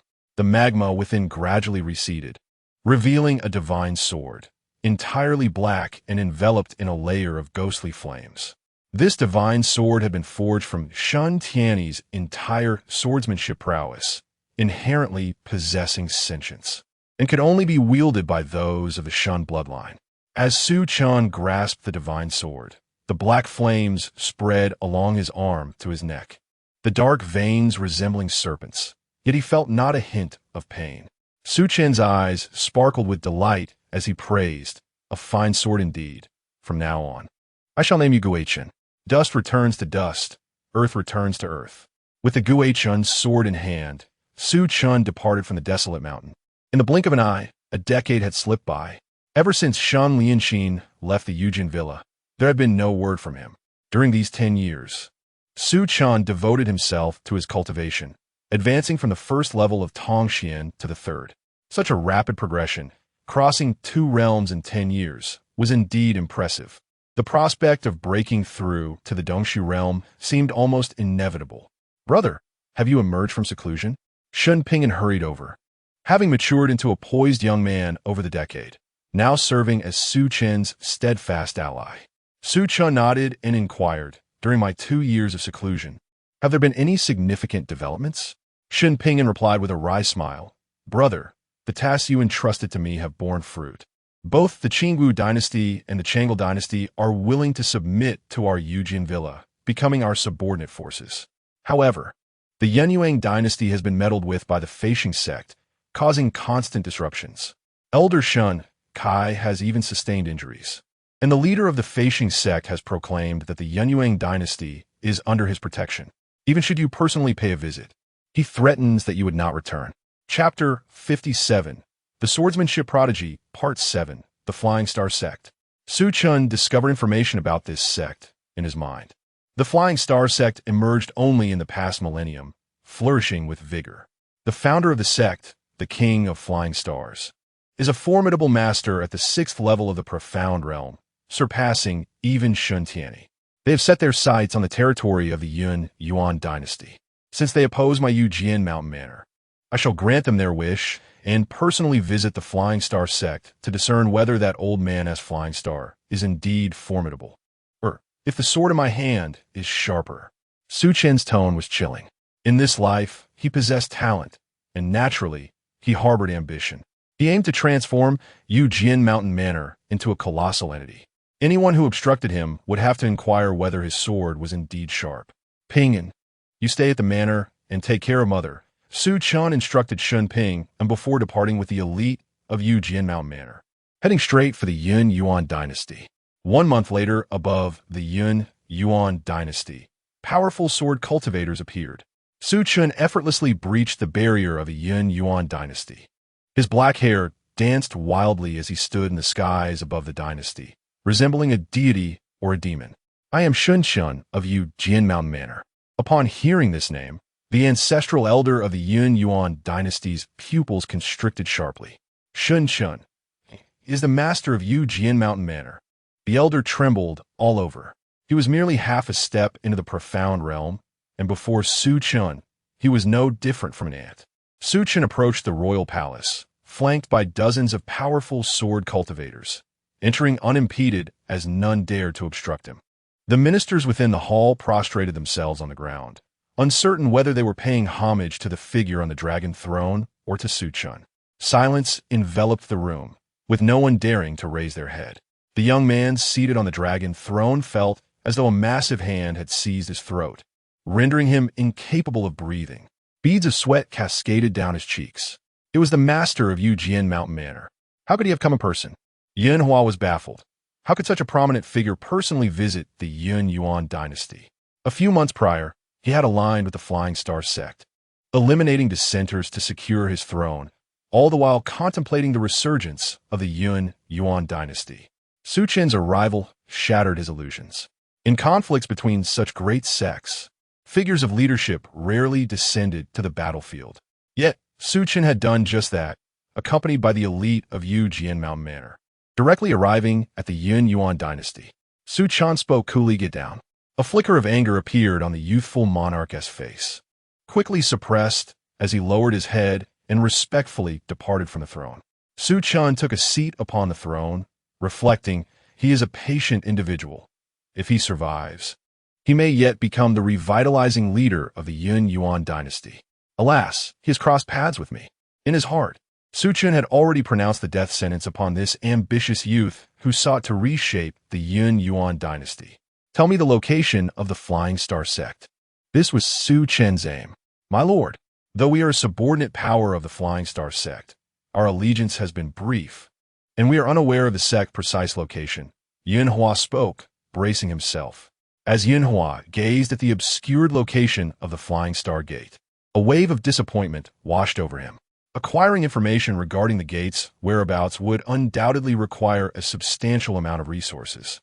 Suddenly, a chilling sensation enveloped Yin Hua. Was he plotting to kill me? Sensing Su Chen's murderous intent, Yin Hua's mind raced, and before Su Chen could act, he shouted, My lord, the ancestor can contact the envoy of the Flying Star Gate. Su Chen retracted his murderous intent, and Yin Hua gasped for breath, relieved to have escaped death. From this moment forth, the Yunyan dynasty shall submit to my Sword Mountain Manor. Do you have any objections? Yin Hua dared not voice any dissent. Yet from below, an elder clad in purple robes emerged. Your Majesty, we cannot acquiesce to this. The Yunyan dynasty has stood for 1,300 years without such an occurrence. A minister cannot serve two masters. How can a sovereign do so? Su Chen regarded him with a steely gaze and waved his hand. A swordsman promptly acted, severing the elder's head, blood staining the grand hall. I am a benevolent lord, most pleased to fulfill such desires. Who else among you remains loyal and wishes to speak? Su Chen smiled, and the assembly fell silent. Under Yin Hua's guidance, Su Chen swiftly located the ancestor of the Yun clan. At this moment, the ancestor was also awaiting Su Chen, aware that the master of Sword Mountain Manor had made an appearance. This matter could not be resolved lightly. If I disclose the location of the Flying Star Gate to you, will you forgive the transgressions of the Yun clan? The ancestor inquired nervously. Su Chen smaidri ishturingri. Rest assured, as long as you obediently reveal the location of the Flying Star Gate, I shall not make things difficult for your clan. With Su Chen's assurance, the ancestor sighed in relief and revealed the gate's location. True to his word, Su Chen did not act against the Yun clan, and all seemed to return to a semblance of normalcy. The ancestor silently prayed that both the Flying Star Gate and Sword Mountain Manor would suffer mutual destruction. Su Chen soon arrived at the site of the Flying Star Gate. Su Chen of Sword Mountain Manor, summoned by the former sect master, came to pay his respects. Upon seeing a middle-aged man accompanied by a multitude of swordsmen, the disciples of the Flying Star Gate could discern that the visitor bore ill intent. The master of Sword Mountain Manor? An elder chuckled. I never expected you to have the audacity to come here. A white-haired elder emerged from the back mountain of the Flying Star Gate, his robes billowing in the wind. Su Chen stood with his hands clasped behind his back. Old senior, would you like to know if Shun can depart unscathed from your Flying Star Gate? I have refrained from making a move for many years. Yet I wish to ascertain whether your Flying Star's defenses are truly impenetrable, or if my sword is sharper. The elder forced a smile. In my years traversing the martial world, I have yet to encounter a youth quite like you. Ignorance breeds fearlessness. Su Chen replied calmly. The waves of the Yangtze River push forth the younger generation. Be wary lest you be buried beneath the sands of time. The elder's anger flared, his aura akin to that of a shooting star. With a returning dust sword in hand, Su Chen unleashed several sword techniques. Kill, leave no one alive. At Su Chen's command, the formidable warriors of Sword Mountain Manor surged forth, charging towards the Flying Star Gate. It was a clash of kings, generals, and soldiers, and this battle shook the heavens and the earth. Su Chen could not help but acknowledge that the Star King was a formidable adversary. The Star Technique possessed both offensive and defensive capabilities. Such a martial art, when combined with the sword technique of the Sword Control Manor, could potentially elevate the Manor's power to an unprecedented level. Nevertheless, the victor was to be him. Su Chen aimed to swiftly conclude the battle by utilizing the Star King, enticing him to shift from defense to offense, and delivered a close-range strike of the Seize Hostilities technique. Experience proved invaluable. The Star King remained cautious. However, Su Chen, with his accumulated lifetimes, was even more seasoned and patient. With the demise of the Star King, the fate of the Stargate was sealed in ruin. The only regret was that an old fellow managed to escape with some descendants of the Stargate. Pursue them relentlessly. Spare no effort to eradicate the Stargate completely. Su Chen commanded coldly. To leave roots unsevered is to allow new growth with the spring breeze. Chapter 58. The Swordsmanship Prodigy, Part 8. The news of the annihilation of the Flying Star sect spread swiftly, instilling fear among the various sections. The methods employed by the master of the sword-controlling manor were exceedingly ruthless.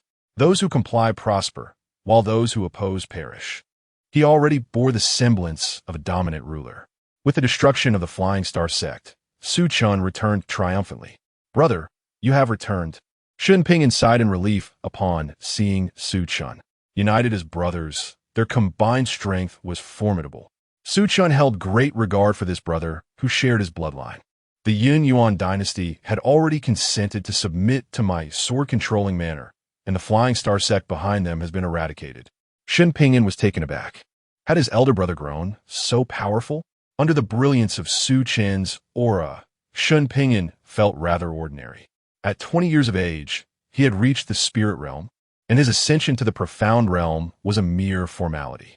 Yet, in the presence of his brother, he could not hold his head high. Su Chen instructive. There are still remnants of the Flying Star sect that have escaped. Organize a search party and spare no effort in tracking down these remnants, regardless of age or gender. They must be eradicated to prevent them from growing and seeking vengeance against our sword-controlling manor. Shen Ping nodded earnestly. Su Chen continued, as for the Yin Yuan dynasty, find a suitable candidate from the Yun clan's collateral branches to place in that position. Shen Ping committed Su Chen's orders to memory, akin to a blade poised to execute commands. With everything arranged, Su Chen began to utilize the resources from the Flying Star sect and the three major dynasties to cultivate the sword-controlling guards. His ambitions extended far beyond this. By assimilating such a multitude of forces, he would inevitably provoke apprehension among those powers guarded by sovereigns of the Void Realm. It seemed a visit to the sacred land of the Heavenly Sword was imperative. In this world, it was a case of the strong devouring the weak. Having a powerful backing was crucial. Without it, he too would eventually become prey. Su Chen was keenly aware of this reality. Within the sacred land of the Heavenly Sword, a youth clad in black was immersed in cultivation amidst the sword-laden graveyard. An elder hurriedly approached, whispering urgent news to the youth. A flicker of surprise crossed Chao Tianming's eyes. The master of the sword-controlling manor, Shen Chen, he wishes to meet me? Chao Tianming recalled a vague memory of Shen Chen. Over a decade ago, he had endured a strike from him at the Tiansu tomb and had survived. Among the talents of the sacred land, few had faced a sword strike and lived to tell the tale. Very well, I shall grant him an audience, he thought, intrigued to discover the purpose of this visit. Under the elder's guidance, Su Chen met Chao Tianming. The youth in the black robe sat in a pavilion atop the sword peak, surrounded by flora that resembled blades. His sword was even more formidable and sharper, and Su Chen found his comprehension of the sword way beyond his grasp. Su Chen's heart was shaken. This was, indeed, the legendary prodigy of the sword body. What a figure to envy! Su Chen prided himself on having cultivated the sword-controlling body, with a success rate of 1 in a million. His potential was not lacking, bolstered by generations of accumulation, placing his aptitude at no less than the 1K level. Yet now, he could scarcely perceive the shadow of Chao Tianming. In every lifetime, he yearned to experience such exhilarating circumstances. Master Shin seeks me. Is there a matter at hand? Chao Tianming observed Su Chen with a smile, his profound gaze seemingly capable of piercing through Su Chen's thoughts. Indeed, the heirs of the sacred lands are never to be underestimated. Even within the Sword Dao sacred land, where cunning is least expected, its disciples are far from naive. Su Chen nodded, admitting, to be candid, I wish to collaborate with the Swordmaster. Chao Tianming, with a knowing smile, responded, are you aiming for my reputation? To deter those coveting your power from acting recklessly? Unabashedly exposed, Su Chen acknowledged with a nod. Chao Tianming, a newly ascended disciple of the Heavenly Sword's sacred land, had a rather shallow foundation. This was precisely Su Chen's objective. I am willing to offer 30% of the annual revenue from the Yujian Manor as compensation, Su Chen proposed. Chao Tianming pondered for a moment before slowly replying. 30% is insufficient. Su Chen's heart sank. Yet, Chao Tianming's radiant smile returned. That may be so for others, but you, Su Chen, possess remarkable potential in the Sword Dao. Su Chen's heart leaped with joy. Does this mean the Swordmaster agrees? Gao Tianming not det hap fi mai si. With the backing of Chao Tianming, a prodigy of the sword demon, Su Chen had effectively secured a protective talisman. The two engaged in swordplay for half a day before Su Chen took his leave. Master Shun, your journey in the Sword Dao has only just begun. Do not allow it to drown in the mundane world. Chao Tianming advised as Su Chen rose to depart. Su Chen paused, smiling. Thank you for your concern, Swordmaster. My pursuit of the Sword Dao shall not be confined. He left, leaving Chao Tianming with a faint sigh. This individual lacked purity in his swordsmanship. Without sincerity towards the sword, how could he ascend to the pinnacle of the Sword Dao? One could only hope he would awaken in time. Upon returning to Yujian Manor, news of its formidable backing spread swiftly, instilling trepidation among various factions. They coveted the legendary sword-forging techniques of Yujian Manor. In the blink of an eye, 30 years had passed. Su Chen's cultivation grew ever more profound, reaching the 6th level of the Tongxian realm. The foundation of Yujian Manor also deepened, now rivaling those venerable royal powers. In this lifetime, should sufficient resources for cultivation be at hand, even attaining imperial status would not be out of reach. The success rate of a Yujian body was a mere 1 in 10 million, and Su Chen was resolute not to squander it. He was determined to carve out a legendary existence. Su Chen perused reports from the past years. The young king of the Yun Yuan dynasty had long since met his demise. Shun Pinyin had found an obedient branch of the Yun clan to support as the new king, ensuring that the dynasty still bore the Yun surname. Noticing Shun Pinyin's troubled demeanor, Su Chen casually inquired, Pinyin, do you harbor concerns? Caught off guard, Shun Pinyin stammered and abruptly fled, prompting hearty laughter from Su Chen. Pinyin has found a love interest. I wonder which maiden has captured the heart of the second master of Yujian Manor. Su Chen recognized this as the unmistakable sign of romantic entanglement. Su Chen, filled with curiosity, sought information from Mother Shun. He learned that his younger brother had developed feelings for a princess from the Songming dynasty. Su Chen pondered, a mere princess, if he is enamored. Why not simply marry her? The Yujin Mountain Villa possesses boundless potential, and any astute dynasty would be eager to cultivate such an influential ally.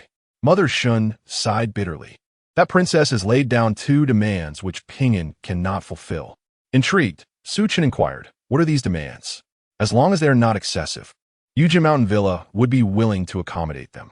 After all, Shun Pinyin was not only his beloved younger brother, but also his capable aide. Naturally, Su Chen was concerned about such a significant matter. In a hushed tone, imbued with righteous indignation, Mother Shun revealed, they wish for you to relinquish the position of the master of Yujin Mountain Villa, and then Only then will the entire villa be offered as a dowry to wed the princess to Ping'an. Upon hearing this, Su Chen was instantly infuriated. Chapter 59.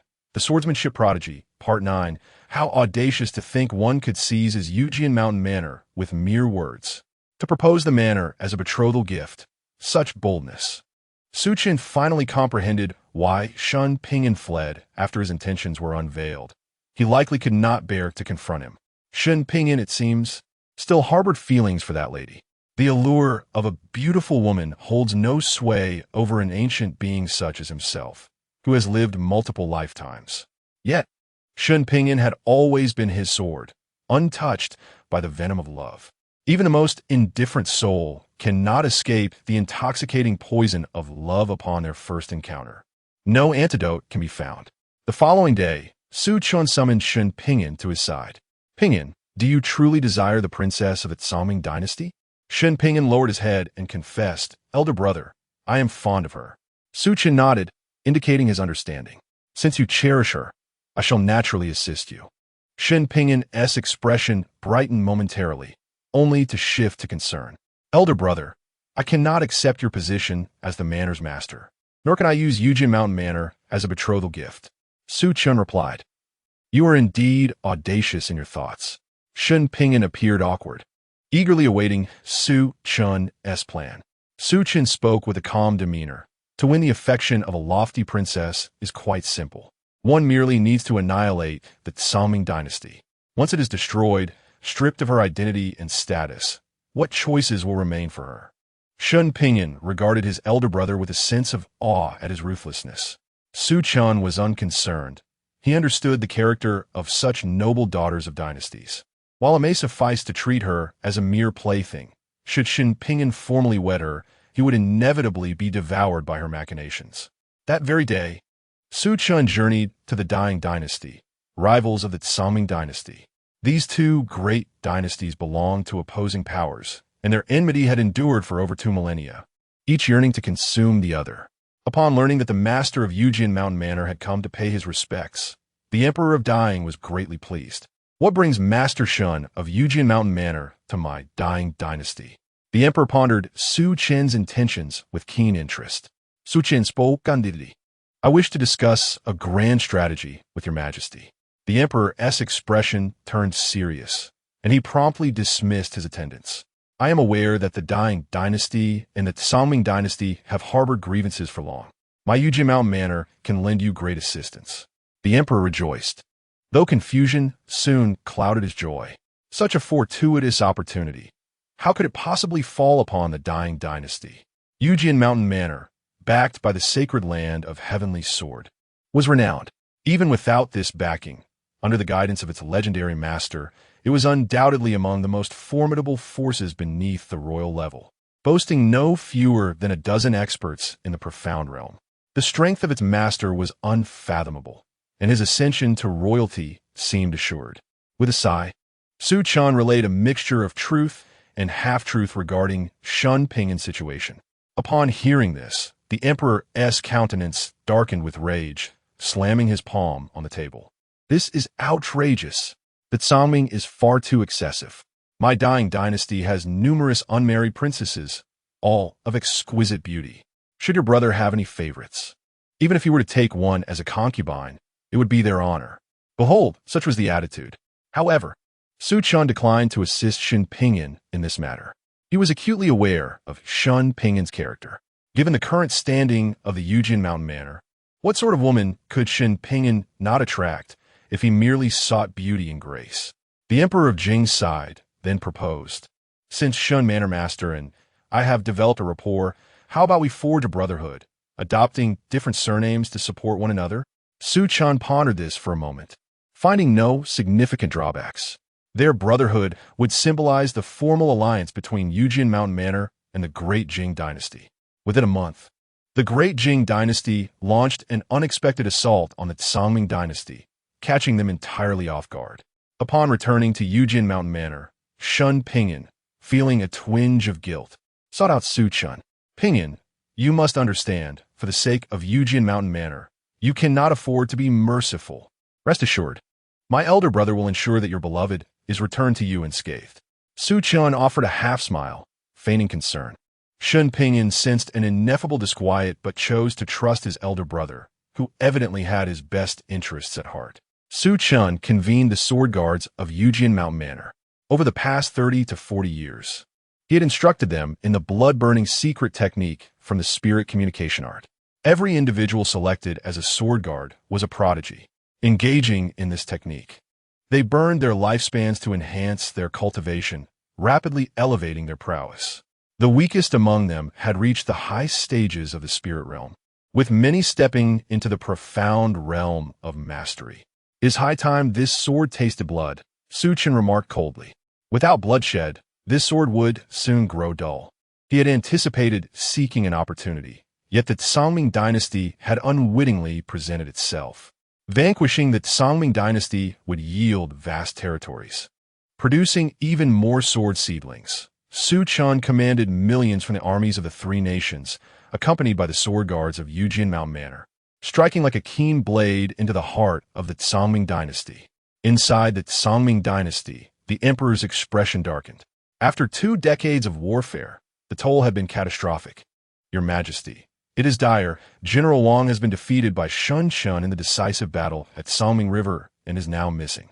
Upon hearing this news, the emperor was consumed with rage, his breath faltering, and he spat blood in fury. "Impossible! Wang Feng is the undefeated war god of the Songming dynasty. How could he suffer such a defeat?" The crowd fell silent, aware of the gravity of the situation, wishing to shield the emperor from the devastating truth of General Wang's defeat. With a fierce countenance, the emperor declared, "Since they have forced my hand, let them not blame me for igniting a royal war." Over the span of 20 years, Su Chen had amassed great wealth and fame. The name of the sword guards instilled fear in the Songming dynasty, and even their legendary war god, the embodiment of invincibility, had fallen to his prowess. Su Chen's cultivation had progressed from the 6th to the 7th level of the profound realm. Many talented individuals had been recruited to bolster the ranks of the sword guards. Seated upon the throne, Su Chen's eyes gleamed with a wild ambition. Streams of golden energy enveloped him, and a resplendent golden dragon phantasm coiled around him, gradually solidifying. After defeating Wang Feng, he refrained from immediate action, biding his time for the perfect opportunity. The royal war was on the verge of commencing. In this context, Emperor referred to a title granted to those who had attained mastery in the Void Realm. In the Songming dynasty, there exists but a single elder whose cultivation has reached the realm of Dongxiu. The instigation of a royal battle will inevitably lead to the departure from the imperial capital, which embodies the very fortune of the dynasty. The imperial extreme marvelous scripture possesses the ability to refine and absorb this dynastic fortune for personal gain. Is it worth the monumental effort to annihilate the Songming dynasty over a fleeting breath? Su Chen is no fool, even if the matter involves his own younger brother. What he seeks is merely an excuse, however flimsy it may be. Even the great Jing dynasty remains perplexed about Su Chen's true desires. The dragon vein, the entire fortune of the dynasty. Su Chen aims to harness this dynastic fortune to cultivate the 7th level of the imperial extreme marvelous scripture. Thus, he shall ascend to the throne. Chapter 60. The Swordsmanship Prodigy, Part 10. As Su Chen had anticipated, under the coercion of the great Jing dynasty, the ancestors of the Songming dynasty emerged, challenging the ancestors of the great Jing dynasty to battle. Two beings of the Void Realm clashed, unnoticed by many. The sword control manor remained still, having lost 13 sword guards, while Su Chen had also vanished without a trace. He, accompanied by the 13 sword guards, launched a surprise attack on the Songming dynasty. The Song Emperor could not fathom Su Chen's audacity. With the returning dust sword, he cleaved through 18 kings, resulting in the demise of all 13 sword guards. Alone atop the majestic tiger fur, Su Chen confronted the illustrious Song Emperor. The Song Emperor, not possessing the Void Realm prowess, barely reached the 9th level of the profound realm by relying on the dynasty's fortunes. Su Chen of the Sword Control Manor. The Song Emperor's expression darkened. He had heard of Su Chen's reputation as a prodigy in swordsmanship, destined for great achievements. Yet, A sense of foreboding washed over him. Should he underestimate the man before him, his life could be forfeit. Lord Song, what grievance do I, Su Chen, have with your esteemed dynasty? The Song Emperor spoke solemnly. Su Chen pondered for a moment before replying. This is all thanks to your daughter, who covets the foundation of the sword control manor in my life. Alas, I cannot relinquish my foundation, nor my life. Momentarily taken aback, the Song Emperor's expression darkened further, clearly grasping the implications. This is a misunderstanding, he exclaimed. However, Su Chen had already drawn his sword. The nature of the misunderstanding had become irrelevant. With the returning dust sword connected to his bloodline, its sword energy surged forth, while tiger fur provided support, leaving the Song Emperor in utter despair. In a decisive moment, Su Chen executed a fierce strike, cleaving the Song Emperor in twain at the waist. Such a being was difficult to kill at this level. The palace was under siege, with numerous profound masters en route to provide support. Su Chen dared not linger. He seized the still-breathing Song Emperor. Tiger Fur, hold him hostage at the main hall entrance. Do not let him move a step until I return. Tiger Fur's heart raced with exhilaration. He had grown to the point of brazenly holding a ruler of the human race captive. Without further ado, Su Chen took his seat as the sovereign of the world, drawing upon the fortune of the Songming dynasty. He activated the imperial extreme shocking scripture, ravenously devouring the dynasty's fortunes like a famished wolf. Catastrophes erupted across the Songming dynasty. Seas dried up, and scorched earth stretched for miles. Beneath a blazing sun, snow fell, encasing the land in ice. Countless spiritual beings abruptly lost their vitality, crumbling into oblivion. At that moment, the Songming dynasty's ancestor, who was engaged in battle with the great Jing dynasty's ancestor, suddenly cried out, "Thief! Dare you steal the fortunes of my Songming dynasty?" The furious shout jolted Su Chen awake, and without hesitation, he withdrew from the imperial capital with Tiger Fur in tow. Surrounded by 2 to 3 dozen profound realm masters, they could only watch helplessly as Su Chen, holding the Song Emperor, made his escape on Tiger Fur. Without uttering a word, Su Chen returned to the sword control manor at breakneck speed, disregarding even his sword guards and the million-strong army. If I ascend to the throne, your deaths shall be justly deserved. Perceiving the theft of a nation's fortune, the elder of the Songming dynasty, despite bearing grievous injuries, returned to the imperial city, only to find the sovereign of Songhuang barely clinging to life, igniting a fury within him. The national fortune is the very foundation of the dynasty. Its instability brings misfortune to all endeavors. Now, with less than a quarter of their fortune remaining, the signs of impending doom are unmistakable. Even if the Songming dynasty were to perish, vengeance upon the usurper is imperative. The elder harbored a deep-seated hatred.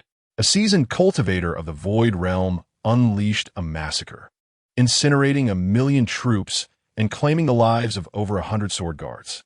Severely wounded and depleted of vital energy, the elder was subsequently ambushed by the dying dynasty, encircled in the Songming River region. Thus, a once mighty dynasty met its demise. The Emperor of Jing gazed upon a beautiful woman, marveling at Su Chen of the sword control manor, calling him an admirable younger brother. His rage turned to sardonic amusement as he realized Su Chen's remarkable patience, with the true aim being the national fortune of the Songming dynasty. He had been outmaneuvered, relegated to the role of a mere pawn, receiving only a quarter of the national fortune. With a swift stroke, the emperor severed the woman's head, commanding his subordinates to place it in a brocade box and deliver it to the sword control manor. Within the manor, Su Chen returned and immediately entered seclusion. In the midst of turmoil, he needed to swiftly assimilate the vast national fortune. Shun Pingyan awaited his beloved, but instead received a brocade box containing her severed head, plunging him into despair. Little Pingyan, are you truly willing to defy your brother for a woman? Hu Mao obstructed Shun Pingyan's path, perplexed by the complexities of human emotions. Exhausted, Shun Pingyan resolved to depart the sword control manor, feeling as though his brother had transformed into a stranger, consumed by the pursuit of power and cultivation. Even calculating against him, the 100 sword guards, mere pawns, were easily discarded without a second thought, revealing a chilling coldness. Hu Mao allowed Sun Ping'an to leave, recognizing him as the master's brother, thus refraining from devouring him. Meanwhile, Su Chen remained in seclusion until he finally emerged 50 years later. His every gesture commanded the attention of heaven and earth, exuding an aura of sovereign authority that swept through like a tidal wave, reminiscent of the rising sun. Everyone believed that the once-fading sword control manor had birthed a powerful cultivator of the Void Realm. Upon his emergence, Su Chen discovered only Hu Mao in attendance, with the manor reduced to a handful of cats. The strongest among them was merely at the spirit-soul realm. "Master, you have finally emerged," Hu Mao exclaimed, tears brimming. "It has been 50 years. Su Chen replied calmly. "What transpired in the manor during my absence? It could not have deteriorated to this extent without significant cause." Hu Mao recounted the events that unfolded, revealing that since Su Chen's seclusion, the dying dynasty had decapitated the Songming princess and delivered her head to the sword control manor, leading to Sun Ping'an's disillusionment and departure, leaving the manor leaderless. The Qingwu dynasty, the Chang'e dynasty, and the Yunyan dynasty, three prominent vassal dynasties, witnessed the decline of the Yujian Mountain Manor, which had lost its esteemed heritage. With the whereabouts of the two masters unknown, they brazenly eliminated the emissaries of the manor and sought refuge elsewhere. In a mere span of 50 years, the Yujian Mountain Manor faced a swift downfall, losing both its territory and resources. Hu Mao seethed with frustration, his teeth grinding in agitation. "Were it not for the concern that someone might disturb the master in his seclusion, I would have devoured these traitors long ago." Upon comprehending the events of the past years, Su Chen found himself not excessively angry.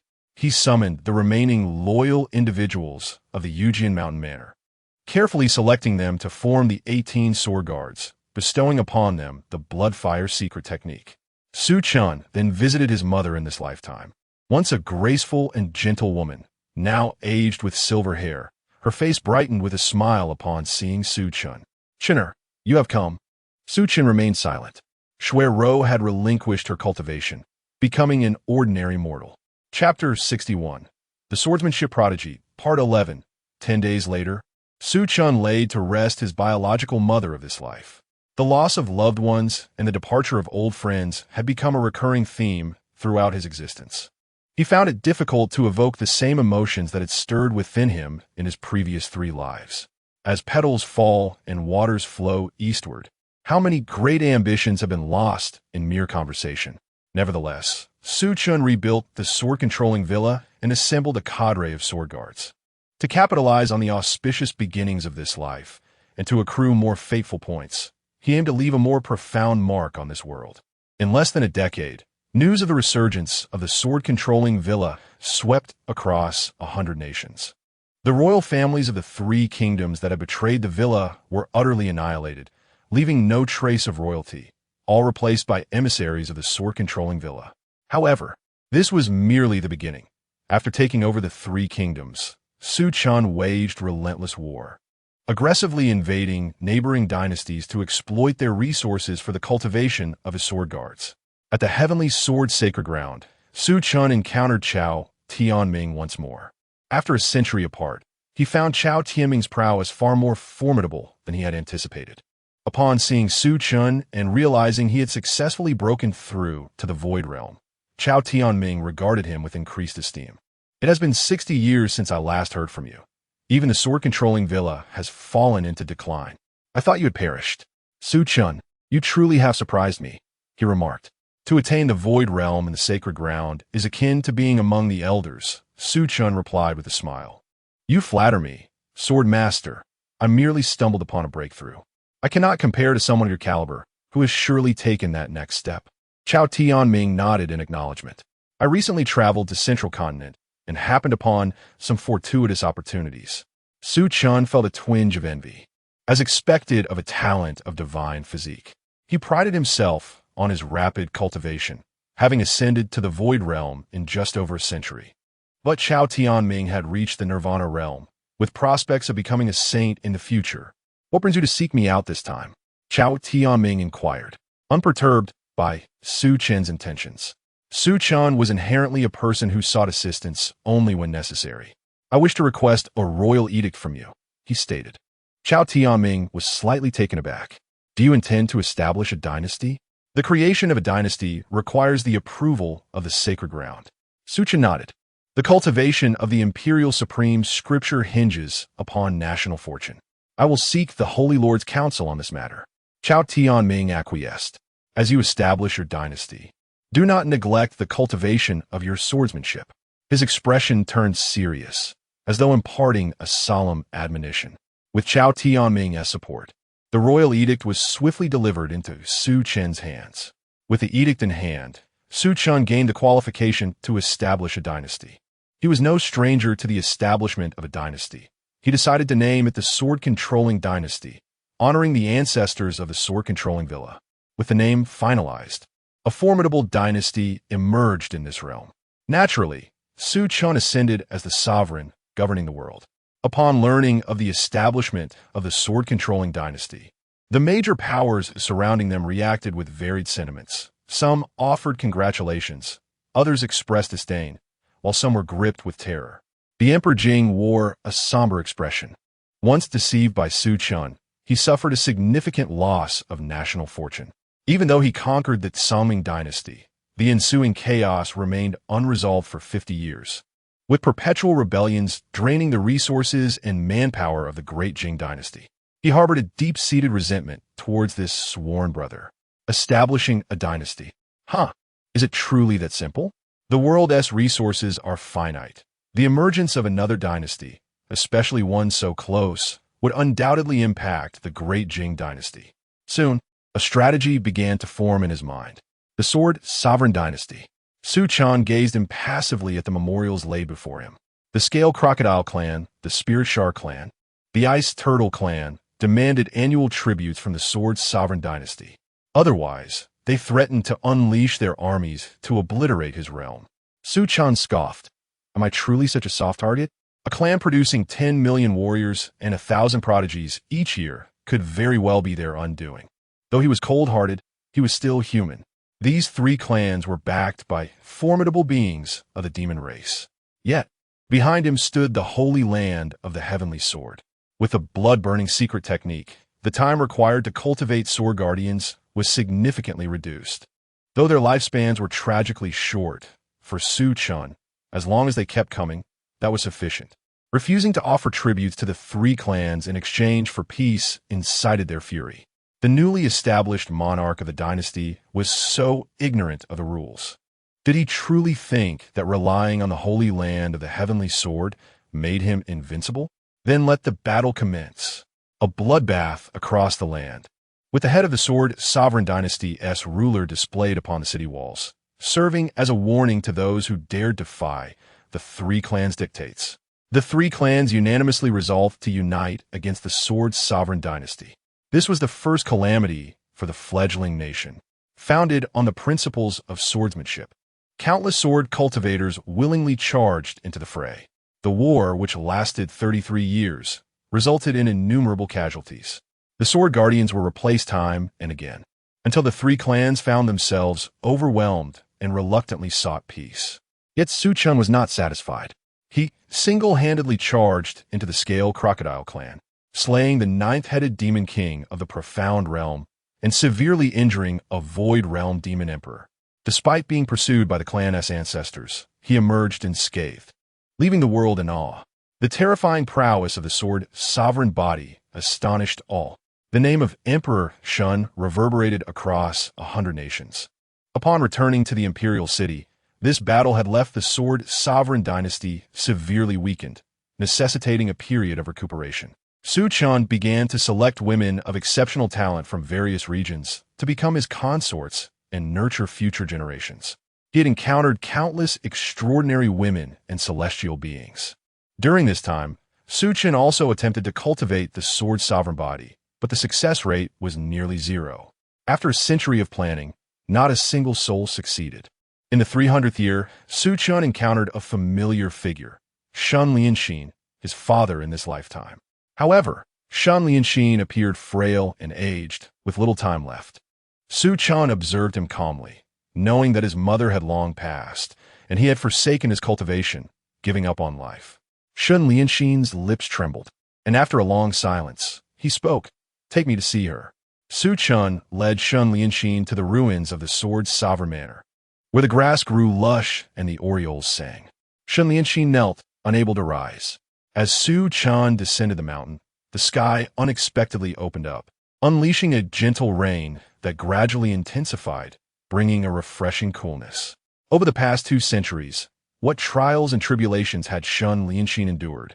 Su Chen held no interest in such matters, just as he made no effort to impede Sun Lianxin's departure.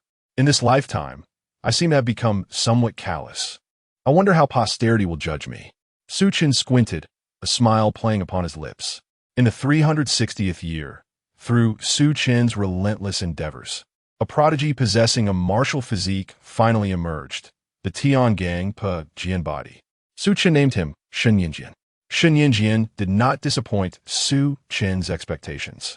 He exhibited a remarkable demeanor reminiscent of Su Chen's own youth, reaching the profound realm at a tender age and slaying 3 genius members of the demon race in a single battle. However, this also incited the apprehension of other factions, leading to a coalition of formidable beings from various races attempting to eliminate him. Chapter 62. The Swordsmanship Prodigy, End. In the realm of the Sword's Sovereign Dynasty, Su Chen was engrossed in a seclusion when the token hanging at his waist suddenly emanated a crimson glow. A sense of foreboding gripped him. Swordmaster Shun was in peril. Summoning the Gui Chan's sword, the space before him shattered like a mirror. Within the imperial palace, an overwhelming aura swept across the land. Upon Su Chen's arrival, his expression darkened considerably. Shen Yinjian had not perished, but his cultivation had been utterly obliterated. "Grandfather," Shen Yinjian spoke weakly. His Tiangang broken sword physique vanished, rendering him akin to a mere shell of his former self. Furiously, Su Chen returned to the Sword's Sovereign Dynasty with Shen Yinjian and commenced a thorough investigation, determined to uncover the audacious individual responsible for crippling Shen Yinjian's powers. The debilitation of Shen Yinjian was undoubtedly a colossal blow to the Sword's Sovereign Dynasty. After exhausting all leads, Su Chen's suspicions fell upon the Great Jing Dynasty. After all, he had previously used a ruse to undermine them, and the Jing Emperor surely harbored resentment. Within the Great Jing Dynasty, the Emperor erupted in fury, cursing Sun Chen, "You madman! Out of nowhere! You accuse me of sending someone to incapacitate the crown prince of the Sword's Sovereign Dynasty." Ever since Su Chen emerged from the Lin crocodile clan, he had been evading this calamity, not daring to provoke it. The Jing Emperor sought to clarify matters and arranged a meeting with Sun Chen. The two, once sworn brothers, were reuniting after 3 centuries. "Brother, I assure you, I am not to blame for this," the Jing Emperor insisted earnestly. Su Chen, however, responded with a cold sneer. "Brother, do you still regard me as such?" The Lin crocodile clan, the Spirit Shark clan, and the Ice Turtle clan conspired under your instigation, resulting in the deaths of more than 100 billion citizens of the Sword's Sovereign Dynasty. The Jing Emperor's heart sank, realizing that Su Chen had unearthed the truth. "Today, we are no longer brothers. Our bond is severed." With a sweeping motion, Su Chen's sword struck. A wave of dread surged within the Jing Emperor, and as he turned to flee, Su Chen swiftly ended his life with a single stroke, blood staining the air. All guards of the Great Jing Dynasty met a similar fate at the hands of the Sword Guardians. Seizing upon the ensuing chaos within the Great Jing Dynasty, Su Chen dispatched troops to invade. Shortly thereafter, a figure riding a celestial crane appeared within the imperial palace of the Sword Sovereign Dynasty. The forces backing the Great Jing Dynasty had mobilized. "Shen Huang, your actions have gone too far," Su Chen declared, his sword slicing through the air. "I answer to none but myself." Su Chen's conduct was indeed exceedingly tyrannical. However, with the support of Chao Tianming, most factions chose to turn a blind eye to his domineering ways. Ultimately, Su Chen acquired half of the national fortunes of the Great Jing Dynasty before withdrawing his forces. With Shen Yinjian unable to cultivate, Su Chen was compelled to seek a new heir. Yet, 400 years passed without the emergence of another innate martial body within the Sword Sovereign dynasty. In a pastoral setting, a frail, stooped old farmer opened a wooden door. He beheld his grandson being cradled by a middle-aged man. "Indeed, it has been a long time," Sun Ping'an remarked, gazing at the familiar yet more imposing visage before him. "Who would have thought you could still find me?" Sun Ping'an smiled wryly. Su Chen smiled gently at the little one in his arms and said, "Would you like to accompany your great-uncle to indulge in riches and glory?" Sun Ping'an's expression instantly turned grave. "Brother, he is but a child, still so young." Su Chen's smile faded. "You should be aware of what it signifies to possess an innate sword body." Sun Ping'an stood resolutely in front of Su Chen. "No matter what, I will not allow you to take this child away." With an impassive face, Su Chen effortlessly subdued Sun Ping'an to the ground with a single blow, rendering him immobile. This matter was not up for Sun Ping'an's discretion. Sun Ping'an coughed violently, his internal organs shattered amidst blood and foam. He recalled their first encounter, remembering the young man's word from afar. "In the future, if anyone dares to bully you, your brother will wield his sword to slay them." Yet now, the only one who had bullied him was you. Sun Ping'an, burning through the remnants of his lifespan, struggled against Su Chen's suppression, but it was in vain. Su Chen departed with the child, naming him Shun Daoyuan. He had already granted Sun Ping'an several centuries of peace. A decade later, a prodigy of swordsmanship emerged in the realm. Shun Daoyuan entered the heavenly sword sacred land. That same year, a significant event transpired. The beings of the western regions waged war against the southern regions. In anticipation of a grand era, the western regions sought to crush the southern regions and seize their fortune, for after all, one seeks to squeeze the softest fruit. An ancient entity in the western regions aspired to break through to the great saint level. Yet the vitality and fortunes of the western regions were insufficient to support the emergence of such a being. This battle was a gamble and a contest.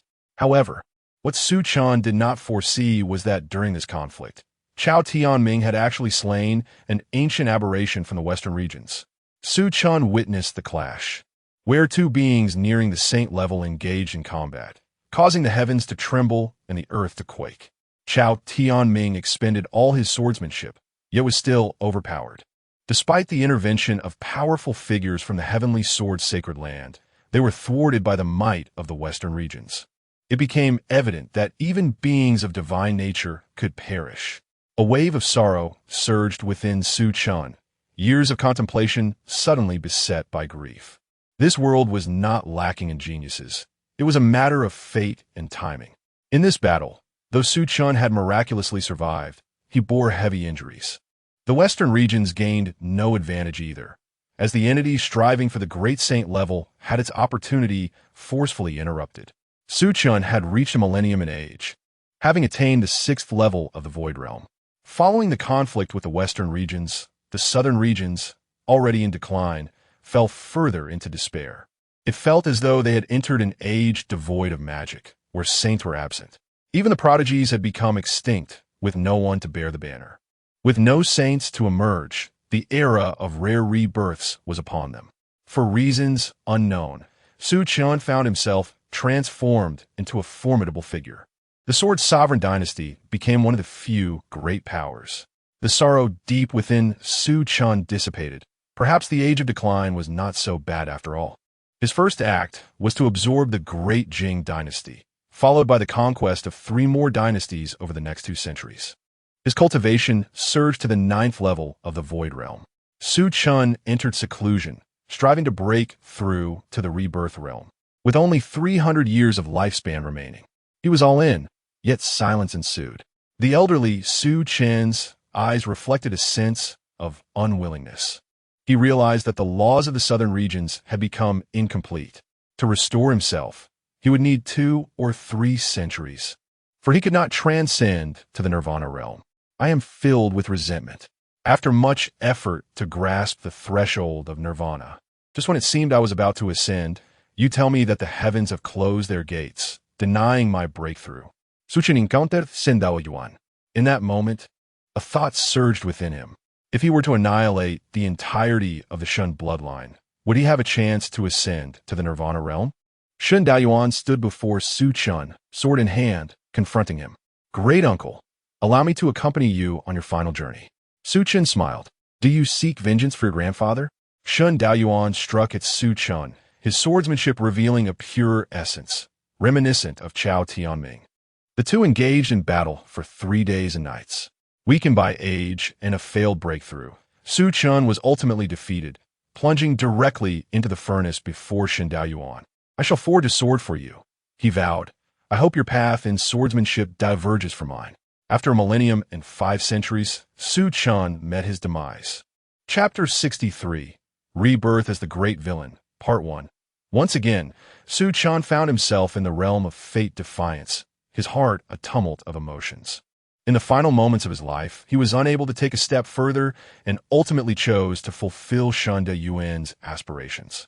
In this lifetime, entrusted to Shen Tianyi, he endured numerous hardships in the early stages, yet ultimately cultivated the postnatal sword body, qualifying him to compete with the prodigies of the sacred lands.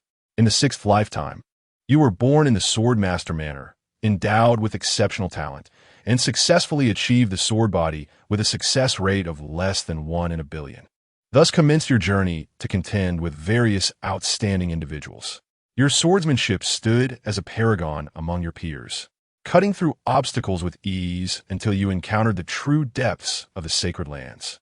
The swordsmanship you held in high regard was effortlessly shattered, leading you to question your own path. Your grandfather was disappointed in you, having been defeated by you, and you took over the sword master manner smoothly. You began to focus on elevating your realm, seeking greater strength, and calculating the fortunes of the dynasty. After much tribulation, you successfully established the dynasty. Your existence incited countless wars, resulting in the demise of trillions of beings. Many labeled you as a tyrant, yet you remained indifferent, easily suppressing them with your sword guards. In the war across the Southwest territories, you shone brilliantly, your renown extending beyond the southern region, even reaching the western region. After the conflict, the southern region lay in ruins, and you became one of the few formidable beings in the world, a hound of the sacred lands. Subjugating the talents of the southern region and ruthlessly plundering resources to facilitate your final breakthrough. You ultimately encountered failure and met your demise, yet your life was resplendent, leaving behind a legend in the southern region that countless would aspire to emulate. Evaluation, blue 5 stars, fate defiance points, 5,000. Su Chen's eyes widened. The 5,000 fate defiance points left him feeling dizzy. Undoubtedly, this was a substantial figure. Talent, 0. Comprehension, 0. Lineage, 0. Mindset, 150. With 5,000 fate defiance points, he was determined to embark on a gratifying narrative. Talent, 2,000. Comprehension, 2,000. Lineage, 1,000. Su Chen brimmed with ambition as he turned to the next page, reborn once more. As he opened his eyes, Su Chen meticulously sorted through the memories in his mind. He discovered that in this lifetime, he was born in the northern region, the most powerful domain aside from the central region. In this life, he was the favored descendant of an elder from a declining sacred clan in the northern region. His ancestor, a revered figure in the Nirvana realm. With an impassive expression, Su Chen adjusted his attire. The family he belonged to was known as the Ancient Clan. Once, an ancestor had achieved sainthood, yet after his demise, no second saint emerged from the clan. Only a sacred artifact remained, suppressing the lesser generations and perpetuating the glory of the sacred clan. In this lifetime, he was called Gu Chen, one of the 5 prodigies of the ancient clan. Possessing the Qinyuan body, at merely 18 years of age, he had already broken through to the spirit-soul realm. Just as Su Chen prepared to venture outside, a young woman burst into his residence and knelt before him. Lin Yuer had encountered Lord Gu Chen.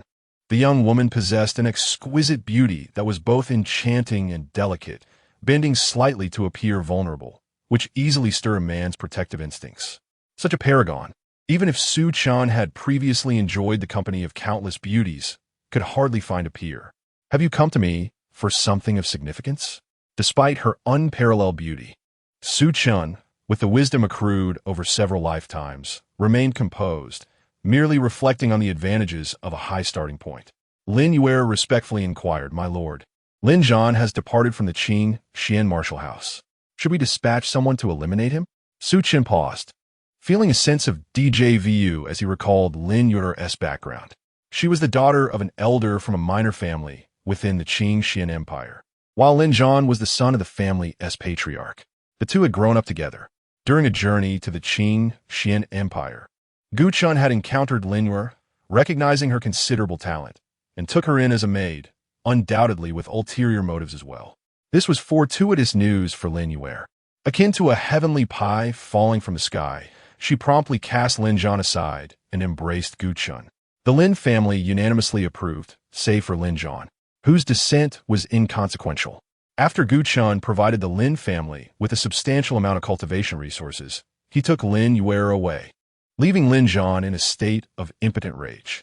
Following Lin Yue's departure from the Lin family, Lin Zhan seemed to have gained extraordinary prowess, even entering the largest martial house in the Qing Xian Empire, clamoring for revenge against Gu Chun.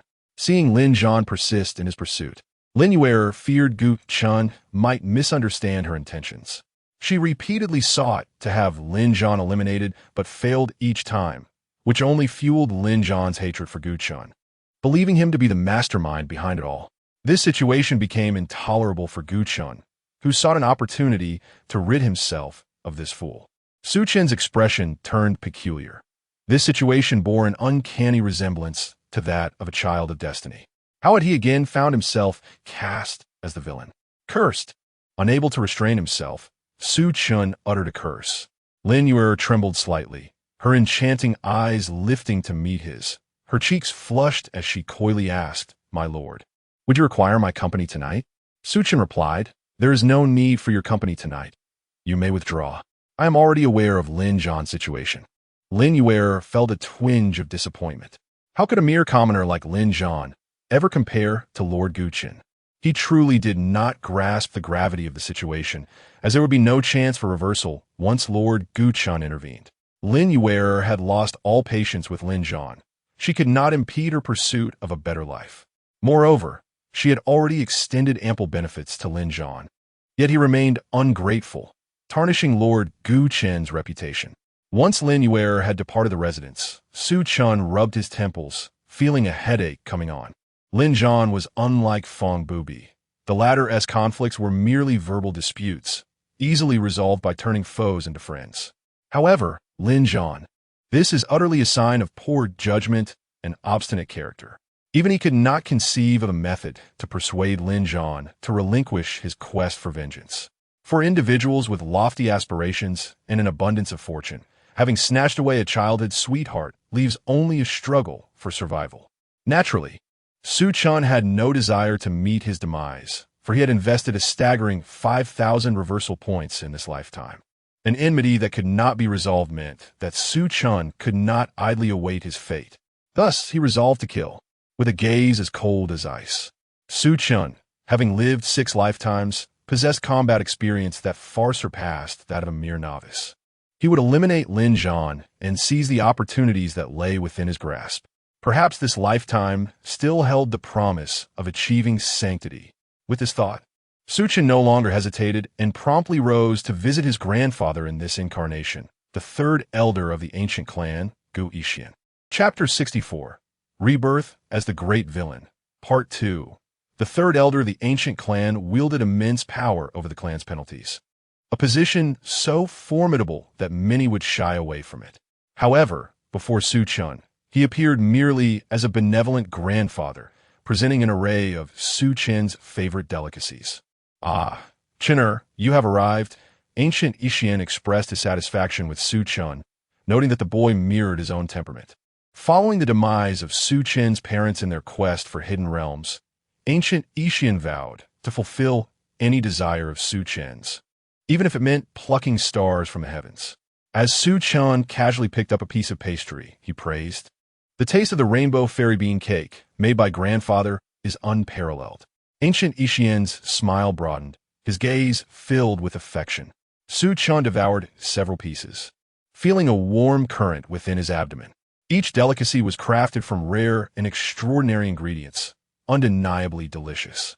Yet, Su Chen remained focused on the matter at hand and turned to ancient Xian. Grandfather, I wish to request your assistance in dealing with someone. Su Chen had no intention of allowing Lin Zhan to gradually evolve into a formidable adversary before him. He directly called upon the venerable figure of ancient Xian, a being of Nirvana realm. While it might seem absurd for a Nirvana realm expert to deal with a mere child of Spirit Soul realm, Su Chen's request held weight. Ancient Xian's demeanor shifted to one of seriousness. Chener, whom have you provoked? Su Chen recounted the events concerning Lin Zhan, concluding, Grandfather, I seek the opportunities that lie within him. To elevate a minor clan member to such heights within a mere 2 years is undoubtedly extraordinary. He may possess significant fortune, or perhaps an ancient figure stands behind him. Regardless of the possibility, your cooperation is essential for a foolproof plan. Upon hearing Su Chen's words, ancient Xian's eyes flickered with thought before he nodded. Very well, I shall grant you a talisman. Once you crush it, I will arrive at the battlefield to ensure everything proceeds flawlessly. He handed Su Chen an orange talisman imbued with his essence. With the support of ancient Xian, Su Chen felt emboldened to confront Lin Zhan. Additionally, he borrowed an elite member from the ancient clan to set an intricate trap, preparing to eliminate Lin Zhan without fail. Soon, an opportunity presented itself when Lin Zhan appeared within the Spirit Fox clan. A cold glimmer flickered in Su Chen's eyes. This was his first strike against a child of destiny, and he could not afford any missteps. Within the Spirit Fox clan, Lin Zhan gazed tenderly at the Fox clan maiden tending to his wounds. He felt a deep sense of gratitude towards her. Had it not been for her intervention during his reckless venture into the Songlong Sea, he might have already perished. Lin Yuer, ancient Chen, I, Lin Zhan, will never let you escape unscathed. Lin Zhan seethed with indignation. Pursued by the ancient clan, he had no choice but to abandon the Qing Xian martial house to avoid implicating them. He stepped directly into the perilous Songlong Sea, fighting fiercely for an opportunity. Although he had fortuitously acquired a treasure, he emerged grievously wounded. The young maiden of the Spirit Fox clan extinguished the vibrant green light in her hands, wiped the sweat from her brow, and earnestly advised Lin Zhan, Elder Lin Zhan, your wounds are healing swiftly. You merely need to rest quietly. Lin Zhan nodded in gratitude, expressing, I am deeply indebted to you, Miss Huan, for your timely rescue. I vow to repay this life-saving grace 1,000-fold in the future. During his recuperation within the Spirit Fox clan, Lin Zhan aided Huan in vanquishing the ruffians who had intruded upon their clan and helped them defeat the outstanding members of a rival clan, thereby preserving the Spirit Fox clan's esteemed position among the 13 clans of Songlong Island. The bond between Lin Zhan and Huan flourished with each passing day. However, on this fateful day, a prominent figure from the ancient clan arrived. Lin Zhan recognized the familiar faces and clenched his jaw tightly. Gu Chun and Lin Yuer. A legion of ancient clan guards surrounded the Spirit Fox clan, stirring the clan leader from his repose. The clan leader declared, as long as you surrender Lin Zhan, I shall not only pardon your clan for harboring a fugitive, but also bestow upon you a void-breaking pill to aid in your breakthrough into the Void Realm. Su Chen believed his offer was exceedingly generous. That is impossible. Lin Zhan is a benefactor of our Spirit Fox clan. If you seek his life, you must first tread over my clan's corpse, the clan leader asserted with righteous indignation. The elders of the clan echoed his sentiments, declaring, Lin Zhan is our savior. To betray him would be akin to descending to the level of beasts. Su Chen mused to himself, are they not a pack of beasts? Nevertheless, the Spirit Fox clan had secured their standing among the 13 families of the Songlong Sea, presenting a dilemma for Su Chen. His expression turned increasingly frigid. Does the clan leader truly wish to become our enemy?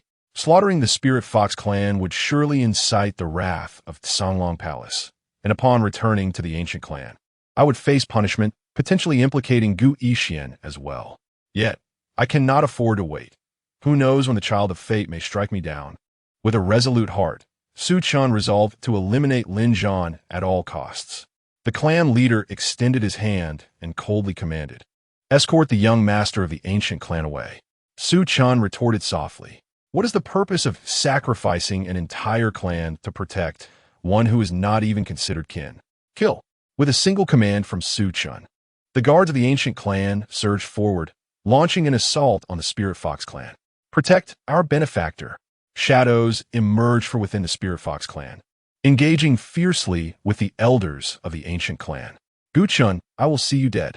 Lin Zhan watched as many members of the Spirit Fox clan fell beneath the blades, his eyes instantly reddening with rage as he sought to confront Su Chen. Su Chen, noticing Lin Zhan, observed his unremarkable appearance, yet sensed a tenacious aura emanating from him. Eliminate him, regardless of the cost. Su Chen had no intention of facing Lin Zhan in a duel. He directly commanded his guards to slay Lin Zhan to eliminate any future threat. Just as the guards were about to strike down Lin Zhan, the clan leader erupted with fervor, defeating his opponent and positioning himself before Lin Zhan to shield him from harm. Benefactor, flee quickly. Take Hyuan and leave the Spirit Fox clan. Su Chen said inwardly. It is truly infuriating to kill. He crushed the talisman in his hand, and the world around them darkened abruptly. A diagram of the 8 trigrams appeared above the Spirit Fox clan, obscuring the sun and moon. An imposing elder emerged, his colossal stature reminiscent of a towering pillar. He was the venerable Yi Xian, the leader of the 3 ancient clans. The heavens of the Songlong Sea grew dim. A Nirvana realm elder made his entrance. Without uttering a single word, the ancient Yi Xian cast a cold gaze upon Lin Zhan, recognizing the youth as the one whom Chun Er had proclaimed must perish. With a murderous intent etched upon his face, he advanced to strike Lin Zhan, a Nirvana realm elder, prepared to eliminate a mere spirit soul realm junior. Just as Yi Xian was about to obliterate everything in his path, a massive hand emerged from the mist, halting him. A 9-headed black serpent coiled around an elder's form, dancing gracefully as the manifestations of the Nirvana realm surrounded him. With a flourish of his sleeve, he proclaimed boldly, Yi Xian, this little fellow is under the protection of Songlong Palace. If you wish to slay him, your spiritual body is not worthy. Summon your true form. Upon witnessing the arrival of the palace master of Songlong Palace, Su Chen couldn't help but marvel at the formidable aura of the Son of Fortune. Yet, a resonant voice echoed across the distance. When did Songlong Palace ever dare to meddle in the affairs of my ancient clan? Chapter 65 Rebirth. I'm the Great Villain. Part 3. In the distance, a pair of colossal hands tore through the fabric of space. Within the profound void, 2 figures emerged.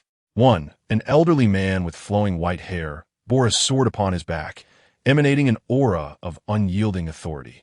The other, a middle-aged gentleman, had his hands folded within his sleeves, his narrowed eyes revealing a glint of chilling menace. Upon their arrival, the smile on the face of the Songlong sovereign abruptly stiffened. The 3 elders of the ancient clan, namely Gu Yixian and Gu Ho, had arrived together, both being sovereigns of the Nirvana realm. Su Chen's expression transformed into one of unbridled joy. He had not anticipated that his grandfather would be so formidable as to summon another sovereign of the Nirvana realm. Gu Ho, the 5th elder of the ancient clan and a trusted confidant of Gu Yixian, had been nurtured under his guidance. Songlong Palace truly possessed immense audacity to obstruct the affairs of my ancient clan. Those whom we seek to eliminate, Songlong Palace cannot protect. Gu Yixian uttered a cold snort, causing a layer of white frost to spread across the surface of the sea. Gu Ho narrowed his eyes, fixating intently on the Songlong sovereign, resembling a venomous serpent poised to strike. The surrounding phenomena of Nirvana erupted, and upon a single command from Gu Yixian, they would unhesitatingly converge to annihilate the Songlong sovereign.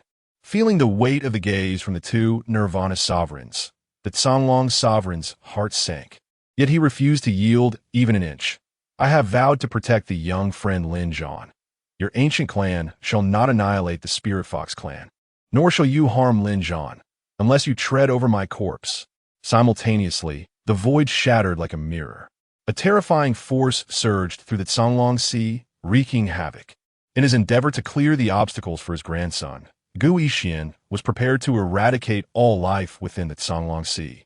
Su Chen was bewildered by Lin Zhan's extraordinary allure, which compelled powerful beings to willingly sacrifice their lives for him. Nonetheless, this did not hinder Su Chen's resolve to eliminate him. Lin Zhan's crimson gaze fixated upon Su Chen, witnessing one protector after another fall before him, including the woman who had once saved him. In a frenzy, he roared, "Gu Chen, Lin Zhan, shall not perish without ensuring you repay this debt 1,000-fold, 10,000-fold." Su Chen's murderous intent became palpable. "Lin Zhan, all of this is a consequence of your own making. I have offered you countless opportunities, yet it is your obstinacy in opposing me that has led to their demise." These nearly lethal words ignited Lin Zhan's fury, causing him to cough up blood violently. The patriarch of the Spirit Fox clan bellowed, igniting his very essence as he charged towards Su Chen. He was intercepted by countless attacks, his form reduced to a bloody mess. Yet he pressed on to confront Su Chen. This fatal strike was halted by a colossal hand, belonging to Gu Ho. Gu Yixian had restrained the Songlong sovereign, allowing Gu Ho to act. "Uncle Gu, enough with the idle talk. Go forth and eliminate him," Su Chen urged Gu Ho, fearing that any delay might result in unforeseen complications. Gu Ho nodded, raising his hand with a sweeping motion, rendering the entire Spirit Fox mountain insignificant before him. The formidable warriors of the Spirit Fox clan were instantly crushed, and those ancient clan guards who failed to retreat in time were also caught in the aftermath. It appeared that the entire Spirit Fox mountain was destined for annihilation beneath that single strike. Lin Zhan was rendered unconscious from the shock. This scene unfolded as an inevitable victory. However, just as Lin Zhan was on the brink of vanishing along with the entirety of Spirit Fox Mountain, a radiant burst of multicolored light erupted from his chest. Subsequently, a cube-shaped object materialized as it shattered in midair. It transformed into a beam of celestial light that pierced through the heavens and the earth, carrying Lin Zhan's body far beyond the confines of the realm. Gu Ho reached out in an attempt to intervene, but upon his palm making contact with the beam, it aged instantaneously, followed by decay. This wave of rot caused Gu Ho's expression to change dramatically. He swiftly drew a blade and severed his decaying arm, helplessly watching as Lin Zhan's form retreated into the vastness of the cosmos, heading toward an unknown destination. Witnessing Lin Zhan's escape nearly drove Su Chen to the brink of despair. The audacity of it all was staggering, even with the highest combat power summoned. And victory seemingly within grasp, Lin Zhan, perhaps even resigned to his fate, suddenly unleashed an invincible force that whisked him away. Who could Su Chen turn to for justice? His heart ached with anguish, and Gu Ho's countenance was similarly grim. In a subdued tone, he remarked, "A sacred artifact. This fellow possesses a self-reviving sacred artifact within him. Yet, a self-reviving sacred artifact detected by others, held by one merely at the spirit realm, was akin to a child flaunting gold at a night market. Do not fret, nephew, upon departing the northern domain for the vast cosmos. It is likely he will soon be besieged by powerful clans eager to seize the sacred artifact." Su Chen If it were truly so easy to eliminate Lin Zhan, he would not have escaped. The growth rate of a child of destiny genuinely instilled a sense of despair. After a moment, Gu Yixian, carrying 3 severed heads, felt a pang of trepidation upon realizing that Lin Zhan had managed to escape. With 2 Nirvana Realm elders taking action, half of the Gu clan's strength deployed, it was alarming that such a formidable display allowed a mere spirit realm warrior to flee. The Songlong Palace dares to oppose my Gu clan and harbor our wanted criminal. Thus, we shall first eradicate the Songlong Palace, demonstrating to the world that although my clan has declined, we are not to be trifled with by any lowly entity. Gu Yixian's gaze turned icy in his view. If not for the interference of the Songlong Palace, how could a mere spirit realm warrior have escaped? Under Gu Yixian's leadership, the Songlong Palace and its 13 affiliated races were obliterated within a month. After leaving behind some Gu clan warriors to occupy the Songlong Sea region, Gu Yixian returned to the clan with his kin. The failure to eliminate Lin Zhan left Su Chen feeling quite vexed. After his frustration, he immersed himself in relentless training. He wished to avoid encountering Lin Zhan again, fearing he would be reduced to a mere pawn. Their enmity was one of life and death, with no possibility of coexistence. Su Chen sensed that Lin Zhan would not perish in the vast cosmos. One day, he would return to the northern domain. Not long after, Su Chen received further news. His grandfather, Gu Yixian, had been impeached by the Elder Council. Mobilizing a significant portion of the Gu clan's guards had instilled fear in the clan leader. All for personal gain. Had Su Chen successfully eliminated Lin Zhan, the gains would undoubtedly have compensated for the losses incurred. However, as fate would have it, Su Chen failed to dispatch Lin Zhan, allowing him to escape. In light of this, the onlookers paid little heed to whether Lin Zhan possessed a fully restored sacred artifact. Instead, they were acutely aware that the ancient clan had gone to great lengths, only to let a mere spirit realm martial artist slip away, which was nothing short of a laughingstock. It is likely that the palace of 10,000 demons has begun to exert pressure within its ranks, considering that the Songlong Sea region is, in name, under the jurisdiction of the palace. Su Chen adjusted his garments and promptly soared towards the Elder Hall. Chapter 66. Rebirth as the Great Villain, Part 4. In the Elder Council of the Ancient Clan, there are a total of 12 powerful elders, each one a respected figure at the Nirvana realm. The existence of the ancient clan relies upon them, perpetuating the glory of the Holy Clan. With his eyes closed, Gu Yixian, alongside the current clan leader Gu Tsong, observed the other 10 elders who gazed intently at him, some with anger, some with calmness, and others with a hint of glee.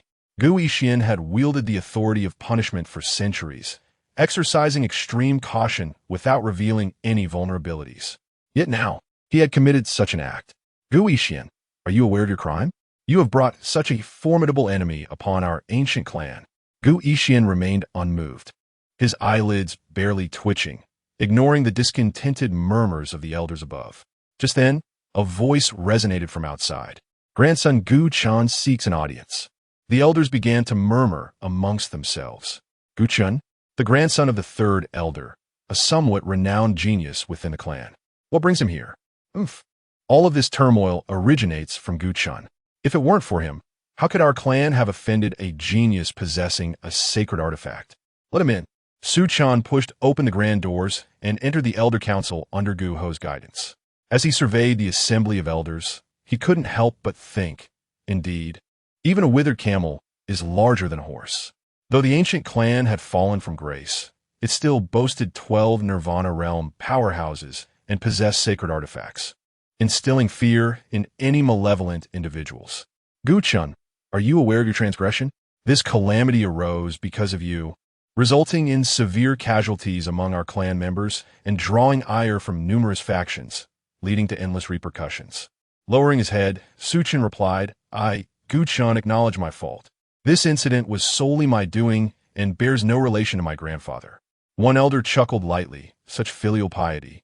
Su Chen remained silent for a moment before raising his head and stating, however, I have discovered something from Lin Zhan that I wish to present to the clan. Gu Yixian opened his eyes, and the others on the platform turned their attention to Su Chen. After a brief pause, the tall figure in the center spoke softly.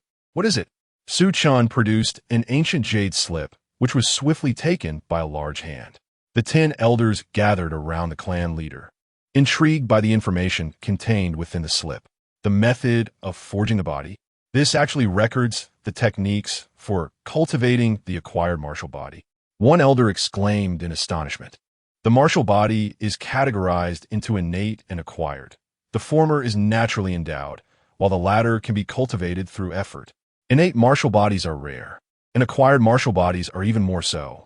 The paths to transcendence in a martial prowess are all top-tier techniques, and it is said that even during the clan's peak, such methods were non-existent. How could this be possible? Another elder expressed disbelief. How could a technique of this caliber fall into the hands of Junior? Gu Tsong spoke solemnly. How can we ascertain the authenticity of such a technique? Where did you acquire it? Su Chen's expression remained serene as he spoke slowly. This is a technique belonging to Lin Zhan, one of the secrets he harbors. Whether the clan leader believes it or not, a simple investigation will reveal the truth.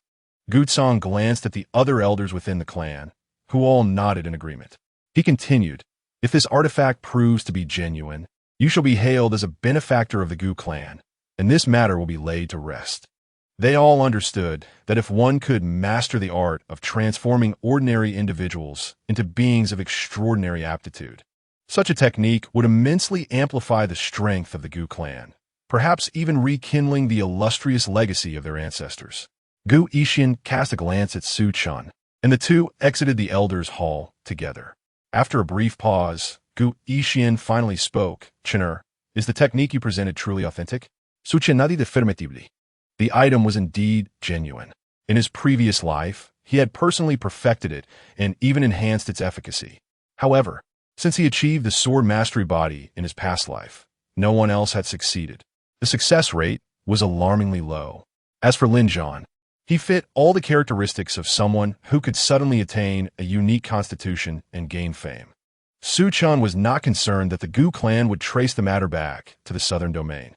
As expected, a month later, the technique was validated as authentic, and Gu Yixian retained his authority over punishments, as if nothing had transpired.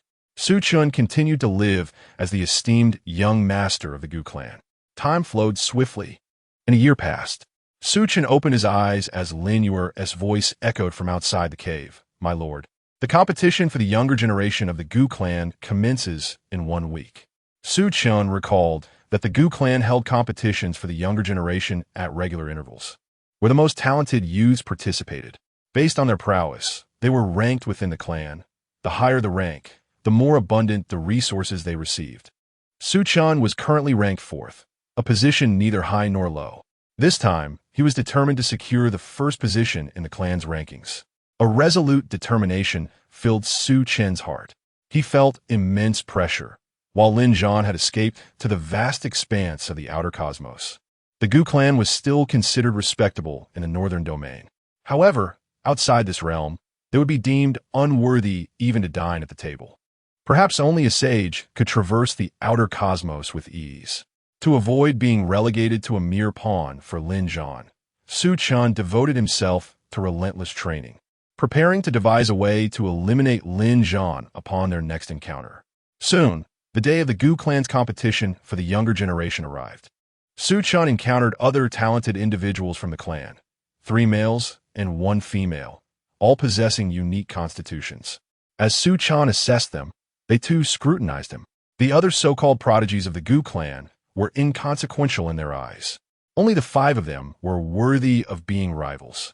Su Chen exerted no effort as he faced them, not even breaking a sweat, effortlessly suppressing the others. Before long, he found himself matched against one of the other 4.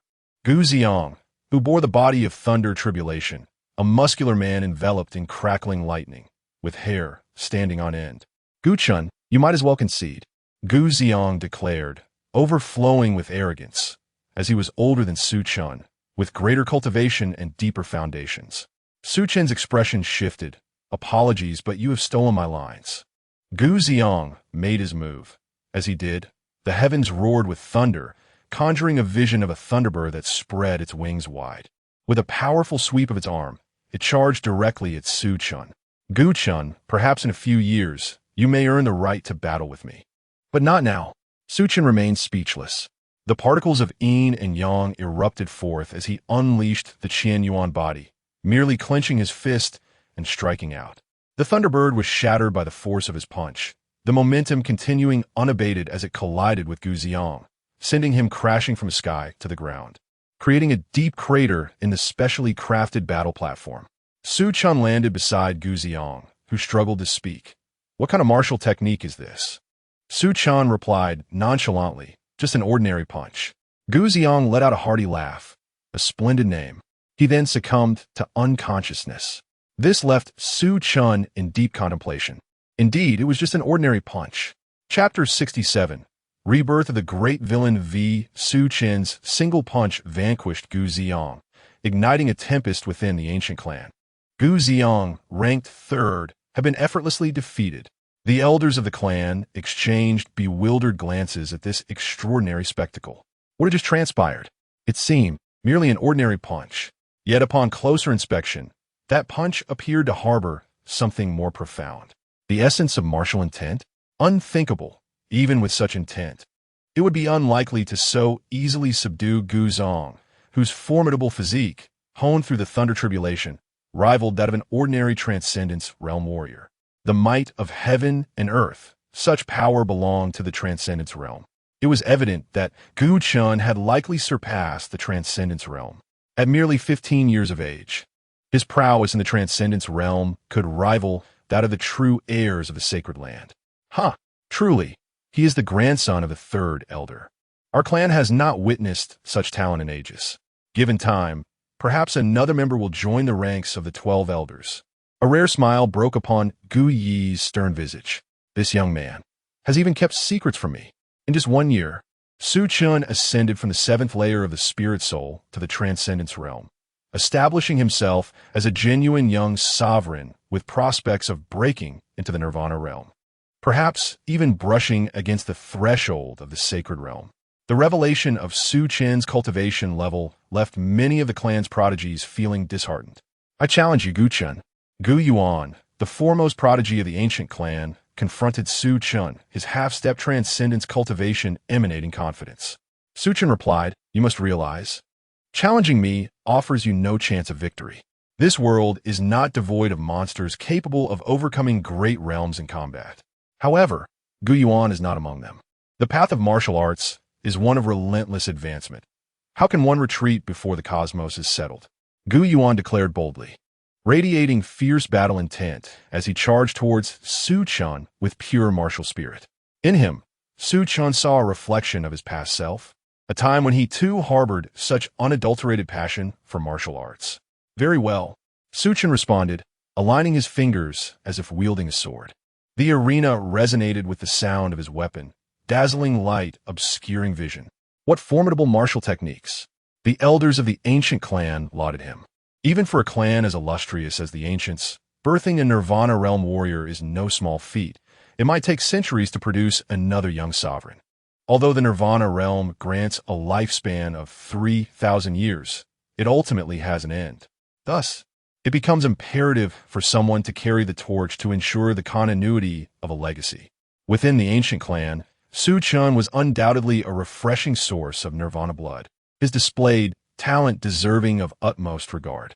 After his victory over Gu Yuan, the title of the clan's foremost young genius was no longer his, but belonged to the youth before him. Following this battle, Su Chen emerged as the core seed of the ancient clan, retreating to the ancestral ground for training, seldom appearing in public. 15 years later, while immersed in his cultivation, Su Chen received a piece of news. In the vast expanse of the extraterrestrial cosmos, an ancient ruin has emerged, drawing the attention of numerous powerful factions from various realms, including the Tianxian domain. In the northern domain, where Su Chen resides, a multitude of forces have also converged to partake in the spectacle. As one of the premier powers beneath the sacred lands, the ancient clan naturally seized the opportunity to join in the excitement. Accompanied by the elders of the ancient clan, Su Chen embarked on the journey into the celestial expanse, harboring a premonition that he might encounter Lin Zhan during this expedition. The location of the ruins lies within a particular stellar region of the extraterrestrial cosmos, where a colossal fragment of the ancient kingdom has surfaced, vast and imposing. Surrounding it are countless planets, each teeming with various factions. As Su Chen journeyed with the ancient clan, he found himself enlightened. For this marked his inaugural venture beyond the Tianxian domain into the boundless unknown. The myriad of beings from beyond was staggering, each exhibiting a plethora of forms and characteristics. However, the factions permitted entry into this realm were all formidable, each boasting at least one Nirvana realm master among their ranks. Some sacred lands even dispatched venerable relics, wielding sacred artifacts to manifest resplendent barriers in the starry sky, exuding an air of grandeur. Despite his search, Su Chen could not locate Lin Zhan, though he understood the futility of his endeavor. With such a multitude of extraterrestrial beings, seeking out a single individual was akin to finding a needle in a haystack. It was only natural that he would fail. Yet he was certain that if he could not find Lin Zhan, the latter would inevitably seek him out, and a confrontation between them was destined to occur. Once the spatial integrity stabilized, an edict appeared in the heavens above the ancient kingdom ruins, declaring that only martial artists below the Dongshu realm were permitted to enter. and the use of weaponry above the royal grade was strictly forbidden. Su Chen was perplexed until the elder from the ancient clan elucidated the rationale behind this decree. The fragility of the space necessitated these restrictions. Should all the factions be allowed to enter recklessly, a holy war could erupt, leading to the shattering of the space and the potential for all factions to find themselves lost in the void, ultimately achieving nothing. Su Chen mused to himself, acknowledging the wisdom of these ancient clans. It was no wonder that none of their Dongshu realm members had come, for they had anticipated such a scenario.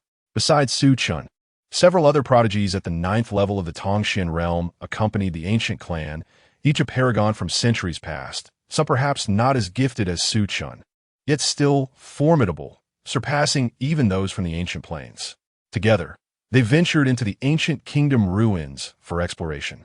Within the remnants, it became increasingly evident that this was once a powerful and ancient realm, a holy dynasty in its own right, tragically beset by crises that led to its disappearance into the annals of time.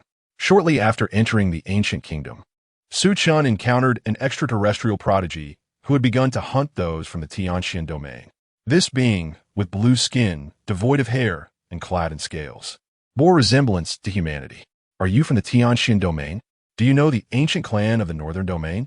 The blue-skinned extraterrestrial licked the blood from the tip of his blade, his azure gaze as profound and dark as the depths of the ocean, surveying the talents of the ancient clan as if they were mere prey. One of the prodigies at the 9th level of the Tongxian realm from the ancient clan furrowed his brow and replied, "Ancient clan? We are indeed the people of the northern domain's ancient clan. Are you searching for us?" Upon hearing this, the blue-skinned being's expression brightened with delight. "Ha ha ha! So you are indeed the ancient clan of the heavenly mysterious northern domain. Your presence here is utterly effortless. You are the adversaries of the esteemed one. The esteemed one has already offered a generous bounty for your capture. I shall sever your heads to claim the reward set forth by the esteemed one." Chapter 68. Rebirth as the Great Villain. Part 6. Respectful One. Su Chen furrowed his brow, a sense of foreboding creeping into his heart. Could the esteemed figure he spoke of be Lin Zhan, a prodigy from the ancient clan, known as Gulan, observed the brazen demeanor of the azure-skinned being and coldly scoffed, "You, truly audacious. Your skin would serve better as a trophy." With that, he launched an assault against the audacious extraterrestrial entity, determined to eliminate this arrogant creature. In the vast expanse of the outer cosmos, numerous domains coexisted, teeming with myriad races. The heavenly Xian domain had produced several esteemed emperors, earning its place among the elite.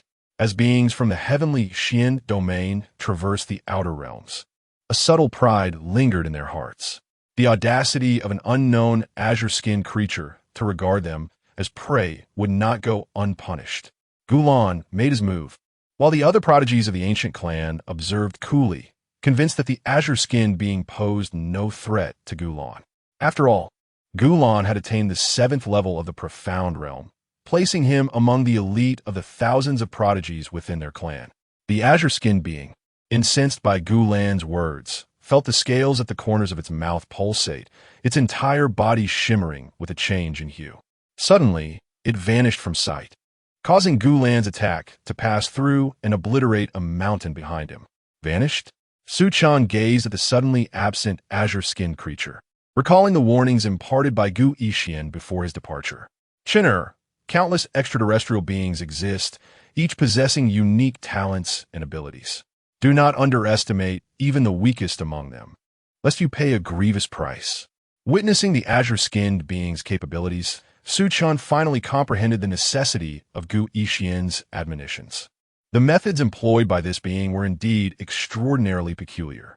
Gulan, perceiving the emptiness around him, arrogantly declared, "You think you can challenge the ancient clan? If you have any courage, show yourself. A mouse that dares not reveal its face cannot possibly possess any true power." From the heavens, a mocking voice echoed, "Rest assured, I shall sever your head, and I shall indeed sever your head." Gulan's eyes sparkled with excitement as he directed a barrage toward the source of the voice. Yet his attack merely passed through the air. There was no one there. After several futile attempts, Gulan grew increasingly impatient. Within the ancient clan, their leader, Gu Tiangang, coldly admonished Gulan, conclude this swiftly. Do not prolong the confrontation. Heeding this command, Gulan wasted no time, biting his finger to draw blood, which he placed upon a jade pendant. A ripple emanated from beneath his feet, unleashing a formidable aura of destruction that spread outward. At that moment, a dagger plunged directly into Gulan's chest, transforming into a long blade that pierced through him. At this instant, Su Chen intervened, unsheathing his sword with a swift motion.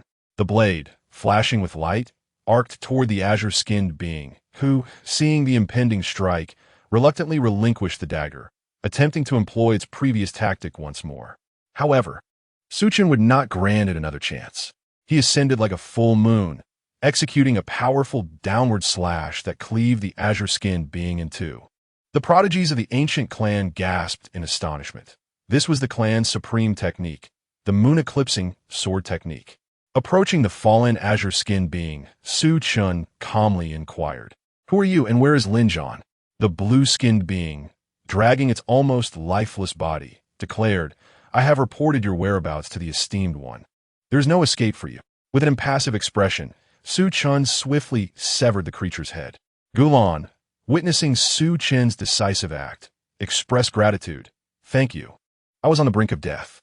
The other prodigies of the ancient clan arrived, with Gu Tiangang addressing Su Chen in a discontented tone. "Gu Chen, this is Gulan's battlefield. Why do you interfere?"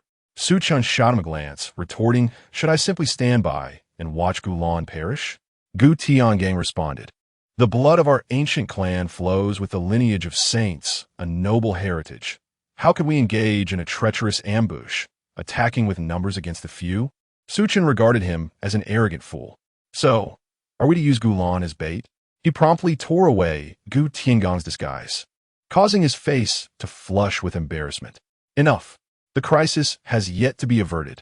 Another prodigy from the ancient clan intervened, diffusing the tense atmosphere. In the following days within the ancient nation's ruins, Su Chen encountered numerous fortuitous opportunities, advancing his cultivation significantly. Yet, he did not neglect to seek information regarding Lin Zhan. At last, fortune favored the diligent. Su Chen gleaned from an extraterrestrial being important news about Lin Zhan. Lin Zhan had taken a renowned quasi-saint from beyond the realms as his master and established the War God Hall, attracting a multitude of talent from other domains, becoming a prominent force among the youthful generation beyond the realms. Lin Zhan, accompanied by the members of the War God Hall, had also arrived at the ancient nation's ruins. Fortunately, this so-called esteemed one was not truly an esteemed one, Su Chen mused. No matter how exceptional the son of destiny, it was implausible for him to ascend from the soul realm to the nirvana realm in merely a decade or two. The leap was far too vast. While gathering opportunities, Su Chen continued to inquire about Lin Zhan's whereabouts. One day, a radiant spectrum of colors illuminated the sky as boundless Tao rhythms converged into a vast ocean, within which bloomed a singular flower. It was the sacred herb. The legendary sacred herb had emerged. The prodigies went into a frenzy, and the ancient clan was no exception. With the sacred herb, it could herald the birth of a new saint within their clan, rekindling the glory of the ancient lineage. Gu Tiangang laughed heartily, his excitement palpable. "This sacred herb must belong to our ancient clan." Su Chen raised his gaze to the heavens, where countless prodigies surged toward the location of the sacred herb, densely packed like stars shimmering as they rushed toward the flame. Even within his mind, a terrifying thought emerged, a desire to possess the sacred herb for himself. The sacred herb, a treasure coveted by the Holy Lands, for which the ancestor of the Xian Yuan Holy Land had once plunged into the soul burial forbidden zone, risking the entirety of the Xian Yuan Holy Land to obtain. Now, it appeared so brazenly before him. Here, there were no saints, no powerful figures of the Nirvana realm, and not even a single being of the Void Transcendence realm. However, amidst the thronging crowd, Su Chen discerned a familiar figure that brought him back to his senses. Lin Zhan. Madness. The sacred herb is secondary. First, I must eliminate the son of destiny. Su Chen's heart hardened with resolve. Here, he faced countless prodigies, not inferior to his own caliber, including several exceptional figures from sacred lands. Engaging in this contest, he would likely become a mere backdrop, or worse, a pawn for Lin Zhan. It would be wiser to focus on Lin Zhan, as long as he prevented him from acquiring the sacred medicine. It mattered little who obtained it. His own gain would be assured. He had not forgotten that the one who took Lin Zhan as a disciple was a quasi-saint. Should Lin Zhan obtain the sacred medicine, transforming the quasi-saint into a true saint would spell doom for the entire ancient clan, and Su Chen would lose all his chances for resurgence. Chapter 69, Rebirth as the Great Villain, Part 7. The fierce clashes among countless prodigies and the terrifying turbulence of the chaotic battles instilled a profound sense of dread. Talented individuals who had not emerged for a century were obliterated into dust, their mastery merging with the ethereal essence of the sacred herb, rendering it even more enchanting. Such a battle was undeniably brutal, and witnessing the scene left Su Chen with lingering trepidation. The battle of geniuses from the southwest regions appeared trivial in comparison to the carnage unfolding here. The fleeting lives of countless beings were rendered insignificant, as the achievements of a single warrior could lead to eternal desolation. Su Chen observed as the ancient genius Gu Tiangang was annihilated by a passing formidable prodigy with a single punch, and other equally capable members of the ancient clan were beset and slaughtered by a coalition of talents from various domains, meeting a death that was utterly final. In this grand conflict, the talents of the ancient clan were no different from a mere weed by the roadside. The luster of the sacred clan, indeed, seemed the most worthless of all. Following closely behind Su Chen, Gulan felt a profound sorrow. Instead of aligning himself with Gu Tiangang, he chose to stay at Su Chen's side. Witnessing Gu Lan's shattered resolve, Su Chen had no time to offer consolation, for he noticed Lin Zhan drawing near to the location of the sacred herb. With a single step, Su Chen traversed the void, but an outsider prodigy, seeing someone eager to join the fray, struck out at him, only to be repelled by Su Chen's sword. However, this action drew the ire of even more prodigies. Just as Su Chen intended to eliminate these adversaries to intercept Lin Zhan, Gulan appeared before him, his countenance ashen. He addressed Su Chen, saying, "I owe you a life. Allow me to hold them off for you, and we shall be even." Without exchanging further words, Su Chen simply replied, "Take care," and then withdrew from the battlefield, advancing towards Lin Zhan. Before long, a searing heat and a tremendous roar reverberated through the meat grinder of a battleground, a sound that had become all too familiar. Su Chen, undeterred, directed his sword towards Lin Zhan's direction. Securing the sacred herb would undoubtedly grant his master a new lease on life, perhaps even ascend to true sanctity. Lin Zhan's heart brimmed with desire. Utilizing the supreme treasure of the Lanling clan to conceal his presence, he believed that if he could seize the sacred herb and elevate his master to sanctity, he could recklessly invade the Tianxian domain and exact vengeance upon the ancient clan. The hatred of bygone days haunted him day and night, never allowing him a moment's peace. Yet, a flash of sword light shattered Lin Zhan's dreams, transforming them into mere illusions. He managed to block the sudden onslaught of the sword light, only to find a longed-for figure standing before him, a sword barring his path. Lin Zhan's eyes instantly turned crimson with rage, and through gritted teeth, he hissed, "Gu Chen, it is you." Su Chen, meeting Lin Zhan's predatory gaze, replied coolly, "You shall not obtain the sacred herb. Then I shall kill you and take the sacred herb." In the face of his nemesis, Lin Zhan was consumed by fury. Eliminating Su Chen was more imperative than acquiring the sacred herb.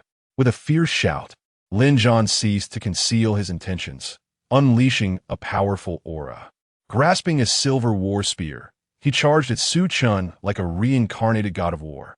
His cultivation at the 6th level of Tongxian, yet his combat prowess rivaling that of the pinnacle of Tongxian.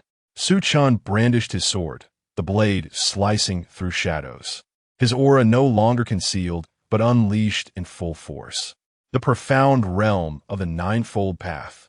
The moon eclipsing sword technique materialized a full moon behind Su Chen, sending ripples through the swordsmanship that drew the attention of many prodigies.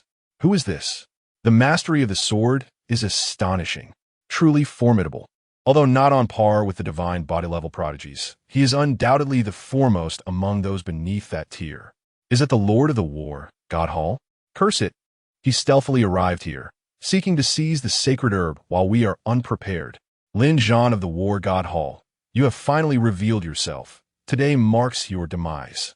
In an instant, those with grievances against Lin Zhan joined the fray, launching a concerted assault against him. Su Chen engaged Lin Zhan in a fierce exchange, trading blows for dozens of rounds. Despite the suppression of his realm, he could not deny the terrifying prowess of the Child of Fortune. Fortunately, Lin Zhan had enough enemies to alleviate some of the pressure on Su Chen. Ancient dust, I shall ensure your demise today. Lin Zhan, like a rabid dog, disregarded everyone and focused solely on attacking Su Chen. As Lin Zhan sought to end Su Chen, the latter equally yearned for his downfall. He could not fathom that with so many talents joining forces, they could not bring down a single Lin Zhan. This war god technique is truly resilient. Su Chen quieres inwardly, feeling as though every exchange of blows with Lin Zhan only resulted in Lin Zhan's thin health bar flickering as if he had activated a hidden power. Despite being severely injured and on the brink of collapse, he always managed to unleash a surge of strength at critical moments. Had it not been for Su Chen's cautious experience from countless lifetimes, he would have perished many times over. The allies around Su Chen, fueled by their hatred for Lin Zhan, changed repeatedly, their ranks ever refreshing. Just as Lin Zhan was on the verge of exhaustion, talents from the War God Hall surged into the fray. Master, we shall hold off the enemies. You must escape quickly. The prodigies from various clans stood resolute before Lin Zhan, unflinching in the face of death. Dragging his battered body, Lin Zhan watched as the talents he had gathered fell one by one before him, tears of blood streaming from his eyes, heart-wrenchingly lamenting. Ancient dust, I will ensure your death. Su Chen, bearing his own grievous wounds, faced wave after wave of War God Hall prodigies without any hint of mercy. As one after another fell at his hands, he pressed closer to Lin Zhan, knowing he must eliminate him. Who could predict how much stronger Lin Zhan would become next time? As prodigies realized they were no match for Su Chen, many chose to self-destruct, sacrificing themselves to buy Lin Zhan precious moments to flee. Lin Zhan, you coward! You abandoned the Spirit Fox clan and fled alone. Now you would forsake the very war God Hall you built and leave behind those who would lay down their lives for you? Su Chen attempted to provoke Lin Zhan with words, forcing him toward his own demise. Lin Zhan clenched his fists, held fast by a woman who appeared beside him. The remaining members of the War God Hall shouted in unison, "Quickly take the master away. Do not let our brothers die in vain." The woman chanted an incantation, and a black fissure appeared in the space before them, ready to transport Lin Zhan to safety. In a moment of desperation, Su Chen gathered his remaining energy, channeling it directly into his sword. A single sword, a cessation of conflict. Everything around seemed to decelerate exponentially as Su Chen reached the pivotal moment of his swordsmanship, advancing further into the depths of his art. This strike was suffused with a chilling intent to kill, determined to keep Lin Zhan here. Just as the blade was about to cleave through Lin Zhan, a frail woman interposed herself before him, expending her last vestiges of strength to thrust Lin Zhan into the rift. "Brother Lin, you must survive." As the fabric of space began to mend, the anguished cries of Lin Zhan echoed faintly. Witnessing Lin Zhan's escape, Su Chen, consumed by fury, severed the woman's head with a single stroke, departing the battlefield without a backward glance. Despite his years of cultivated composure, in that moment, all that remained was a single exclamation, "Damn." Chapter 70, Rebirth as the Great Villain, Part 8.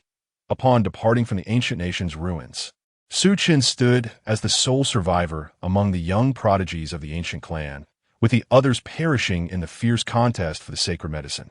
Fortunately, Su Chen's expedition proved remarkably fruitful.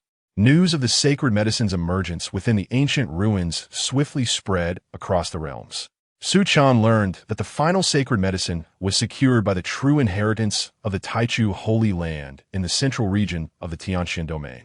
The fact that Lin Zhan did not acquire the sacred medicine bore no significance for Su Chen, Ultimately, it mattered not whose hands it fell into. Upon returning to the ancient clan, the substantial losses of prodigies left the elders' hearts bleeding. Yet, only Gu Xian felt a sense of relief. Thankfully, his grandson was unharmed. The others could perish, but his grandson must survive. Back within the clan, Su Chen immersed himself in rigorous training. He understood that allowing Lin Zhan to escape would inevitably lead to a confrontation with the ancient clan in the future, a battle for their very existence. Soon, 2 decades slipped by, during which Su Chen successfully ascended to the Dongxi realm. The Qin Yuan physique surpassed the postnatal sword master physique significantly, allowing for a training experience devoid of any obstacles. Aside from a few techniques and martial arts reserved solely for the clan leader, Su Chen meticulously explored the clan's martial arts. To vanquish Lin Zhan, mere personal prowess was insufficient. The enigmatic god of war technique and the legendary sacred artifacts were Lin Zhan's formidable assets. Su Chen set his sights on the clan's ancestral sacred artifact.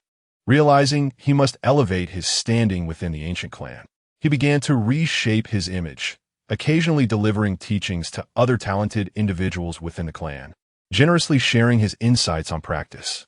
Even the elders of the clan frequently attended Su Chen's discourses, often gaining profound realizations. In the external world, Su Chen also forged connections with prodigies from various factions. A century passed, and Su Chen successfully rose to the position of the young clan leader, poised to become the next clan leader in the absence of unforeseen circumstances.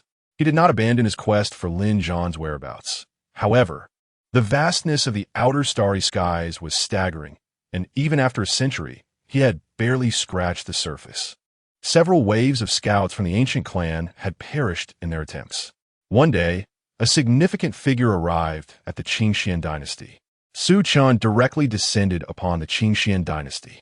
The Lin family, buoyed by the resources left by Lin Zhan and under the care of the Qingxian Martial Academy, saw their influence surge, even producing a martial artist of the spirit soul realm. Su Chen sensed several powerful presences approaching, and soon a black-robed elder appeared before him. "Greetings, young clan leader," the elder spoke. Su Chen nodded in acknowledgement. The Lin family and the Qingxian dynasty had long been under his surveillance. The moment Lin Zhan re-emerged, he would find himself ensnared in a meticulously woven net. Regrettably, a century had passed without a whisper from Lin Zhan. Estimating that Lin Zhan's cultivation now rivaled or perhaps surpassed his own, Su Chen's patience began to wane. The entire Lin family lay prostrate before the daunting youth who had suddenly arrived. "My lord, what is your intent?" Lin Yunpeng, Lin Zhan's father, inquired, perplexed and unaware of what had incited the wrath of this formidable individual. Su Chen smiled coldly. "If you must place blame, let it rest upon your dear son. I offered the Lin family a chance for survival, yet your son was ungrateful." Lin Yunpeng attempted to resist, but was subdued by the might of the ancient clan, along with all those closely associated with Lin Zhan, who were taken away and imprisoned within the ancient clan's dungeons. For the remaining members of the Lin family, Su Chen showed no mercy, executing them without hesitation.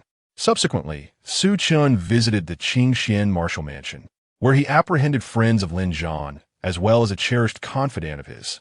Even a prince of the Qingxian dynasty, linked to Lin Zhan, was not spared and was also imprisoned in the ancient clan's dungeons.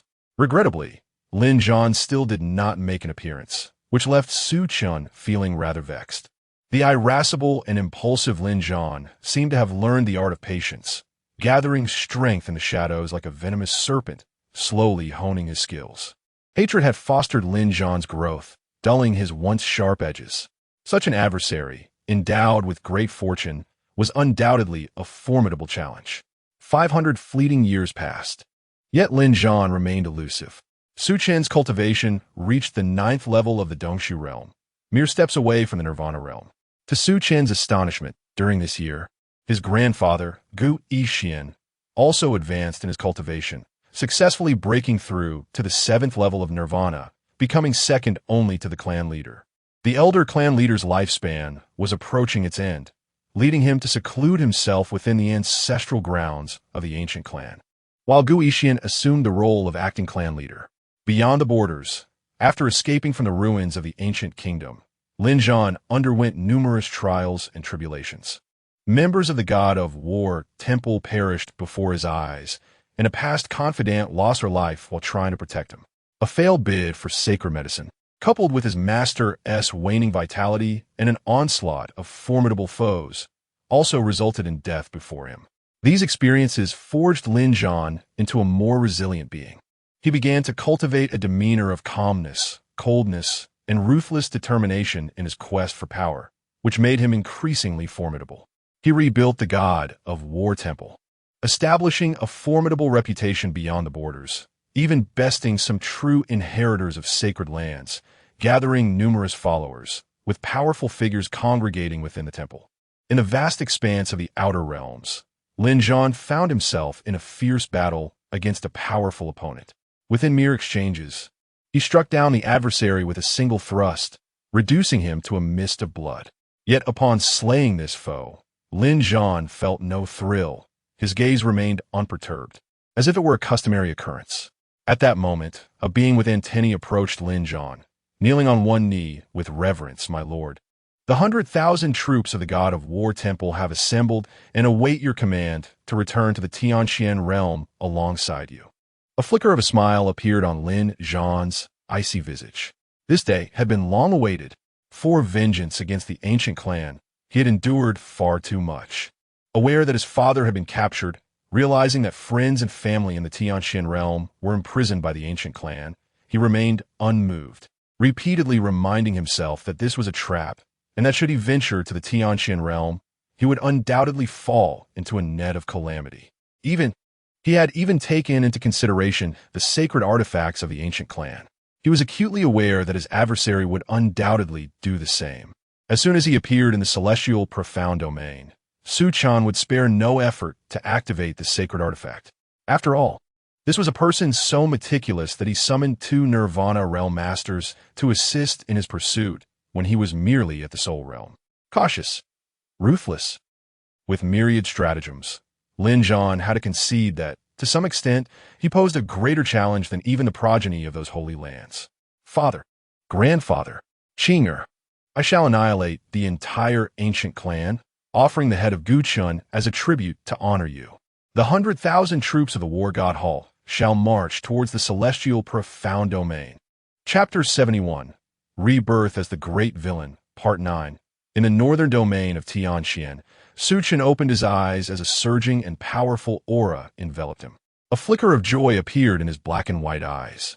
He had finally succeeded in breaking through to the Nirvana realm. After 7 lifetimes, he had ascended to greatness. With Su Chen's breakthrough, the Elder Council trembled. He had taken on the mantle of clan leader, wielding authority over a vast lineage, with countless mountains and rivers completely under his dominion.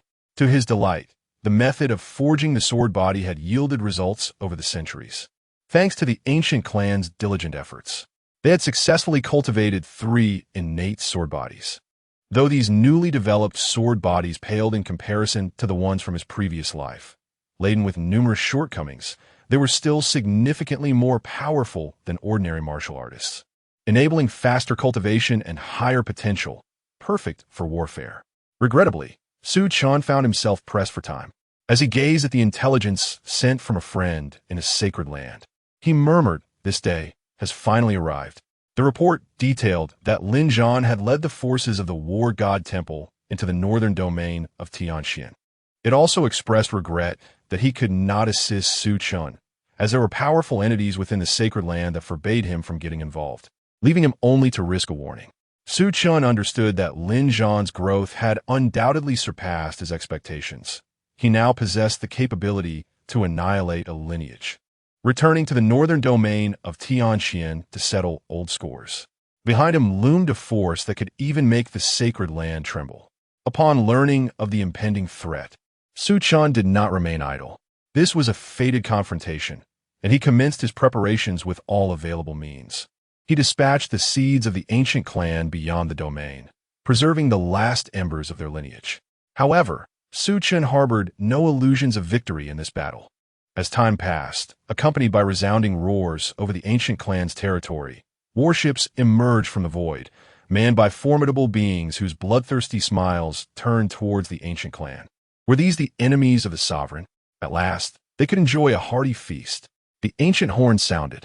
Su Chen raised his gaze to the center of the warships, where a youth clad in golden battle armor stood atop the head of a colossal dragon, brandishing a golden war spear. The youth was indifferent, his gaze directed downwards. Fixed on Sununtaitien. Commenced the formation. Su Chen's commanding shout resonated as countless runes materialized in the skies above the ancient clan, showering down like raindrops and enveloping the territory. The sacred formation of the ancient clan. Lin Zhan observed the terrifying formation with a cold smile. He had witnessed such formations far too many times before. Summoned the sacred weapons.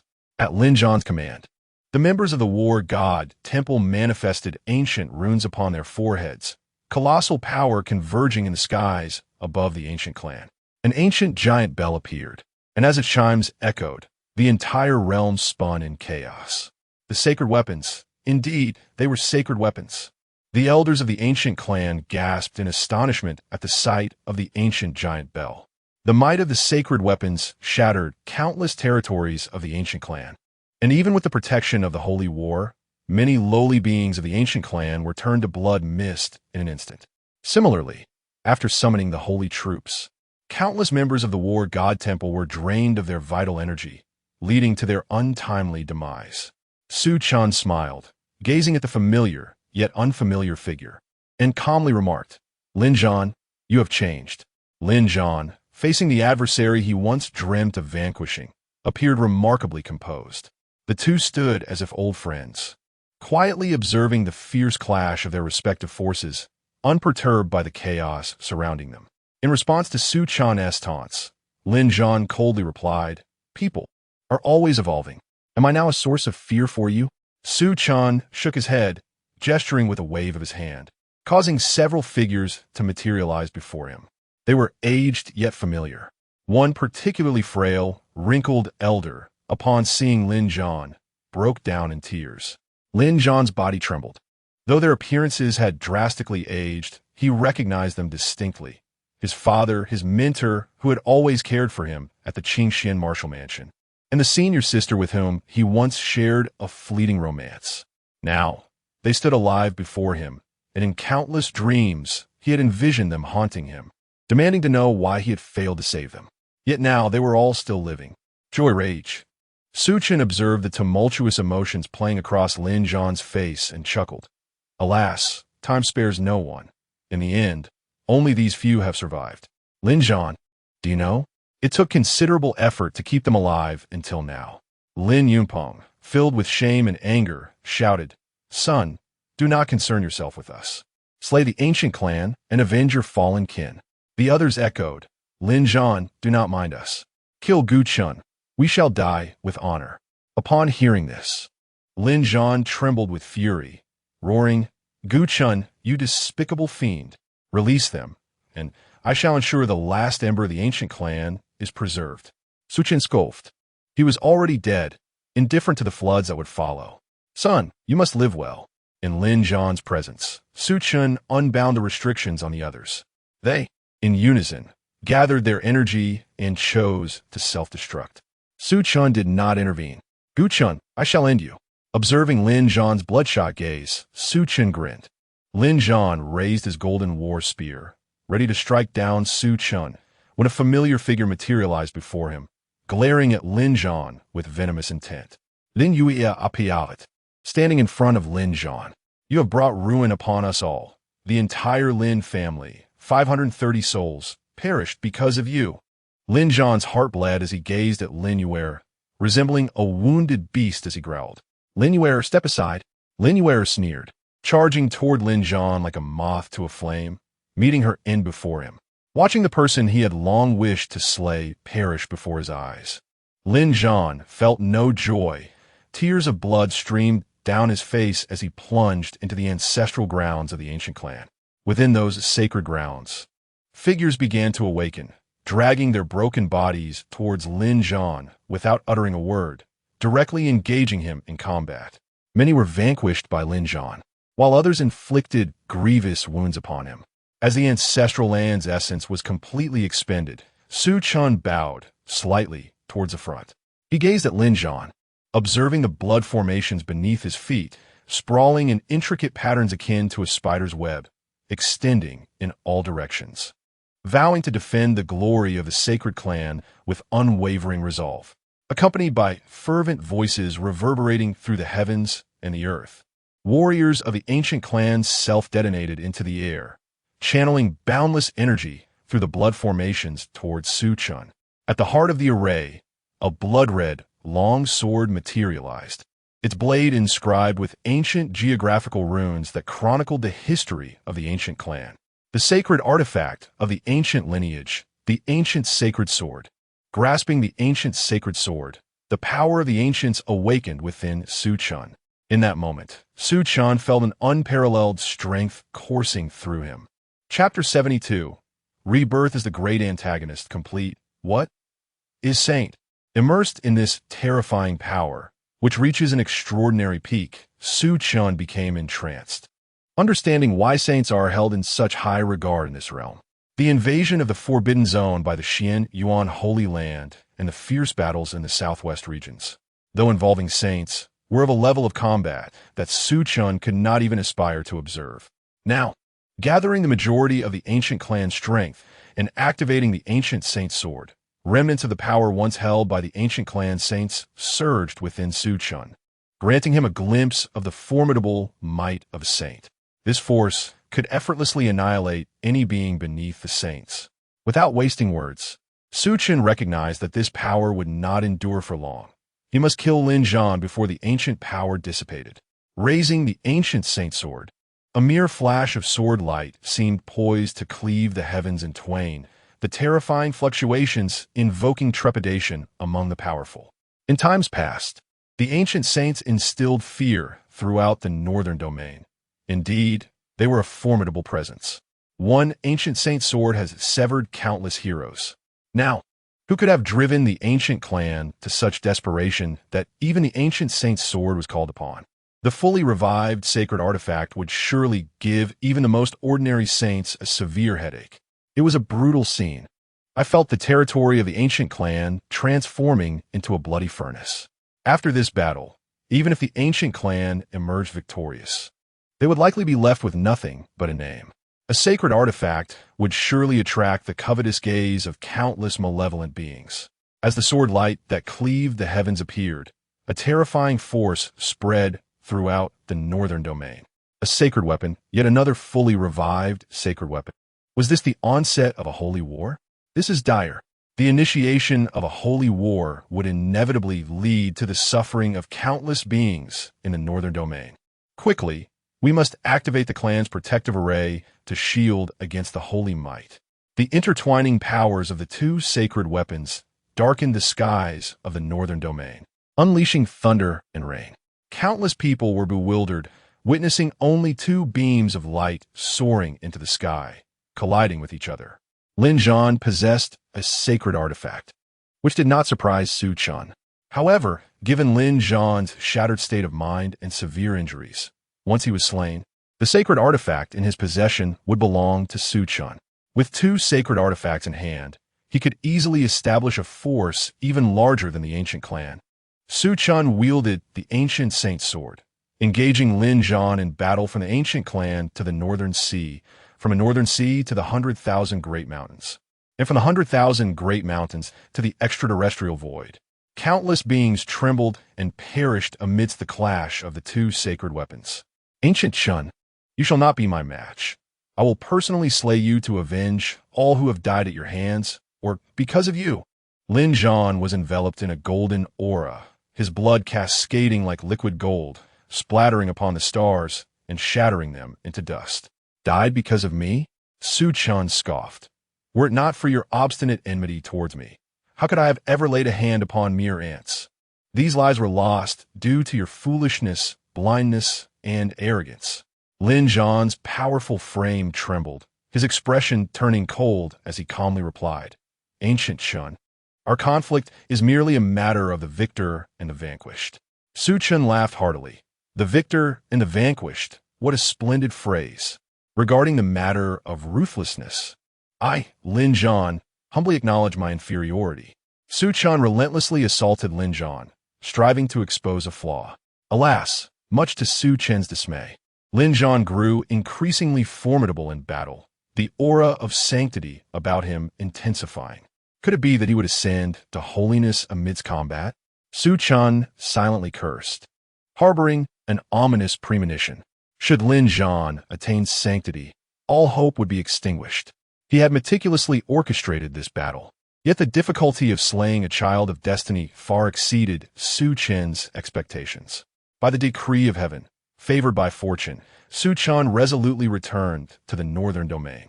Lin Zhan suddenly sensed an unsettling foreboding. The breakthrough opportunity he had discerned in battle began to wane amidst the turmoil of his mind. "Gu Chen, do you dare?" Lin Zhan rasped, seemingly grasping Su Chen's intentions, his voice a hoarse shout meant to thwart him. A smile graced Su Chen's face as he relinquished his confrontation with Lin Zhan, redirecting the ancient holy sword towards the gathered individuals of the War God Temple. "What choice will you make, Lin Zhan?" Su Chen's gaze gleamed with anticipation. He forsook defense. Should Lin Zhan opt to save the members of the War God Temple, he would undoubtedly forfeit the chance to ascend to holiness. Yet with the power of the ancient holy, Su Chen could still contend with Lin Zhan, the outcome uncertain. Conversely, if Lin Zhan chose the path of ascension, he would bear witness to the demise of the elite of the War God Temple before his very eyes. In Su Chen's watchful gaze, Lin Zhan closed his eyes. In the blink of an eye, his raven locks transformed to white, cascading like a silken torrent as he beheld the annihilation of the War God Temple's elite. A tremendous force surged forth from Lin Zhan's being, sweeping across the northern domain like a resplendent sun, illuminating all in its wake, a sea of golden vitality coalescing. He had achieved sanctity. Su Chen laughed, for with Lin Zhan's fateful decision, his own chances of victory had evaporated. The ancient holy sword in his grasp erupted with the most dazzling brilliance. The final glory of the ancient clan converged here, and Su Chen's consciousness was ultimately engulfed by the power unleashed by the ancient holy sword. Before him lay an abyss of darkness. Su Chen found himself back in the reverse fate space. Truly, he was deserving of the title child of destiny, favored by fortune. Su Chen murmured softly. Throughout this life, he had repeatedly forced Lin Zhan to the brink of despair, only to have unforeseen circumstances allow Lin Zhan to escape. Even in their climactic confrontation, which nearly shattered Lin Zhan's resolve, he still could not hinder his ascent to holiness. It merely paved the way for his inevitable path to sanctity. However, Lin Zhan did not emerge unscathed. The elite he had assembled in the War God Temple were lost, his state of mind teetering on the edge of ruin, destined to become an everlasting nightmare. Curious about the fruits of this life, Su Chen hastily summoned the Reverse Fate Tome and began to peruse its contents. In the seventh life, you were born into the desolate holy clan, favored by a venerable elder of the Nirvana realm, possessing an innate celestial physique, regarded as a prodigy even among the ancient clans. Your sole flaw lay in having inexplicably offended a being of great fortune, harboring a grudge that demanded vengeance. You chose to strike first, initiating a campaign against this being of destiny. Regrettably, despite your utmost caution and vigilance, you failed to vanquish your adversary. You began to ascend to a higher status within the ancient clan, forging alliances with the prodigies of the northern domain, becoming a prominent figure of your era, until you ultimately seized control of the ancient clan. In the final confrontation, all your meticulous calculations shattered the enemy's resolve. Yet you still succumbed to the inexorable hand of fate. This battle yielded no victor, though you served as a stepping stone. And despite the passage of time leading to the ancient clan's dissolution in the annals of history, one soul shall forever remember you. Evaluation: Blue 7 stars, Destiny Points, 7,000. Chapter 73, The Supreme Alchemist, Part 1, with 7,000 reversal points, Su Chen felt a mix of elation and disappointment. In this life, born into a fallen, sacred clan, had it not been for Lin Zhan, who inadvertently spared him from an untimely demise, perhaps his standing would have been considerably higher. Truly, Those with great fortune are exceedingly difficult to vanquish. Su Chen could not help but reflect. Even as an adversary, he had to concede that had his relentless pursuit been directed at an ordinary individual, they would have perished countless times over.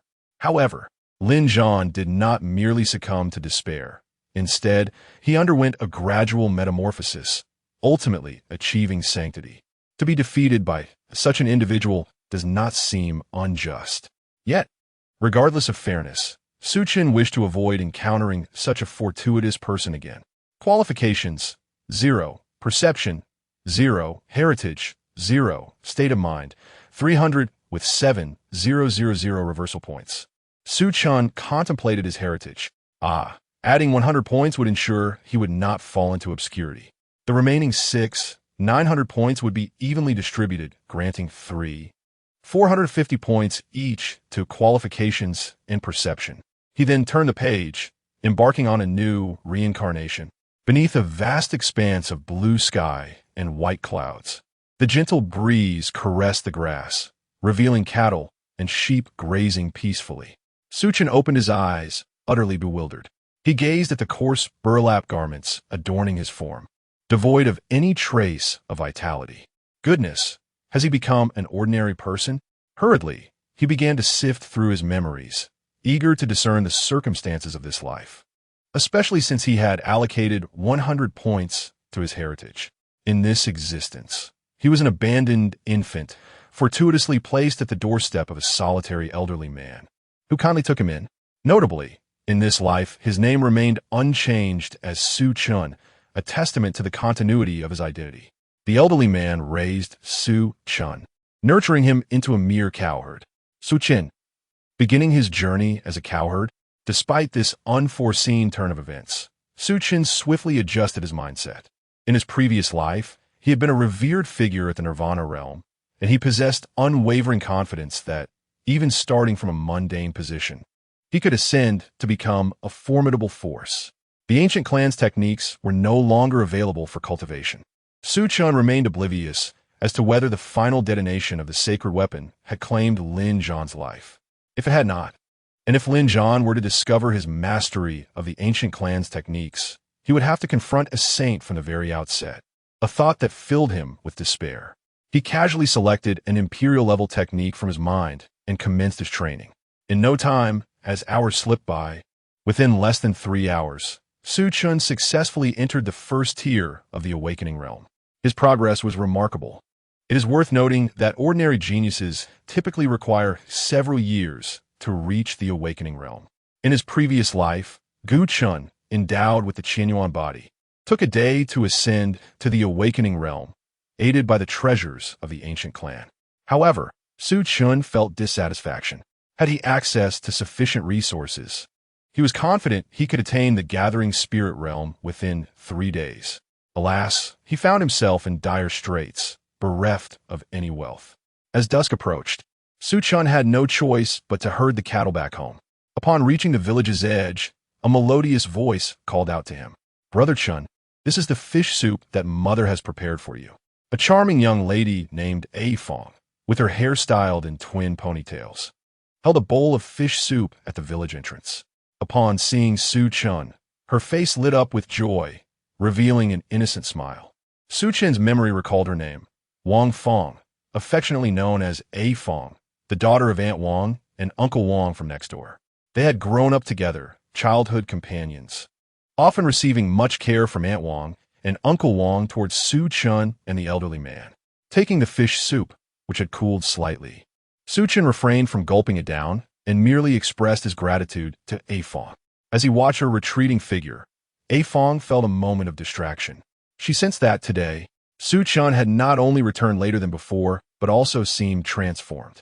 The boy's former timidity and insecurity appeared to have been supplanted by a robust aura of confidence. Upon returning to the dilapidated straw hut, where the room lay in disarray, Su Chen placed the fish soup on the table and looked around, failing to find any trace of the elderly man.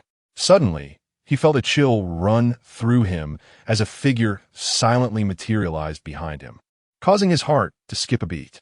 The ability to sneak up on him so stealthily indicated a mastery of profound earthly forces. suggesting the presence of at least a spirit realm practitioner. "It is you, Chen, who has returned."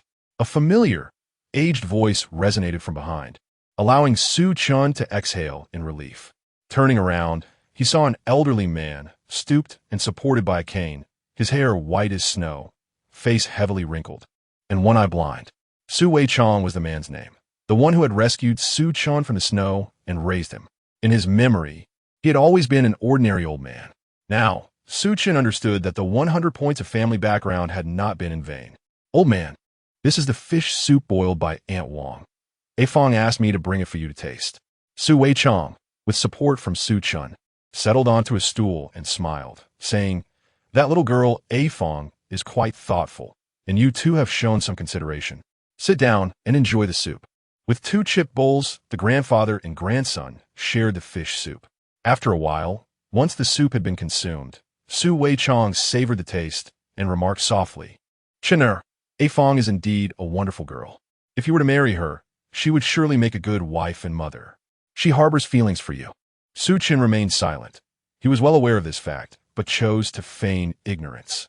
"Old man, A Fong is a splendid girl, but what I desire is not a romantic entanglement. I fear it would only hinder her." Su Weichong chuckled softly. "What I envision is that you will spend your life with A Fong, together bearing a robust son, perhaps even a few daughters. You will lead a fulfilling life, surrounded by children and grandchildren, enjoying the fullness of 100 years without stepping into the realm of cultivation, without experiencing the treachery of life, without witnessing the pain of life and death, and without enduring the torment of immortality." Su Chen continued to remain silent, and after a moment, he spoke. "But that is not what I desire." He understood why, despite possessing exceptional talents and insight in this life, he had not pursued cultivation. Su's gaze was dim, filled with a profound melancholy. "I have long foreseen this day. Chen, your talent is unparalleled in my lifetime. It is precisely for this reason that I have hesitated to allow you to pursue cultivation. Alas, fate has its own designs. Ultimately, you have chosen this path, and with your resolve unwavering, I shall cease my counsel." Su Chen was taken aback by the old man's unexpected openness. "Chen, do you wish to learn the art of alchemy?" Chapter 74. The Supreme Alchemist. Part 2. Alchemy? To think the old man is an alchemist. Su Chen was taken aback.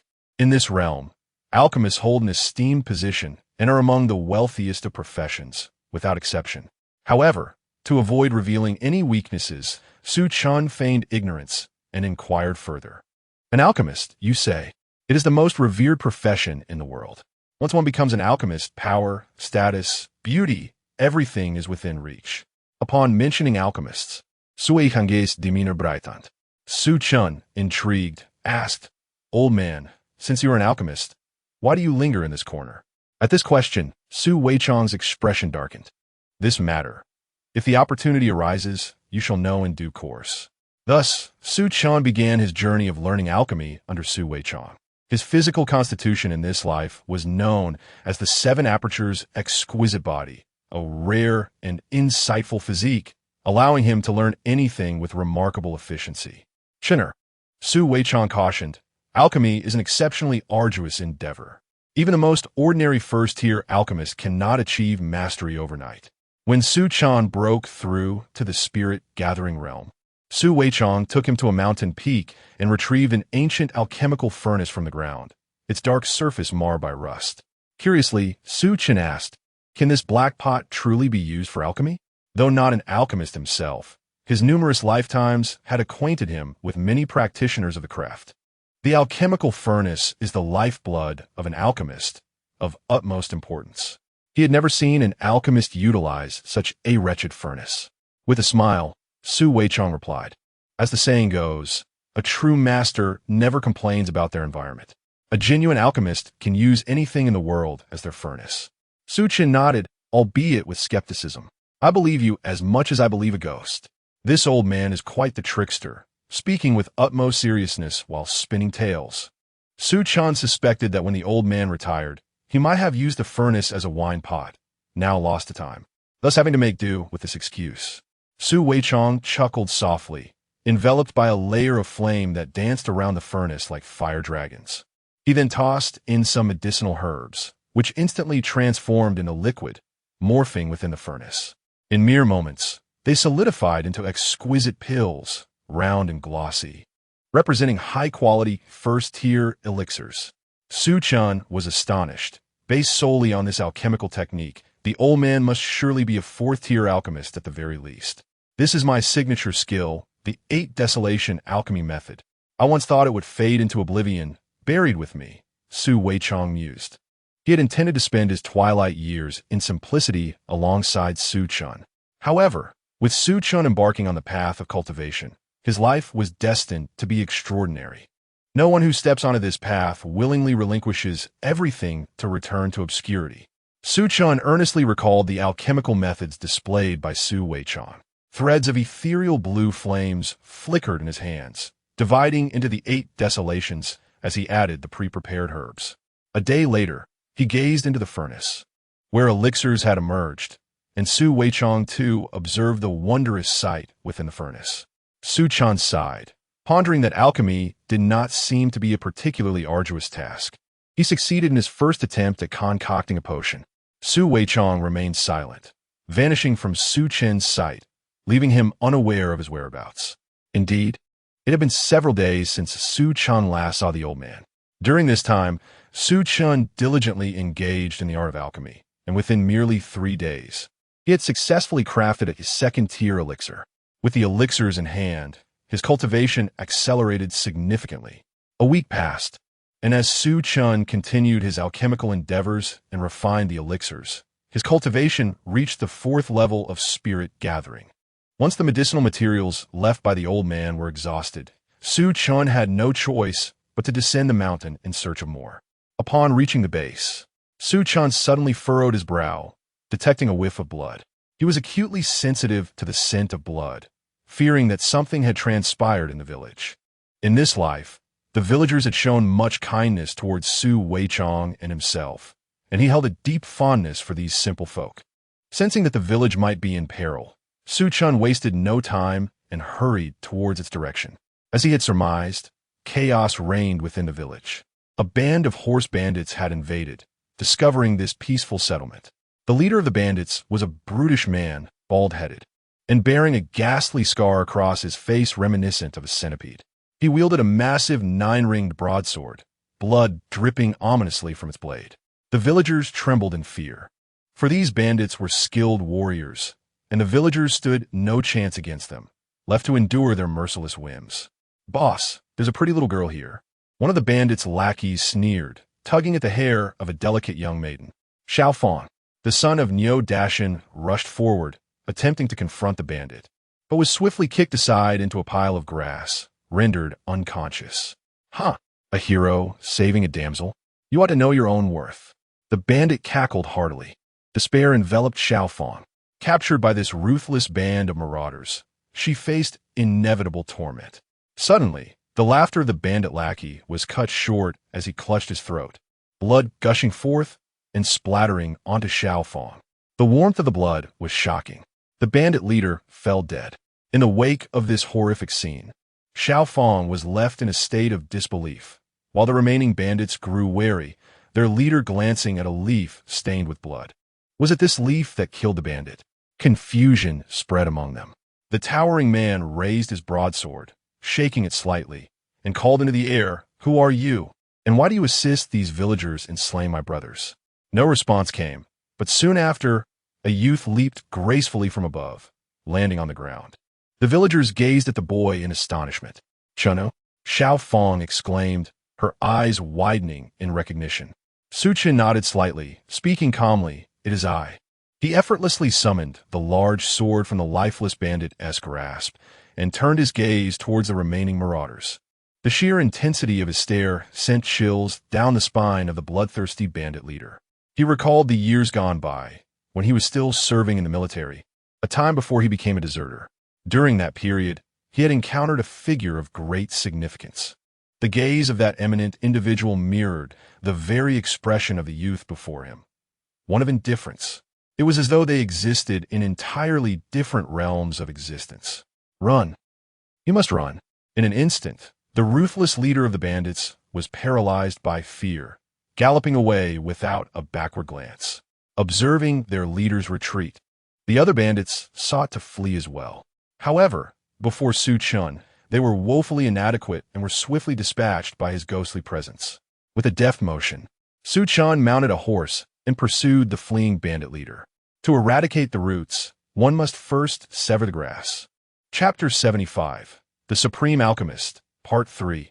Ma-Tu Village. The chieftain of Ma-Tu Village, a formidable expert at the spirit pattern realm, has held dominion over Ma-Tu Mountain for 5 or 6 decades, his fearsome reputation well known. The 7th master has returned, and with each arrival, he brings back bountiful spoils. As the gatekeepers of Ma-Tu Village beheld a bald, burly man riding into view, they gasped in astonishment. The gates swung open, and upon entering, the man's visage was etched with terror as he frantically shouted, "Close the door! Quickly, close the door!" The 2 gatekeepers, perplexed, inquired, "7th master, are you not waiting for your brothers to return?" They could see only the 7th master. "They are dead. They are all dead. Close the door. Hurry!" The bald man appeared disoriented, his voice a desperate whisper. Despite their confusion, the 2 guards dared not hesitate. However, as they prepared to shut the gate, they suddenly noticed a young boy clad in coarse garments standing before them. Upon sighting the youth, the bald man recoiled in terror, his legs trembling. He fell from his horse and crawled backward, desperately trying to distance himself from the boy. "Who are you? Why are you here in Ma-Tu Village?" Sensing the danger, one guard attempted to block Su Chen's path while the other rang the alarm bell, reverberating throughout the village. Enemy attack. Su Chen, unperturbed by their actions, allowed them to proceed. In the blink of an eye, he vanished, and 2 heads soared into the air, their bodies collapsing, leaving the guards in disbelief, their eyes wide with confusion until the very end. Seeing the commotion in Ma-Tu Village, a faint smile graced Su Chen's lips. "Very well. Let us resolve this in one fell swoop, rather than chase them one by one." Upon witnessing the chieftain's arrival, the bald man felt as though salvation had come, ready to cry out for help. Yet in the next moment, his head exploded. 7th brother, the remaining chieftains, upon seeing their comrade slain, erupted in fury. "Whoever you are, to dare take the life of a chieftain of Ma-Tu Village, you shall pay with your own." If this youth were not eliminated, how could they continue to maintain their standing in the world? The chieftains of Ma-Tu Village were no weaklings. Each possessed strength at the gathering spirit realm, with the chieftain himself being a master of the spirit pattern realm. Faced with the onslaught of Ma-Tu Village's chieftains, Su Chen stood resolute, merely raising his hand to rest upon the hilt of his great sword, lightly tracing the blade. Everything around him appeared to slow to a crawl. With a succession of 5 strikes, he dispatched 5 chieftains. Only the final chief remained, his blade instinctively blocking Su Chen's next attack. He opened his mouth to speak, but found the youth's gaze fixed upon him. A sense of impending doom washed over the chief, prompting him to brace himself. Yet it was too late. So swift was Su Chen that even a master of the spirit pattern realm had no chance to react as the cold gleam of the sword descended upon his head. Comprehension of intent. Even in his dying moments, the chief could not fathom how they had provoked a being capable of grasping such profound essence. With the demise of all the chieftains of Ma-Tu Village, its members met their end beneath Su Chen's blade. Having eradicated the threat, Su Chen commenced the gathering of spoils. After years of accumulation, the Ma-Tu Zhai has amassed a fortune of no less than 100,000 gold coins. Among those captured by Ma-Tu Zhai, Su Chen chose not to make their plight more difficult, opting instead to release them. As he ventured underground, Su Chen furrowed his brow and was about to depart when a deep voice called out to him, "Young hero, I am the lord of Nanshan City, wronged by my subordinates and captured by Ma-Tu Zhai. If you release me, I, Nangong Tao, shall surely reward you handsomely." Pausing momentarily, Su Chen turned back and freed the middle-aged man, who had been bound and subjected to cruel torture. "Thank you, benefactor. May I ask your esteemed name?" Nangong Tao expressed his gratitude, astonished to find a glimmer of hope where he had expected only despair. Upon witnessing the multitude of corpses littering the ground outside, including the formidable leader of Ma Tu-Zhai who had caused him considerable distress. Nangong Tao was astounded. All of this was wrought by the young man named Su Chen. A prodigious talent such as him should be befriended, and one must never provoke him. As Su Chen prepared to leave, Nangong Tao hurriedly called out to him, "Benefactor, here's my identity token. Should you have any requests, do not hesitate to bring this token to Nanshan City to seek me." With that, Nangong Tao retrieved a jade token that he had safeguarded meticulously, even from Ma Tu-Zhai. Su Chen accepted the jade token and then took his leave. Later, in the village, under the setting sun, the villagers breathed a sigh of relief upon seeing Su Chen return safely. "I have dealt with Ma Tu-Zhai. There will be no more bandits troubling us," Su Chen reassured them. The villagers were at a loss. In the presence of Su Chen, their gratitude was tinged with a subtle fear, and none dared to mention the past. "Chenner, are you truly a martial artist?" A girl named Fong mustered the courage to ask. Su Chen nodded in affirmation. The young girl harbored many concerns. That night, Su Weichong finally returned. Su Chen did not inquire about his whereabouts and continued to follow Su Weichong in the pursuit of alchemical mastery, a journey that spanned 3 years.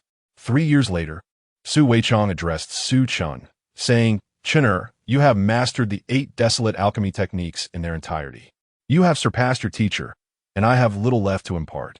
A shallow stream cannot contain a true dragon. You shall emerge from the Dragon Cloud Empire and venture into broader horizons. Your talent is unrivaled in my lifetime." Su Chen inquired earnestly, "Old man, do you have any unfulfilled wishes?" With a chuckle, Su Weichong replied, "In my youth, I was spirited and unaware of the vastness of the world.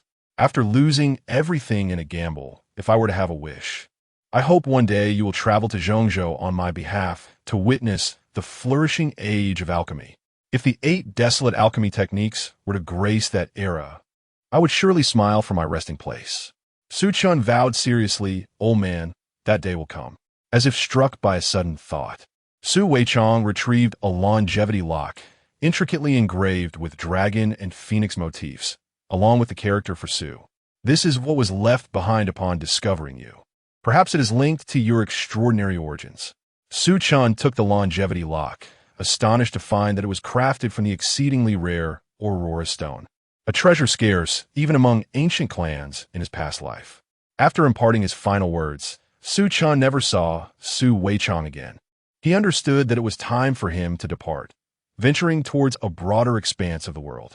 Chapter 76, The Infinite Pill's Sovereign, Part 4, at the village entrance. As dawn broke, Su Chen, burdened with his travel pack, turned to behold a graceful young woman standing there. "A Fong?" Su Chen exclaimed, astonished. "Brother Chen, are you leaving the village?" A Fong asked, her smile somewhat strained. Nodding, Su Chen replied, "I am aware that you know I am a martial artist. My parents have also mentioned that one day I would leave this village." A Fong lowered her gaze as she spoke. Su Chen fell silent. He was no longer the humble cowherd he once was. "A Fong, I extend my gratitude to you, as well as to Uncle Wang and Aunt Wang. I have already informed Lord Nangong, and soon someone will come to escort you to the city, where you shall enjoy a life of luxury." A Fong's large eyes brimmed with tears. "Brother Chen, may I embrace you?" Su Chen nodded, not denying her request. With a pleading voice, A Fong continued, "Brother Chen, this is not what I desire. I wish to leave with you. Please take me with you." Su Chen shook his head gently. The world of martial artists was ill-suited for ordinary individuals. A Fong lacked the talent for martial arts and could not become a practitioner. A Fong, he spoke softly, "Life is but a fleeting journey. Perhaps in the future, you will encounter a young man who stirs your heart, and you will marry and bear children, leading a blissful life. Why cling so tightly?" The young woman clung to him desperately. "But they are not you, Brother Chen. I only love you." Eventually, Su Chen departed, rendering A Fong unconscious and returning her home, before embarking alone on a journey to gain strength and achieve renown throughout the world. Nangong Tao would ensure A Fong and her family lived in peace for a lifetime. The journey of life is long. He could not pause for the sake of one individual. In the Long Shao dynasty, the imperial capital, Su Chen squinted his eyes. After 3 months of investigation, He comprehended the current location he inhabited. After much wandering, he found himself back in the eastern region of Tianxian. Over 2 millennia had passed, and the eastern region had undergone significant transformations. Following the fall of the Xian Yuan sacred land, only 11 sacred lands remained in the eastern wilderness. However, a millennium ago, a powerful sacred king from the central region emerged, known as the Invincible Sacred King, who indeed lived up to his title, suppressing various sacred lands in the eastern region to the point they could not raise their heads. This sacred king turned out to be a sworn brother of the ancestor of a small sect called the Jinyu sect. After aiding the sect in overcoming a crisis of annihilation, willingly assumed the role of a guest elder. With a sacred king residing there, the Jinyu sect swiftly filled the void left by the Xian Yuan sacred land. Although the sacred king did not linger long, he bequeathed the sect a foundation, a sacred king weapon capable of revival at will, along with several sacred artifacts. Thus, the Jinyu sect transformed into the Zhenyu sacred land. Su Chen Smaidiraidi. Isn't the Zhenyu sect the one I established in my 5th life? Initially founded to preserve the Zhenyu Emperor's legacy after the fall of the sacred lands. It had surprisingly flourished into a sacred land lineage within a mere 2 millennia. Had he transformed into the revered ancestor of a sacred land? Truly remarkable. Serendipitously achieving what seemed an impossible feat, Su Chen had inadvertently fulfilled the long-cherished aspiration of the venerable old man of the Jinyu sect. Alas, he lamented that had he but a few more centuries to await the arrival of Feng Bubi, perhaps victory would have been assured. Regrettably, not to mention centuries, even the entirety of the Jinyu sect's resources would falter in mere years as his lifespan drew to a close. As Su Chen pondered these thoughts, he arrived in the imperial capital. After paying his fare, he embarked on his journey to the Dragon Shao Empire for 2 distinct purposes: to participate in the esteemed alchemical convention and to uncover the identity of Su Weizhang, the old man, who was a renowned 6th-grade alchemist known as the King of 8 Desolations.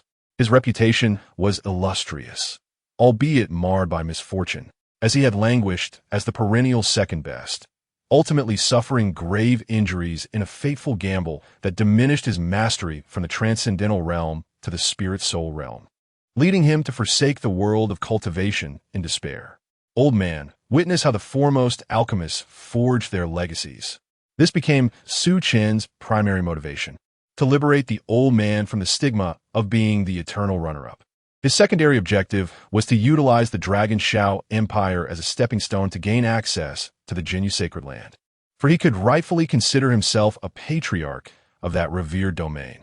Upon reaching the entrance of the Alchemist Guild, a beautiful maid approached him with a smile, inquiring, "Esteemed young sir, are you here to partake in the alchemist assessment?" The young man, exuding an aura of nobility, immediately dispelled any notions of disdain. "I am Su Chen, here to assess for the rank of 1st-grade alchemist," he replied. 1st-grade alchemists were not uncommon in the imperial capital, and soon the maid facilitated the requisite formalities. Moments later, Su Chen emerged from the alchemical chamber, proudly adorned with the insignia of a 1st-grade alchemist. "I wish to proceed to the assessment for 2nd-grade alchemist," Su Chen declared. Within mere hours, he completed the assessment for the 3rd-grade alchemist. By midday, he stepped out once more, stating, "I wish to undertake the assessment for 4th-grade alchemist." The guild was thrown into a stir. This youth aspired to challenge the prestigious 4th-grade alchemist rank.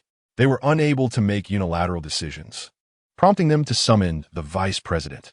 Accompanied by several prodigious alchemists from the guild, the vice president expressed his astonishment. "Is it truly your desire to attempt the 4th-grade alchemist assessment?" Su Chen affirmed with a nod. The vice president cautioned, "The path to becoming a 4th-grade alchemist is fraught with peril. Many have been injured during the trials. With the alchemical convention approaching, do you not wish to reconsider?" Yet Su Chen remained resolute. "I wish to give it a try." The vice president, recognizing his determination, led Su Chen to the alchemical chamber. A day later, the guild was abuzz with excitement as Su Chen emerged triumphantly, adorned with the emblem of a 4th-grade alchemist, a testament to his undeniable success. In less than 2 days, An ordinary individual had transformed into the esteemed fourth-grade alchemist. Such an event had never transpired within the entire Longshao dynasty. It was a marvel worthy of being inscribed in the annals of the Alchemy Guild. The vice president, overwhelmed with emotion, expressed a sense of regret over the loss of talent. "My young brother, do you have a mentor?" Su Chen thought of the old man and nodded, responding, "I am a disciple of the 8 Desolate Pill King." "What a pity." "No, Weichi. What did you just say?" The vice president's eyes widened in disbelief, and the entire Alchemy Guild fell into a stunned silence, questioning whether they had misheard. "The 8 Desolate Pill King? Isn't he the legendary alchemist of the Longshao dynasty? He has been missing for 2 centuries without a trace." "Ah, so he is a disciple of the Pill King. No wonder, no wonder." The gazes of all present towards Su Chen shifted dramatically. A 6th-tier alchemist, a Pill King-level alchemist, of whom there were scarcely a handful in the entire Longshao dynasty, let alone one who ranked second among them, the 8 Desolate Pill King. Chapter 77. The Supreme Alchemist, Part 5. To achieve the rank of a 4th-rank alchemist in a single breath is quite customary for a disciple of the Alchemist King. Just as the onlookers sought to justify Su Chen's accomplishments, he unexpectedly spoke up. "Esteemed elder, I wish to attempt the assessment for a 5th-rank alchemist." The vice president regarded Su Chen with a serious demeanor, sensing his sincerity. "Are you certain? What is your level of confidence?" Su Chen replied, "Above 50%. In truth, he felt it was closer to 99%, but he refrained from dampening the spirits of the elderly man before him. A 50% confidence level is notably high in the realm of alchemical assessments, where a mere 20 to 30% is often deemed fortunate. The evaluation for a 5th-rank alchemist is exceedingly intricate, typically necessitating an application for qualification from the Holy Assembly. However, our Alchemist Guild possesses an emergency quota that allows for bypassing such formalities. Young brother, as a disciple of the 8 Desolate Alchemist King, we will not hesitate to grant you this quota." Understanding the implication, Su Chen expressed his gratitude. "Thank you, elder." He was well aware of the intricacies of social relations. The vice president smiled at his response and continued, "I have already informed the president of this matter. He should return to the imperial capital by tomorrow. The assessment for the 5th-rank alchemist must be personally supervised by the president." Thus, Su Chen was compelled to wait for a day. An explosive piece of news swept through the imperial capital. After a disappearance of over 2 centuries, a disciple of the 8 Desolate Alchemist King had resurfaced at the Alchemist Guild in the entire Longshao Empire. The number of Alchemist Kings could be counted on one's fingers, making this young talent the center of attention. Within the empire, a silver-haired middle-aged man, upon reading the news, smiled knowingly. "Junior brother, is this the disciple you spoke of?"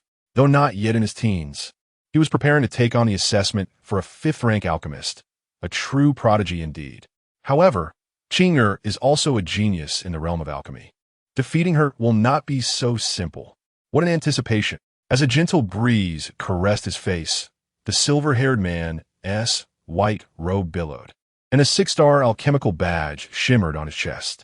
He was the empire's foremost alchemist, the current leader of the Alchemist Kings of Longshao, the Ghost Valley Alchemist.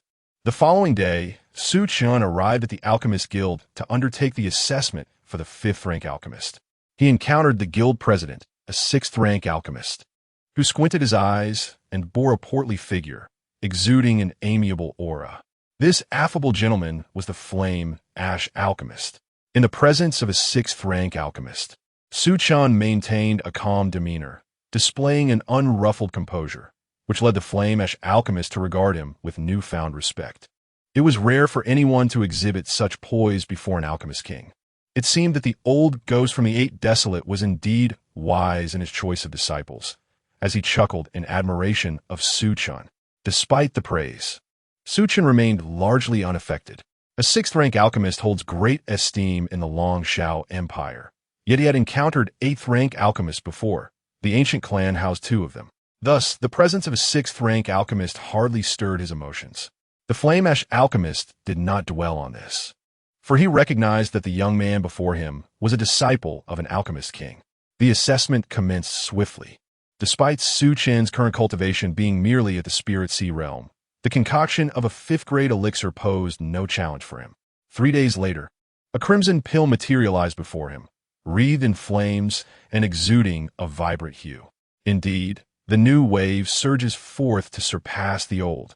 The esteemed pill king, Yanjin, filled with emotion, remarked with a smile, "Congratulations. You have successfully passed the 5th-grade alchemist examination, becoming the youngest 5th-grade alchemist in the Longshao dynasty. Given time, you shall undoubtedly surpass us old-timers. Is your purpose for coming to the imperial capital to participate in the alchemical convention of the Longshao dynasty?" Su Chen nodded in affirmation. Yanjin continued, "With your participation, those young challengers may find themselves in quite a predicament. I, for one, am eagerly anticipating the spectacle of the alchemical convention." Su Chen registered with the Alchemist Guild, and with half a month remaining until the convention commenced, he chose to remain in the royal capital during this interval. His reputation swiftly spread throughout the Longshao dynasty as a 5th-grade alchemist under the age of 20, supported by a pill king, soon garnered the attention of numerous factions, all eager to court his favor. However, Su Chen held little interest in such endeavors. His aspirations had always transcended the confines of the Longshao dynasty. Oddly enough, he was astonished at the influence of the old man's reputation. He had not forgotten that within the royal family dwelled a former first-rate alchemist who had caused the old man to lose everything. With such an adversary in existence, it was peculiar that so many were willing to risk everything to ingratiate themselves with him. There was certainly something amiss. Regrettably, Su Chen could uncover no leads. Perhaps only by confronting that individual could he glean the truth. The silver lining was that no one had dared to provoke him, nor was he subjected to relentless pursuits. Soon enough, the day of the alchemical convention arrived. Su Chen encountered the alchemical prodigies of the Longshao dynasty. Most were 3rd-grade alchemists, with only a handful reaching the 4th grade. The entrance of one individual instantly captivated the crowd. Dressed in a moon-white gown, the young woman possessed an elegant figure, exquisite features, and skin like snow. The 5-star insignia adorning her chest was even more striking than her graceful form. Song Wanqing approached Su Chen, securing her flowing hair with a jade hairpin, raising her long swan-like neck, with a few stray strands cascading down, exuding an air of subtle arrogance. "Su Chen, I have heard tales of your renown, the youngest 5th-grade alchemist, mentored by the 8 Desolation Pill King. My master has foretold that you shall be my formidable rival, vying for the top honor at the alchemical convention. Allow me, Song Wanqing, to declare that I shall defeat you, just as my master triumphed over the 8 Desolation Pill King." Su Chen paid little heed to Song Wanqing's fervent declarations. His attention was drawn to another individual. On the platform, amidst the throng of alchemists, sat a middle-aged man with silver hair. The man's gaze met Su Chen's, and with a benevolent smile. He regarded him with a familiar look, the gaze of a mentor observing a promising protege. Su Chen mused inwardly. It seems the old man is indeed a figure of intriguing stories. Observing Su Chen's nonchalant demeanor, Song Wanqing's brows furrowed in irritation, and she exclaimed, "Su Chen, did you hear what I said?" Su Chen gazed at the woman before him, whose demeanor had abruptly shifted from gentle to fierce. Yes, I'm listening. Please continue," he encouraged. Song Wanqing felt an overwhelming sense of humiliation. Ever since she learned of Su Chen's existence, she had regarded him as her greatest adversary, going so far as to declare challenge. To her dismay, the person she cared about most seemed utterly indifferent to her words. "Su Chen, I will surely defeat you," she declared, stamping her foot and letting out a cold huff. Su Chen merely responded with a nonchalant, "Oh." This provoked Song Wanqing, who then lunged at him in a fit of rage. Chapter 78. The Supreme Alchemist, Part 6. Su Chen found himself at a loss for words, deftly sidestepping Song Wanqing's furious strike. "Miss, is it not a tad too hasty for us to leap into such hostilities upon our first meeting?" Song Wanqing gazed at his countenance, suppressing the impulse to tear him apart. With the alchemy conference about to commence, the announcement for the participants to enter resonated at that moment. Regaining her composure, she thought to herself, what a self-important fool. As a distinguished alchemist, How could she stoop to the level of a crude martial artist and engage in such a brawl? She was determined to vanquish Su Chen in the competition and redeem her honor. Observing Song Wanqing storm away in a fit of rage, Su Chen mused on the peculiar nature of women. It appeared she was indeed the disciple of the Ghost Valley Alchemist King. With this thought lingering, he proceeded to the alchemy conference. The competition format was straightforward. Each participant would randomly draw alchemical formulas, beginning with first tier, then second tier, and so forth. This was an elimination round, testing the alchemist's mastery of fire control and adaptability, as each potion required a distinct approach. Those less fortunate, including some mediocre alchemists, could easily find themselves eliminated even when attempting to concoct lower-tier potions. Su Chen perceived this event as a significant opportunity for ordinary alchemists, as a stroke of luck might allow them to learn new formulas. Indeed, alchemists were often affluent.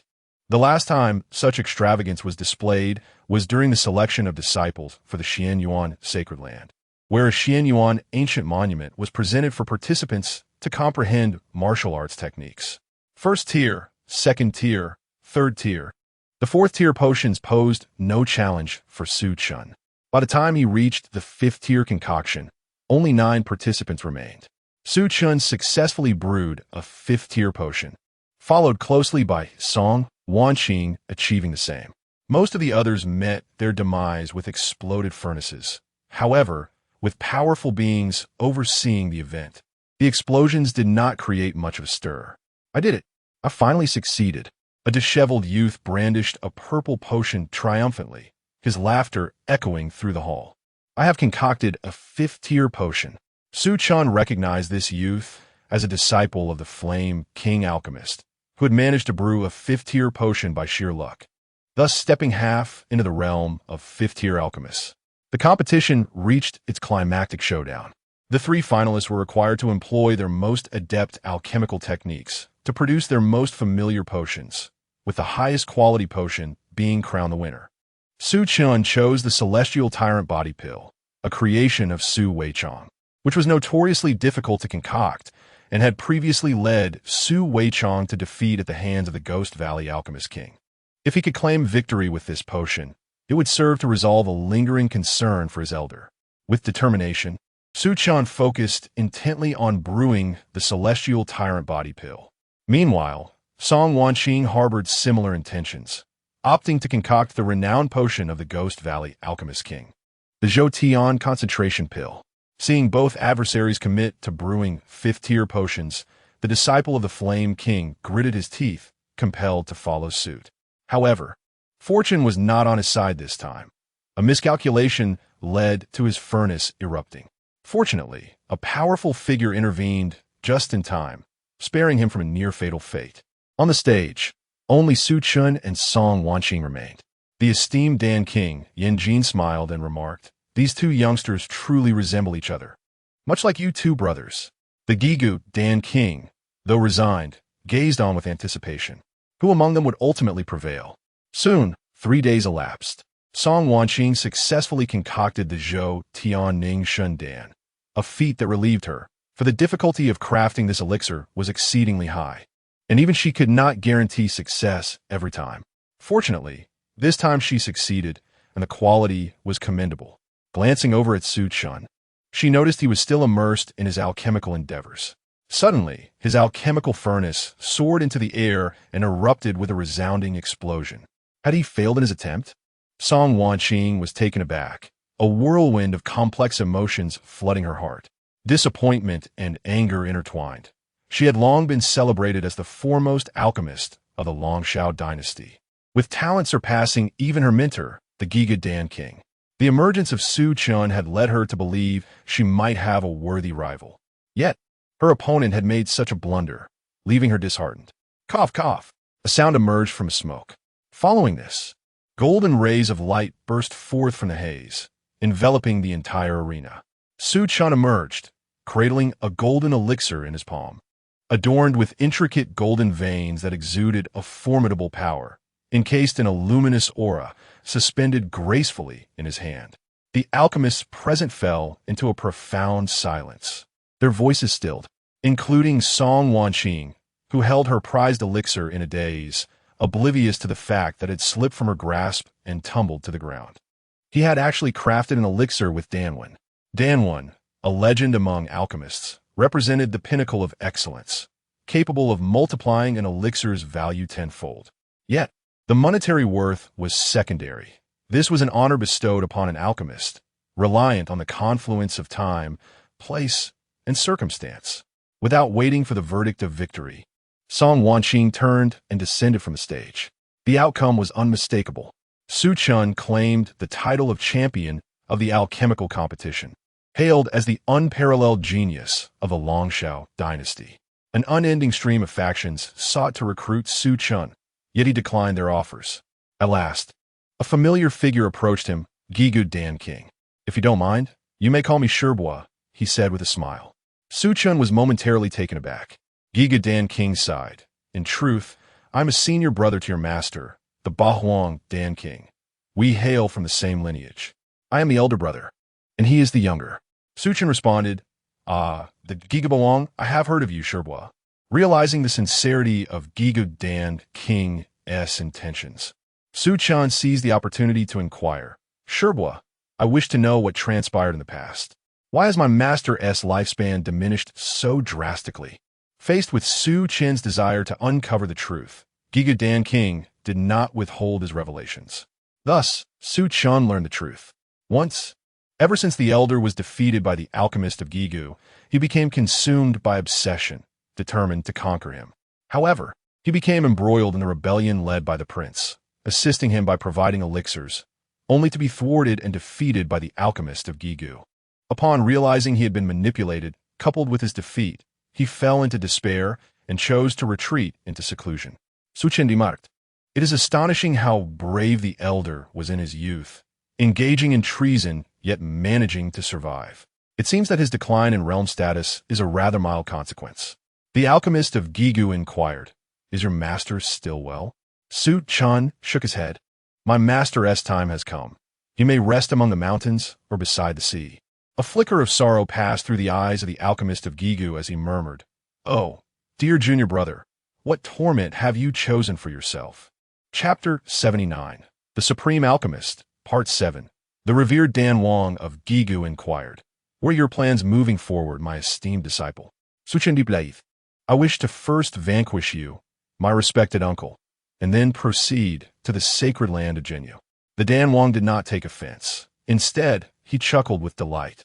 "Excellent. I eagerly await that day. The sacred land of Jinyu is indeed commendable. I shall also endeavor to secure a place for you at the Alchemist Temple in the central domain for further studies. It seems you have your own aspirations." Su Chen nodded in agreement. The Alchemist Temple is one of the revered sanctuaries for alchemy in the central domain, theoretically holding greater prestige. However, Su Chen held a more favorable view of the sacred land of Jinyu. For the next 3 years, Su Chen devoted himself to cultivation in the imperial capital. Due to his status as an alchemist, he lacked for no resources in his practice, successfully breaking through to the spirit soul realm. He sought out the Giga Dan Wang, who was not at all surprised by Su Chen's arrival. With a smile, he asked, "Are you prepared?" Su Chen nodded affirmatively. This battle had but one observer, Song Wanqing. She watched as her master and the young man named Su Chen simultaneously crafted elixirs, each vying for supremacy. Perhaps this is what true genius looks like. A bitter smile graced Song Wanqing's lips as she recalled the Dan Wang's words. True alchemical prodigies resided within the sacred halls of alchemy, far surpassing her own capabilities. She once prided herself on being on par with those exceptional talents, yet now she felt confined in a narrow perspective. Su Chen successfully concocted a 6th-grade elixir, his techniques eliciting admiration from the Giga Dan Wang. Both their elixirs were of superior quality. The Dan Wang, with a smile, conceded, "It appears I have lost." Su Chen, being considerably younger than him, had achieved such remarkable prowess in alchemy, indicating an immeasurable future ahead. "Nephew Su, have you truly no intentions of considering the Alchemist Temple?" The Dan Wang expressed regret. If Su Chen's talents were nurtured at the temple, he would undoubtedly receive superior training. The sacred land of Jinyu, while commendable, could not be compared to the Alchemist Temple in terms of its foundational support for alchemists. Alas, Su Chen was resolute in his desire to join the sacred land of Jinyu and had to decline the offer. Upon leaving the Jinyu dynasty, aside from Song Wanqing, none were aware of the alchemical contest that had transpired, ultimately concluding with the defeat of the first alchemist of the Longshao dynasty, the Giga Danwang. Master, I wish to venture to the central domain, Song Wanqing declared earnestly, yearning to witness a broader expanse of the world. The Giga Danwang lowered his eyelids and softly replied, "Very well. It is time for us to depart from the Longshao dynasty. This debt of gratitude is one I owe to none." Su Chen departed the Longshao dynasty, making his way directly to the sacred land of Jinyu. Arriving after a year and a half, the sacred land was in the midst of recruiting disciples. Age 21? Apologies, but our assessments require candidates to be under 20. The elder in charge of recruitment did not even lift his gaze. "Actually, I am an alchemist," Su Chen interjected.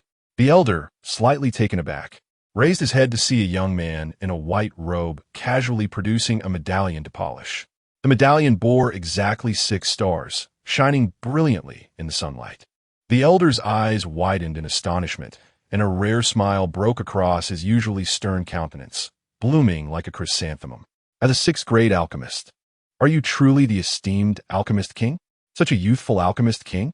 Observing the bewildered expression of the assessment elder, Su Chen casually draped his badge across his chest and inquired, "Elder, may I participate in the assessment?" The elder slammed his hand on the table, exclaiming, "Assessment? Nonsense! You are already a disciple of our sacred land of Jinyu, and an inner disciple at that. I shall report this to the sacred land immediately, and surely an elder will emerge from seclusion to accept you as a true disciple." The others present could only stare in astonishment, noticing their gaze. The elder waved his hand dismissively. "What are you looking at? If you're also a 6th-grade alchemist, it matters not if you're 21 or even 50. Our sacred land of Jinyu will accept you." Before long, the elder hastily notified the sacred land, and within moments, Su Chen was escorted inward. Compared to over 2 millennia ago, the sacred land of Jinyu had undergone tremendous changes. An elderly man with the appearance of youth and white hair suddenly tore through the fabric of space, appearing beside Su Chen and immediately examining him. A 7 orifices exquisite body. Indeed, your bone age is merely 21. A true genius in alchemy who has emerged once in a century. Soon after, another tremor in the void heralded the arrival of a man clad in black robes, a sword sheath slung across his back. Upon seeing the newcomer, the elderly man immediately erupted in anger. "Shiazi, what brings you from the sword-hidden peak?" The black-robed man replied leisurely, "This young lad possesses a 7 orifices exquisite body, making his training remarkably efficient. My sword-hidden peak is in dire need of such talent. Youngster, do you wish to practice swordsmanship? Do you aspire to become a sword cultivator, traversing thousands of miles with your sword, free in the realms of heaven and earth?" The elderly man retorted, "Nonsense. You lot are perpetually impoverished, unable to even afford spirit wine without credit. You think you can lure such an alchemical genius to work for your sword-hidden peak? Dream on." Turning to Su Chen, the elder continued, "As long as you are willing to join my alchemy hall, the disciples of Sword-Hidden Peak shall serve you." The black-robed man's expression darkened instantly, exuding an aura of menace. But the elder calmly produced a spirit contract, prompting the black-robed man to leave in a huff. Soon, more powerful figures arrived. The elder wasted no time. "Dao Hall, have you repaid the spirit stones you owe from last month? Enforcement Hall, do you believe that next month my alchemy hall will revoke all discounts on medicinal pills for your enforcement hall? Martial Arts Peak, do not come to my alchemy hall for collaboration next time. Sacred Lord, that is of no matter. Do not approach me again without spirit stones." The sacred Lord of Jinyu pinched his nose, having merely been passing through, quietly slipping away. Watching this formidable elder deftly vanquish one powerful figure after another, Su Chen couldn't help but smile inwardly. From the Jinyu sect to the sacred land of Jinyu, the reputation of the alchemy hall remained unchanged despite the scorn it faced. He took the elder as his master. The elder, known as the venerable alchemist of all phenomena, was the head of the alchemy hall and the foremost alchemist of the sacred land of Jinyu. In a single day, Su Chen transformed dramatically, ascending 3 ranks to become a true disciple. Upon learning this news, the young prodigies of the sacred land were intrigued. Had it been anyone else, they would have tested the mettle of this newly promoted true disciple, as numerous inner disciples eagerly awaited their own ascension. However, upon learning that this esteemed disciple hailed from the Dan Hall, all discontent dissipated, leaving only a singular thought: to cultivate a favorable relationship. Indeed, what was their aspiration for ascending to the rank of true disciple? Was it not for superior cultivation resources? And from whence do these resources originate? The Dan Hall. Of course, who wouldn't wish to align themselves with such a powerful entity? Even the true disciples from the sacred lands were stirred, personally visiting with gifts to celebrate the emergence of this new true disciple. Su Chen suddenly realized that, indeed, in the realm of cultivation, a modicum of talent is essential. Being an alchemist is undoubtedly far more rewarding than toiling as a mere martial brute. Chapter 80. The Supreme Alchemist. Part 8. Su Chen entered the alchemy hall. Although the Jinyu Holy Land was merely a millennium-old sanctuary, it possessed considerable depth. The legacies left by Feng Bazai and the treasures amassed over the centuries provided the sect with ample alchemical formulas. Su Chen followed the Wanxiang alchemist to learn the art of alchemy. Visitors, both true disciples and sequential disciples from the Holy Land, frequently dropped by, engaging in spirited discussions over tea and wine about the remarkable talents of the world. By the way, Brother Su, when will you complete the yin-yang harmonization pill you promised me? Li Chen rubbed his hands together, gazing eagerly at Su Chen. Su Chen's expression darkened. He vaguely regretted attempting such peculiar endeavors, as it had turned his days into a relentless cycle of interruption. As per our usual arrangement, assist me with a task. Su Chen said. Vi Ihan nodded vigorously. No problem. Whatever Brother Su commands, I shall attend to it immediately. If I fail, my fellow disciples from Songjin Peak shall come to my aid. Su Chen harbored doubts about whether this truly was the Leaf family's lineage. He remarked enigmatically, "It seems that the Konyu Valley may soon witness the emergence of the celestial fire." Upon hearing this, Li Chen's expression turned grave, and he turned to leave without a word. Competing for the celestial fire was no trifling matter. It could very well lead to perilous confrontations. Observing Li Chen's intent to depart, Su Chen narrowed his eyes, a smile playing on his lips. "I can offer you 2 opportunities to assist in refining elixirs." Li Chen hesitated, but took a few steps forward. Su Chen leisurely sipped from his teacup and continued, 3 opportunities to assist, and I shall absolve your debts to the alchemy hall." Li Chen retreated a few paces and resumed his seat.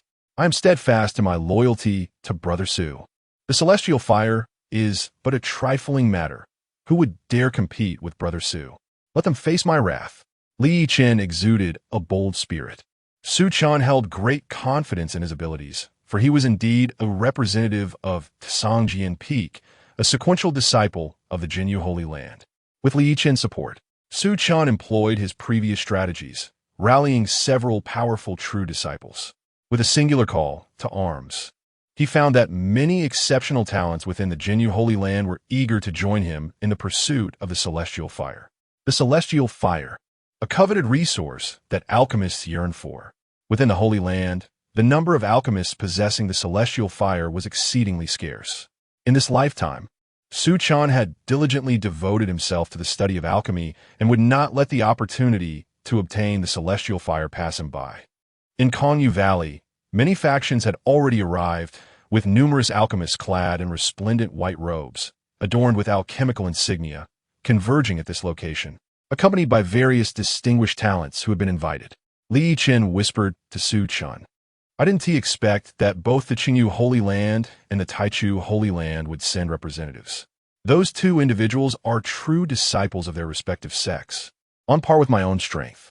Su Chen noticed the presence of the Qingyu and Taichu Holy Lands as well, led by young alchemists with formidable young champions in tow, 2 of whom exuded particularly powerful auras, clearly standing out among their generation.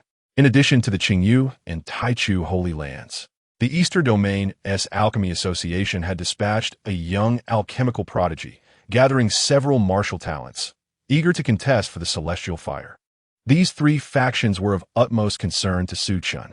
The three powers had also taken notice of Su Chen, each vying for the coveted celestial fire. Soon, a mesmerizing azure aurora appeared above the desolate void valley, casting an ethereal beauty across the landscape. A cascade of azure snow began to fall within the stillness of the valley, igniting flames upon contact with the ground, transforming the realm into a semblance of the Nine Nether Hell.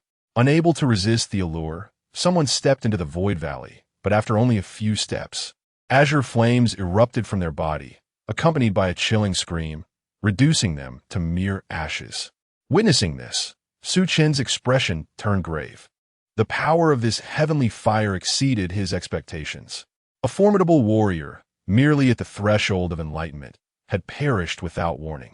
Su Chen distributed fire-warding pills among the disciples of the Holy Land, then produced a pearl he had specifically obtained from the esteemed Danzun, which could significantly mitigate the effects of the heavenly fire. The other three major factions, each armed with their unique strategies, also ventured into the Void Valley. Inside, the atmosphere was eerie, with remnants of bones sporadically visible. Those who had retained their forms in such dire circumstances must have been extraordinarily powerful beings in life. As they delved deeper, Su Chen sensed that the very air possessed a corrosive quality capable of eroding one's soul. It seemed the heavenly fire emerging from the Void Valley was indeed the notorious Nine Nether Xianming fire. The alchemical prodigies of the other three factions recognized the fire as well. The prodigies from the Alchemy Holy Meeting and the Taichu Holy Land turned without hesitation, leading their followers away. As the Sword Dao Alchemy Holy Meeting and the Taichu Holy Land withdrew, Li Chen turned to Su Chen and asked, "Brother Su, this is the Nine Nether Xianming fire, a renowned malevolent flame that consumes its master. Should we still pursue it?" It was well known that every owner of the Nine Nether Xianming fire had met their demise at its hands. Su Chen nodded resolutely yes. The heavenly fire is a rare treasure. To abandon it now would mean an uncertain wait for another opportunity. Moreover, our only rival this time is the Qingyu Holy Land, which gives us a substantial chance of seizing the fire. At the deepest recess of the valley, a pulsating azure flame hovered in midair, surrounded by numerous fire spirits. While these spirits were formidable, they proved no match for the combined might of the prodigies from the Jinyu Holy Land and the Qingyu Holy Land, who swiftly overwhelmed them until they vanished into silence. After dispatching the fire spirits, the prodigies from the Jinyu and Qingyu Holy Lands exchanged glances, and without further ado, they engaged in a fierce confrontation, mutually obstructing one another, leaving only Su Chen and the alchemical genius from the Qingyu Holy Land. With a smile, Su Chen addressed the Qingyu Holy Land's alchemist. "Will you withdraw from the contest willingly, or shall I assist you in making that decision?" Bai Qingyu, with a serious expression, replied, "Su Chen, I have heard of your reputation. As fellow alchemists, let us settle this matter in the manner befitting our craft." Su Chen agreed, "Very well." He then unleashed a punch, striking Bai Qingyu squarely in the face before he could defend himself, shattering several teeth. Clutching his face, Bai Qingyu exclaimed, You disregard the ethics of alchemy. We are alchemists. How crass of you." Su Chen pondered for a moment and nodded. "You are not wrong, but..." Under the astonished gaze of Bai Qingyu, Su Chen removed his alchemist's robe and grinned. "I am now a warrior." Bai Qingyu was left speechless. He had never imagined that an alchemist could be so brazen. "Su Chen, you are unworthy of being an alchemist," Bai Qingyu exclaimed in despair. With merely a cultivation level of the spirit realm's third stage, he was no match for Su Chen. In just a few exchanges, he was left battered and bruised. "Retreat. It is merely a flame that devours its master." Bai Qingyu rose from the ground and, without looking back, led his companions away. There was no choice. This individual before him was far too impudent. As the members of the Azure Jade Sacred Land departed, the Nine Nether Mystic Flame easily fell into Su Chen's hands. Chapter 81. The Supreme Alchemist of the Infinite Realm, Part 9.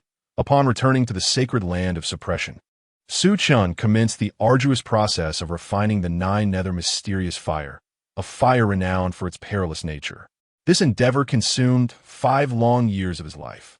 After enduring countless tribulations and near-death experiences, Su Chen finally succeeded in mastering the 9 nether mysterious fire, resulting in a significant enhancement of his cultivation to the 4th level of the profound realm. Emerging from his secluded meditation, Su Chen observed that 5 years had wrought little change in the sacred land of suppression. True to his word, he diligently crafted the medicinal pills he owed, repaying his debts of gratitude. It was also the opportune moment for him to ascend to the esteemed rank of true disciple within the sacred land. As a pinnacle 6th-tier alchemist and a formidable practitioner at the 4th level of the profound realm, his elevation would entitle him to a greater allocation of resources. The status of true disciple is conferred once every century. Presently, the sacred land of suppression boasted 8 true disciples, all of whom were indisputably young sovereigns. Following his application, it was not long before the esteemed Venerable Wanxiang accompanied Su Chen to partake in the Ascension Assessment. The criteria for assessment varied across different sacred lands. And for the sacred land of suppression, the challenge was the unyielding tower, a relic left behind by the invincible Holy King. Only with the tower's acknowledgement could one qualify as a true disciple. The unyielding tower comprised 9 levels, and to attain the rank of true disciple, one must conquer the 4th level. Even so, those who succeeded were exceedingly rare. Over the past millennium, only the current Holy Lord had managed to reach the 7th level. As Su Chen entered the unyielding tower, he was greeted by a chorus of melodious voices. Alluring maidens with enchanting figures swayed towards him, their dulcet tones calling out in a beguiling manner. Su Chen, however, remained unfazed, his expression impassive as he moved on to the next level. To his astonishment, he suddenly found himself stripped of all his cultivation. Encircled by fearsome demonic beasts, he faced imminent dismemberment. Without the slightest hint of trepidation, he seized a long sword from the lifeless body of a fallen warrior and engaged the beasts in combat. In no time, he stood alone amidst the carnage, drenched in blood as he advanced to the next level. Outside, Su Chen's ascension assessment captured the attention of many curious gazes within the sacred land. Li Chen noted with intrigue as the unyielding tower's levels continued to shift, exclaiming, "Brother Su truly conceals his prowess. I wonder how far he can advance." He recalled that he himself had only managed to reach the 5th level. Before long, the tower trembled once more as Su Chen ascended to the 4th level.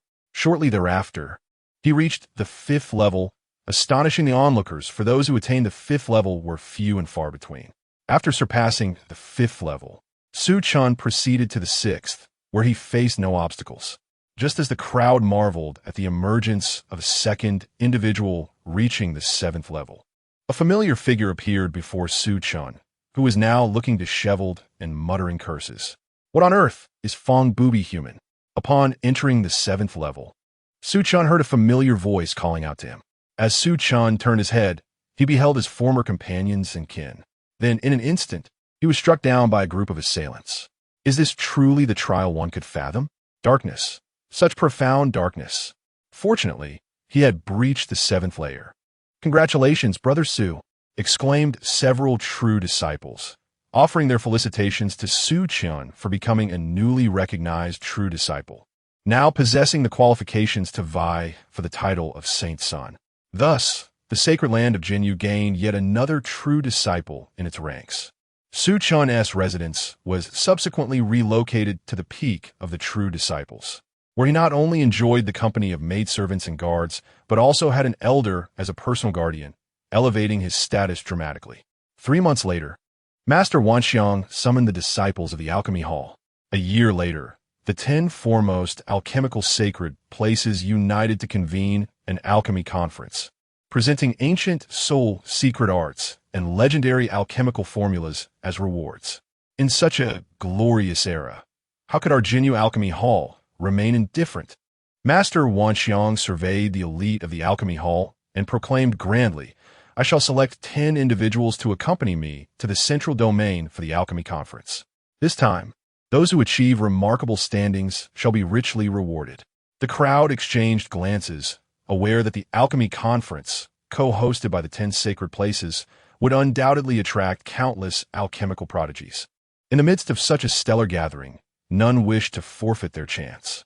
After a series of competitions in the alchemy hall, Su Chen ultimately secured one of the coveted spots to accompany Master Wanxiang to the Central Domain. The Central Domain, a place long sought after by countless martial artists. Su Chen felt a subtle anticipation within. Among the 5 realms of Tianxian, the Central Domain was the only one he had yet to visit. What would a true martial arts renaissance be like? After spending nearly half a year journeying with the sacred land, they finally arrived at the Central Domain.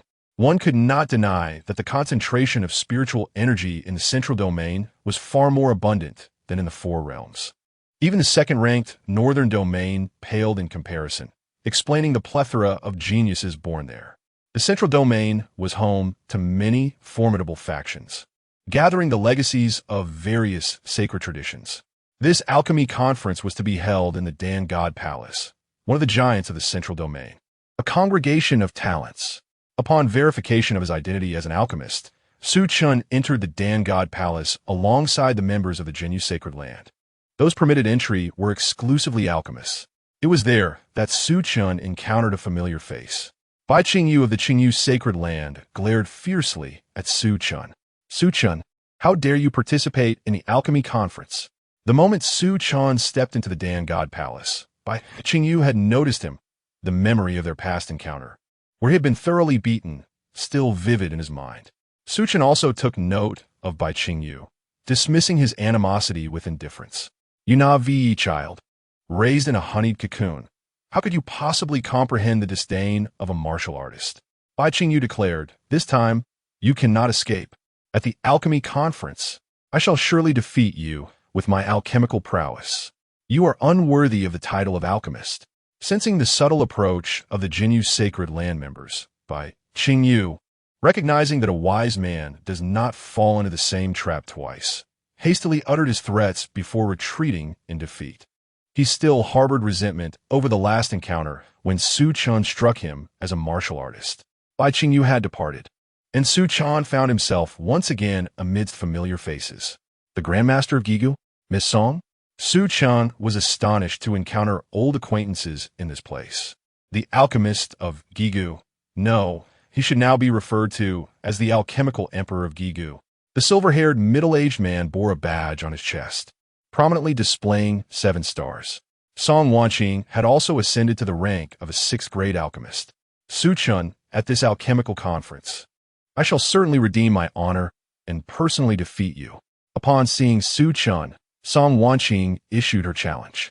The alchemical emperor of Gigu shook his head in resignation, recognizing them as a pair of fated rivals. Nevertheless, his gaze concealed a hint of amusement. Chapter 82. The Supreme Alchemist, Part 10. Thus, after conversing with the alchemist of Ghost Valley, Su Chen comprehended the reason behind their presence in the Central Domain. Since departing from the Longshao dynasty, the alchemist of Ghost Valley had no lingering attachments to it, and, at the invitation of an old friend, had joined the alchemist temple, where he now served as an elder. The confines of the modest Longshao dynasty had stifled the growth of the alchemist of Ghost Valley.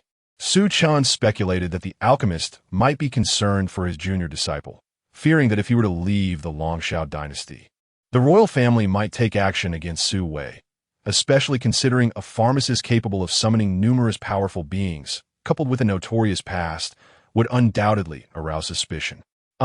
The old man, Su Chen, sighed inwardly, pondering that the old man might have long since been lost to some obscure corner of the world.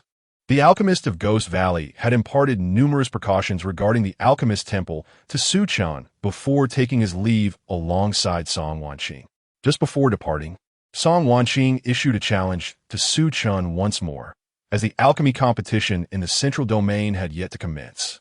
During his time within the alchemist temple, Su Chen encountered prodigies from various domains, including extraordinary talents from beyond the realms, all converging to partake in this grand event. Among them were many young prodigies who had already attained the status of 6th-grade alchemists. Furthermore, Su Chen had heard whispers of a remarkable alchemical genius emerging. set to participate in this grand alchemical gathering. Certainly, such a genius would possess no less than seventh-grade abilities.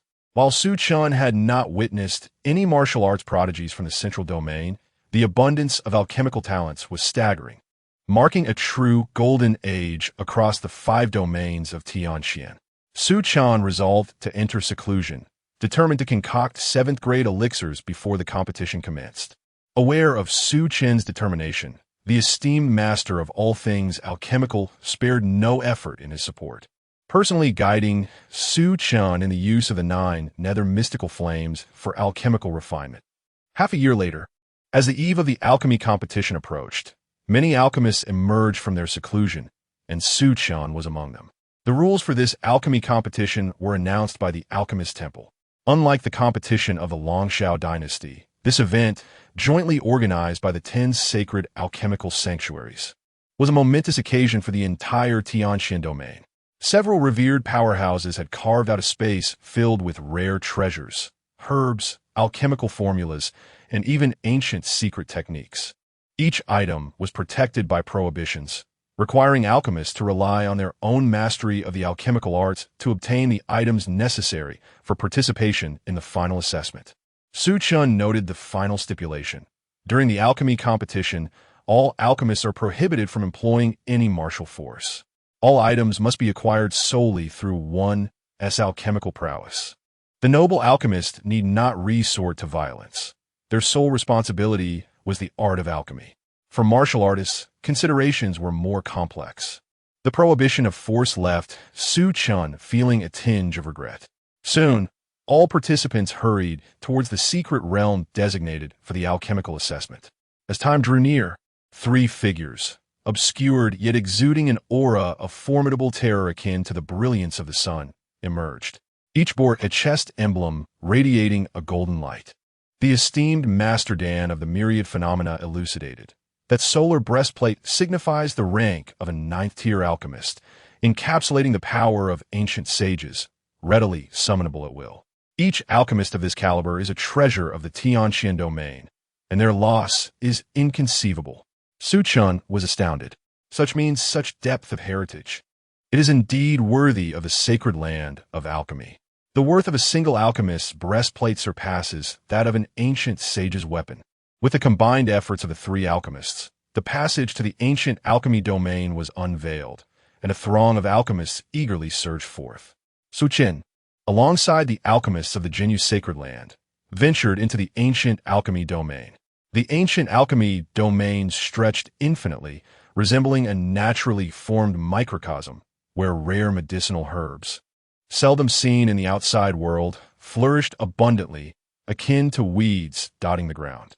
It was evidently a primordial world untouched by outsiders. With no alchemist from the Jinyu Sacred Land in sight, Su Chen quickly comprehended that this realm had descended randomly. The pressing task was to gather the necessary herbs for the final confrontation. Without lingering, he commenced his exploration within the ancient alchemy domain. The Alchemy Conference, co-hosted by the 10 Sacred Lands, was no mere triviality. It not only rigorously tested the alchemist's knowledge of medicinal materials, but also their adaptability in unforeseen circumstances. Not everyone could effortlessly collect the herbs required for crafting medicinal elixirs. After 5 arduous days of searching, Su Chen finally stumbled upon a 6th-tier herb known as the Star Essence Grass, the principal ingredient for concocting the 6th-tier elixir, the Star Essence Divine Pill. Just as he was about to harvest it, he inadvertently triggered the assessment's restrictions. Does contestant Su Chen wish to participate in the evaluation for the 6th-tier herb, Star Essence Grass? Successful completion will grant access to the Star Essence Grass. Nodding in affirmation, Su Chen was enveloped within a mystic space. This realm contained an alchemical furnace and the Star Essence Grass, where he was required to refine a medicinal pill using the grass. For Su Chen, crafting a 6th-tier elixir was not a formidable challenge. The formula for the Star Essence Divine Pill was meticulously recorded within the Jinyu Sacred Land. In less than 5 days, he successfully produced a Star Essence Divine Pill. Contestant Su Chen has passed the assessment and acquired 1 Star Essence Grass. Upon his return from the enigmatic space, The star essence grass lay within his reach. However, Su Chen felt an unsettling disquiet, his expression darkening. The star essence divine pill he had painstakingly refined had not accompanied him. Was he being treated as a mere labor? Indeed, those from the sacred land of alchemy were not so benevolent, orchestrating a trial of alchemy that compelled the world's elites to toil for them. Truly a cunning stratagem. Su Chen felt a sense of admiration. The combined wisdom of his lifetimes paled in comparison to a fraction of the sagacity possessed by those ancient figures within the sacred land of alchemy. Nevertheless, glancing at the star essence grass before him, he recognized its value. After securing the grass, Su Chen resumed his quest for additional alchemical materials, determined to concoct a particularly unique 7th-tier elixir, as a single 6th-tier herb would not suffice. Thus, Su Chen continued his search for the necessary herbs. Time flew by, and 3 months elapsed. The ancient alchemy domain was vast. During the span, Su Chen had merely traversed the tip of the iceberg. Along the way, he encountered other alchemists, competing for resources, yet ultimately, victory consistently favored Su Chen. Following the intel imparted by an alchemist, Su Chen found himself in a canyon ablaze with flames. Here, the number of alchemists was neither sparse nor abundant. In fact, he even spotted a familiar face, Bai Qingyu from the Qingyu sacred land. At this moment, Bai Qingyu was locked in a confrontation with another alchemist. The eastern region? Merely a land of savages. How dare you contend with me for the flame sunflower? I assure you, the herbs of the fiery valley belong solely to my Danyang sacred land. If you know what's good for you, I suggest you leave at once. Otherwise, my Danyang sacred land will ensure that you are stripped of even the qualifications to participate in the final assessment. Bai Qingyu's complexion flushed with indignation, while the numerous alchemical prodigies from the eastern region seethed with anger. The Danyang sacred land is renowned, standing shoulder to shoulder with the Dan God Temple in the central region as one of the titans of alchemy. The talents of Danyang sacred land held the entirety of the eastern region in utter disdain. Chapter 83. The Supreme Alchemist, Part 11. Su Chen narrowed his eyes, absorbing every word spoken by the disciples of the Danyang sacred land. The 5 realms of Tianxian revealed a hierarchy. The central domain stood as the strongest, while the southern domain languished at the bottom, with the eastern domain trailing closely behind. The conflict between the southern and western domains had reached an abysmal low, where even the most mediocre of alchemists were scarce. The eastern domain, having supplanted the previously inconsequential southern domain, now bore the title of the weakest. Bai Qingyu clenched his teeth, wishing he could deliver a fatal blow to the disciple of Danyang sacred land. He began to understand Su Chen's perspective. Sometimes, sheer martial prowess proved more pragmatic than the art of alchemy. The Danyang sacred land, revered for its alchemical heritage, surpassed any martial domain in terms of its legacy. He felt uncertain about his own ability to triumph over a disciple from the Danyang sacred land. Bai Qingyu contemplated abandoning his quest for opportunities elsewhere. As he turned away, he caught sight of a familiar figure appearing like a specter. Su Chen. Bai Qingyu recognized him instantly. However, Su Chen paid no heed to Bai Qingyu, his gaze fixed intently on the disciples of Danyang sacred land. His demeanor was light and unassuming, yet it sent a shiver down the spine of the leading disciple, who instinctively took several steps back. Realizing his own embarrassment, the young alchemist from Danyang sacred land, filled with indignation, challenged, "Are you from the Eastern domain? Do you dare to compete with me?" The loser must withdraw from the alchemical tournament. The disciple harbored ambitions of defeating Su Chen. Bai Qingyu grasped Su Chen's arm, cautioning him, "Su Chen, he is a pinnacle 6th grade alchemical prodigy. You cannot match him." Su Chen regarded Bai Qingyu with an impassive expression. Did he truly resemble a mere novice? Bai Qingyu, step aside. Though the Eastern domain may be weak, we are not devoid of worthy challengers.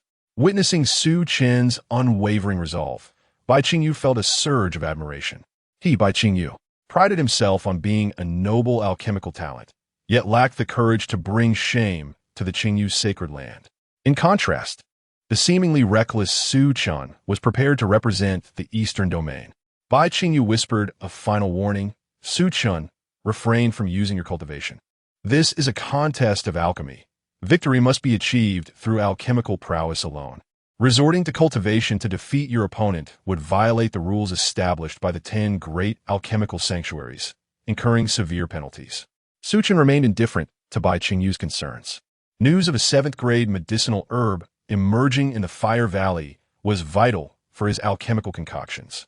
A crimson glow enveloped the young disciple from Danyang, Sacred Land, while a haunting blue radiance enveloped Su Chen. It was the heavenly fire. No wonder he had the audacity to take the initiative. The disciple from Danyang, Sacred Land, scoffed, and the space around them fractured, drawing them into its depths. Surrounded by a plethora of medicinal herbs, Su Chen did not even lift his gaze, seizing a batch of 6th-grade herbs to commence his alchemical process. 4 days later, amidst the crowd of eliminated participants outside the ancient Dan domain, the disciple from Danyang, Sacred Land, wore a bewildered expression. He had been eliminated? Su Chen emerged from the spatial rift, and the heart of the Danyang disciple sank. Brother Yang had lost to this youth. Brother Yang is indeed the foremost genius beneath that monstrous figure. And yet, he has been eliminated? The disciples of the Danyang Sacred Land instinctively took a few steps back, fearing they might attract Su Chen's attention. If even Brother Yang could not contend with him, what right did they have to challenge this formidable youth? Su Chen disregarded the crowd from the Danyang Sacred Land and ventured into the Fiery Valley. Upon witnessing Su Chen's entry into the Fiery Valley, Bai Qingyu gritted his teeth and followed him inside. The people from the eastern region, seeing that there was no one from the Danyang Sacred Land to obstruct them, surged forward, trailing behind Su Chen into the Fiery Valley, leaving the disciples of the Danyang Sacred Land exchanging bewildered glances. They were entering the Fiery Valley to court their own doom. Upon entering the Fiery Valley, flames and red rocks were ubiquitous. A moment's carelessness could lead to a fatal end in this perilous realm. Yet, amidst this desolation, there were indeed numerous extraordinary treasures. Bright red fruits emanating flames, flowers absorbing fire, and fire bamboo oozing lava-like liquid. These were all rare treasures of the 5th and 6th grades, coveted by many.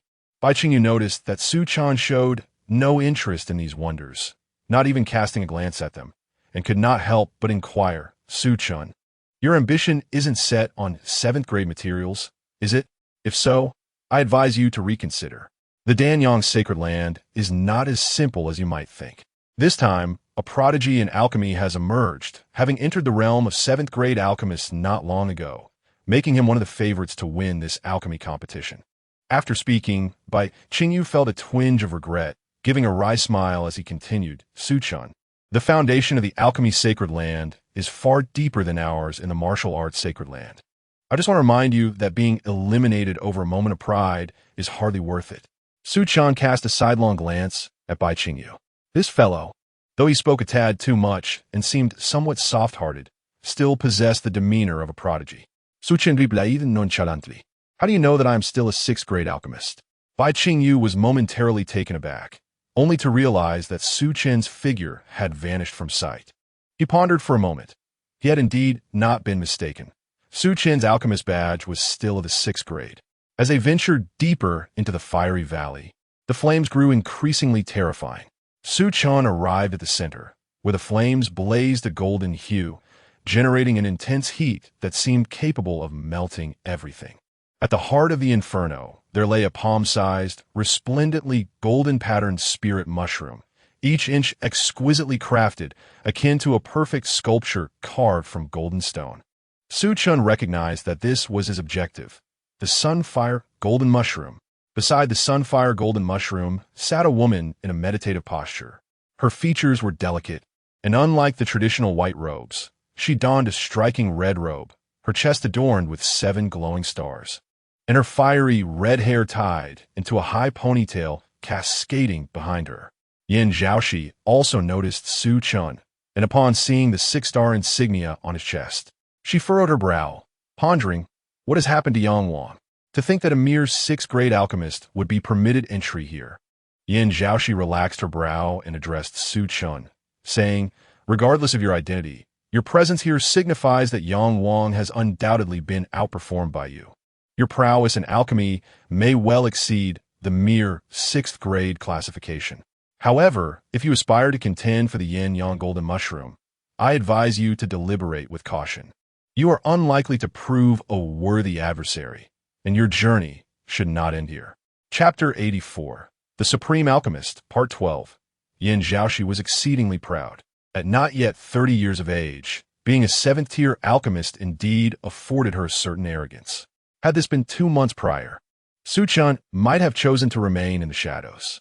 However, now, with a tranquil gaze and an unwavering tone, he declared, "This flame sun golden mushroom is mine." Yin Zhaoxi narrowed her phoenix-like eyes and sighed. What a pity. Both were unwilling to relinquish the flame sun golden mushroom, and thus a confrontation was inevitable. As the rift in space reemerged, the figures of Su Chen and Yin Zhaoxi vanished. Faced with such a prodigy of alchemy, Su Chen would not let his guard down. They both independently chose to refine 7th-tier elixirs. 1 month later, beyond the ancient alchemy domain, Yang Wang, situated in the elimination zone, spotted a familiar crimson figure appear on the outskirts. Rubbing his eyes, he opened them again to find a stunningly beautiful face mere inches away. Encountering Yin Zhaoxi in a different location would have delighted Yang Wang. Yet, this was the elimination zone. Before Yang Wang could comprehend the situation, a delicate fist came crashing down. Yin Zhaoxi was furious. A single misstep had led to her failure. This left her seething, as her aim upon emerging was to claim the top prize at the alchemy tournament across the 5 domains, and she hadn't even made it past the elimination round. Yang Wang, caught in the crossfire, unwittingly became her punching bag. Su Chen opened his eyes to find himself in a familiar environment. Ultimately, he emerged victorious against Yin Zhaoxi. After another month, he successfully acquired the flame sun golden mushroom. However, acquiring this 7th-tier herb was merely the beginning. He knew that relying solely on it was perilous for achieving victory, so he continued his quest for the remaining 7th-tier herbs. Soon, news spread throughout the ancient alchemy domain that the prodigy Yin Zhaoxi had been defeated, causing a stir among numerous factions. The name Su Chen surged like a dark horse into the ears of the distinguished alchemists across various sacred sites. No one dared to underestimate Su Chen, nor the Eastern Domain. The term alchemical prodigy was an affirmation of Su Chen's prowess. Half a year later, the ancient alchemy domain suddenly trembled as beams of light pierced through the heavens, descending upon the many contestants who had not yet been eliminated. Su Chen opened his eyes to find himself on a vast white jade platform, where familiar and unfamiliar faces congregated. Congratulations to all for successfully passing the elimination round. Next, the final showdown of the alchemy tournament awaits. You must utilize the herbs obtained from the ancient alchemy domain to refine your most esteemed elixirs. The elixir with the highest rank and score shall secure victory. Resonated the voice of the alchemy sage from the skies. Su Chen located a refining chamber and entered to commence his alchemical pursuits. The elixir he aimed to concoct was exceedingly close to the 8th tier, known as the 5 Elements Transformation Elixir, requiring 5 distinct 7th-tier herbs of varying attributes. Regrettably, even with the flame sun golden mushroom, Su Chen had only procured 3 of the 5 elemental herbs. The remaining 2 eluded him. 3 would suffice. Though it may not rival the complete 5 elements creation pill, it stands as a paragon among the 7th-grade elixirs. Su Chen harbors his own ambitions, and the other alchemical prodigies are not significantly inferior. In an instant, wondrous phenomena ascend to the heavens. Above the vast expanse of the sky, renowned alchemists observe every movement of the crowd. It has been a long time since I have witnessed such an abundance of prodigies in the realm of alchemy. Not only have those ancient relics emerged from their hidden enclaves, but a remarkable young talent has also appeared from the eastern region. One who has astonishingly defeated Yin Zhaoxi of the Danyang Holy Land. TSK, it seems that Shi was merely careless, allowing that young man to achieve victory by chance. Had she unleashed her true power, that lad would have been eliminated long ago. How grand an elder to be so preoccupied with a junior. A defeat is a defeat. That young fellow from the eastern region is no simple character. If my senses do not deceive me, his physique should be the rare 7-aperture exquisite body. The 7-aperture exquisite body? Such a constitution is exceedingly rare. The last time I heard of it was approximately 1700 years ago. 1700 years ago, was it that esteemed member of the Ziyang Su clan? It is somewhat lamentable. Had that individual not perished, perhaps our central domain would have gained another holy lineage. Yet he attracted the ire of those best left undisturbed. Su. The young man from the eastern region seems to be named Su Chen. The assembly fell into silence, and after a prolonged pause, someone quietly remarked, "This matter appears rather challenging." A month later, the majority of alchemists had completed their concoctions. Only a handful remained steadfast on the battlefield. Majestic visions of alchemy manifested, showcasing the profound intricacies of the craft. Suddenly, with a resounding bang, the alchemical furnace before Su Chen erupted. The tremendous commotion drew the attention of numerous alchemical prodigies present. It seems someone has failed in their refinement. It is the one for the eastern region. It appears his victory over Yan Zhao, she was merely a stroke of luck. With failure comes elimination. It seems yet another contender has been diminished. Su Chen's disturbance captivated attention for but a fleeting moment, and almost instantaneously, the crowd refocused their efforts on alchemy. No one noticed that within the previously clouded space, 8 fire dragons exhaled their fiery breath, transforming into a blazing furnace that enveloped a singular elixir. Su Chen had not failed. Chapter 85. The Supreme Alchemist. 13. Outside the arena, the explosion caused by Su Chen's furnace startled everyone. An exploded furnace signified failure in alchemy, and failure meant elimination. However, as the smoke dissipated and the crowd discerned Su Chen's actions, astonishment spread among them. The Emperor of Ghost Valley wore a knowing smile. I knew this lad would not succumb so easily to defeat. It is the 8 Desolation alchemy technique. Junior brother, have you witnessed this? Your 8 Desolation alchemy technique will resonate throughout Zhongzhou today, fulfilling not only your lifelong aspiration, but also the cherished wish of our esteemed master. It is finally coming to fruition. Song Wanqing's beautiful eyes sparkled as she gazed at the remarkable figure, her heart overwhelmed with myriad emotions. From the direction of the sacred land of suppression, waves of excited cheers erupted. In the sacred land of Danyang, Yan Zhaoxi snorted coldly. Only the champion of the alchemy conference can defeat me, Yan Zhaoxi. Su Chen, you must not disappoint me. As time progressed, days passed, and astonishing phenomena seemed poised to pierce through the fabric of space. Numerous prodigies of alchemy successfully refined 7th-grade elixirs, each brimming with confidence in their accomplishments. Oh, that fellow hasn't been eliminated? The crowd observed Su Chen persisting against the odds. Pillars of light stirred up a tempest within the arena, converging into a tidal wave of spiritual energy. The potent forces of metal, wood, water, fire, and earth coalesced into a magnificent halo of vibrant colors. Su Chen opened his eyes, a glimmer of delight shining within them. The 5 elements creation pill has been successfully concocted. At that very moment, blood streamed from his eyes, nose, and ears as his suppressed injuries flared up explosively. The difficulty of creating the 5 elements creation pill was already formidable, particularly when coupled with the 8 Desolation alchemy technique. Su Chen had already overexerted himself, relying solely on his indomitable willpower to reach this point. He succumbed to unconsciousness. When Su Chen awoke once more, 7 days had elapsed. To his surprise, he found himself submerged in a medicinal bath, his body drenched. The surroundings were entirely unfamiliar. After donning a robe, he exited the medicinal hall, only to encounter an 8th-grade alchemist clad in a purple robe at the entrance. Upon seeing Su Chen, the alchemist's face broke into a smile. You have awakened. The esteemed alchemy masters have been awaiting you for quite some time. Following the purple-robed alchemist, Su Chen entered a grand hall. Inside stood a number of proud young figures. Yet upon his arrival, their arrogance transformed into admiration. An elderly man, with hair as white as snow and dressed in simple garments, bore a golden badge emblazoned with a radiant sun upon his chest. He gazed upon Su Chen with approval. Young Su, congratulations on claiming the title of champion of this alchemy conference. From this day forth, no alchemist in the 5 domains shall remain unaware of your name. Would you be willing to become an honorary elder of my alchemy divine hall? Faced with the invitation of an alchemy saint, Su Chen nodded. It is an immense honor for me. The role of an honorary elder merely required having a name associated with the alchemy divine hall, with tangible benefits to be gained.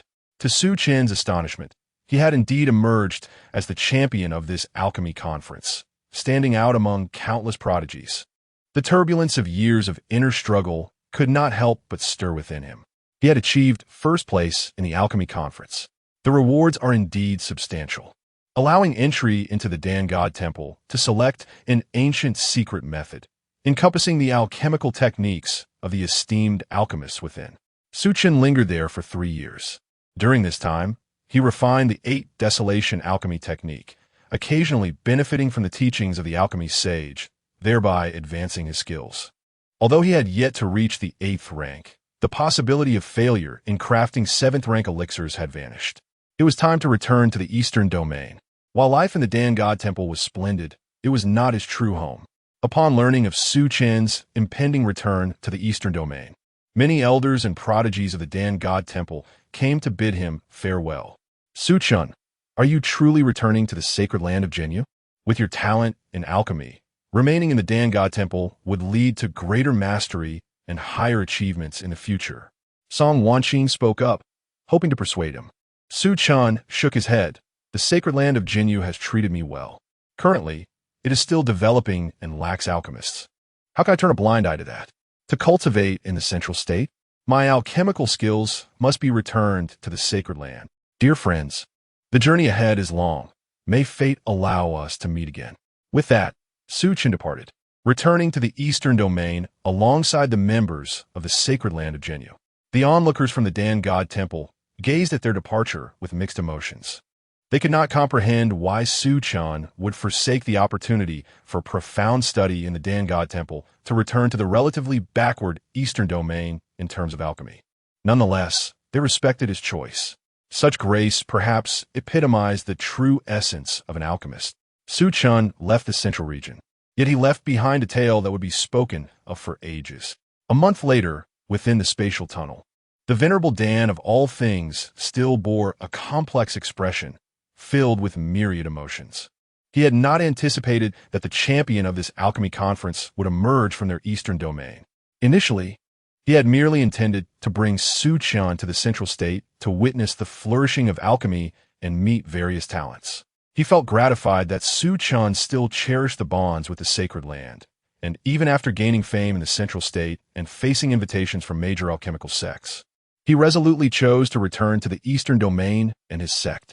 To have such a disciple in the sacred land of Jinyu is indeed a fortune of 3 lifetimes. The ancestors are truly blessed. The venerable Dan of all things murmured to himself. Suddenly, the spatial tunnel quaked violently. The venerable sensed a looming threat and called out loudly, "Enemy attack! We are under assault!" Terrifying auras surged forth from the vessel. The spatial tunnel was rent apart by colossal hands, and a pair of fearsome eyes gazed upon the ship's occupants as if they were mere ants. A saint. It was a being of the saint realm. Su Chen lifted his head to behold that dreadful figure, his heart trembling. That menacing presence was familiar to him. A saint, an entity who had transcended to the saint realm, tearing asunder the void of the spatial tunnel with bare hands. Surrender the Su bloodline. For the sake of the undefeated Saint King, I shall grant you a chance at survival. Otherwise, the chilling intent shattered the spatial tunnel, a thunderous voice echoing across the heavens. This place shall be your grave. Upon hearing this, the venerable Wanqiang's expression abruptly shifted, and he exclaimed, "Nonsense! Su Chen is a disciple of my Jinyu sacred land. Regardless of who you are, you shall not compel my sacred land to relinquish its disciple. Unleash the sacred artifact." With Wanqiang's commanding shout, the esteemed elders who were stationed around simultaneously summoned mysterious runes. A crescent-shaped longbow, imbued with pure sanctity, materialized in the venerable's grasp. The Holy Radiance bow. Were a Holy Radiance saint to reappear, perhaps I would retreat. Yet now, It is merely a fragmented, sacred artifact. A colossal hand rose, effortlessly shattering the arrow that could rend through space. Confronting the assembly of the Jinyu sacred land, his gaze was icy and resolute. Since you refuse to surrender the Su lineage, then let us meet our demise together. Chapter 86. The Supreme Alchemist, Part 14. Damn it. Suddenly, Su Chen recalled that Su Weichong had once mentioned he found him in the snow, bearing a longevity talisman inscribed with the character Su. Su Chen was aware that this talisman held significance, yet he had never paid it much mind nor sought his origins. In hindsight, this seemingly trivial detail was profoundly consequential. This lifetime, ending in such a manner, leaves him with an undeniable sense of regret. As a colossal hand loomed over the entire vessel, a beam of light descended from the heavens, piercing through the giant palm. The sudden turn of events compelled Su Chen to focus. It was a golden holy spear, emanating a familiar yet foreign aura. Song Laogu, how dare you, a venerable sage, bully the lesser and attack a disciple of my Jinyu sacred land? Do you believe my Jinyu sacred land is without defenders? A middle-aged man clad in golden armor descended from the sky, brandishing the golden holy spear, which resonated with a thunderous hum in response to his movements. Su Chen looked up at the man, recognizing a semblance of an old acquaintance. Yet he was not the same. The Holy Master. Su Chen discerned the identity of the figure. The disciples and elders of Jinyu sacred land also recognized him, as did Song Jun. Suppressing the blood pooling in his palm, inquired with a grave expression, "Holy Master, what brings you here?" The golden spear and the golden armor were unmistakably artifacts of a sage, artifacts that had fully awakened. Even he found the situation somewhat daunting. Despite the Holy Master not having entered the sage realm, the power granted by the two fully revived sage artifacts would undoubtedly surpass that of an ordinary sage. Song Jun remained perplexed as to why the Holy Master had appeared in this place. Regrettably, the Holy Master was not one to engage in idle chatter. Each moment of sage power consumed vast resources for the sacred land.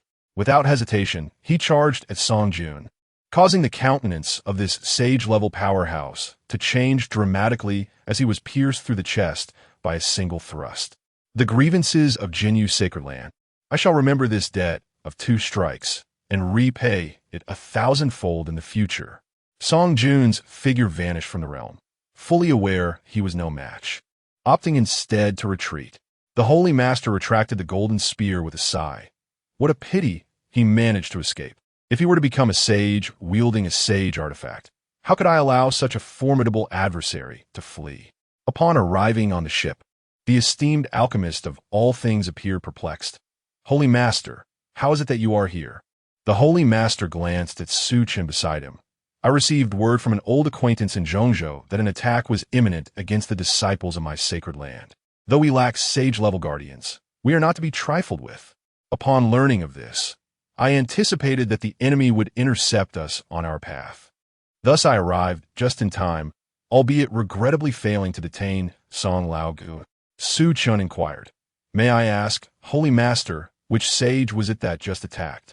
The Holy Master replied, "Song Jun, a sage from the Song clan of Zhongzhou. Rest assured, once I attain the sage realm, I shall certainly visit the Song family bearing sage artifacts. You do not betray me, and I shall not betray you." Su Chen contemplated as he took out the longevity lock and inquired of the Lord of the Prison of Souls, "Are you aware of my origins, esteemed master?" The Lord accepted the longevity lock with a nod, responding, "Indeed, I am acquainted with your lineage, as the Central Plains have already informed me. However, knowing too much may not be beneficial. Do you truly wish to uncover the truth?" Su Chen nodded in affirmation. The significance of his lineage was secondary. What truly mattered was his desire to ascertain the number of adversaries he faced in this life. The Song family of the Central Plains. Su Chen made a mental note, for he bore a grudge and had a long memory. Had he not secured the first position in the alchemy conference, thus drawing attention, perhaps he would have met an untimely demise at the hands of Saint, squandering a considerable amount of reverse fate points, a thought that left him feeling quite vexed. The Lord of the Prison of Souls sighed, "Your lineage is a long tale that dates back to your ancestor 700 years ago. Su Chen began to grasp the intricacies of his heritage. He was born into the Su family of the Central Plains. His ancestor, a legendary figure who had 1 foot in the realm of saints, a formidable being with a unique physique known as the Seven Apertures Linglong body. Just as he was on the brink of attaining the saintly realm, he was ambushed by the ancestor of the Song family, who proclaimed that the Su family had captured his genius in alchemy to create a blood elixir aimed at achieving sanctity. Subsequently, the ancestor of the Su family was slain, leading to the downfall of the Ziyang Su family, with the remaining clan members hunted down by the Song family. Su Chen was the heir of the Su family, his veins coursing with the blood of his lineage. Su Chen remained silent. The Lord of the Prison of Souls remarked, "Whether the rumors concerning the Song family hold any truth remains uncertain. Yet with your 7 apertures Linglong body, the Song family will undoubtedly pursue you." Su Chen nodded, realizing the implications of being the favored child of fate. With merely the cultivation of the profound realm, he had attracted the attention of saints. What a cruel twist of fate. Su Chen felt exasperated, recognizing that talent and enlightenment were not bestowed without reason. A lowly heritage could ensnare him in perilous complications.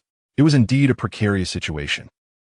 Upon their return to the Eastern Domain's Prison of Souls, news of Su Chen's victory at the Central Plains Alchemy Conference spread like wildfire. Li Chen was astonished, exclaiming, "Wow, Brother Su, you are impressive. You are the foremost among the younger generation of the 5 domains in alchemy." Then, as a thought struck him, he cautiously asked, "Brother Su, given our relationship, surely there must be a friendly price for me when I seek your alchemical services? The top alchemist among the younger generation of the 5 domains is, after all, my good buddy." Haha. Su Chen regarded the youth, whose grin resembled that of a foolish deer, and replied with a mild smile, "Naturally, from now on, any alchemical concoctions you require will be at an 80 discount." Li Chen's expression brightened, and he slammed the table in delight, laughing, "Excellent, Brother Su. I knew I had not misjudged you. In the future, should you need anything, do not hesitate to call upon me." Su Chen calmly added, "However, from this day forth, the contributions required for me to personally craft elixirs will double." Li Chen's smile faltered, his face filled with bitterness. "Brother Su, you know that the sword hiding peak has always been rather impoverished. You cannot be so heartless." Su Chen chose to ignore him. Li Chen sipped his wine in a contemplative manner, pondering the necessity of visiting Wanhuifeng less frequently in the future. Time swiftly passed, marking the passage of 30 years. Su Chen remained steadfast within the confines of the Jinyu Sacred Land. On this particular day, the Jinyu Sacred Land trembled, as a formidable aura surged forth like the blazing sun, drawing the attention of numerous formidable gazes from the eastern domain towards it. Su Chen lifted his head and squinted his eyes. It was the aura of a sage. The Lord of Saints had finally taken this monumental step. Jinyu Sacred Land had welcomed its very first sage. An overwhelming sense of joy surged within Su Chen, mingled with a myriad of emotions. After 2 millennia, a promise once deemed impossible had ultimately come to fruition. The inaugural sage, destined to inherit the legacy of Jinyu Sacred Land, had emerged. Chapter 87. The Supreme Alchemist. 15. The Sacred Land of Jinyu has finally welcomed its own saint. On that day, Su Chen beheld the Jinyu Saint Lord wielding the Sacred King artifact, effortlessly tearing through the heavens and journeying to Central State. He understood that the Jinyu Saint Lord was seeking trouble with the Song family of Central State. A saint brandishing a Sacred King artifact is undoubtedly a figure of terror. When a Sacred King does not emerge, no one can rival them. Throughout the 5 domains, the presence of Sacred Kings is scarce. And with the invincible Fong behind the Jinyu Sacred Land, even those above the Sacred King level must weigh their options carefully before making a move. A year later, news arrived from Central State. The Jinyu Saint Lord had personally visited the Song family, wielding the Sacred King artifact, and had slain 2 of their saints, sending shockwaves throughout Central State. Ultimately, the Jinyu Saint Lord returned to the Jinyu Sacred Land, his demeanor disheveled, muttering, "What a ridiculous Central State. Who cares about your place? If I'm not allowed to go, then so be it. I've merely killed 2 saints and annihilated a clan. yet they dare to expel me from Central State. Su Chen's expression twitched. After venting his grievances, the Jinyu Saint Lord turned to Su Chen and said, "Young Su, the Song family has been eradicated by me. Although I did not bring back their heads or bones, the old cadres of Central State are simply too petty. Otherwise, I would have surely returned with the heads and corpses of those two ancient ghosts to forge a pill furnace for you and to craft a suitable weapon." For a moment, Su Chen found it difficult to discern whether it was he who had been annihilated or the Saint Lord himself. Su Chen replied, "Thank you, Saint Lord, for avenging my deep-seated enmity." The Jinyu Saint Lord beamed with delight. "If our Jinyu sacred land cannot even protect its own alchemists, then if I were to perish and descend into the underworld, I would have no face to meet our ancestors and the revered founders of the sacred land. Following this battle, anyone who harbored desires towards the Jinyu sacred land must contemplate whether they could withstand the might of the sacred king artifact." Su Chen felt a sense of relief. The revered founders now appear to be quite approving. With the annihilation of the Song family, Su Chen's latent threats had been alleviated. He no longer had to worry about being confronted by a saint upon stepping outside. Time flew by, and a century passed. Within the Jinyu sacred land, towards the direction of the alchemy hall, dark clouds suddenly gathered, and formidable bolts of lightning coalesced.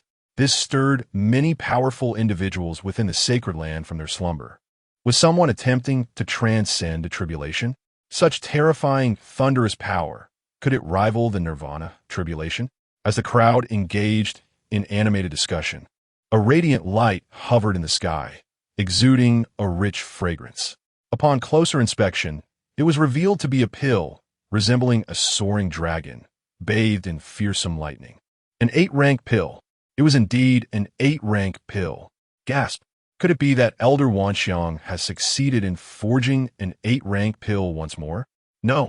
The scent of the medicine is irresistible. I must obtain an 8-rank pill. It has been decades since I have tasted the essence of an 8-rank pill. This particular pill seems to be a new variety, unlike any I have seen Elder Wanxiang concoct. It smells divine, alas. Tears have begun to stream from the corners of my mouth. The crowd surged forward, converging upon the pill peak. The esteemed Wuxiang Danzun appeared, his expression dark as he gazed upon the assembly. "Do not harbor any illusions regarding this elixir. It was not crafted by my hand." The crowd exchanged puzzled glances. If it was not forged by the venerable Wuxiang, could it be? As this thought dawned upon them, their countenances brightened with excitement. One individual murmured, "Could it be that our Jinyu Holy Land is to gain another 8th-grade Danzun?" Wuxiang Danzun nodded, pride radiating from him as he stroked his white beard. "Indeed, our Jinyu Holy Land is about to welcome a new master of alchemy. Su Chen, under my meticulous guidance, has successfully concocted an 8th-grade elixir today." The crowd rolled their eyes in unison. Soon, the true form of the elixir, having endured the tribulation of thunder, manifested itself, exuding a potent aura of dragon might as it settled upon the shoulder of a young man clad in white robes. The onlookers congratulated. Congratulations to Elder Su for successfully crafting an 8th-grade elixir and ascending to the rank of 8th-grade Danzun. Su Chen, filled with elation, replied with a smile. It was merely luck. The numerous alchemists below thought, why could they not also be fortunate just this once? After 2 millennia of development, the Jinyu Holy Land finally welcomed its second 8th-grade alchemist. To celebrate Su Chen's elevation, the Holy Master of Jinyu emerged from seclusion, hosting a grand feast. The name of Su Chen, long silent for a century, resounded throughout the eastern region, accompanied by the illustrious title of Wujie Danzun. Countless powerful figures, eager to seek Su Chen's expertise in alchemy, sought him out. Su Chen was formally appointed as the vice master of the Dan Hall, embarking on a mission to instruct disciples within the sect in the art of alchemy. In a mere 300 years, his pupils and former colleagues were scattered far and wide. On this day, Su Chen journeyed to Zhongzhou, arriving at the Dan God Palace, a pinnacle of alchemical sanctity that had remained unchanged for over 4 centuries. There, he encountered Song Wanqing once more, alongside the venerable, silver-haired Gui Gu Danhuang. Song Wanqing had since ascended to the position of elder within the palace, her demeanor remaining gracefully aloof.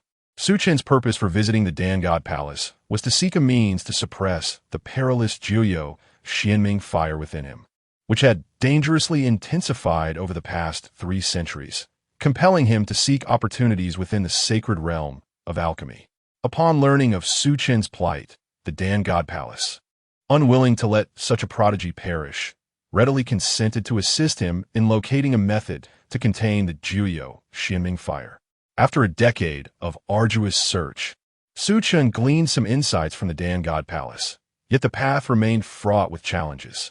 He discovered that either a yang fire was necessary to subdue the yin energy within him, or a sacred herb was required to cleanse and rejuvenate his essence, granting him a second chance at life. Su Chen sighed inwardly. Whether it be the heavenly fire or the sacred herb, acquiring either would not be a trivial endeavor. Departing the Dan God Palace, Su Chen encountered Song Wanqing once more, though Gu Dan Huang was notably absent. When Su Chen inquired about his absence, Song Wanqing's expression dimmed. "My master, sensing his time draws near, has left the Dan God Palace to return to the Longshao dynasty, seeking solace among the verdant hills and waters, to rest eternally in their embrace." Time spares no one. Even a 7th-grade alchemist like Gu Dan Huang